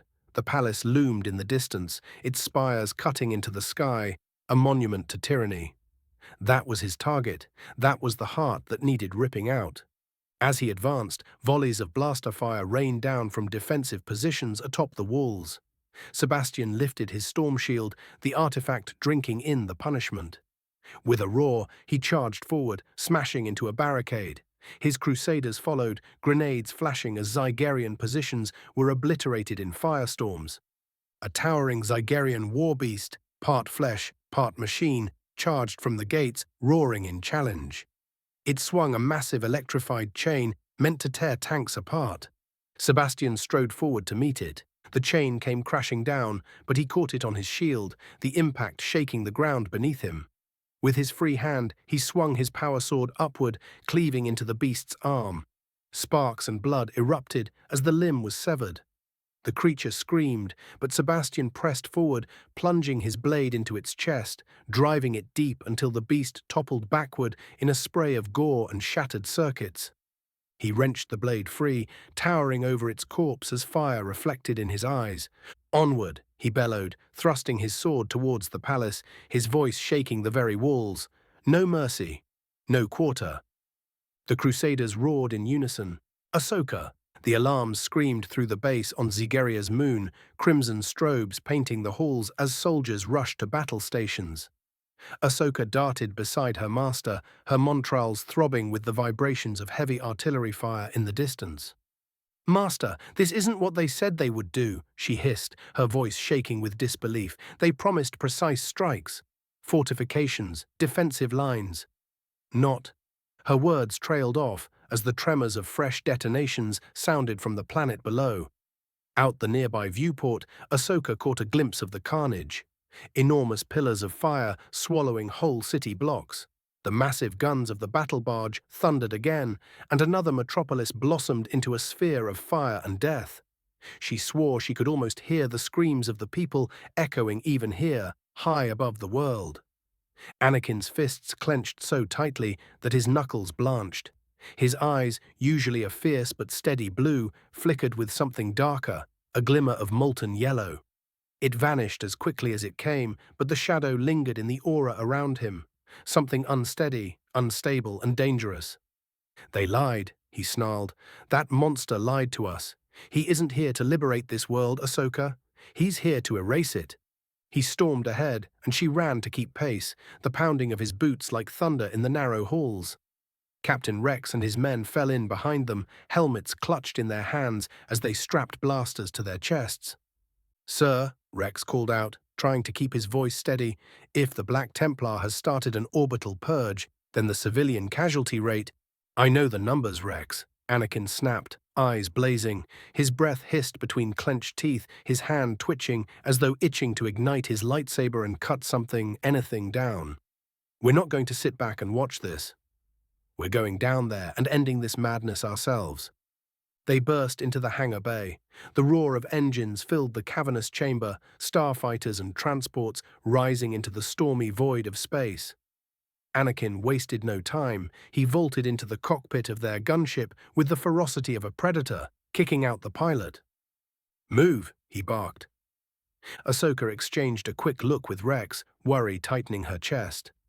This wasn't her master's usual anger, this was something darker. Still, she boarded quickly, dropping into her seat as Rex and his men sealed the hatch. The ship lifted off, repulsor lifts whining, and shot out of the hangar into the chaos beyond. The descent was like flying into hell itself. The sky over Zygeria churned with smoke and flame. Buildings burned in every direction, skyscrapers collapsing as the thunder of orbital fire rained down. The comm crackled with frantic chatter, clone troopers begging for orders, Imperium forces voxing in guttural booming voices. Anakin piloted the ship like a man possessed, weaving through plumes of fire and collapsing towers. His jaw was set, his eyes wide, every muscle in his body taut with rage. When they hit the city streets, the chaos became intimate. The gunship screeched down and slammed onto scorched Duracrete, the hatch flying open. Rex was the first out, blasters raised. His squad fanned out, laying down suppressive fire as slavers and guards poured into the streets. Ahsoka ignited her lightsabers, the twin green blades hissing to life. A trio of slavers rushed her, their shock whips snapping in the air. She ducked low, spun, and struck, slicing one weapon in half, then kicking the wielder in the chest. He hit the wall and crumpled, groaning. The other two advanced, but she moved with grace, spinning between them and slashing their weapons aside. With precise strikes, she disarmed rather than killed, stunning them with the Force and leaving them unconscious. But when she turned, she saw Anakin, and froze. Her master wasn't showing the same restraint. He wasn't disarming, he was slaughtering. A slaver guard fired a bolt at him. Anakin caught it on his saber, deflected, then surged forward in a blur of motion. His blade sheared through the guard's weapon and then through his chest. The man collapsed in two broken halves. Another slaver tried to surrender, dropping his whip and holding up his hands. Anakin didn't pause. His blade swept out in a brutal arc, severing the man's arm, then spearing him through the torso in one fluid motion. The scream echoed down the street, sharp and chilling. "Master!" Ahsoka cried, horror filling her voice. But he didn't answer. His movements were too fast, too brutal. He ripped through another squad, slashing, stabbing, decapitating with a ferocity that even made Rex hesitate. Blaster fire poured into their position. Rex and his clones returned fire, cutting down slavers who tried to flank them. The air stank of blood. Screams mingled with the roar of collapsing buildings as explosions rocked the streets. Ahsoka forced herself to move, cutting through incoming fire with her sabers, leaping over a barricade to knock two slavers unconscious with a sweeping kick and a force shove. She moved like a dancer amid chaos, trying to save lives where she could. But everywhere she turned, her master was leaving a trail of bodies. The deeper they pressed into the city, the worse it became. Streets clogged with burning wreckage, civilians screaming as they fled collapsing towers, slavers dragging their captives with whips and chains. Some begged for mercy, some fought, all were consumed in the chaos, and still above them the Imperium ships roared, pounding the world with ceaseless fire. Anakin carved his way toward the palace like a storm, Rex and his clones struggling to keep up. Ahsoka followed, her heart heavy with conflict. Every time she looked at her master, she saw less of the Jedi Knight she admired and more of the monster that was the Black Templar. Then they came across something horrible. Mandalorian bodies lay broken and scattered across the street, crushed against collapsed walls and impaled upon their own shattered weapons. Half-melted helmets smoked faintly, the golden trim of blackened Beskar armor glowing like dying embers in the darkness. Ahsoka froze, her montrals twitching as she felt something foul through the Force, something cold and alien, sharp as fractured glass. Whatever had done this was no ordinary foe. At the center of the carnage stood a lone warrior. The Ultramarine was massive, even by the standards of his kind. His blue armor was scarred and gouged, one shoulder pauldron half torn away to reveal the twisted cabling beneath. Blood ran freely from a crack across his helm, dripping down his ceramite chest that had a massive gash running through his abdomen. The heavy bolt rifle in his hands smoked faintly from overuse. He staggered, struggling to keep his footing. At his feet lay his squad, 9 crusaders in their black plate, motionless. The paving stones were cratered from the sheer violence of the battle, and the cause of it, already gone.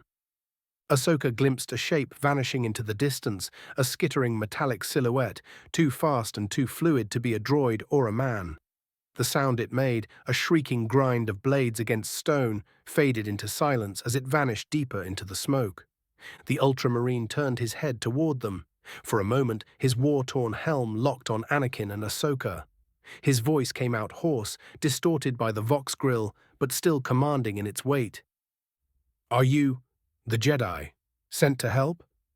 Ahsoka swallowed the lump in her throat and stepped forward. "Yes, we are." The Astartes nodded, the faintest motion, before lowering himself to one knee.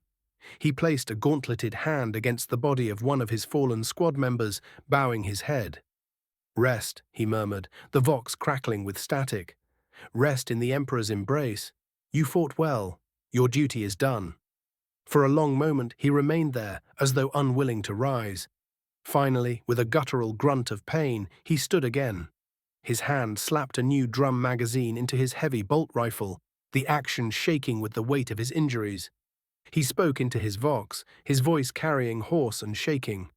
"Battle Barge Command, this is Brother Sergeant Mador. Squad caster has been annihilated. Enemy unknown. Resembles Necron in form and ability. Highly dangerous. Alert all forces. Repeat, alert all forces." A brief acknowledgement crackled back before the line went dead. The Marine turned, clearly intent on rejoining the battle. But as he took a step, his leg buckled. He dropped to one knee again, the massive bolter nearly slipping from his grip. Ahsoka started forward instinctively, but Anakin was already moving. The Jedi Knight's face was unreadable, his jaw locked tight, eyes shadowed in the smoke. He stepped in front of the kneeling Astartes, his hand drifting to the hilt of his lightsaber. The Ultramarine's helm tilted to look at him. Even through the damaged visor, it was clear he assumed the Jedi meant to help him. "I am fine," Mador rasped. "You need not—" The snap hiss of a lightsaber igniting cut him off. For a heartbeat, Ahsoka thought she'd misheard. The blue glow reflected in the cracked lenses of the Astartes' helm. Her breath caught. The lightsaber pierced through the cracked eye lens of the Ultramarine's helm with a sickening hiss. Smoke and sparks burst from the impact point as the weapon burned through ceramite, flesh, and bone. The Marine convulsed once, the heavy bolter clattering from his hands before collapsing lifelessly onto the corpses of his squad. Silence fell over the street, broken only by the distant rumble of orbital fire. Ahsoka staggered back, her lightsabers still in hand, but lowered in shock. "Master, what? What did you—" Anakin deactivated his blade slowly, the hiss of it vanishing into the smoke. He didn't look at her, didn't look at the body, didn't look at anything. "He was compromised," he said coldly, his voice low and dangerous. "Too wounded to fight. He would have slowed us down."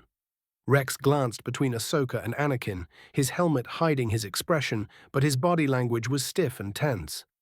Ahsoka's leku twitched, her stomach tight with dread. Something was wrong. Terribly wrong. But there was no time. Explosions echoed from deeper in the city, the invasion pressed on, and Anakin Skywalker simply turned his back and started walking away from the first Astartes to be killed by a Jedi. 119, 116, the Shattered Throne. Sebastian. The streets of the Zygerian capital burned. Great plumes of oily smoke clawed at the sky, mixing with the crimson fire that fell from orbit as the battle barge and its escorts bombarded sectors of the city into molten ruin. Screams were drowned beneath the thunder of orbital guns and the staccato rattle of bolter fire echoing through the alleys. Sebastian strode through the carnage like the living blade of the Emperor's wrath itself. His storm shield absorbed blaster bolts that hissed against its ceramite surface, while his power sword swept arcs of incandescent death through Zygerian flesh and droid steel alike. One whip-wielding slaver lunged from a side street, shouting in defiance. Sebastian caught the whip in his hand and tugged it towards himself. The alien stumbled towards him, and he cut the alien cleanly in half with a downward swing that carved through armor and bone. Around him, Jarek and his Mandalorians advanced in lockstep. Jetpacks flared as they vaulted over wreckage, blasters spitting bursts that cut slavers from balconies and droids from rooftops. The Obsidian Crusaders were a tide of fury, cutting deep into the heart of the city, their black armor glinting with reflected fire as they burned evil from the planet. Sebastian's vox crackled, coming to life. "My lord," came the voice of an officer from the battle barge. "Squad caster has fallen. Brother Mador reports they engaged an unidentified enemy before his signal went dark. His last words described Necron-like technology. The enemy fled before confirmation could be made." Sebastian didn't stop. His grip on his sword tightened, gauntlets creaking. But he said nothing. "Orders, my lord," the officer pressed. "I'll take care of the issue. Alert the Legion." With a low growl beneath his breath, Sebastian cut the link and surged forward again. His sword flared brighter as if sensing his fury, each strike falling heavier, faster. He crushed a Zygerian guard beneath his shield. He ripped another's throat out with the edge of his blade, not even pausing as he marched over the corpse. "Forward," Sebastian roared, voice carrying over the din of war. "The Emperor wills it. Let no Zygerian draw breath." The Mandalorians responded with a chorus of war cries, igniting flamethrowers that belched fire into defensible positions. Slavers shrieked as they burned alive, collapsing into molten heaps while droids short-circuited in the inferno. A trio of Zygerian shock troopers, clad in heavy armor, attempted to form a defensive line across the boulevard. Their plasma rifles spat blazing bolts, but Sebastian didn't care. He charged, shield facing them, the impact splashing against it harmlessly. He slammed into the line, sending one trooper sprawling. His sword stabbed through the visor of the second, spraying gore across the cracked pavement. The third attempted to flee, only for Jarek to descend upon him in a jetpack burst, driving the darksaber into the alien's spine. Sebastian's breathing grew harsher within his helm, his every swing driven harder by the echo of Cousin's death. They pressed on. The streets became narrower, more heavily defended as they approached the capital palace. Barricades of durasteel and overturned transports funneled the attackers into kill zones, but the Obsidian Crusaders broke them open with ruthless counterstrikes. Rockets screamed into the fortifications, blowing Zygerian defenders into bloody chunks. Grenades tumbled into nests of slavers, scattering limbs across smoking rubble. One Mandalorian was struck by concentrated blaster fire, collapsing in a hail of red bolts. Sebastian saw it happen and roared his fury, leaping over the barricade and landing in the midst of the shooters. His shield swept left, breaking two Zygerians like toys. His sword went right in a diagonal cleave, bisecting another. Their blood hissed as it steamed on his blade. The survivors turned to flee, but they didn't make it far. With a dash burst from his jump pack, Sebastian turned them into bloody mist as he simply went through them. Behind him, Jarek's squad secured the position, planting charges to clear the way forward. "The palace is close, my lord," Jarek called over the din, his visor reflecting the flames. Sebastian said nothing. He looked up at the towering spires of the royal palace, gleaming faintly through the smoke, the heart of Zygerian tyranny, the seat of their slaver queen, and perhaps where this Necron shadow might show itself again. No mercy. Burn everything to the ground. They detonated the defenses, leaving a path leading directly to the palace. Sebastian thundered across the ruined courtyard. The colossal doors of the palace loomed before him, ancient durasteel embossed with gilded reliefs of slaves bowing to long-dead rulers. Sebastian didn't even slow as he kicked at the doors. Boom! The twin doors tore free from their hinges as though they were parchment, hurled inward with such force they flattened the slaver guards behind them. Screams erupted, blaster fire immediately lancing through the halls within, the palace interior lighting up in violent crimson bolts. Sebastian dropped to one knee with a crash that shook the marble floor and planted his storm shield into the ground like a wall of holy iron. The barrage struck with a deafening roar, sparks and ricochets filling the air like a storm of fireflies. Each shot splashed against the shield, scorching its surface, but none could pierce who was behind it. His squad, already on the move, shattered windows and landed on balcony ledges, immediately raining destruction on the entrenched gunners above. Grenades tumbled into dug-in positions, detonating with bone-shattering concussions. Mandalorian rifles spat streaks of plasma, cutting down panicked guards as they scrambled for cover. The balcony fire dwindled within moments, leaving only the stench of charred flesh. Sebastian rose. With a guttural roar, he wrenched his shield free from the marble floor and raised his heavy bolt pistol. The first guard in his path fired desperately. Sebastian's pistol barked once, the explosive round turning the man's head into a crimson mist. Another guard raised a vibropike. Sebastian's shield smashed into him, crushing his bones and throwing his body against the wall like a broken doll. Guards poured from the halls in waves, dozens becoming hundreds, their shouts lost beneath the storm of bolt fire and the roar of Mandalorian jetpacks above. Sebastian's pistol spat again and again, each round tearing men into ragged pieces, each thunderous shot echoing through the vaulted chamber like divine judgment. His shield was both hammer and wall, smashing bone, sending bodies flying, absorbing fusillades of fire that would have annihilated any lesser warrior as his sword did its deadly work. Above, his Mandalorians slaughtered their enemies. One landed amidst a cluster of gunners, drawing his vibroblade and carving a bloody arc through them before firing his wrist rocket into another entrenched group. Another crusader dropped prone on a ledge, picking off commanders one by one with perfect shots, each bolt punching through helm or visor before the guards could even issue an order. The palace's great hall became a killing ground. Statues toppled, banners burned, pillars collapsed under detonations, and still Sebastian pressed onward. The guards tried to form firing lines, but against an Astartes and his chosen warriors, it was nothing but delaying death. A heavy repeater set up at the far end unleashed a torrent of fire, red bolts screaming across the length of the chamber. Sebastian raised his pistol and fired once. The bolt round detonated inside the gunner's chest, spraying gore across the weapon. The Black Templar charged. Without breaking stride, Sebastian grabbed the repeater by its barrel mount and tore it free. He swung the weapon like a mace, crushing two soldiers beneath its bulk before hurling it across the hall. The repeater smashed into another squad, sending men sprawling in a burst of gore. "Forward," he bellowed, voice like a cathedral bell at war. The Mandalorians dropped from the balconies to rejoin him, rifles glowing hot from continuous fire, armor splattered with gore. Together they advanced deeper into the palace, their boots thundering against marble, now slick with blood. No door, no barricade, no desperate line of defenders slowed them for long.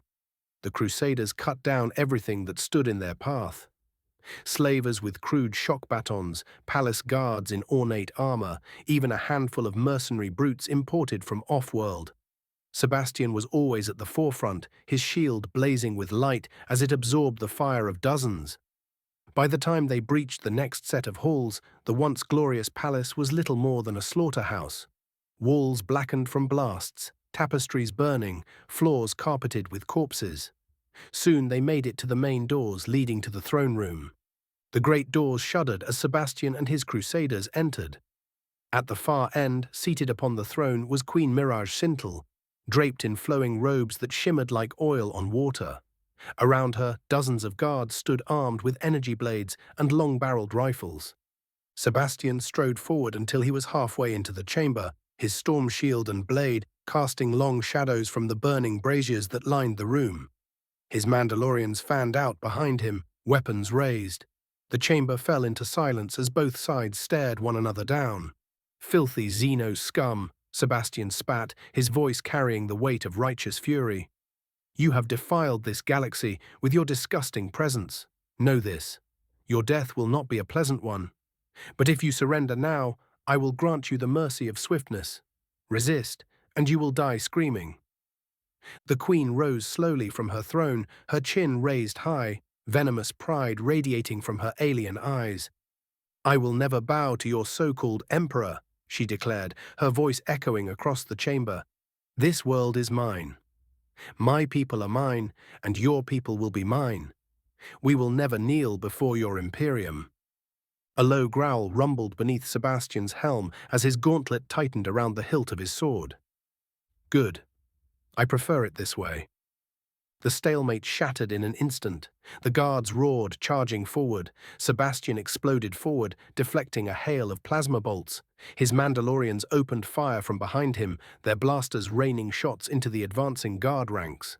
Bolter fire roared from Sebastian's pistol, each thunderous shot tearing guards apart in gory sprays of ichor and shattered armor. The throne room became a slaughterhouse. Guards screamed as Mandalorians cut them down with blaster bolts and vibroblades, jetpacks igniting as they maneuvered into perfect firing positions. Sebastian waded into the melee, his massive blade carving through alien flesh, each swing punctuated by the booming retort of his heavy bolt pistol. A guard lunged at him with a glaive, only to be swatted aside by Sebastian's shield, his body breaking against a pillar. Within a minute, the guards lay broken and burning across the stone floor.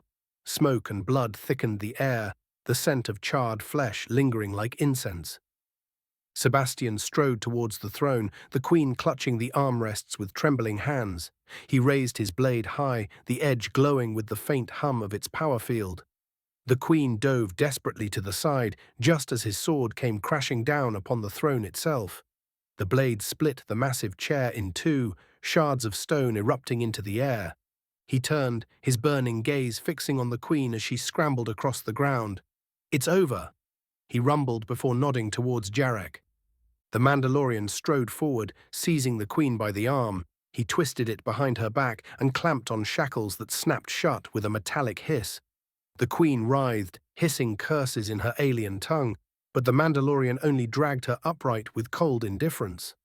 The Crusaders began to move, their boots echoing in the now silent chamber as they prepared to escort their captive back through the palace. Victory seemed theirs. And then the queen began to laugh. The sound was low at first, almost hysterical, but it built into a booming, mocking cackle that reverberated through the ruined throne room. Her alien eyes glowed with malicious delight as she leaned toward Sebastian, her voice dripping with venom. "You fool," she hissed. "You think this was a victory? You have walked straight into my trap." Before Sebastian could speak, the wall to his right detonated inward. Out of the explosion came a blur of gunmetal and fury. Grievous crashed into Sebastian, his claws clamping onto the Black Templars' armor as they tumbled across the chamber. Both warrior and monster rolled in a blur of steel and stone until Grievous used his immense strength to hurl Sebastian the entire length of the throne room. The Templars' armored form crashed through a column, splintering it in two, before landing atop the shattered throne with a thunderous crash. Grievous rose to his full height, his arms unfurling with mechanical shrieks, snapping to life as he revealed his phase blades. Their crackling hum filled the chamber with an eerie chorus of death. His voice rasped through his vocabulator, a mixture of mockery and enjoyment. "How delightful! I will enjoy this to the fullest." Sebastian dragged himself to his feet, his storm shield raised, his sword still crackling with its power field. "You will find me no easy prey, filthy abomination," Sebastian snarled. 120, 117, sacrifice. Sebastian. Grievous lunged first, his two blades hacked down. Sebastian braced, his shield ringing again and again as sparks and energy splintered into the air. Each blow rattled his armor, the sheer force driving him back a step at a time. The Black Templar roared, driving his shoulder forward, slamming the edge of his shield into Grievous's torso with the force of a battering ram. The cyborg staggered a step, taloned feet gouging deep grooves into the floor before rebounding with a sudden kick that launched Sebastian through a support pillar. Stone exploded outward in a shower of dust. Above, two Mandalorians swooped low, blaster fire hammering into Grievous's side. The cyborg spun like a tornado, one blade slicing upward. A jetpack shrieked, then erupted in flame as a warrior spiraled into the ceiling and crashed lifeless to the floor. The other Mandalorian landed behind Grievous, bringing his vibroblade down at the droid's exposed spine. Grievous's second arm lashed out without even looking, an emerald blade piercing the warrior through the chest. He lifted the twitching body high before tossing it aside like trash. Sebastian emerged from the rubble, power sword sparking angrily as he charged. He fired his heavy bolt pistol mid-stride. The thunderous detonations of mass-reactive rounds hammered Grievous's armor, blasting chunks of durasteel and sending him skidding across the chamber. But Grievous only laughed, a horrible hollow rasp. He leapt forward with terrifying speed, his blade sweeping overhead. Sebastian met them head-on. His shield caught one blow, his blade going for the other, but the blade shifted impossibly before it tore across his pauldron, carving a deep gash through ceramite and into the sacred heraldry beneath. Pain blossomed, but the Templar fought harder, answering with a crushing shield bash that split open part of Grievous's chest plating. The Mandalorians dove again, desperate to aid their lord. Blaster bolts hammered at the general's back, driving him to twist in fury. He lashed out, scuttling sideways with inhuman agility, and a clawed foot hooked one warrior's throat. A violent twist, and another of Sebastian's brothers-in-arms crumpled to the ground, neck broken. "Fight me, coward!" Sebastian bellowed, striking again with a blow that would have split a tank in half. Grievous whirled back, catching the stroke on one of his blades, his mechanical arm grinding against the energy field of the Templar's blade. Sparks lit the chamber as they pushed, servo against muscle, machine against faith. For a heartbeat, they were locked, and Sebastian's helm lenses glared directly into Grievous's green eyes. Then the cyborg shifted, one of his arms transforming as a third and fourth blade appeared and shot downwards. Sebastian twisted at the last instant, the strike tearing across his thigh but missing the artery. With a brutal counter, the Black Templar drove his storm shield into Grievous's jaw, tearing one side of the cyborg's face free in a burst of sparking wires and shattered plating. Grievous reeled back, but his laughter only grew more deranged. At last, a foe worth killing. Another Mandalorian tried to close in from the flank, a flamethrower igniting in a torrent of fire that engulfed the warlord's cloak. The flames roared, but Grievous shot forward, faster than the eye could track. His blades carved the warrior into pieces, the fire sputtering out as the corpse collapsed smoking. Sebastian swung again, hammering down his blade in a two-handed arc. Grievous intercepted with 3 blades, but the power sword's energy field screamed as it cut through one arm, shattering the necrodermis. The cyborg shrieked, answering with a spinning kick that caught Sebastian in the chest and hurled him across the dais steps, his armor screeching as he skidded into the shattered throne. Only 5 Mandalorians remained. They landed at Sebastian's side, blasters roaring in defiance, jetpacks ready. "Go," Sebastian growled through his vox, forcing himself to his feet. "Your deaths serve no purpose here." But his soldiers only saluted before leaping forward. One dove high, firing missiles from his vambrace. Explosions tore through the throne room walls, smoke engulfing Grievous. The other charged low, blade drawn, striking at the droid's legs. From the smoke, 2 blades shot out like lightning. One Mandalorian was cleaved in half mid-flight, his jetpack sputtering fire as his bisected corpse crashed to the stone. The other had just a moment to cry out before Grievous impaled him through the chest with a jagged phase blade, lifting him like a skewered animal and tossing the body into the rubble. The mechanical warlord straightened, his cloak smoldering, his remaining 3 arms unfurling like the mandibles of some great predator. Jarek and the last 2 surviving Crusader froze, their helmets snapping towards their fallen comrades. Before Grievous could respond, the massive doors at the far end burst open. Anakin and Ahsoka stormed in, a wave of clones behind them, DC-15s roaring. Plasma fire streaked the air, cutting through the smoke, but Grievous whirled his blades into a shimmering vortex. Phase light carving, glowing after images with every deflection. "By the throne," Sebastian roared, setting his shield and charging forward, bolt pistol barking fire. The bolts detonated against Grievous's back, scoring deep burns but failing to halt him. The droid warrior turned and lunged again, Sebastian meeting him head-on. Jarek's darksaber hissed as it struck down at Grievous's shoulder, while the other Mandalorians rained fire from their blasters. Clones added their fire to the storm, while Anakin and Ahsoka circled wide, seeking an opening. For a moment, the tide turned. Sebastian's fury was a hammer, his skill and raw hate driving Grievous back step by grinding step. His shield slammed into the warlord's chest, denting plating, and his sword cut low, forcing Grievous to twist aside or lose a leg. The clones closed in, pressing their advantage. Then the battle shifted.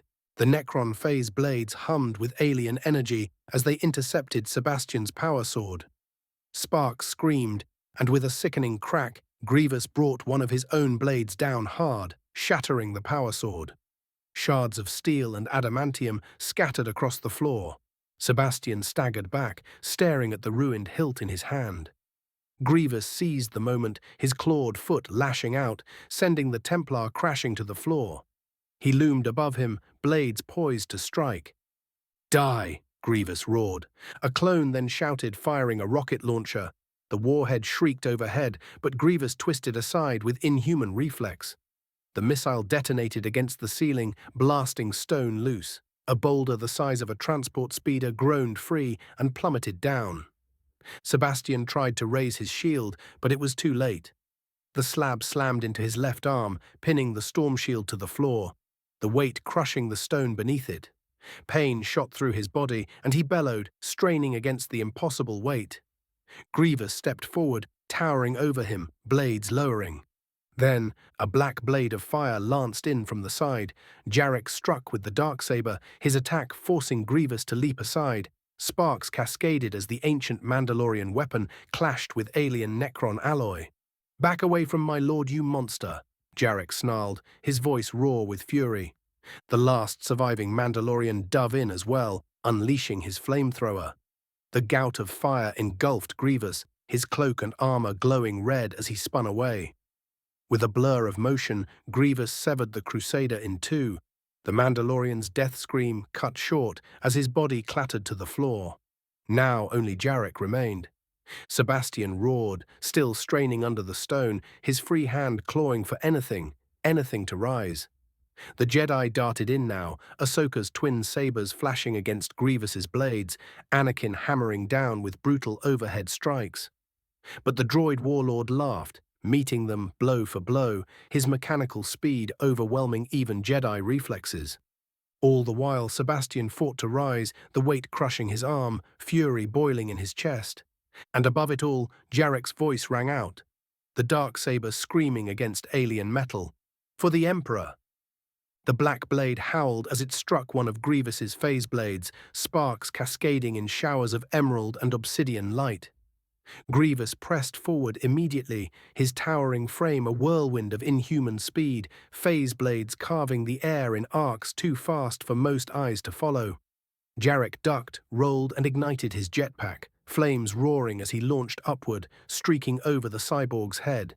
His blade cut down hard, leaving a shallow glowing scar across Grievous's armored backplating. The Necron-warped warlord snarled, a static-laced growl vibrating from deep in his chest, and whirled, one blade slicing so close to Jarek's leg it singed the Beskar. "You gnats are nothing to me," Grievous roared, lashing with all three arms at once. Jarek corkscrewed in mid-air, weaving between blades, his jetpack sputtering as he strafed left, then right, his darksaber smashing against a downward chop. The impact nearly tore the weapon from his hands, but he grit his teeth and pushed back, roaring with defiance as sparks of black and green light hissed outward. Anakin struck, his blue lightsaber flashing as he intercepted a blade meant for Jarek's chest. Ahsoka followed, sliding low under another swipe, her green sabers cutting across Grievous's shin before springing up, flipping overhead to land at Jarek's flank. For a heartbeat, the battle tilted in their favor once more. The three of them, Mandalorian, Jedi Knight, and Padawan, moved like a storm. Jarek's jetpack gave him bursts of aerial pressure, darting behind Grievous to carve small, burning scars across the armor. Ahsoka ducked and wove, each dodge a hair's breadth from death, her acrobatics a blur of green and motion. Anakin struck with raw aggression, saber crashing into Grievous's own. But Grievous adapted. A phase blade spun wide, smashing into Anakin's saber with explosive force. The Jedi's guard faltered, and in the blink of an eye, Grievous's clawed foot lashed out, slamming into Anakin's chest. The young knight was hurled through a crumbling wall, the sound of breaking stone following him into darkness. He didn't rise. "Anakin," Ahsoka's voice cracked with fear, but she couldn't break focus. Not now. Grievous pressed his advantage, two blades scissoring toward her. She flipped backward, narrowly evading as one clipped her liku, shearing it off just below her jaw. Jarek dove in, jetpack roaring, darksaber parrying aside another blow before he drove the black blade deep into Grievous's forearm. Sparks shrieked, alien ichor hissing from the wound, but it was shallow, too shallow. Grievous barely flinched. Instead, he pivoted, and in one sickeningly fast strike, his blade sheared through Ahsoka's right arm at the elbow. She screamed, falling back, clutching the cauterized stump as one of her sabers clattered to the ground. Jarek slammed forward, blocking strike after strike, every blow from Grievous sending bone-cracking shockwaves down his arms. He pushed the Padawan back with his shoulder, keeping himself between her and death. But the general was relentless. A phase blade caught Jarek's jetpack. The detonation was instant. A fireball roared across the throne room, hurling Jarek and Ahsoka apart. Rubble showered down from the ceiling as smoke and fire ate the air. Ahsoka rolled into cover, barely conscious, gasping in pain, blood searing down her tunic as the clones quickly dragged her from the fight. Jarek slammed into the ground, skidding across broken stone. His Beskar plates were blackened, chunks of armor dented and burned. The darksaber still hummed in his hand, but his grip was trembling. Slowly, he forced himself up. His gauntlets tore at the scorched helmet clasp, ripping it free. The battered Mandalorian face that stared back at Grievous was scarred and bloodied, one eye half shut from swelling. But his gaze was fire. He planted his boots, lifting the darksaber into a ready guard. His chest heaved with every breath, but his voice came out strong, a low growl of defiance. "Come on, monster," Jarek spat blood. "If I fall, I will fall with my blade in your throat." Grievous' eyes glowed a sickly green as he stalked forward, blades raised, his laughter metallic and cruel. The stone still pinned Sebastian's arm like a vice. Every attempt to wrench it free only seemed to tighten the rock. His teeth gnashed beneath his helm, fury and helplessness burning in his chest. He could only watch Jarek dance with death itself. The darksaber hissed against alien alloys, each strike bringing his second-in-command closer to death, as though the Mandalorian was a candle fighting a hurricane. Sebastian snarled, tugged again at the stone, but it didn't move. His gauntlet cracked under the strain. His breath came in ragged growls as his one good arm pounded the rubble beside him in frustration. His second-in-command was there, holding the line against a foe that even he, a Black Templar of the Emperor, had struggled with. And then, movement in the shadows of shattered walls. Anakin staggered back through the hole he had been hurled through, blood running from a cut above his brow, tunic shredded, saber still in hand. He froze at the sight, Jarek fighting, Ahsoka bleeding, the four-armed monster pressing them all like a god of war. Anakin's face hardened. He knew instantly. This was not a fight they could win. His gaze swept to Ahsoka, clutching her severed arm, pain twisting her face as she tried to remain conscious, one leku missing. His stomach turned. He had to save her. He had to get her out. The Imperium warriors, they were not his. They were beyond his reach. Sebastian saw him, and his rage deepened. The Jedi would leave them. Cowards. His gaze fell to his broken sword, and then he knew what had to be done. With a savage grunt, Sebastian grabbed the ruined weapon and dragged its remaining length across his trapped arm, just below the elbow. The adamantium bit through armor, then flesh. Fire raced through his nerves, and his roar split the battlefield like thunder. Once, twice, 3 times. Blood sprayed the stone as he hacked at his own arm, his growl growing to an earth-shattering howl of defiance and agony. And then, Grievous's blade punched through Jarek's chest. The Mandalorian's scream tore through the air as the warlord lifted him like a trophy. Sebastian's world collapsed into a haze of crimson. He saw Jarek twist, saw him grit his teeth, and with one last roar of loyalty, cleave through the limb that impaled him. Sparks and oil sprayed as the severed arm fell, but Jarek crumpled, choking, lifeblood pouring from his armor. With one last titanic scream, he ripped his arm free, a jagged bone jutting outward like a serrated blade from his elbow. He lurched to his feet, a beast unchained, and slammed his jump pack to life. The roar of engines fused with his own bellow as he launched himself like a meteor. The impact was catastrophic. Sebastian slammed into Grievous, driving him back into a wall of fractured durasteel.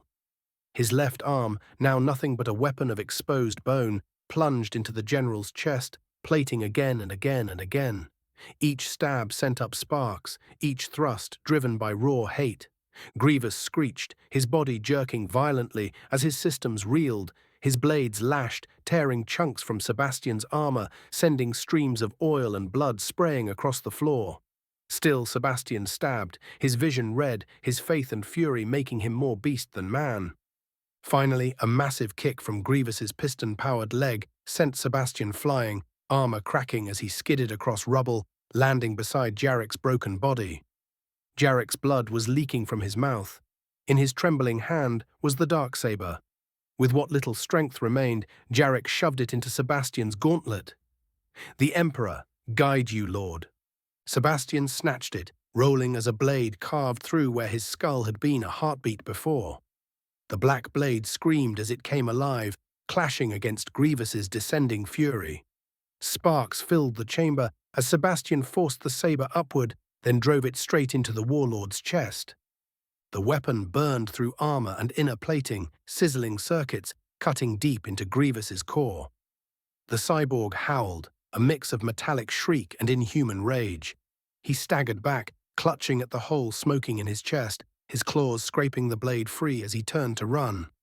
"Coward!" Sebastian bellowed, blood streaming down his missing arm, voice breaking with hatred as he staggered. "Get back here, I will end you."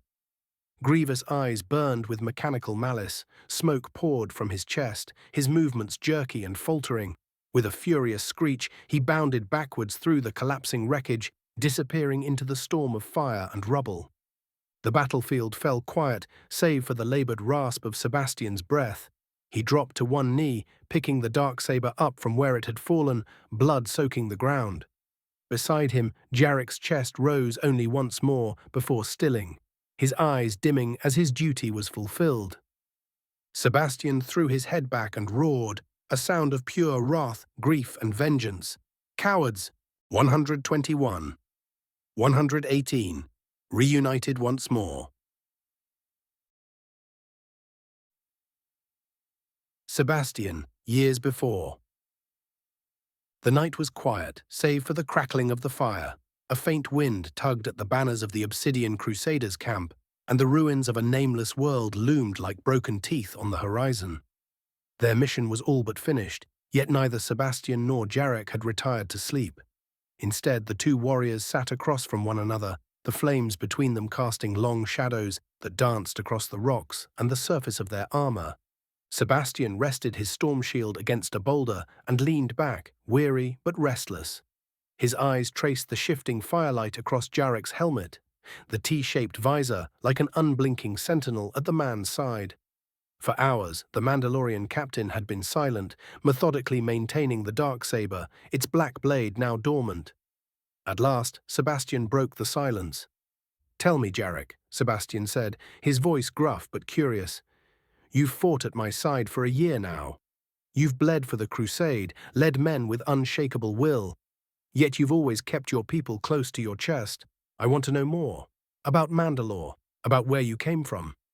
For a moment, Jarek did not answer. His hands moved as he set the saber down next to his helmet. Firelight revealed the rugged lines of his ebony face, his black beard beginning to grey at the sides. "You truly wish to know?" Jarek asked at length. "I do," Sebastian replied firmly. "You are my second. I would understand the forge that tempered you." Jarek gave a small nod, staring into the fire. "Then, I'll tell you of Mandalore, my people's home, our cradle, and our curse." He drew a breath, then began speaking. "Mandalore is a world scarred by centuries of war. It has deserts that stretch endless, cities of steel and bones, bones of warriors who fought for causes long forgotten. Once we were a people united under Mandalore, the ruler of all clans. We fought not for profit, nor for survival, but for the thrill of battle, for glory, for the bond of our creed. The Rezol Nar, the 6 actions, they bind us, to wear our armor, to speak our language, to defend our families and tribes, to raise our young as Mandalorians, to rally to our leader, and to fight when called. That is what it meant to be Mando'aid." Sebastian leaned forward, drawn into the firelit tale. "And yet, you speak in the past tense." Jarek's lips twisted in a faint grimace. "Because unity died long ago. Civil wars shattered us. Pride devoured us. When the Jedi came with their republic, war broke out, which they eventually won. Many of our people bent the knee to peace, but others refused to abandon the old ways." He continued, "The Death Watch were a group of Mandalorians who believed we should conquer the galaxy, as in the days of old. They despised the weak, despised the pacifists. Death Watch spilled Mandalorian blood across Mandalorian soil, brother against brother, clan against clan. My clan was caught in the middle. I was younger then when I joined, but I remember the fires. The raids, the banners of blue and black, their cries of "Mandalore will rise again" as we slaughtered our own kin. Jarek gave a humorless chuckle. Even when Mandalore itself was pacified, Deathwatch found refuge in the shadows, in foreign wars. Many became mercenaries, some hunted for credits, others for the sheer thrill of bloodshed. That is why the galaxy sees us as killers for hire. Mandalorians, they say, are nothing but blades for the highest bidder. His voice grew quieter, tinged with bitterness. Perhaps they are not wrong. Too many clans abandoned honor for survival. They became bounty hunters, mercenaries, dogs fighting for scraps. I am one such as they. Sebastian studied his second-in-command in silence for a long moment. The fire popped between them, sending a shower of sparks into the night. But no longer. You have been called to a higher purpose. You are Jarek, captain of the Obsidian Crusaders, leader of warriors who fight for the glory of the God Emperor. Jarek looked at his lord.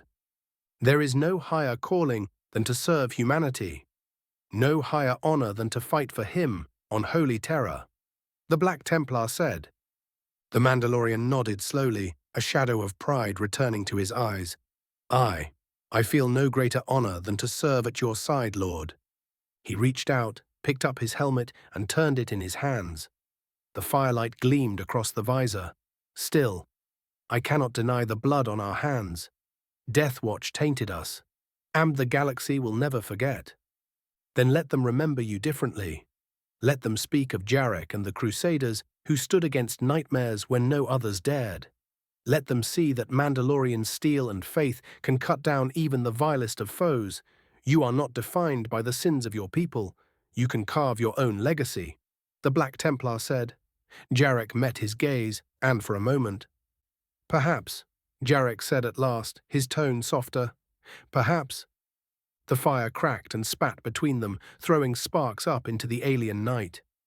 Sebastian leaned forward, resting his armored forearms over his knees, his gaze fixed on Jarek. Tell me something, Sebastian said after a pause, his voice low. That blade you carry, what does it mean to your people?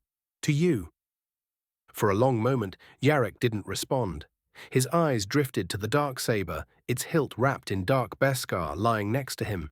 He ran a calloused gloved thumb along the ridges. The darksaber, Jarek began slowly, forged 1,000 years ago by Tara, the only Mandalorian ever taken into the Jedi Order. Sebastian blinked, tilting his head. A Mandalorian? Jedi? He let out a short, disbelieving chuckle. Those fools. Jarek allowed himself the barest curve of a smile, but his eyes never left the hilt. When he died, the Jedi kept this blade in their temple. But my people, we took it back. Stole it, some would say, reclaimed it, others would.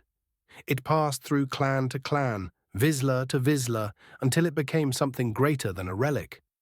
It became a symbol of power, of rule, of Mandalore itself, Jarek answered, finally raising his gaze. The firelight danced across his features, hard and scarred, but his eyes gleamed with a strange pride. Whoever holds this blade has the right to rule our people. Not through inheritance, not through decree, but through strength, through combat. The darksaber is not given, it is won. And to win it is to claim the right to lead all of Mandalore. Sebastian sat back slightly, his jaw tightening as he studied the weapon. So you're telling me that piece of ancient steel makes me… what, a king? I killed the last man who held it. Jarek chuckled at that, a dry, humorless sound. It makes you Mandalore the Uniter, Mandalore the Destroyer. Titles, names, legends, our people have had many. But it's never about crowns or thrones. It's about the spirit of the warrior who holds it. To us, the darksaber is not just a blade, it is Mandalore. It carries the weight of our ancestors, of every war we've fought, every city we've burned, every stand we've made against outsiders who tried to break us. It is a promise, a curse, and a challenge. Sebastian leaned back again, eyes narrowing. So I am Mandalore? You are, the man said before holding it out towards him. The Black Templar looked at the blade held out to him before shaking his head. He reached to his side. I have my own blade. he said, bringing out his power sword and planting its tip into the sand. He gestured at the blade. "Carry it in my name. Carry it and use it to bring your people back to the Imperium." Jarek set the dark saber across his knees, staring at its dormant hilt as though he could feel the weight of the responsibility shifting onto his shoulders. "I will do my best, Lord." Sebastian the Present. The transport ship's engines thrummed with a steady, low hum, a constant vibration that filled the silence of the cargo bay. It was not the sound of victory nor of triumph. It was the sound of survival. And survival had never felt so bitter.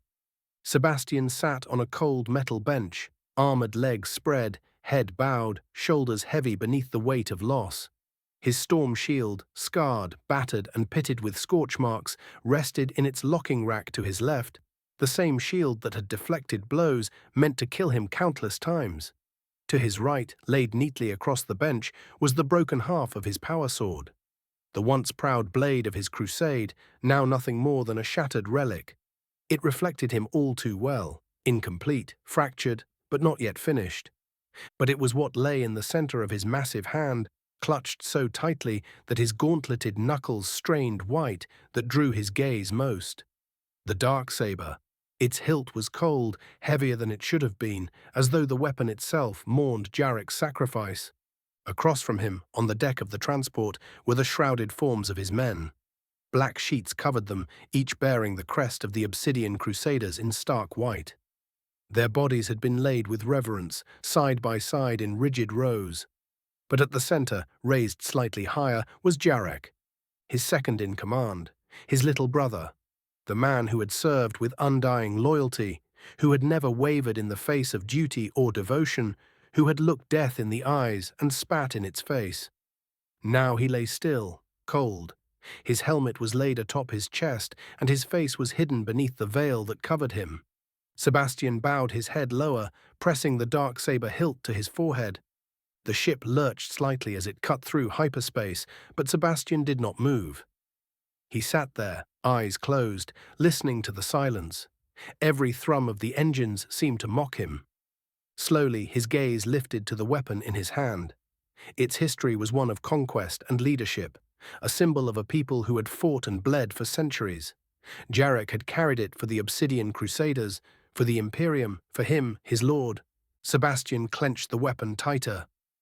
"You carried this burden with pride, Jarek," he murmured, his voice low, almost reverent.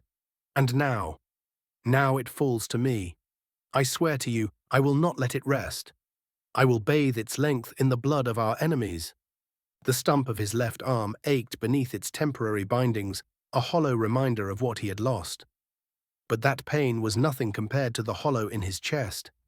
He stared down the line of shrouded bodies, his vision blurring at the edges.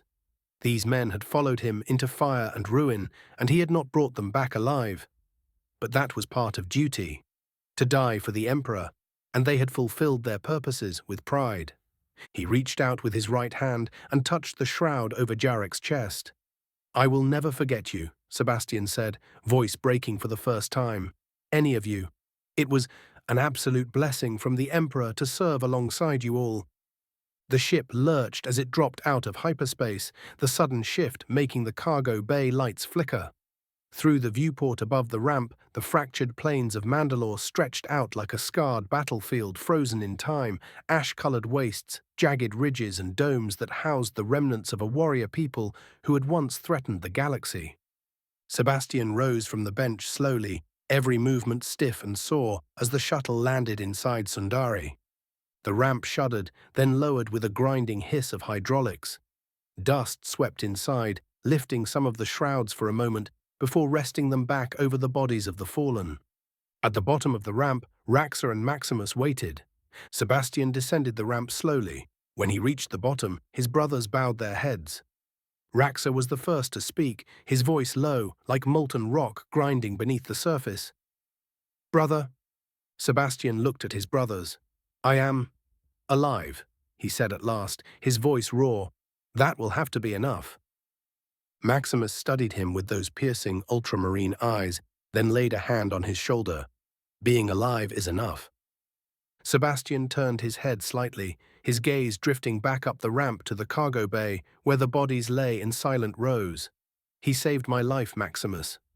I stared as death descended upon me, and he stopped it. He fought where I could not. He gave his life for me. His voice shook for a moment, but he forced it steady. I will not allow his memory to fade. I want his burial to be fit for one of my own chapter. He was Mandalorian, yes, but he died a Templar's death. Raxor's gaze softened, and he inclined his head. You wish me to craft the pyre? Sebastian nodded before raising the dark saber so the black handle reflected across his faceplate. And more. Can it be done? Raxor's armored fingers brushed the edge of his chin in thought, the craftsman within him weighing possibilities.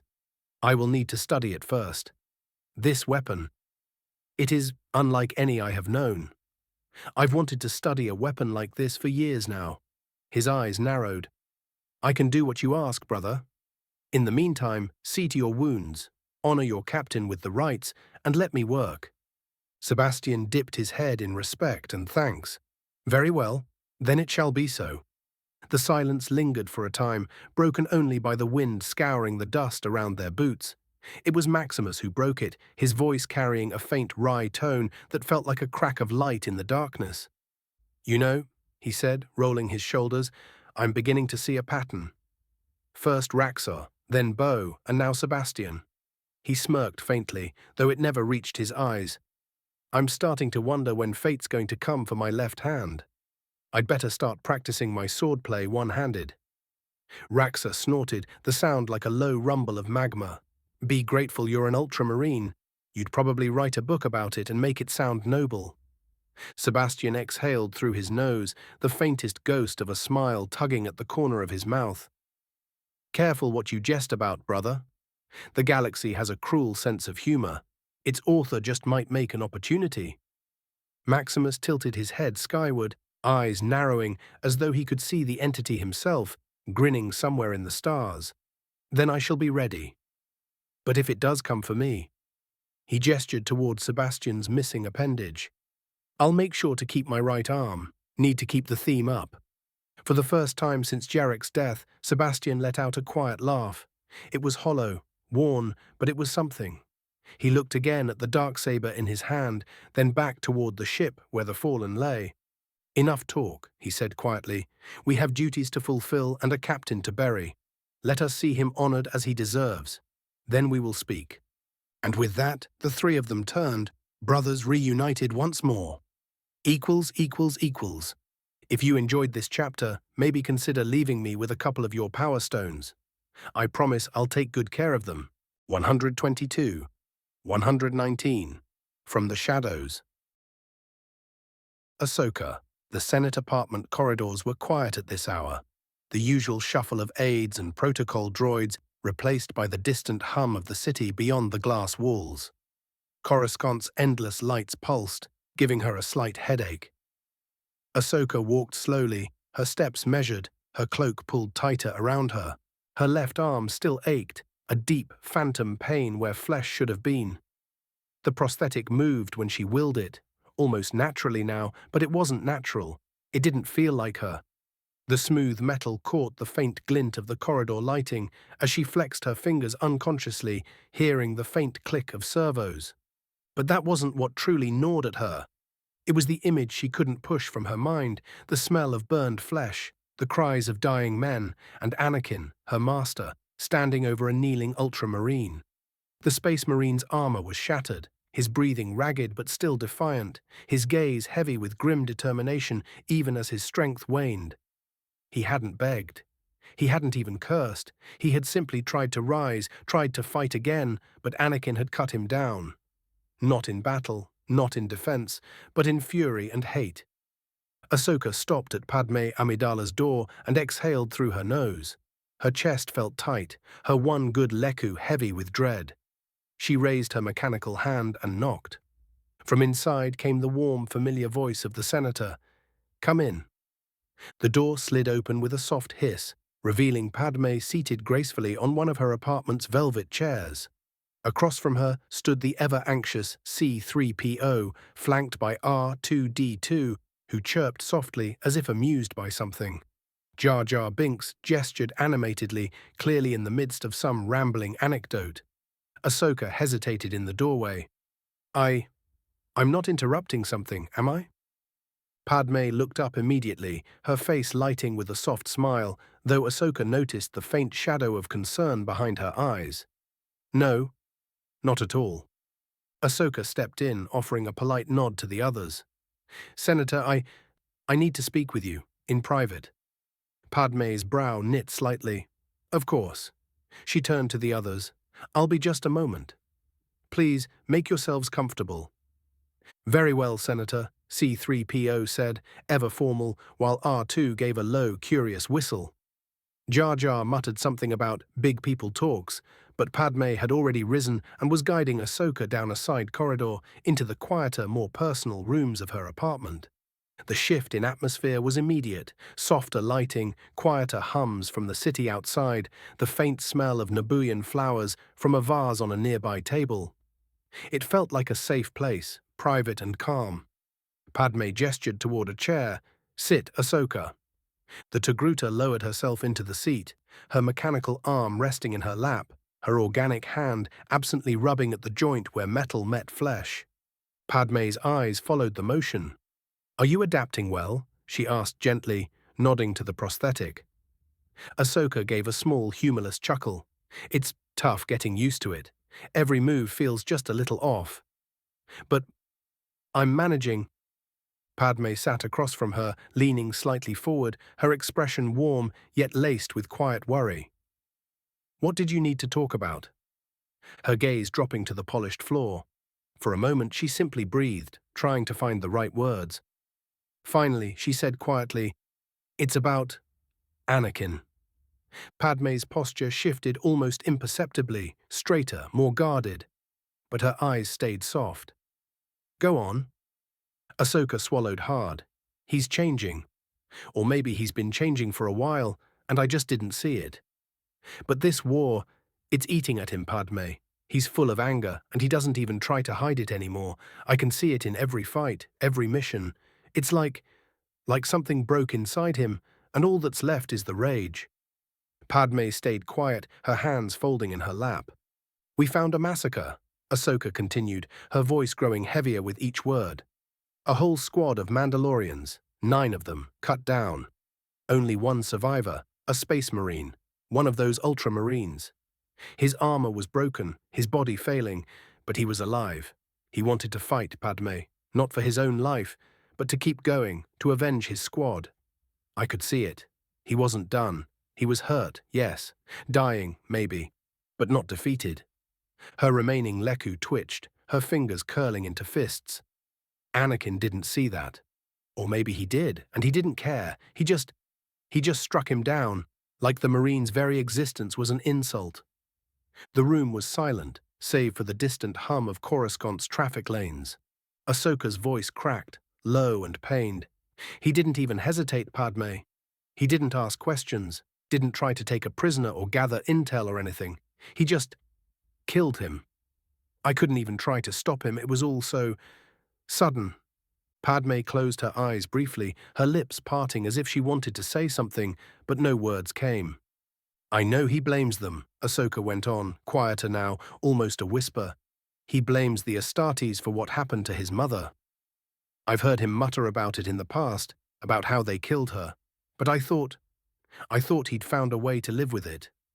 That maybe his time with me, with the Order, with you, I thought it gave him some balance. But now? She shook her head slowly, her montrals tilting low. Now I'm not sure. Padme finally spoke, her voice soft but steady. Ahsoka, I know Anakin better than most. He's passionate, and sometimes that passion can burn hotter than it should. But I know he loves you. He trusts you. If anyone can reach him, it's you. Ahsoka looked up, meeting Padme's eyes, and for the first time that night, her own eyes shone with grief. I'm not sure he hears me anymore, Padme. I'm not sure he even wants to. Padme leaned back slightly, her own composure trembling at the edges. She wanted to defend Anakin, Ahsoka could see it in her eyes, But she also saw something else, a flicker of fear. Not for herself, but for him. Ahsoka also caught Padme's hand drifting down to her stomach, as if holding something close. Finally, Padme said quietly, "Thank you for telling me." Ahsoka nodded, exhaling shakily. "I didn't know who else to go to." "You did the right thing," Padme said, though her voice carried little conviction. I'll see what I can do," Padme said. Anakin strode through the Jedi Temple's corridors, cloak swaying behind him, jaw set tight. Every time he closed his eyes, he saw the heat of battle, smelled the metallic scent of blood in the air. The dying Ultramarine. It had infuriated him. It still did. These creatures, these armored giants from another universe, had arrived and turned everything upside down. They killed like machines, they resisted the Force like it was nothing, and worst of all, they conquered unendingly. People now whispered that perhaps the Republic was no longer the strongest power in the galaxy. Anakin's hands curled into fists as he walked. He despised them, not just for their strength, but for what they represented. They were beyond control, beyond prediction. They fought without hesitation, without weakness. And Maximus, that cursed Ultramarine, was immune to the Force entirely. An abomination. He turned a corner and froze. Ahead, a door was half open, soft light spilling into the dim hallway. Voices drifted through, in conspiratorial whispers. "You're certain this is wise?" came the calm, measured voice of Qui-Gon Jinn. "I do not act on impulse, old friend," Dooku replied. "It is almost time to act. Please, warn the Council." Qui-Gon sighed. "I will do as you ask." "Thank you. May the Force be with you," Dooku said before the transmission ended. Anakin stepped into the light, anger clear on his face. "You're still in contact with him." Qui-Gon turned, robes moving softly with the motion. His expression did not change, calm as ever. "Anakin, why are you speaking with him? He betrayed the Order. He walked away from everything we are." Qui-Gon shook his head slowly, his tone level, almost sad. "There is more to this galaxy than what we see from our temple walls. More than the Order, more than the war. Dooku made choices, yes, but that does not make every word he speaks false." Anakin scoffed, the sound harsh in the quiet room. "You always had an excuse for him. Always. While the rest of us fight and bleed, you sit here talking philosophy with a traitor." Qui-Gon's gaze was steady, but Anakin could feel the quiet disappointment from his master. "I didn't come here to debate Dooku," Anakin said, striding closer. "I came here because we have a problem. The Space Marines and the Imperium." Qui-Gon inclined his head, gesturing faintly for him to continue.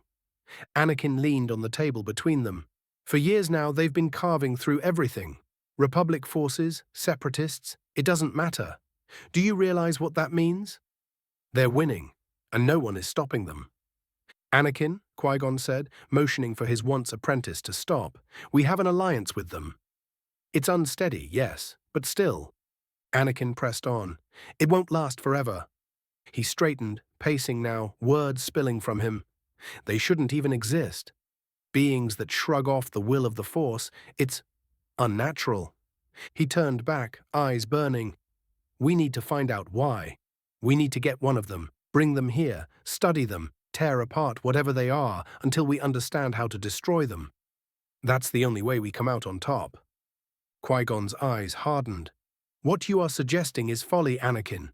To abduct and dissect a soldier unprovoked. It would ignite war on a scale this galaxy has never seen." Anakin's nostrils flared, his fists tightening at his sides. "So we do nothing. We wait until they decide to crush the Republic completely." "You're a coward." Qui-Gon tilted his head slightly, sadness flickering in his gaze. "Perhaps I am a coward," he said quietly. "I am fearful, Anakin, but not of them. I am fearful of what you are becoming." Anakin's jaw clenched, his voice dropped, low and venomous. "I'm becoming what I need to be. Someone willing to do what the rest of you won't. Someone willing to end the threat staring us in the face while you sit here and talk with our enemies." Qui-Gon stepped closer. "Reconsider. Please, I will go to the Council if I must. You are walking a path that leads only to ruin." Something snapped. The fury boiling beneath Anakin's calm surged free. "You old fool," he roared, the words reverberating through the chamber. "Can't you see the danger we're in? Can't you see how threatening they are? What is wrong with you?" Qui-Gon's eyes narrowed, sorrow heavy in his voice. "Control yourself. I will not tolerate your outburst." Anakin turned away, throwing his hands in the air, cloak snapping behind him as he stormed toward the door. "If you refuse to act, then I will." He didn't look back. He couldn't. If he did, he might have seen the quiet despair on his old master's face. He might have heard the words Qui-Gon whispered softly into the empty room. "The boy I trained is slipping away. Equals, equals, equals." Anakin strode down the temple's steps. His breathing was uneven. He didn't want to admit it, but he was shaking. Coward. Old fool. No one saw it, but once more his eyes began to turn a molten yellow, but it quickly disappeared. "Anakin?" A voice cut through the night, warm, curious, perfectly placed. From the shadows ahead, the familiar figure of Supreme Chancellor Palpatine emerged, his crimson-robed guards trailing silently behind him. The Chancellor looked genuinely surprised, though his eyes gleamed with something unreadable. "My boy," Palpatine said, stepping closer, his voice calm and light, as though this were nothing more than a chance meeting on a leisurely stroll. "Out at this hour? I thought Jedi kept more disciplined schedules." Anakin straightened a little, instinctively trying to shake the anger from his expression. "Chancellor, I needed some air." Palpatine's smile was soft, understanding. "As do I. I often walk the streets of our city at night, fewer distractions, a rare peace in the storm of politics. It helps me think." He didn't wait for Anakin to respond. Instead, he gestured gently with one hand and began to walk, robes gliding over polished stone. "Join me. It's not safe to wander alone at night, even for a Jedi Knight." Anakin hesitated, but only for a breath, then fell into step beside him, the Crimson Guards adjusting their pace silently to match. They walked in near silence for a while, the night air cool but heavy with the ever-present hum of repulsor lifts and distant engines. Palpatine kept his gaze forward, hands clasped in front of him as though strolling through a garden, not a city still at war. After a while, the Chancellor spoke, low and measured. "Something troubles you. I can see it." Anakin's jaw tightened once more. "I'm struggling," he admitted at last, his voice tight. "This war, we're losing ground, not gaining it." Palpatine hummed softly, inviting him to continue. Anakin glanced away, fists tightening at his sides. "The Imperium, these Space Marines, they're winning. Not just against us, against everyone. Every battle costs us lives, ships, entire systems, and they barely flinch." He exhaled sharply through his nose. "They're unstoppable, and no one seems to be willing to do what it takes to stop them." Palpatine tilted his head slightly, eyes still forward. "And what, may I ask, do you believe it will take?" Anakin stopped for a step, then pushed the words out like a blade sliding from a sheath. "We need to capture one of them. Alive or dead. We need to know what they are, what makes them so resilient, so strong. Find their weakness and exploit it before it's too late." The Chancellor slowed his pace, hands still clasped, the quiet of the night settling around them like a held breath. For a long moment, Palpatine said nothing. Then he turned his head, just enough for Anakin to see the faintest curve of a knowing smile. "Follow me," he said softly. Before Anakin could ask, Palpatine's guards were already moving, signaling a waiting transport that hummed to life at the edge of the plaza. The ramp lowered with a hiss, cool air spilling out. Anakin glanced at the Chancellor, confusion knitting his brow. "I need to show you something," Palpatine said, tone quiet. Anakin followed, wordless, stepping into the transport with Palpatine and the two Crimson Guards. The ship lifted smoothly, merging with the night traffic, weaving upward through Coruscant's endless tiers. No one spoke. The city lights blurred beneath them, becoming rivers of gold and white as they ascended higher and higher, away from the noise, away from the temple, away from familiar ground. Soon they came to a far larger and sleek black ship. Palpatine stood near the viewport, his hands folded behind his back, the posture of a man in complete control of every piece on the board. Some truths, he said quietly, are not meant for the daylight. The transport latched onto the docking bay with a muted clang. The hatch cycled open, revealing a corridor lit in low red strips. The air was cooler as it washed over Anakin. He stepped off the ramp, boots echoing faintly against the durasteel floor. He glanced at Palpatine, whose expression had shifted, no longer the soft smile of the benevolent Chancellor, but something colder, more precise. "Come," Palpatine said, his voice even and controlled. "You wish to know the truth of this war. I think you're ready to see what few in this galaxy ever will." They walked in silence through the sterile corridors. Crimson guards lined the walls. "We're ready," Palpatine said to one of them, who nodded and walked away before the ship came to life, before taking to the air. He then turned to his companion. "Be warned, my young friend. What you will see will shock you, but I'm sure that you will be pleased by what I will show you." 123, 120. The Sun Eater. Anakin. The ship streaked through the roiling blues and whites of hyperspace, the soft thrum of the drives humming through the deck plates like a heartbeat. Anakin sat in the passenger compartment, across from the Supreme Chancellor, his arms crossed, jaw tight. The city lights of Coruscant had long fallen away. Palpatine sat across from him, calm and composed, his hands folded neatly in his lap. He had not spoken since they'd left orbit, letting the silence stretch until it became heavy. Only when the stars began to shift subtly, a sign that they were nearing their destination, did he finally speak. "Anakin," he said softly, almost like a father to a son, "there are truths about this galaxy that the Jedi will never accept." Anakin looked up at him, eyes narrowing. "Truths? What truths?" Palpatine leaned forward slightly, his voice lowering just enough to feel conspiratorial. "That peace is a lie, and that war is never ending. You know of the Alliance, of course, the Republic and the Imperium marching together to crush the Separatist plague." Anakin nodded once. "It's a farce that's keeping the galaxy from tearing itself apart for right now." Palpatine smiled faintly, though there was no warmth in it. "This alliance is a brittle thing, my boy. A moment in history, nothing more. Already there are whispers in the halls of power, Imperial commanders looking upon Coruscant as a future conquest. They do not see you, or me, or even the Jedi as partners. They see a world ripe for the taking." Anakin's jaw flexed. He hated how easily those words rang true. The Astartes didn't act like allies, they acted like conquerors wearing a polite mask. "You've seen them, Anakin," Palpatine said, his tone sharpening just enough to drive the point. "You know what they are capable of." Anakin's hands tightened into fists on his knees. "They're monsters." Palpatine nodded slowly. "But at the moment, their guns are aimed at someone else." His eyes flicked briefly to the guards in the corner, then back to Anakin, his voice dipping even lower. "But one day, when the Separatists are gone, who will remain to challenge them? Who will keep the Imperium from deciding the Republic is merely the next thing to purge? You? Your Jedi Council?"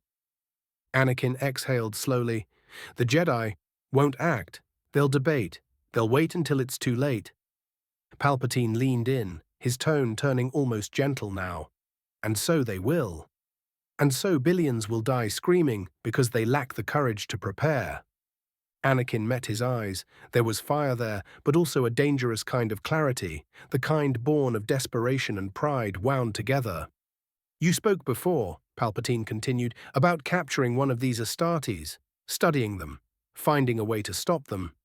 Anakin gave a slow, reluctant nod. "It's the only way I can see us getting ahead of them." Palpatine placed a hand on Anakin's arm, firm but not forceful. "It's one of many ways. Do not dismiss that instinct. It is not weakness, Anakin, it is wisdom.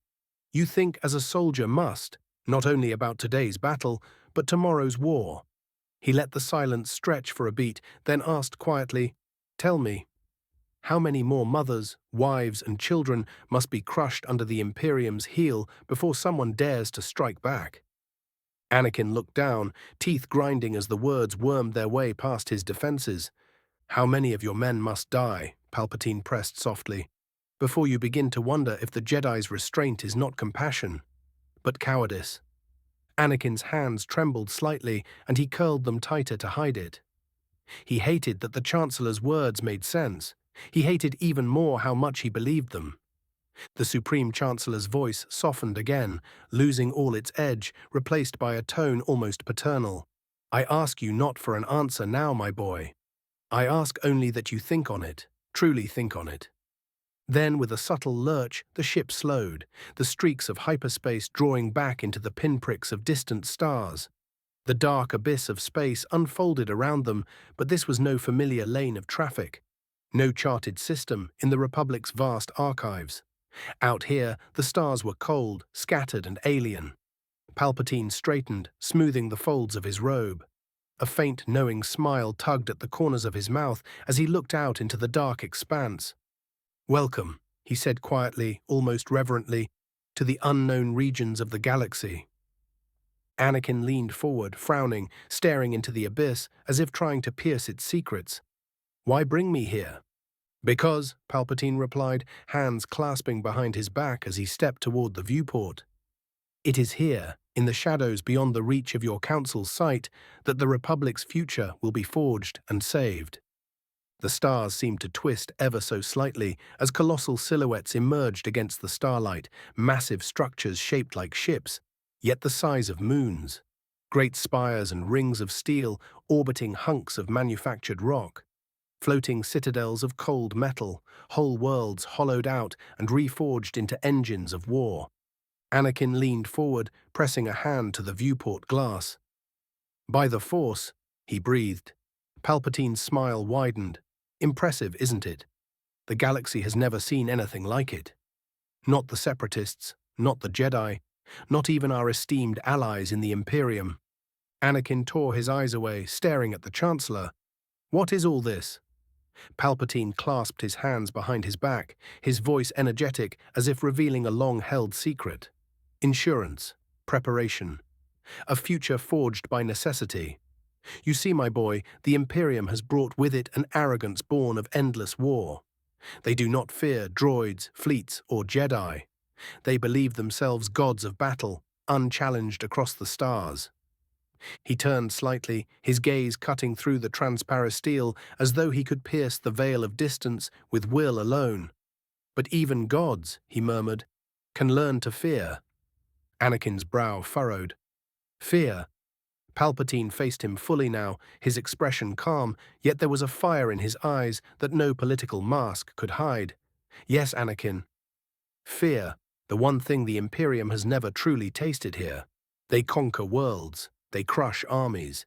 They believe themselves inevitable. But inevitability is a lie. The right weapon, deployed at the right time, can unmake even the greatest empire." The shuttle adjusted its course, banking slowly around a shadowed moon. And then it came into view, a sphere of steel and black plating, its surface glistening like obsidian under distant starlight. Massive channels ran across its surface like arteries, pulsing faintly with contained energy. Entire cities clung to its shell like barnacles on a ship. Anakin felt his mouth go dry, his heartbeat thundered in his ears. That's a planet." "The Sun Eater," Palpatine corrected smoothly, his tone almost reverent. "We've been working on this for years, long before the Imperium arrived. Long before we even suspected such a thing might be needed. We feared someone or something might one day come to challenge the Republic in ways our fleets and soldiers could not counter. We were right to prepare, if a little late." Anakin couldn't look away. It was beautiful in a terrifying, sacrilegious way. Palpatine gestured toward the looming metal world. "This is the crown jewel of the Republic's hidden arsenal. Powered by technology stolen and perfected from the Separatists, enhanced by minds far outside the Jedi's dogma of balance and peace, it is a weapon of mass destruction on a scale no one has dared imagine." Anakin finally tore his eyes from the sphere to stare at the Chancellor. "What does it do?" Palpatine turned slightly, signaling one of his Crimson Guards with a flick of his hand. "Prepare the demonstration." The guard nodded silently and moved quickly toward the ship's comm panel, relaying the orders. Palpatine stepped closer to Anakin, his voice low but edged with something almost giddy. This weapon does not simply destroy worlds, Anakin. No, no. It consumes stars, suns. It devours the beating hearts of solar systems, siphoning their very essence, until what was once a thriving system becomes nothing but cold, dark tombs. Anakin stared at him, incredulous. That's impossible. Palpatine's smile didn't falter. You will see. As if on cue, the planet-sized machine began to shift.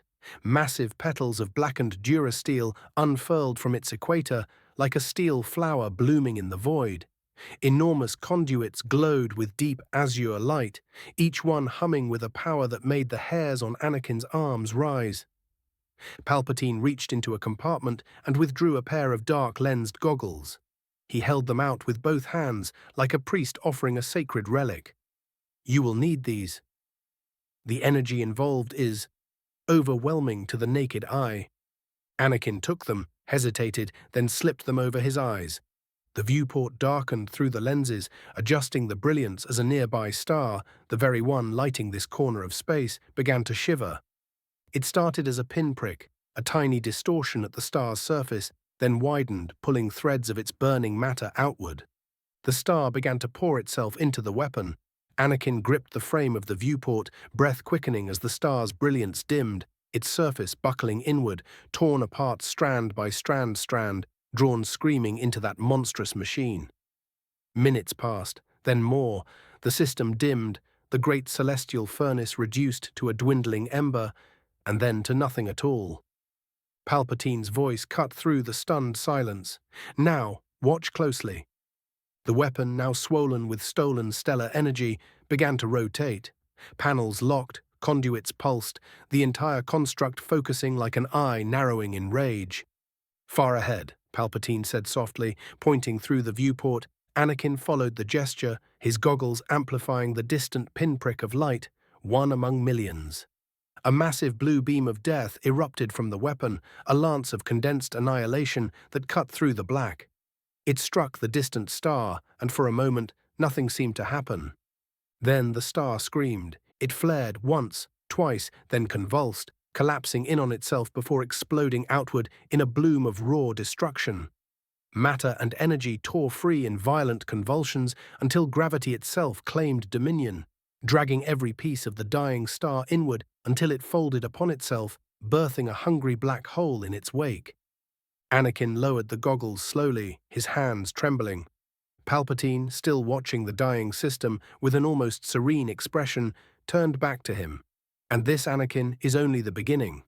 A prototype, a child's sketch of what is to come. In a few years' time, this weapon will be fully operational. And when that day comes, no empire, no crusade, no god will dare test the Republic's resolve. Anakin swallowed hard, still staring at the void where light actively disappeared.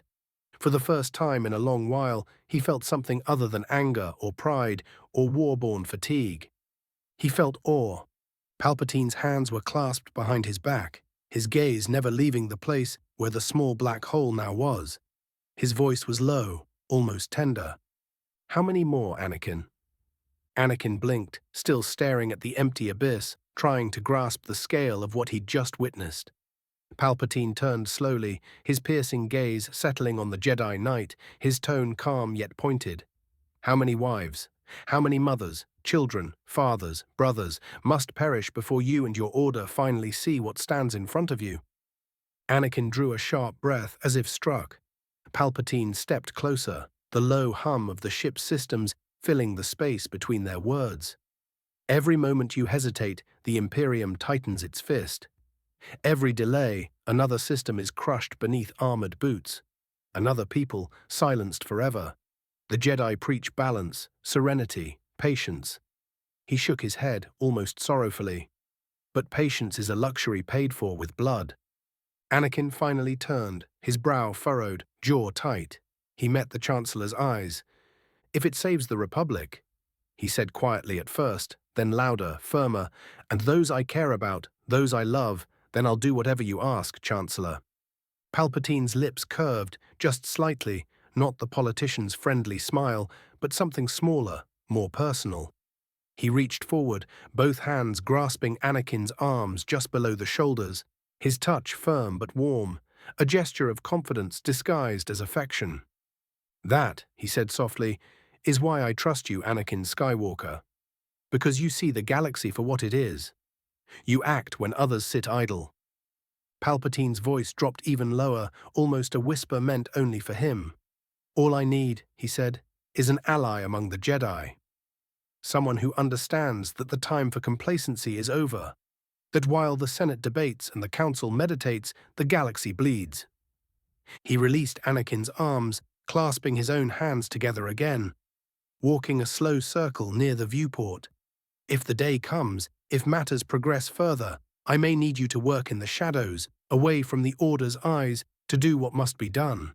Because they—" He gave a small, dry chuckle. "They simply wish to ignore the problem. Pretend that the Imperium is a storm that will pass. It will not." Anakin stared after him, the tension in his chest coiling tighter. His thoughts felt like they were fracturing, splintering in new, dangerous directions. And then Palpatine paused, as if considering whether to say what came next. He glanced back over his shoulder, his expression unreadable, his tone measured and careful. "Some," he murmured, "in the Jedi Order even hold secret meetings with traitors." Anakin's breath caught. Palpatine turned fully now, watching him, gauging every twitch of his expression. "I won't name names, of course," he said smoothly, a politician's denial wrapped in just enough truth to sting. "But those who claim to protect the Republic sometimes parley with those who seek to undermine it. You understand, I hope, how dangerous that is. How much more dangerous it becomes when those meetings are hidden from the Council, from the Senate, from you." Anakin's mind flashed instantly to the corridor, to Qui-Gon's calm voice, to the faint echo of Dooku's tone before the comm had ended. The quiet, respectful way his former master had folded his hands. The way he had defended Dooku. His chest tightened. Palpatine saw it, the flicker of doubt, the seed sinking into fertile ground. He didn't press, not yet. He merely turned back to the stars, hands behind his back once more. "Think on it, my boy," he said gently, as if it were a favor, not a command. "You owe it to yourself, and to those you protect, to ask where true loyalty lies." Anakin stood there, silent, his jaw clenched, his eyes distant. For years he had trusted the Jedi, believed in them, obeyed, even when he chafed under their restraint. But now, if the Council were blind, who then was truly protecting the Republic? Palpatine didn't turn, didn't push. He simply let the silence linger, knowing the battle was already turning. Not won, not yet, but the boy's heart had tilted, just slightly, toward him. And for a man like Palpatine, that was enough. For now. He then turned to the same guard as earlier. "Take us home. To the ones we love. 124, 121. The father and the daughter versus the son and the sorcerer." The father. The courtyard of the Temple of Mortis was quiet, broken only by thunder in the distance. The father stood in the center, eyes closed, hands folded behind him, waiting. When he opened his eyes, the son was standing before him. Neither spoke at first. The father already knew why his son was here. He could feel the corrupted dagger hidden away, its presence like a wound in the Force. The son looked conflicted. "I wish it hadn't come to this," he said, "but I'm tired of living by your rules." The father shook his head. "One day, when you're bound to the Chaos God you've made a deal with, you'll understand. The guidelines I set were never to chain you, but to keep you and the galaxy safe." The son looked away briefly, then back. "I can't be what you want anymore. Whatever I was, I'm something different now." The father's expression softened. "You are still my son." "No," the son replied, "I'm not. I've changed." A long silence hung between them as thunder rolled across the sky. "I'm sorry, father," the son said finally. The father looked his child over, remembering the years they have spent together. He closed his eyes once more, letting the moment stretch on before opening them. "So am I, my son." The son moved first. No words, no warning. Just a sudden surge of power, a burst of the Force like a hurricane slamming into the father. Dust and shattered stone exploded across the courtyard, columns cracked under the pressure. The father slid back a step, robes rippling, but his stance remained solid, as if he were the mountain itself, standing against the howling wind. The sun was on him. A sweeping arc of his arm brought a wave of kinetic energy that hurled debris like shrapnel. The father raised a hand, the stones freezing mid-air before scattering harmlessly aside. "Still predictable," the father muttered, then struck. A single open-palmed thrust sent a shockwave that cracked the marble floor and hurled the sun back across the courtyard. But the sun twisted mid-flight, feet planting against a column before springing forward again, momentum spinning into a vicious kick aimed at the father's chest. The older being caught the leg with ease, twisting it aside, throwing the sun off balance and into a brutal backhand strike that sent him sprawling. Red lightning tore from the sun's fingers in a forked cascade, searing across the temple walls, striking where the father had been a heartbeat earlier. The elder had moved, faster than eyes could follow, appearing at the son's flank. A sharp jab to the ribs sent a shock through the younger one's body, disrupting his concentration and scattering the lightning into harmless sparks. The son gritted his teeth, rolling with the blow, then slammed both hands into the ground. The force erupted like a geyser, the entire courtyard buckling upward as if the stone itself had turned fluid. Jagged spires shot toward the father like spears. The father exhaled slowly, one hand sweeping out in a calm but devastating gesture. The rising spires shattered mid-ascent, fragments reduced to dust. He stepped through the chaos like it was nothing, and with a flick of his wrist, invisible tendrils wrapped around the son's arms and legs, holding him suspended. But the son screamed. The air vibrated, the courtyard shook, and the bindings shattered with a pulse that staggered even the father. The son hit the ground on his feet and charged. They met at the center, blows exchanged faster than sound, fists and palms clashing, knees, elbows, force-augmented strikes shaking the very temple. Each impact sent ripples through the courtyard like echoes of thunder. The father struck his son, every movement economical, every attack deliberate. The son was wild and unpredictable, rage and skill woven into a tempest. A hook from the father cracked against the son's jaw, staggering him. The father followed, a spinning strike that lifted the son and slammed him into a pillar hard enough to break it in half. Before the rubble could fall, the son kicked it outward, shards spinning toward the father like blades. He caught them mid-air and hurled them back, driving the son into a desperate leap, barely avoiding being impaled by his own attack. The force pulsed between them, invisible currents slamming together like tidal waves. One pushed, the other resisted, invisible energy tearing through the courtyard, splitting stones, shaking the temple foundations. The father stepped forward through the storm his offspring had summoned, forcing the son back, step by step, until the younger staggered, dropping to one knee, breath ragged. "You've grown strong," the father said, voice low over the roaring air, "but strength alone will not decide this." The son snarled, wiping blood from his lip, and surged again.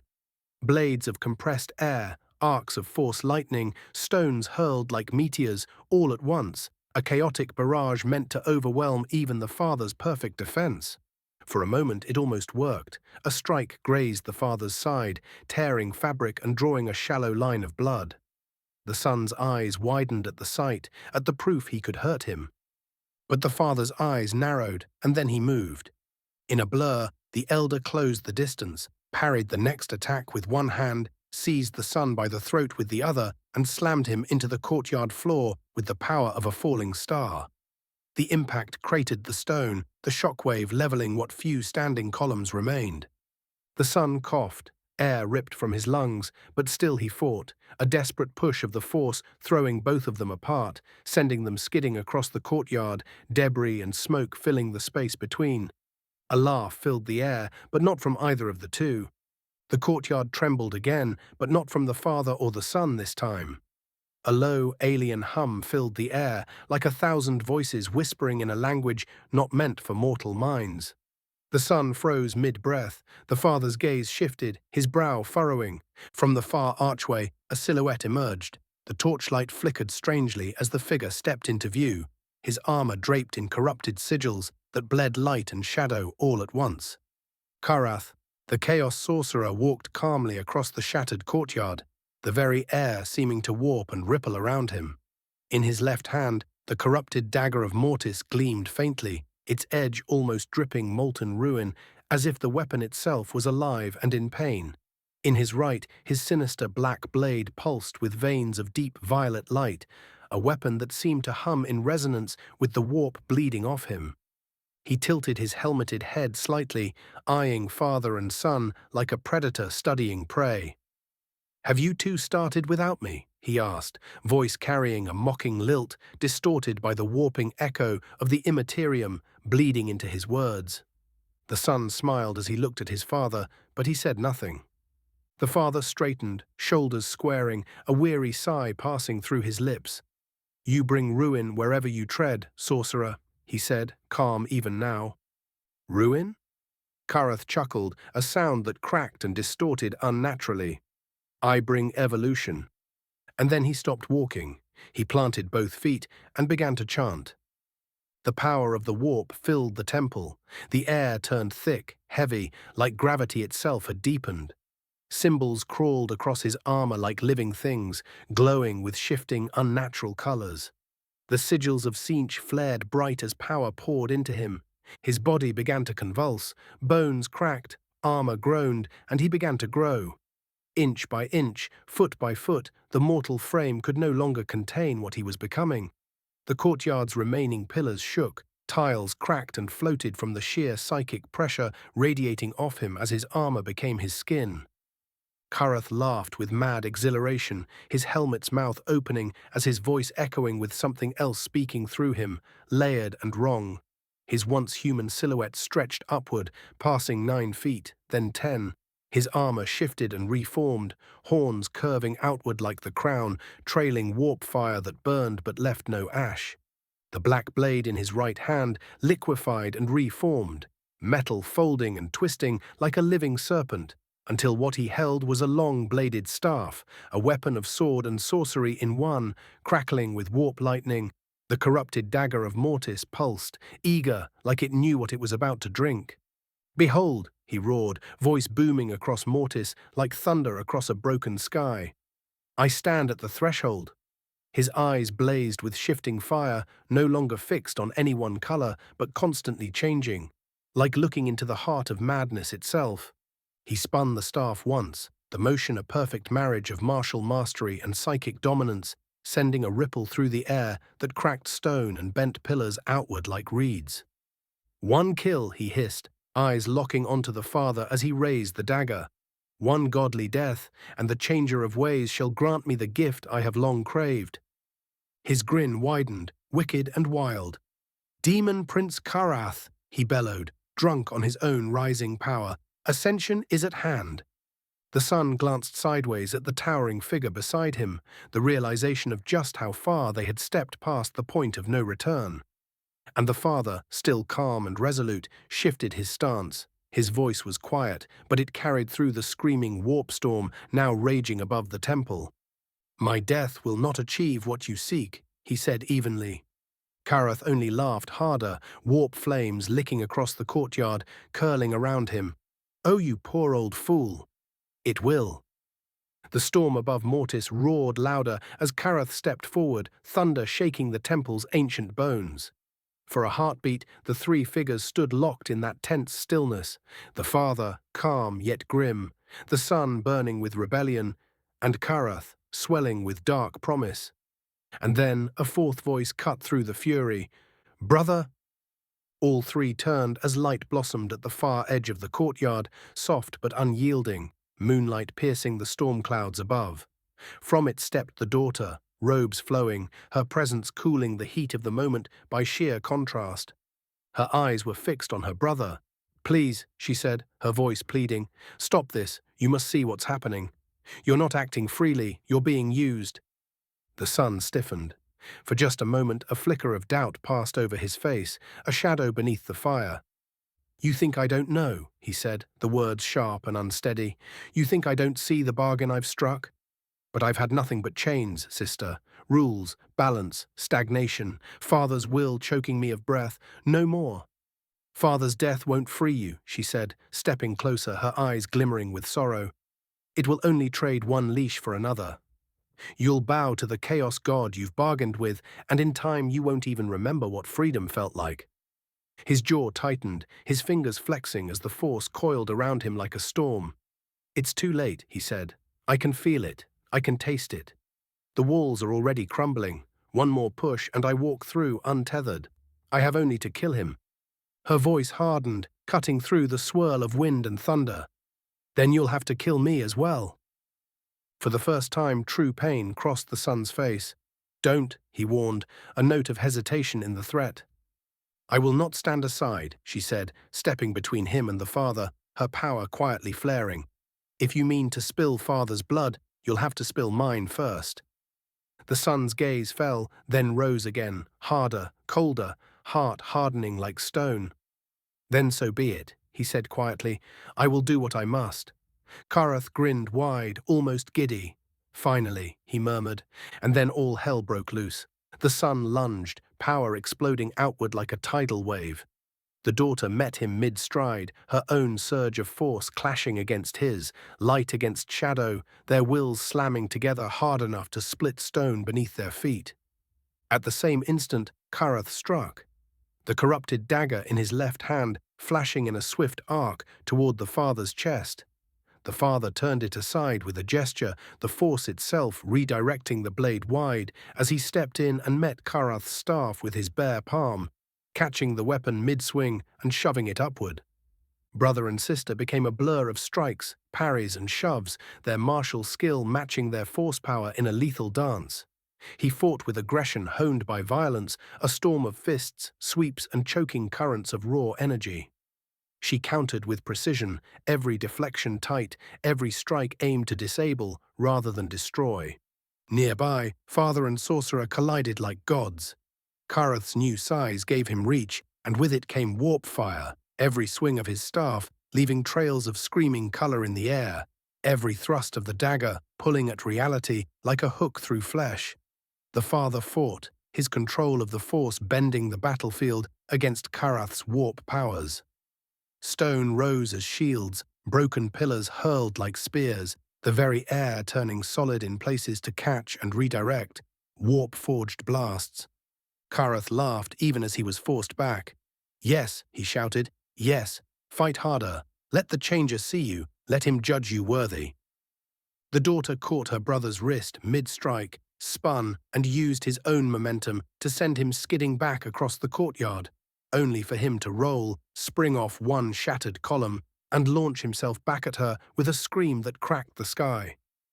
The father caught the dagger wrist mid-thrust, and with a twist, sent Karath crashing through a temple wall, but the sorcerer rose, laughter echoing through the debris, armor knitting itself together as warp flames licked his wounds shut. It was chaos, raw and pure. Balance fighting to hold its ground against corruption, loyalty breaking under the weight of betrayal, and over all of it, a pair of mad eyes watched her family tear itself apart, waiting for the right moment to make her move. 125, 122. The balance is broken. The father. Lightning tore the sky open in jagged scars of white and blue, thunder rolling like war drums. The sun struck at the father, a blur of dark energy, his body twisting mid-leap as he launched toward the elder. The daughter intercepted, pivoting in a flash of white and gold, her palm slamming into her brother's chest mid-flight. The impact cracked the stone beneath her feet as she redirected his momentum, sending him sliding sideways, sparks flying where his heels carved into the floor. Karath followed instantly, warp power detonating from his staff like a miniature sun. Purple-blue fire roared forth in a cone, reality screaming as the flame consumed oxygen and light alike. The father didn't dodge, he simply raised one hand and parted the inferno. The warp fire split down the middle, hissing and snarling as it curled harmlessly around him and struck the far wall in a boiling detonation. The father advanced, slow but unstoppable, and with a gesture sent a dozen slabs of temple stone ripping free of the courtyard floor, each one orbiting him like a shield wall. Karath laughed, wild and eager, and swung his staff like a scythe, each arc spraying ripples of warp energy that shattered the stone like glass. Behind them, brother and sister clashed. The son's movements were savage, his blows strong enough to break durasteel, his footwork unpredictable, erratic, fueled by chaos. He'd strike with a burst of lightning, she'd catch it and redirect it into the ground. He'd try to crush her throat with a gesture, she'd dissolve the pressure mid-motion, countering with a telekinetic throw that sent him into a broken column, only for him to rebound with frightening speed. "Stop fighting me," he shouted mid-strike, fist grazing her jaw with a shockwave of compressed force. "Why cling to father's lies?" "Because they're not lies," she snapped, countering with a spinning kick that cracked his ribs and hurled him back. Karath and the father closed again, the battle shifting from sorcery to brutal melee. The sorcerer lunged, dagger in one hand, staff in the other, 2 strikes at once, both carrying the weight of a god's favor. The father moved, catching the staff, spinning in a perfect arc, and letting Karath's own momentum slam the chaos wielder into the ground. The stone cratered. Karath roared and lashed out, his staff igniting in warp flame, burning into the father's robes. The father answered with a point-blank telekinetic pulse that ripped the courtyard apart, but the sorcerer met him with his own. The combined telekinetic burst shattered the courtyard, dust filled the air, slabs of stone flew in every direction like artillery shells. The sun exploded from the dust, hammering at the father with a relentless barrage of strikes, each one carrying enough force to topple buildings. The father dodged, blocked, turned his power back on him, but he was unrelenting, driven and consumed by hatred. He caught the father's arm and slammed him into a wall, but the elder rebounded off it mid-impact, twisting to drive a focused blast of energy into his son's chest, launching him through a shattered pillar. At the same instant, Karath erupted forward, warp energy bleeding from his armor as if it were cracking under the sheer pressure of what flowed through him. His staff became a blur, sword to spear to scythe in shifting shapes, every form carrying lethal precision. The daughter caught the spear form between her palms, twisted and shattered the weapon into fragments, only for it to reform mid-air into a jagged blade that sliced a gash across her forearm. She barely flinched, backhanding Karath with such force that the sorcerer cratered a wall 50 meters away. "Yes," Karath laughed, coughing blood. "More. Show me the true limits of a god." He lunged again, now little more than a blur of warp-bending rage, every step twisting reality like melted glass. The courtyard began to collapse. Chunks of the temple floated as gravity wavered under the weight of unleashed force and warp energy. The storm above became unnatural, lightning striking in spirals, clouds bleeding colors that had no names. The father caught his son in a telekinetic bind mid-swing, locking him in place, straining to hold him still. "Listen to me," he shouted over the howl of the storm. "This path does not end in freedom. It ends in your destruction." The son roared, shattering the father's hold with a pulse of dark power that sent the elder skidding across the courtyard, blood at the corner of his mouth. "You lie." The daughter finally gained ground, slamming Karath back, pinning him mid-air with a force grip so strong the very warp screamed around him. But the dagger in Karath's grip pulsed, corrupted, alive, and its influence dug deep, pushing back, corroding the daughter's hold like acid eating through metal. For a breath, the 4 forces balanced, light, dark, balance, corruption, none overcoming the other, all pushing the galaxy closer to a single, irreversible break. Then they switched once more. The sun roared and hurled debris the size of transports at his sister. She sliced them apart mid-flight, then lunged through the wreckage, striking with everything she had. Karath broke the father's hold and slammed his dagger upward in a killing arc, warp fire bursting outward like a nova. The father met it with a gesture that turned raw power into a shield of impossible strength, the collision tearing the courtyard apart in a single blinding flash. But then something else shifted. 3 of the 4 combatants stood locked in motion mid-strike because something pulsed through the force. It was ancient, hungry, and wrong. A single thrum echoed in every living thing on Mortis, a vibration that rattled the soul more than the stone beneath their feet. Even Karath, who knew little of the strange primordial truths of this place, faltered for a heartbeat, his corrupted eyes flicking skyward as if expecting the world itself to split. The sun froze mid-swing, a snarl dying on his lips. The daughter stumbled back, her eyes wide with fear, her connection to the force whispering something was very wrong. The father stiffened, his eyes narrowing as if he could see the vibration tearing through the currents. Abeloth, the father whispered, so low that even the air seemed to recoil from the name. The word meant nothing to Karath, but the moment, oh, the moment was everything. In that heartbeat, when gods faltered, Karath struck. He pivoted, dagger in hand, and with the manic laughter of Tzeentch in his ears, he plunged the corrupted dagger of Mortis into the father's side. For a fraction of a moment, everything stopped. The storm froze mid-roar, dust hung in the air like stars in a void. The son, the daughter, even the world itself seemed to hold its breath. The father's eyes went wide, more with realization than pain. His glow dimmed by a fraction, just enough for the horror to register. Then the daughter screamed. "No!" she cried, voice cracking with fury and grief as she lunged for Karath, every inch of her being consumed with righteous wrath. But she never reached him. The son stepped in front of her, catching her by the arm, his grip iron, his expression unreadable for one agonizing second. "Brother, move!" she spat, tears streaming now, raw fury boiling from her in waves. His voice was quiet, broken in a way she had never heard before. "Leave. Now. Do not return." "What?" she hissed, disbelief painted in every syllable. "This is done," he said, though his voice trembled.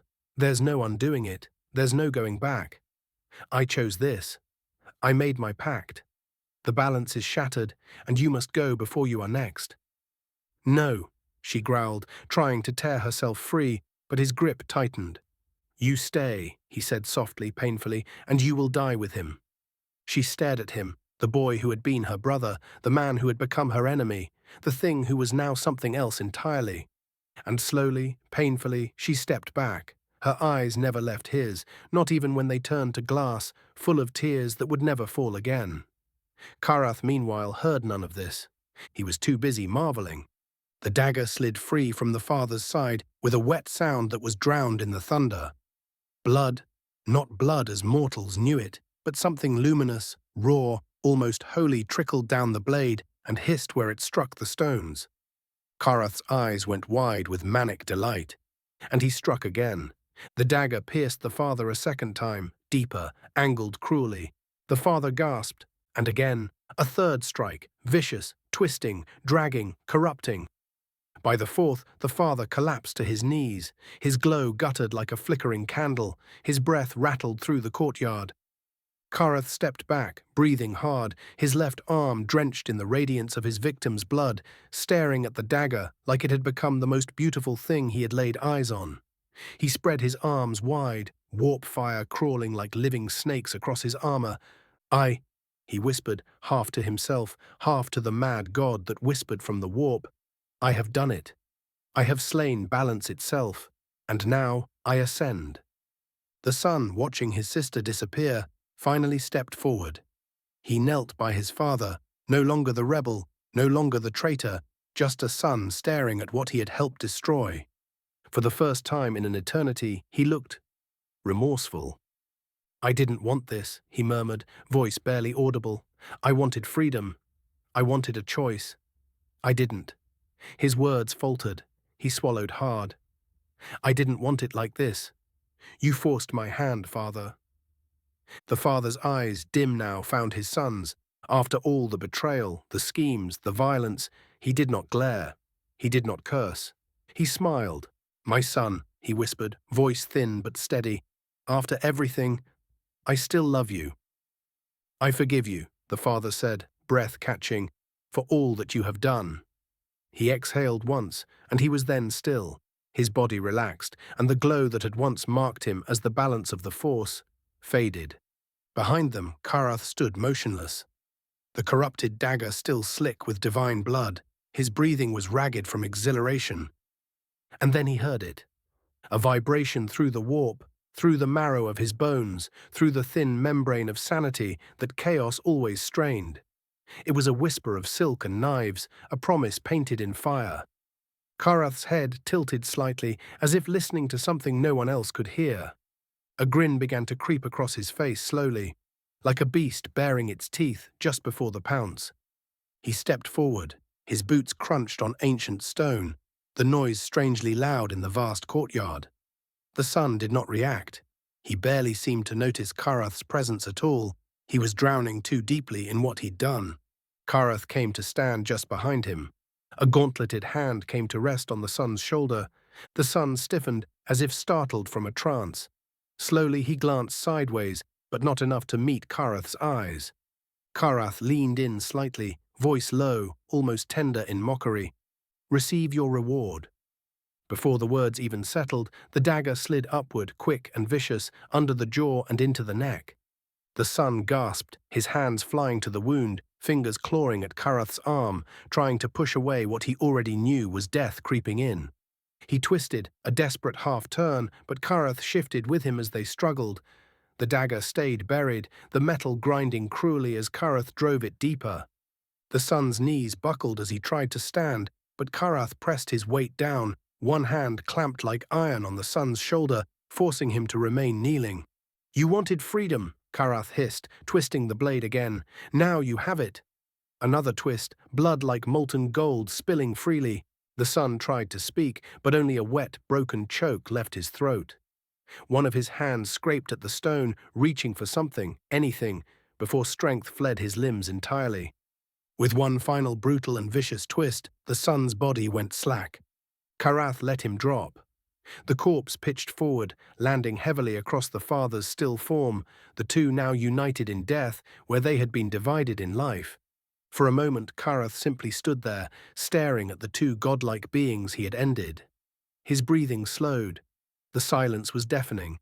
Then he threw back his head, and he laughed, his arms spread wide, warp light coiling up his limbs as he began to change, and still he laughed.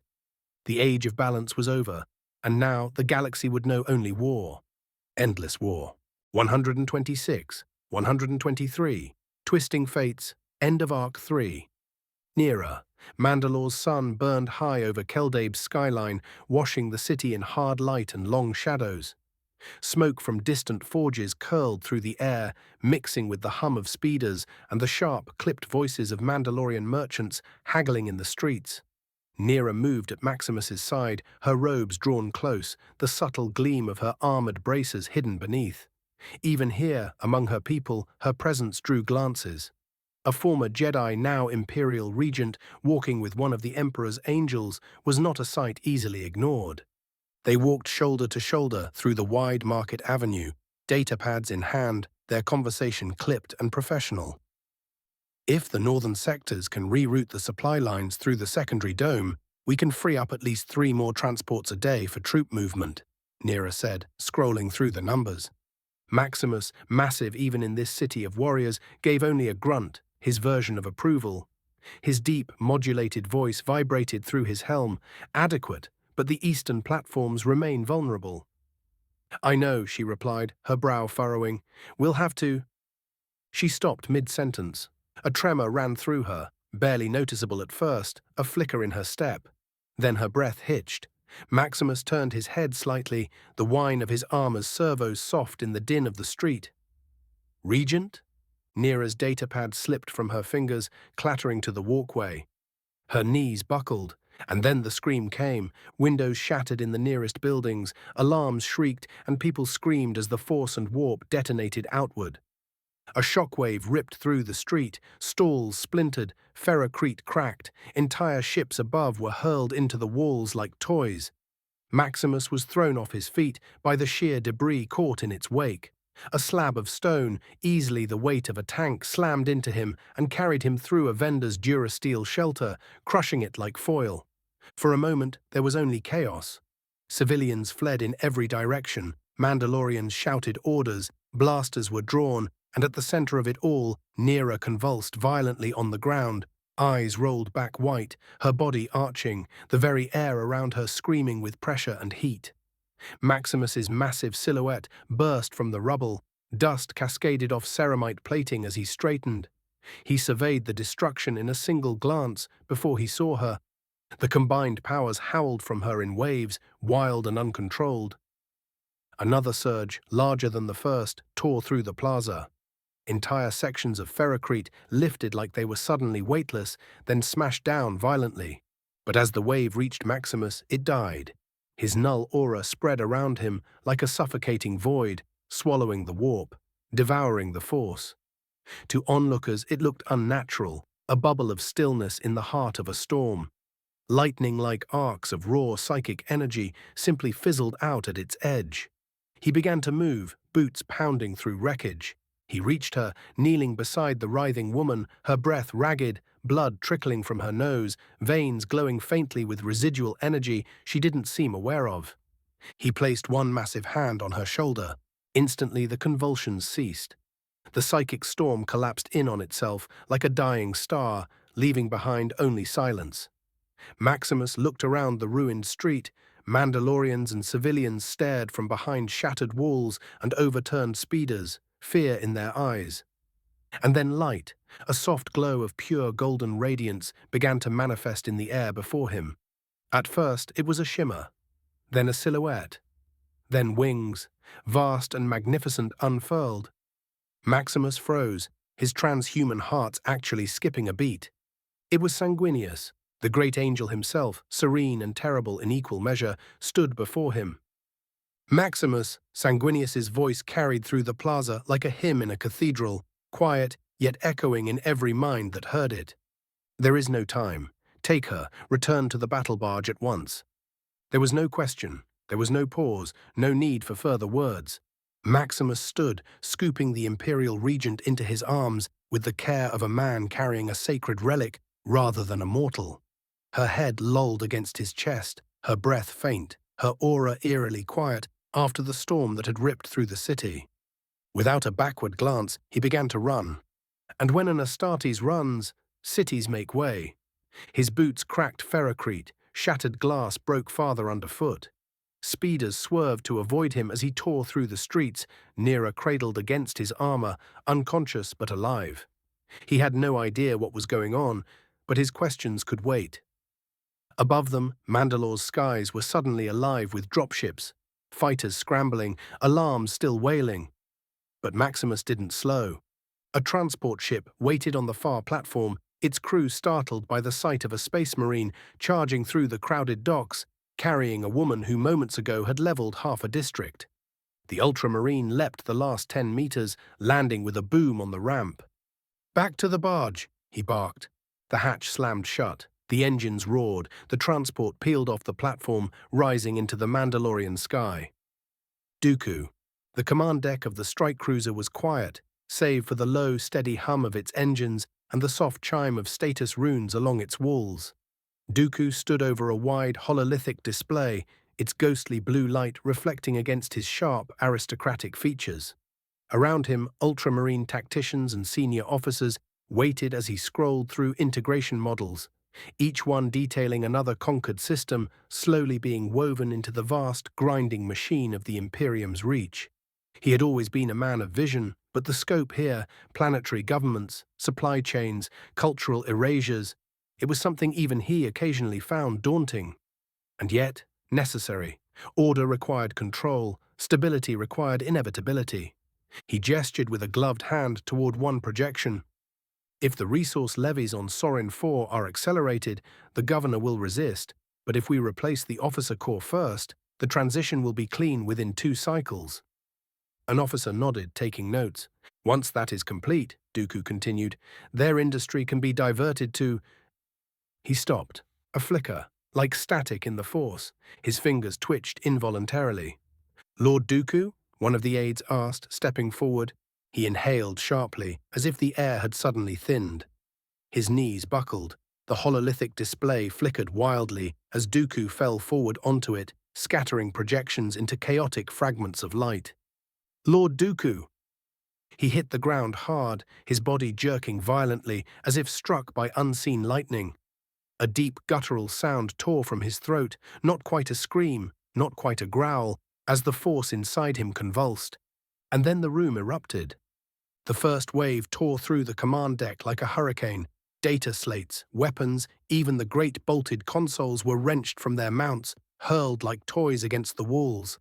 Officers were thrown across the room, one man striking a steel column with a sickening crack. Even the Astartes were thrown off their feet.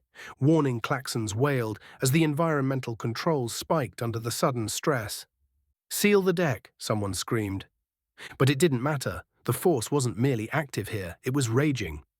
Dooku's body convulsed on the deck plating, his elegant robes torn, blood flecking his lips as a second larger wave of psychic energy exploded outward from him.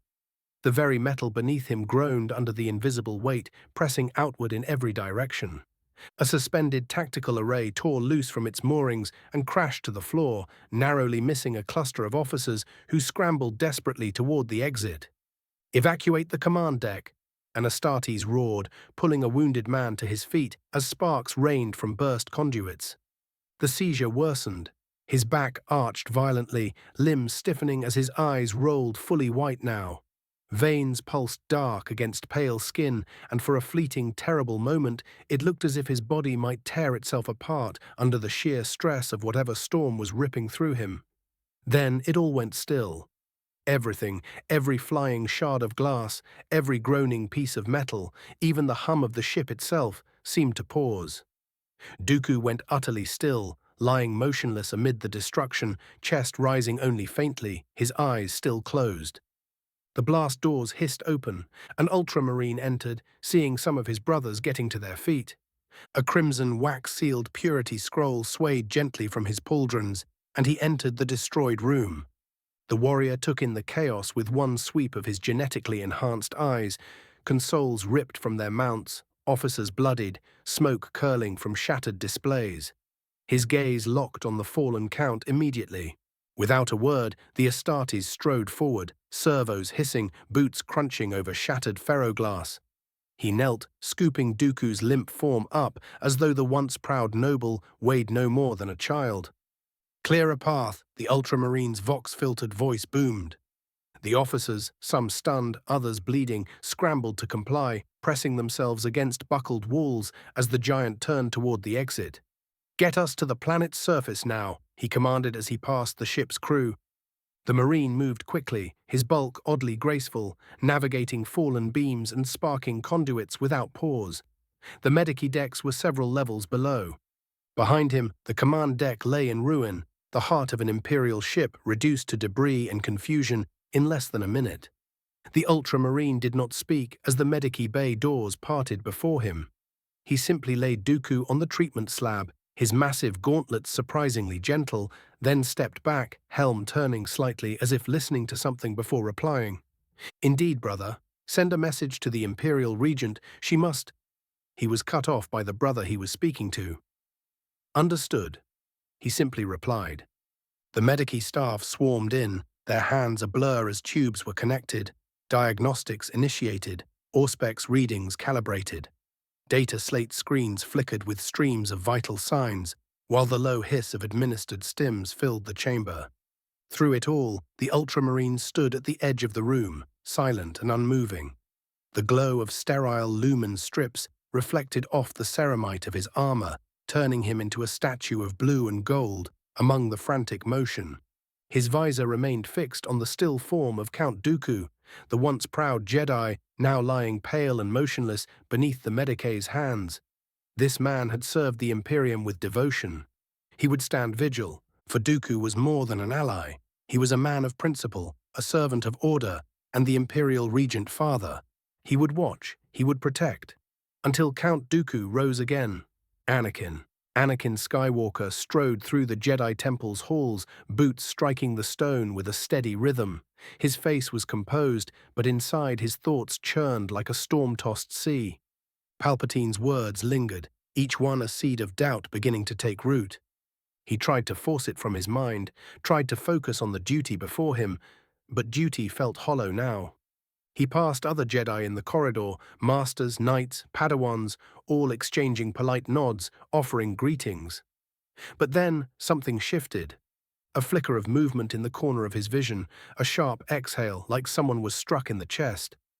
He turned just in time to see a young knight stumble, eyes rolling back, body seizing. Another followed, then another. In moments, the great temple echoed with cries, screams, and the sound of bodies striking marble, the thunderous crash of furniture hurled by invisible hands. Jedi all around him convulsed as the Force went wild, like a great beast suddenly wounded, thrashing in agony. Power poured out of them, uncontrolled, surging like a tidal wave through every corridor. Holocrons shattered. Meditation spheres spun wildly, then burst. Statues cracked, then toppled. And then it hit him. Anakin felt the first wave as an endless flood of power pour into him, burning through nerves and sinew, singing in his bones like molten iron.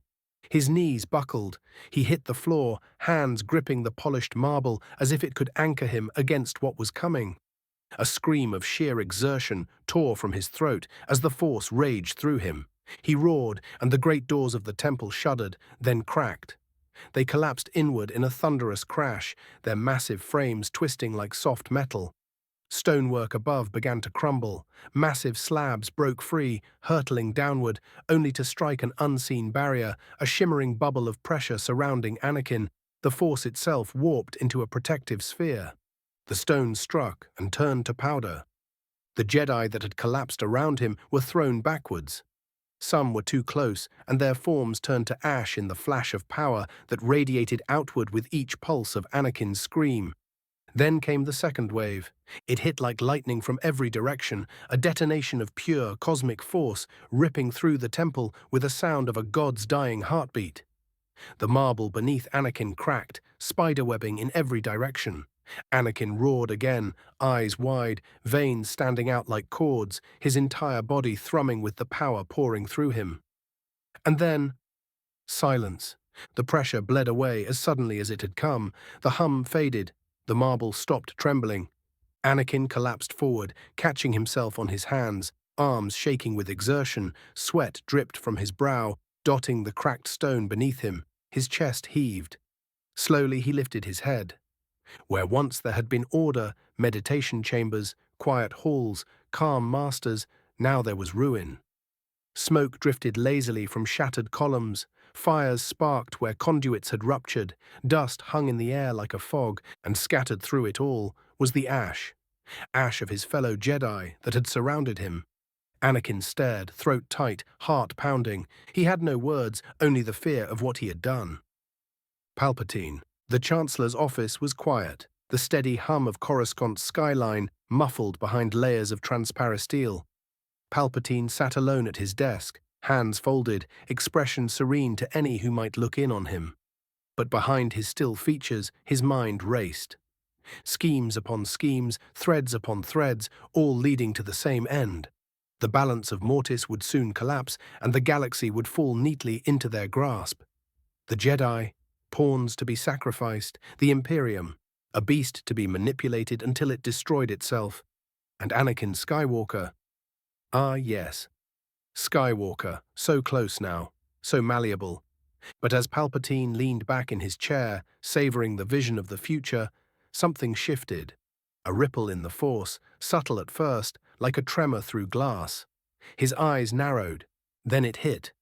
The ripple became a tidal wave. Invisible weight slammed into him, hurling him back from his chair, crashing him to the floor. His composure shattered instantly as a scream tore from his throat, high, raw, and inhuman. He clawed at the carpet, fingers digging furrows as his body convulsed, writhing under the surge. The Force wasn't merely brushing against him, it was tearing him open, ripping through every careful illusion, every mask of control. His skin bubbled, stretched, his jaw unhinged into a monstrous rictus. His eyes flared molten yellow, then deeper, black shot through with burning crimson as more appeared. His body elongated, muscles distending, bones reshaping. Warp fire burned beneath his flesh, tearing at the fragile shell he had crafted to walk among mortals. The monster beneath was forcing its way out. He gurgled, choking as his throat split into ragged ridges, his scream warping into something guttural and alien. His hands twisted, claws sprouting from fingers that tore gouges into the floor. The doors to his office burst open. A red guard stepped inside, pike in hand, his voice urgent. "Chancellor? My lord?" The guard never finished. The sheer pressure of the maelstrom rolling off Palpatine crushed him where he stood. His body collapsed with a sickening crack, armor buckling and bones snapping. The corpse was hurled back into the wall with enough force to crater the durasteel, and still Palpatine writhed, every nerve aflame. His monstrous form loomed taller and taller, a grotesque parody of the man he had once appeared to be. He could feel it, the warp tearing open around him, his true essence spilling free, finally unbound. But then the second wave came. It was like being struck by lightning 1,000-fold. Power seared through him, a surge of purity so absolute it was agony, stripping him, clawing at every mutation, burning away every tendril of taint. "No!" he shrieked, voice a wet rasp as his warped mouth snapped and reformed, bones breaking backward into human shape. He felt the claws rip from his fingers, flesh knitting where corruption had torn it apart. His towering, monstrous bulk shrank, folded, and snapped back into the frail disguise of flesh and bone. He did not choose to return. He was forced. Every change the warp had given him was peeled away, not gently, but violently, as though the galaxy itself demanded he wear the mask of Palpatine again. His body convulsed once more, and then he collapsed onto the cold floor, a frail, broken old man once more. He lay there, chest heaving, sweat pouring down his brow, his throat raw from screaming. His hands trembled as he tried to push himself upright, but they gave out. Pain. All he felt was pain, a kind he had not known in decades. Palpatine, master manipulator, future emperor of the galaxy, lay gurgling on the floor of his office, barely able to breathe. And for the first time in years, there was fear in his eyes.